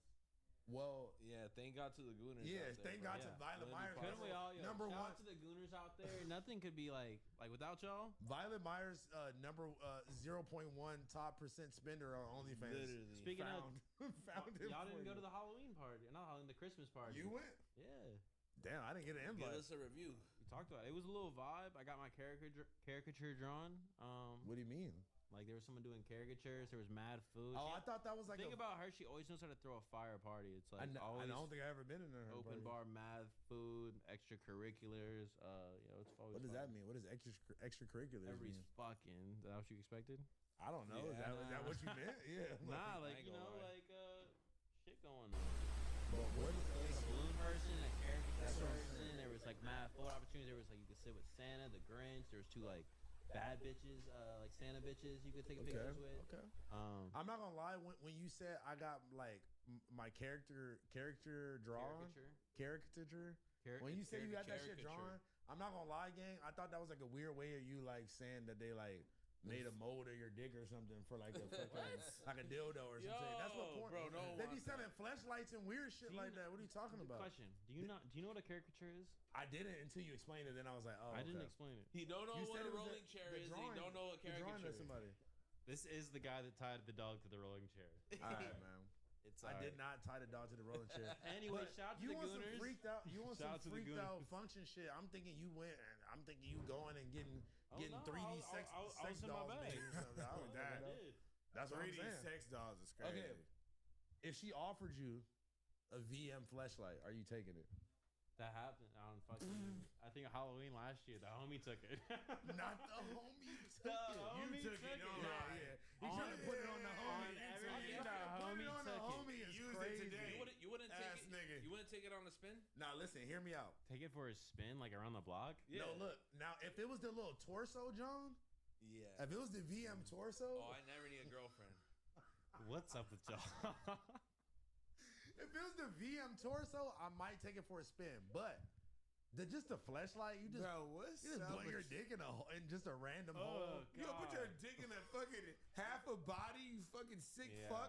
What the fuck are you talking about? Listen, I hear you, but I'm just saying that would be. I feel like that's more acceptable. No, it's not. than a flash. It's a light bulb. It's a fucking It's more flashlight. acceptable. Okay, let's think about storage. Let's think about like cleaning. Let's think about sanitation. Which one are you using? Nigga Boom. just nutting in the Flashlight. fucking. Throw it in. Put it Throw in it a in. Not that I have one. Throw it in the sock drawer. You can throw it in Where a- are you putting this half a human, bro? You have to have a full drawer. grabbing a Is there a trash hanger bag. situation? Do you hang it in the closet? And then like, how do You you gotta not have it feel in the it? back of the But closet. how do you bro. not feel Is there a ashamed of dust bag? yourself? No, like bro. pulling that out. You- Like, listen. you ready? It's not a hoop. You just Bro. It's not like a. You It's not, ready? it's not like a hookah bong. You don't bring it out with people. What you gotta do is you store this shit in a big black trash bag and then stuff that shit in one of these. Why is it gotta be black? In a big Black clear. What kind of serial killer shit is that, bro? And then throw it in the Asali Wait, duffel. Wait, listen. It can't be clear. If it's clear, they're gonna know what it is. They're gonna see a half a Violet Myers ass in the Bro. fucking closet. They're gonna be like, "What the fuck is that?" Oh no, I'm throwing pants on it during the Yeah, daytime. you gotta throw blankets on it. You're throwing pants on it. You gotta No, hide you're it in playing the- that's I'm even worse. taking my pants. No, hiding it, coming home from work and just uncovering the blankets. You sick bitch. What did you do today? Babe, I'm home. Okay, but listen. Okay, but that versus the just fucking a flashlight is crazy. A coochie flashlight is crazy. Bro, at least you can put it somewhere else. It's like the lesser of two evils. Which one is crazier? Yeah, the flashlight. The torso is the flashlight is crazy. Bro, the No, torso is flashlight.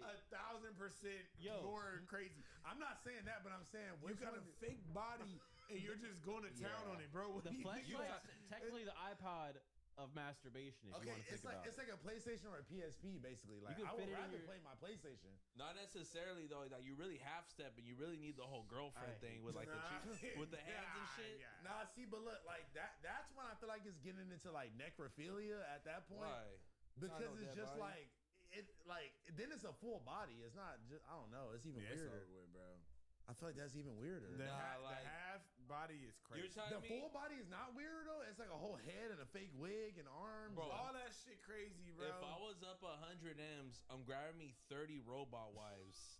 We're having a whole thing going on in my Niggas crib. trying to just fuck electronics, bro. Niggas go USB-C. Look. Yeah, niggas say I'm going torso every time. Yeah, exactly. Yeah, you taking advice from a nigga like that? It's a 90% nigga. No. I'm saying versus the other ones. I'm not saying get any of these, but I'm saying if you gotta compare them. How about go outside and meet real people, bro? What the fuck happened to that? I mean, these niggas want to just. I hear you. Too but much work. I mean, we were this talking is coming from the guy that said it's more logical to have a fucking half silicone body than like a handheld jerk off device. There's also It's not a also jerk-off what the hell is device. this conversation? Yeah, bro. A torso You also is put crazy. dogs on rolling chairs. Y'all niggas, you just putting torsos That over the sounds edge like of the the bed. craziest Hey, you don't sexual know going to innuendo. work. You don't know what Niggas is caricature is. crazy, dang. Putting torsos on the edge of the bed. Is Y'all niggas is tripping, Yo, bro. Like, body that- pillow. If you doing that, bro, change your life today, Bro, Deadass. but you think fucking a cup is better? nigga. No. Like I'm not saying it's like it's you're better. talking about a Violent I'm not Myers saying cup. it's better, but it's definitely more dignifiable because, like, You nigga, think so? bro, What? you're taking out a big rubber Yeah, mat. but listen.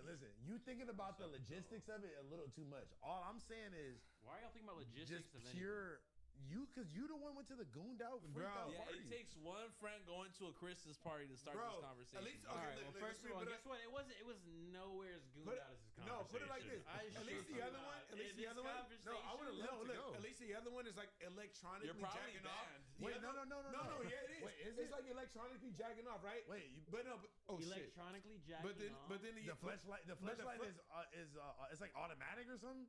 It's like Nigga, a I shake don't with know. it? You acting like you know. I don't know, Bro, nigga. why are y'all Wait, both trying Brooks to is in the back act saying oblivious no. to something? Yo, Yeah, Brooks is confident. But, Yeah, but he's like, fucking no. a whole rubber mat thing that niggas wrestle on, like nah, gang. Where'd you get wrestling whoa. from? Because that's like it's made out of the same kind of material. I don't think so. It's like silicone. Bro's bro. fucked a couple. He's talking like he knows. no, he's talking like you know. You just flipped it on me. Oh man, You just but have to bring your torso on a carry-on. Nah, that's If I- crazy. if you're- bro. if you're I don't going think they should ban that. Because like what the If fuck? you're- Torso on the Asali duffel. if you're for going sure. out of town for long enough, you might need to bring it with you. You think it's an FBR torso? Yo, come in FPR torso Yo, I think for that's the fit check. the first biggest Bros product. Yo, shut up. No. All right, that's enough. That's enough. That's enough. That's bro. enough dosage.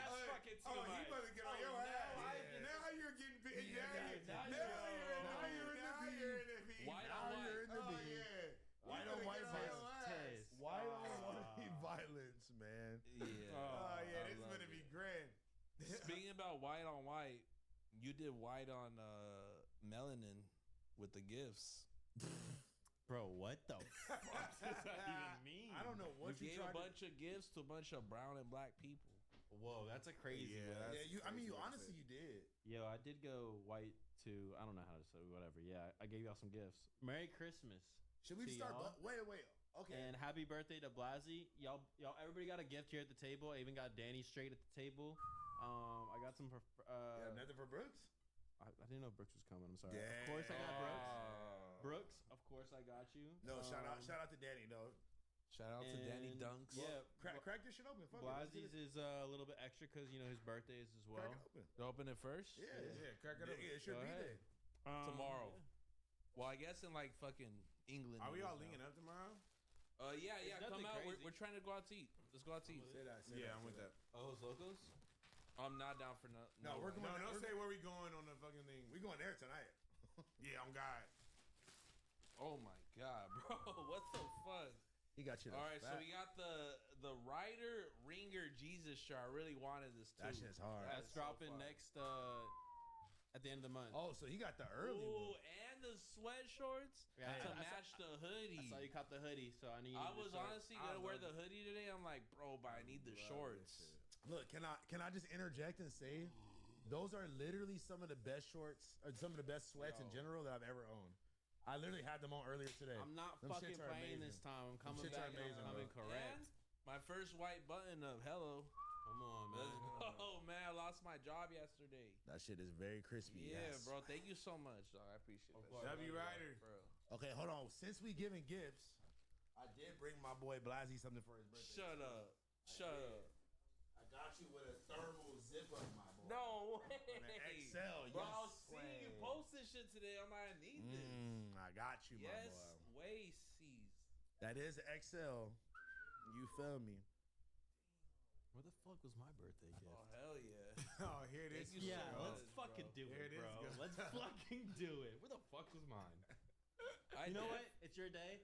I reel it back in. I definitely shot you Bro, something. you for your birthday farm all year round. And I'm bro. leaving it alone. I'm leaving This shit it is like alone. a full-time job. Nobody at this else point. can't even get a gift around this nigga.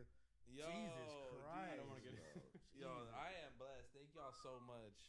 Oh my goodness. Oh man. All right, I mean, now y'all gotta open yours. Yeah, should we open ours now too? Well, to be honest with you, look, so I have plans on getting all y'all Christmas presents. Me too. But the truth is, I ran into House Phone's Christmas present first. He had I have like a list of what I'm gonna get all y'all. Okay. And the homie hit me up for who I wanted to buy. So close your eyes. Oh shit. Okay. Damn, I didn't even know we was doing this. All right. Oh shit. Damn, this bitch cold. He does not like it at all. He hated it. That was mad fake, He bro. hates it. He hated it. You might as well would have gave him a fucking sweater vest. That was a sweater vest reaction. Yeah, Like your hated mom it. just got you a pack of Like, socks. He tried to do that for the clip. Hated it. First of all, Yo, we are never seeing him in that hat. Shout First out of to all- them though. 5 wait, stars. hold on. Wait, let me give my own shout out.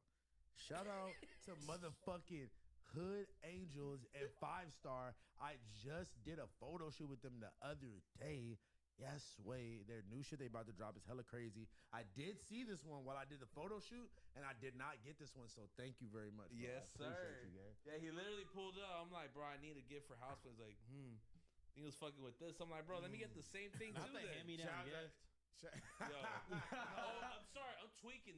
That one's mine. This one's I was yours. about to say that one's a Now little you get some tight. Blasey sweat in there This too. nigga wearing the Yo, I'm ready to get Game this. day.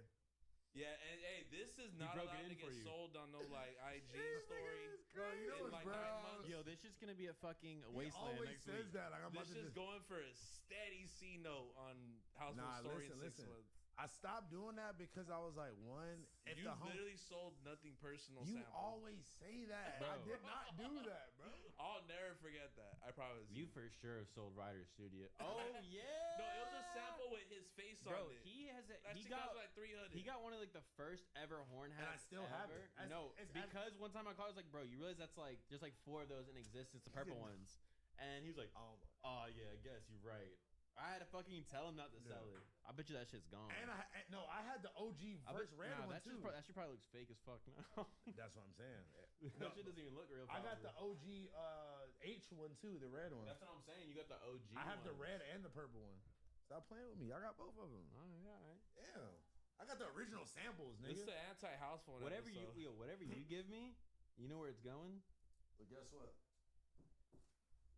Will you wear this though? I want the shirt. You want the shirt? The Yeah. shirt's at your crib, I told you. Yeah, I want So the guess shirt. what? That's Toke. Yeah. I'm passing it over to Toke then. Yes, way. Yes, It's a man. large though. That's cool. Yeah, no, it's perfect. All right, say that. You're on say your that. Mac Miller timing. Look, man, we giving You gonna gifts. see me? to the You gonna homies, see me man. in Big Bear with this weekend? Toke's getting us all trips to Big Bear.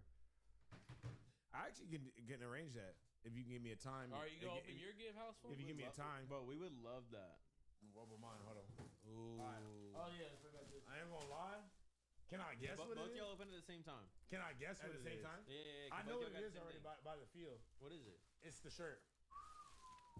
I know you Yes, wanted it. way. Because you got the old one. Listen, This is the upgraded version. I wanted it too, Paul. Yeah, I saw the way he looked at it. I was like, yes, okay, I'm glad he likes that one.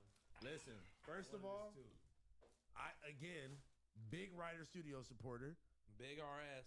W Ryder. I got one of the first ones of these too, and I remember I wore it.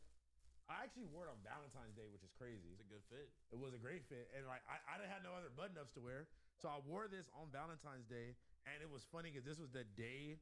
I think it was like the day after we left No Jumper or something. Yeah. So I was wearing this shirt, got the post off, lost my job. So that's what's funny about like, when I made it. Mm-hmm. I was still like sleeping on someone's couch in Atlanta. I was working at this like kitchen job and at the same time, and I had made the first sample the day before I lost my job. And I dropped it like a couple days after, so it all kind of played out kind of similar. Wait, so you fucked around and you jinxed yourself and you lost your job? Yeah, no, and it was so like I was working at a kitchen job and it was like an Irish pub, and so they was booming for the what's it called? World Cup and all the that. World Cup. Yeah. And so the week after, I'm every day they're booming. I'm doing dishes. I'm doing all types of shit that I never usually do. Next week I go in, they only got me 1 day a week. I'm like, yo, I can't do nothing with this. I capped my ass off to them. I said, yo, I just made 10 bands off this shit. Are you dumb? I made out of here. Mind you, made like a band. But sometimes what? You gotta animate the picture for that, though. Yeah, and so then I coincidentally just made that, and they got jealous and fired. It's I don't think I think I only made 10. They sold out like at first, but it's just been always a piece to me that I think like really speaks to me because when it clashes. It's it's a classic white Oxford, so it's like it's what you wear to a job every day. Nah, facts. So just to do like I'm not gonna lie, the quality on this bitch is fire. Oh, it's basically essentially a direct copy of the Ralph Lauren one. Yeah. So, fire. That's the best Oxford in the world. Those are like the Ralph Lauren polo. Let's keep it a bug. That's the best Oxford. I That's the best one. came Ralph Lauren polo for prom. Come on. I came polo suit, yeah, for sure. Damn, I don't know what the fuck I wore. No cap. No cap. Right. Oh, you reopened your shit. Yeah, Damn. hell yeah, we opened up. Well, Ryder, you will not only receive Christmas presents, but also birthday presents next week. So let's go for that, man. Hey, I'm not gonna lie, bro. I probably got this nigga Blasey sent me home with every fucking product imaginable the other day too. So you got me right the other day. I appreciate you. Oh, I did. Yeah, I bro. should have just given the hat to like Ryder. Bro, you see how ingenuine that act was? That's what I was trying to say. Once it hit the table, it was like, I don't know about You know what? First I should have given it to Ryder. I was high as hell a couple of days buying it. I was like, I want that one. No, just I just did a photo shoot with Did them. you want that Angels one? No, this one's hard. Because he told me, he was like, I think he'd want this one. I'm like, nah. Angels? What? It's like an Angels blue hat. Oh no, they might have.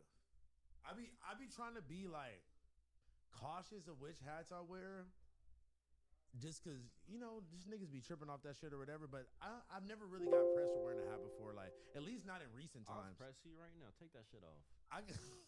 I got pressed back in the day, probably. You know what? That's some high school shit. As an adult, like you gotta. But niggas still be on that though. You gotta be like a drunk bastard. Nah, niggas be on that. I got pressed. See what I'm saying? Though. Like, It's different. They're just drunk. They think they can get one up on you. They want to like remind everybody. Nah. Like, And I like, stood that shit. I'm a nigga and I got like face You're tats white. and shit. Yeah. You did not stand Okay, there. we heard you the first time. You know, you was I him said the first time, so you that's heard me. even more racist. Yeah, that's even racist. more racist. Come on, Yeah. you know. Bro, Like, bro, oh my god, Ryder wait. Mexican. Type shit. So what? I can say it? Like, Yeah. what the hell does that Yeah, mean? he was like, You can say he's Ryder, like, guys, Ryder. I'm here just buying some He's products. cool. Guys. Guys, hear me out. Bro, speaking of fucking racist, bro, did you see? Speaking of Lay it racist, on me. did you see? Open that window, Ryder. They was on your boy, bro. They was on your boy Hoodstocks, bro. That is not my boy, bro. He threw me under the bus when the did whole he? like what happened? when like N-word gate came out for community. AD and them, He was one of the Rasta pages like, you won't say that in prison. Oh damn! Whoa, what the fuck, damn. Yeah, it got dark. Didn't you go on his show? No, like prior to that, all that. Bro, why people always do that? Like, oh, they wouldn't do that in jail. Like, bitch, I don't commit crimes. Like, Yeah. I hate that. Like people Right. just assume niggas commit crimes. catch Like, you that nobodies, shit is so but, fucking stupid. But now look, so I mean, it's a shame, that's just the culture. I think all of us are familiar with it. Let's give it a little backstory What's though. up? So long story short, he had like a co-host on, and he was talking about like they were, you know, everybody was mad about Jenny 6ix9ine linking up with Blueface. All right, we made it a topic. Yeah, we all did. I would say everybody was mad or Blasey was mad. No, the whole Rasa community was mad. I spoke on an introspective level, kind of like what they were talking. There's no claiming to be I'm gonna get that woman. Bro, chill. Bro, that's not yours. You gonna say that about Beyonce, about Rihanna? Yes, that's Some not black queens? mine. All right. This nigga, bro. What? Nah, but yeah, he called Blueface like an African booty scratcher or some shit like that. Yeah. And I'm like, okay, that's first of all, that's a middle school ass joke. Yeah, I haven't heard that in so long. But like only other What black conversations are being? Yeah, I'm like, I'm like, where were you in North Carolina? Yeah, no, you in middle just school when they answered were it. You saying just that. answered it. Yeah, I was in South Carolina, bro. Like, No, but look, but you know why it's crazy? If Anthony Bow. You know what that's crazy though? Because nigga, I didn't know other races knew that joke. I thought that was something that black people said to actual African, like, because like there was kids that were actually African that was like from Africa that went to like our middle school, and that's like some shit you say to like them, like not even African American. So that's how you know he said that out of context, because I'm like, nigga, you don't even know, you're not even saying the joke right. So he's not using the slur correctly. Not even slurring Yeah, correctly. calling him bro. out. Yo, you're using it wrong. No, but that's what I'm saying though. Is like you can tell he just regurgitating some shit he heard back in the day or something. I don't know, but I mean, that's not the crazy. Like, you know, he probably didn't drop a hard ER, but then as I kept watching and seeing more shit, they was saying he was posting like KKK books and shit. Just all, like he was trolling basically. Like he got like all the black people was mad, so he was like feeding into it, and I'm just like, Yeah, it's over with. Yeah, I guess to a point. Yeah, it's over with. And I'm not gonna lie. I didn't even know that he threw you under the bus, but I had only seen his shit because of you, and I kind of was like, all right, like I fuck with it. You know what? His show is very entertaining. You know, but I think it's a shame that like his channel is still based around like prison politics, and nothing's more racist than like prison, right? Yeah, and at the end of the day, it's like if you understand that shit, you understand. Yeah. You know, and like I honestly I see a lot of that shit going on with like the gangbang YouTube politics. It's like, you know, bro, 10 years ago there was zero gangbang. It was what was it? Fucking YouTube. just 6ix9ine. You know what I'm saying? Like that was it. I don't understand why going to prison is such a flex now. Like that. It's shit not is a flex crazy. now, but It's like, always been. You know what it is? It's not that it's a flex. It's just like people like hearing crazy ass stories and shit, and gang niggas and all that. They just got Have years of They got stories. they. I mean, why do you think they watched that one dude that's literally from like Denver Lanes or some shit, and he's in the jail. who's. Bro, he's in jail and they're watching him. He's going live. Would you? That shit Would crazy. you give it to DJ Ghost for being the pioneer of all this? Of like Because he talking about like hood 'cause stories and he shit? was, but he was still just very much doing like YouTube reactions at Yeah. one point, and then But it kind I of don't think he was really talking about hood stories. No, like no, that. but I will say that is why I watched all of his shit at one point. I watched his reaction videos. He used to tell random stories like, oh, I grew up over here and I moved over here and they pressed me and I was walking down the street. Yeah, he definitely would do story time type videos like that. But I don't know, bro. I just feel like it's just so weird because it's like we're a multi race group, and it's like obviously we know that be happening, but I don't really be thinking about shit like that because I'm not around nobody that You thinks know what? like that. I think we were familiar with it growing up in middle school and high For school, sure. just because you're around a bunch of people you don't gotta like be friends with. You know what I'm saying? So Yeah. you hearing people hearing different things from different neighborhoods, different people from different households. That's when you find that a lot. But as adults, you pretty much get a big decision on who you want to be around you. For sure. Well, at least it's completely in your control at that point, unless right it's somebody outside of like school and work for most people. You know. Yeah, at that point, you have complete control. But I think that's the reason why we'll run into it. But unfortunately still very much like some shit that's a lie, bro. And it's heartbreaking. You know, it sets a lot of people back because you know, and I think it's very unique specifically to blacks and Hispanic people, yeah, for sure. Like that's not really the engagement. Like black with white's more nuanced. You know what I'm saying? If it gets physical, it's like what the fuck. You feel me? Yeah, I mean, even like if we really even want to get into we were it, talking about it with the owner last week, bro. There's real ass race riots in high school. That was the for thing. sure. That was for sure. We were with a restaurant owner who like grew up in Paramount. She was giving us game and everything. Like she went to high school there in the 2000s. She said like they used to have to escort the black kids into the fucking the high school. And that's like. That's how it was at my school. That sounds like some like 50s, 40s shit. You But know nigga, what I'm that's how it was at my school in like fucking 2009, bro, 2010. It was like that, bro. So it's like obviously like I think he does never held represent a small piece of like what Rasa is and what like the Rasa YouTube sphere is. Yeah, You know what yeah. I'm saying? I mean, Just for question, Hoodstocks is the one with Graphic Joe? Yes. I fucked with him. He said something bad about you?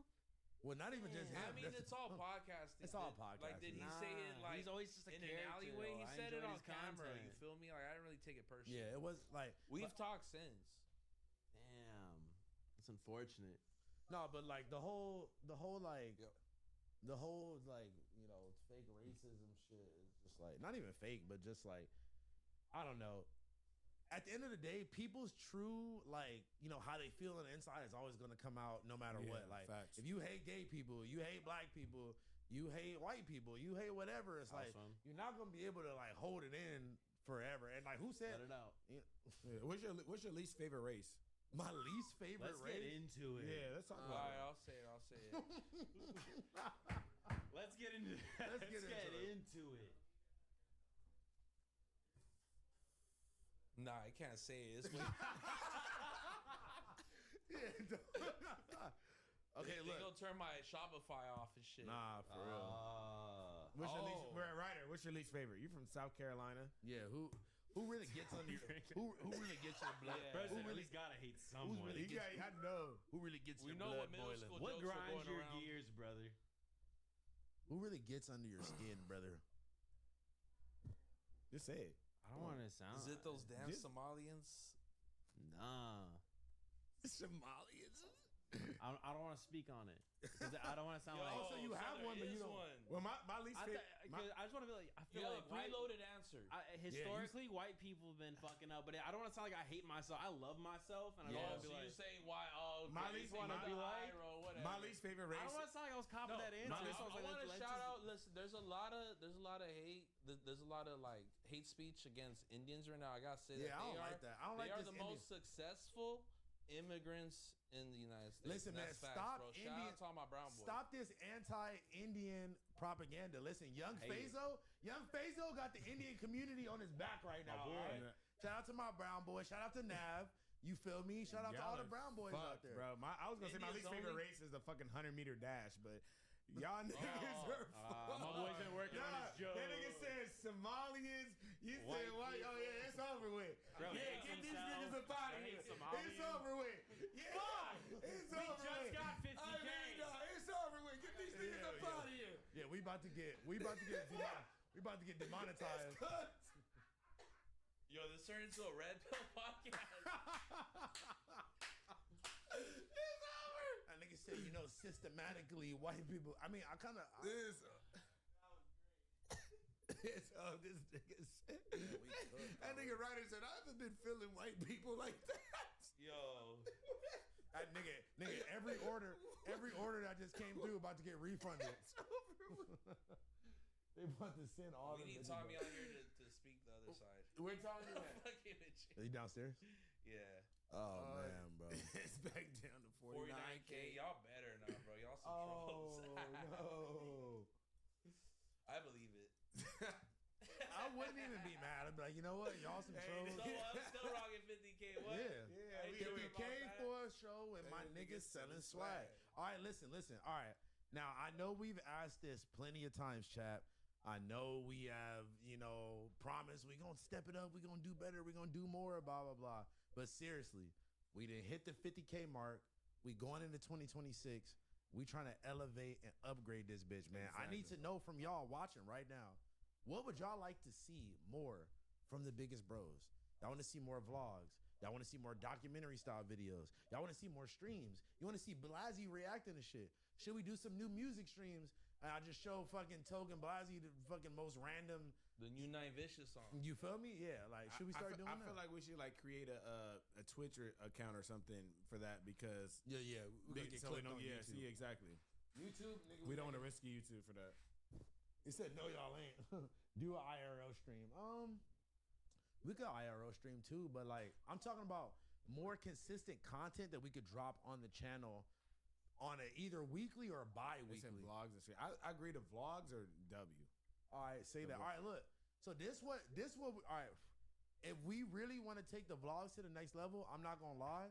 I need somebody in the chat to step up and to be my personal event sharer. I need you to spam me LA and LA adjacent events, music, fashion, fucking pop-ups, whatever it is, nigga, if you see that shit on the gram, just spam it to me in my DMs. I need one. If anybody wants to take place in this, you can. But if I just have one person that just spams me events at least 2 days before, I could get a cameraman and we could crank the vlogs out more often, bro. Yeah, I'm down to do some IRL streams. I mean, we should run IRL that too. in the office and shit, but I'm we with should that, run I'm it. not gonna lie, that'd be dope. Yeah, Somebody said steal back swag school. I'm down for that. What? Right? Let's do that. As they said that, I was like, damn. You think AD will try to debo me back for the show? Nah, I think it's over with. He got too much other shit going on. Yeah, I mean, honestly, that's kind of how it fell apart. Was that it took so long to film, it took so much effort to film, and then, you know, I would be like trying to hit them up to set up a new day, and AD would just be like, "Let's do it." Yeah, and I'm like, "Okay, like which day?" And they'd just be like, "Okay, let's do it." And I'm like, "Okay, but like, nigga, we gotta talk logistics." So okay, I feel. Yeah, we just got lock-in days list. So you have this big office right here. You can do whatever the fuck you want. You know, this room is just. Might have to start throwing in on the Wi-Fi every month. This is really like the only office room, right? This all it's used for. You know what I'm That's saying? a fact. So whatever y'all want to do. Because even how I filmed like the little documentary videos where the camera was just closer to me right here, I feel like I could stream like that too. Yeah. In the same little setup. Man, just get on the desktop, just fucking. But then stream what? that shit from the other But side. that's what I'm saying. We should have a camera on this thing, and then we can have the whole camera where studio though? on A camera the where whole, on the the back? whole office on the stream, and then just be chilling, kind of thing. We could do that. Yeah. We could do that. Oh, like have it up here. Yeah. Okay. Have some office streams. I mean, shit, you have so many random characters Yeah, coming you in off said this you bitch. said next week you're down to do like a Christmas stream. Yeah, Let's exactly. Just post up for a few hours here at the office. Okay. Maybe What time? Go out. What time? Shit, let's call it. I mean, We going live doing the same thing? Yeah, I say go live. Yeah. All right. Should we do it earlier in the day, same time? yeah, I'm down. We do it same time. Yeah. I'm with it. At 6. I'm with it. You want to do it earlier? Yeah, I think earlier. Okay. Earlier. Just so like we already be done. Yeah, exactly. All right. Say that. I'm with that. All right. So that means we will be live next week, man. Listen, I'm gonna be here this time. All right, y'all. I didn't come. Toke was excused. He already excused himself. But I'm the one that didn't show up last time. But I definitely will be here. Let's do Wait, give me one.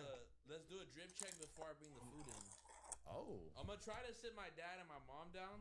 Let's see if they're down to come Let's on see if camera. they're down. 50-50. I was about to say, what do you think the percentage is? Yeah. I just got to catch up. I haven't seen them since Thanksgiving. Yeah. I thought you said. Yeah, They were trying to convince me to get Coco the same boots that I was wearing. I was like, damn, Coco would look good in these boots. And she was like, well, you know, Christmas is around the corner. I was Man, like, WBB, man. Man, everybody out there. I came 5-star house phone twin hat. I came Hellstar shirt. You feel me? Good Hellstar. I came double white thuggy boxers. You feel me? What do you mean double white? Bro, you gotta have two. You got 2 pairs on? Yeah. Oh, to make sure you don't ain't like. catching me lacking. You want to make sure you don't bleed through them. Yeah. With like no skid marks or nothing. All I right, feel it. then we got a KMP belt and then Hellstar pants and then fucking. You said You might as well wear a cup if you're gonna wear double boxers. I ain't Yeah, gonna that's cap. double boxers is crazy, bro. Nah, it's mad warm. no. That's like wearing basketball shorts under your pants. Nigga, just wear some long that's johns like at that point. That's like middle school logic. Bro, ain't no way your dick that cold. Where Yo, it's you like, just turned how old? 31 with double boxers 31? on. Yo, 31 with 13 logic? Nigga was 74 when I pulled out of there. Why the fuck Fucking is warm this as guy fuck in here. 2 boxers on? This Son of a nigga gun went got a dumb. Pokemon And he didn't even have to tell nobody that. We would have never known. Nobody was looking at his dick or ass. Wait, what are you talking about? Yeah, what? I'm saying we would have never known he was wearing. But why we would wasn't- his ass be a thing though? Because we wasn't looking. We don't know But how you many think boxes this nigga got on. No, because no. Let's talk about your He answer. was digging in his Talk about your Dummies. fits. Talk about your fits. All right. Come on, bro. Yeah, trying to back off. Man, shut the fuck Shut up. It's your not ass even up. never rained since you I wore was those on your boots. side. Yeah, okay, sorry. Yeah, now I'll shut the fuck up. Retarded as fuck, bro. Go ahead. All right, hold on. I got on the paraphernalia hoodie. You feel me? You got more paraphernalia than anybody, bro. Shout out to paraphernalia, man. Shout out to my boy, man. Shout out to paraphernalia. I got on some Burning Hill Motor Club cargos. Some Doc Martens. You feel me? I'm in my boot era right now. In a YVL hat. That's some docs. Yeah. Boot it up. Come on, man. I'm in my boot era. All right, I see that. All right, man. I'm gonna go next. You feel me? I got the good same old man Allen little Japanese John. I don't know why I love this hat. I wear this hat every fucking day. It's hella plain. It's simple, but it's different. You feel me? Like I feel like I got a Japanese Yankee on damn near. You feel me? Like, it just be those hats. Have you ever looked into the Japanese league teams? I forgot the name of. They have a team over there. Anyway, nigga. So then look, I'm dropping this shirt tomorrow. And listen, I already pre-made these bitches. It's only a limited amount. They are dropping tomorrow at 12 p.m. I got the good High Rollers Christmas tee. Yes, way. You see, Mama had to do what she had to do to get them gifts. Betty Boop had to do what she had to do to get them gifts that year. Yes, way. You feel me? But look, I got the tee and then pass me the crew neck. Yep. The crew neck is also dropping tomorrow, 12 p.m. They're pre-made. That means they will ship out before Christmas. You will get them before Christmas. I'm gonna ship them out tomorrow, really. Yeah, I'm about to say he don't got shit to do. He's shipping them bitches out tomorrow. They can't get no discount code for Christmas. You know what? Fuck it. Brooks with this. Fuck it. Come on. Fuck it. Fuck it. Don't say I ain't never looked out for y'all niggas. But since I already pre-made these bitches, I already pre-made them, so I'm only gonna give like a 20-30% code. I can't give them for free. I already pre-made these bitches. What the fuck? Where'd my phone go? Oh, I gotta make the discount bro. code. I was gonna make them a discount. Let's go, man. W house phone in the chat. Yeah, wait. Whenever I find my phone, I'll make the code. But then, boom, we got the shirt. Then I had to come better with age. Those shits is crazy. I ain't gonna cap. I'm not gonna hold you. Better with age. You gonna tap in with me? These might be the hardest sweats that I own, bro. Look.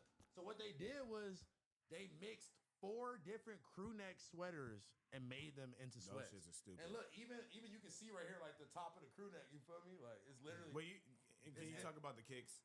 I'm gonna get to that. All right, for sure. Then listen, I gotta give a big shout out to Syndicate Los Angeles, man. Make sure y'all tap in with Syndicate Los Angeles right here in Little Tokyo.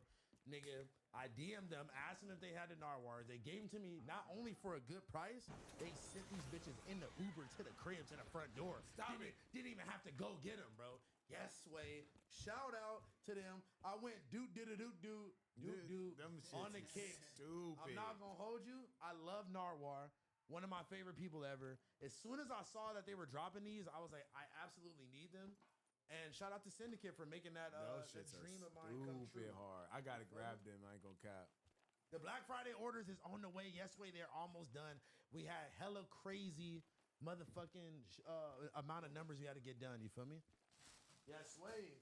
What's up, Pops? What's up, Pops? How are you, brother? Very good, very good. What's up, man? Wait, We met earlier. What happened to my phone, bro? Okay, a ver. ¿Qué pasó? Hanging out, What? hanging out. How's everything? ¿Qué me quiere preguntar? Oh, the goats in the building, y'all. The goats in the building, You y'all. gotta translate for me. He understands Oh, yeah, say that, sir. How are you, brother? Fine, fine. How about you? I'm good, man. I'm high as hell. And we got Blazzy's dad in the building. I think the best way to start this off, because we were just talking about outfits. What are you wearing? You came in with a good Carhartt on. We need it. We need you like to. the shirt, man. ¿De qué marca? Oh, la marca. Yo no me fijo. Some light. Some light. Carhartt. Se llama Carhartt. Carhartt? Okay. You got the Carhartt. You got the nice polo. Is that a Tommy? Okay. How was Miguel as a little boy growing up? Don't start there. Oh, he was Why not? okay. You want to keep his plate, his room clean and everything. But he forgot already. He don't do He forget everything. That's why. Yeah, he forgot it. Okay. Did he give you a lot of trouble growing up? No? Really, no. He likes to play it like he was like a bad kid. Yeah. You're saying that He tells us that how he was bad all the time. We don't believe him. No, he's a good boy all the time. Yeah. Okay, who was worse, him or his brother? Both about the same. Okay. Muchas gracias, pa. You guys did a great job raising them, though. I will say that. You created a one of a kind. Very stand-up men. Thank heavens for that. I was getting I've heard so much about you for as long as I've known him. He always tells me how much of a hard worker you are, and just how much of a good man that you are. So I have a lot of respect for you, Senor. I appreciate Thank you very much. Thank you for even coming on the show. You know, I was 10, 11 years already that I pension myself, and I'm still working. He tells me all the time. He still works. That's one thing you can know your son always talks about. 75. He tells me that they told you to stop working and you kept working the whole time. No, because stay home all day no good. Yeah, right. Like what is that gonna do, right? And the cheque muy bien también. See, how did you meet his mom? How did you guys meet? How did you meet? ¿Cómo juntabas con mi mamá? You wanna know? It's a long story. It's a long story. Tell us. We got some time. Yes. Okay, I was have a little coffee shop and the bowling alley. Okay. ¿Dónde? In Montebello. Montebello. Okay. And then she worked for me. We went to start to talk and this and this the way. That's beautiful. I love that. Simple Riz. Look, yeah, hey man, sometimes. Yeah. You know? Yeah. Bowling alley coffee shop? That's a combo. It was called Rosales Cafe. He had it till I was maybe in like second. He's told me it was yours. And yeah. We got 3. And that's how you met? 3 in the bowling alley. Oh man. One in Pasadena, Bahama Lanes. Dang. There's some Food Hill and Roast Meat. The other one is in Montebello and what is the other street? Because on Montebello and I don't remember the other street. Another one in Arcadia. The Arcadia used to be one brother-in-law, my brother-in-law, my sister's husband. The one that he ran it, and then he stayed like for 8 or 10 years. Oh shit, man! So Después. ¿Cómo? En el restaurante, el de Pasadena, el del Monte. They call it Santa Anita Lanes. How do you feel about all like stuff that Miguel does for work? That was gonna be my next question. How do you like? ¿Qué piensas de mi trabajo? No, it's okay. Were you surprised when you found out like what he did or what he does? Yeah. It's hard to believe sometimes, right? I remember when he did the first pair of shoes. The bedazzled ones. Yeah. No, my dad owned the cafe, not the bowling alley, y'all. Whoa! Fuck, I'm not sure if I want to know what's inside that fucking thing. Almost free. Only pay that 9% where I make. That's a good deal. That's a good deal for real. There's no more those deals. Yeah. In Pasadena, the business was okay. In Montebello, that was not good. Only Armenians and Chinitos. They eat at home. They don't want to spend money. So we make a living, but no, not really. Yeah. In Pasadena, it's okay. Good places too. Yeah. Love Pasadena. Yeah, we used to go to his house in Pasadena all the time. All right, wait. I think you we don't can even say live that there now. no We're more. talking. Yeah, we're gonna talk about it later. It was great seeing you. We'll talk after this. They said sock check. Sock check. Don't do this. You don't know anything about that, bro. Thank you so much for coming Come on, on. It wasn't me. It was the chat. Appreciate you. Thank you so much. Shout out to Pops, man. We got Blasey Pops in the building, man. Come on. Bro, I don't know where my phone went. My phone. Oh, they also brought tamales. I'm not gonna lie. I need a I'm tamale, honestly I ain't so gonna lie. glad that everybody was able to see like his dad and him W. side by side. Yeah, that was hard, bro. Because you see the I very tried to get the sock check similarities, for y'all. right? That'd have been Ask him if he ever called Blasey Goonin. It's crazy. Dude, he got an 88. Hey, did one of y'all niggas take my phone? My phone was just gone. Nah. What the hell? Don't worry about it. You're working. I'm trying to make the goddamn code for the people. Guess what? You don't have to right now. Okay, look, this is what I'm gonna do. I'm gonna just say it, and I'll make it after whenever I find my phone. Look, use code biggest bro, all caps, on the High Roller website for 30% off at the end of the show, though. It ain't gonna be on there until the end of the show. Listen, enough of this ad. Shit. The only reason why I popped out too, because when you were doing yours, the shirt that came in, And this shit shout is out fucking to my fresh as boy. fuck. Yeah, look, great quality Y'all as be acting usual. like I don't ship orders. My boy got that shit on him right now. Bro, you can't bring the homie in as the Oh reference. no, but he No, got, I He got it shipped to his crib like with all the other orders. That's why. Yeah. No, I waited just like everybody else. Yeah, I didn't really get my got shit early. tamales. I just got mine just like everybody else, man. So that's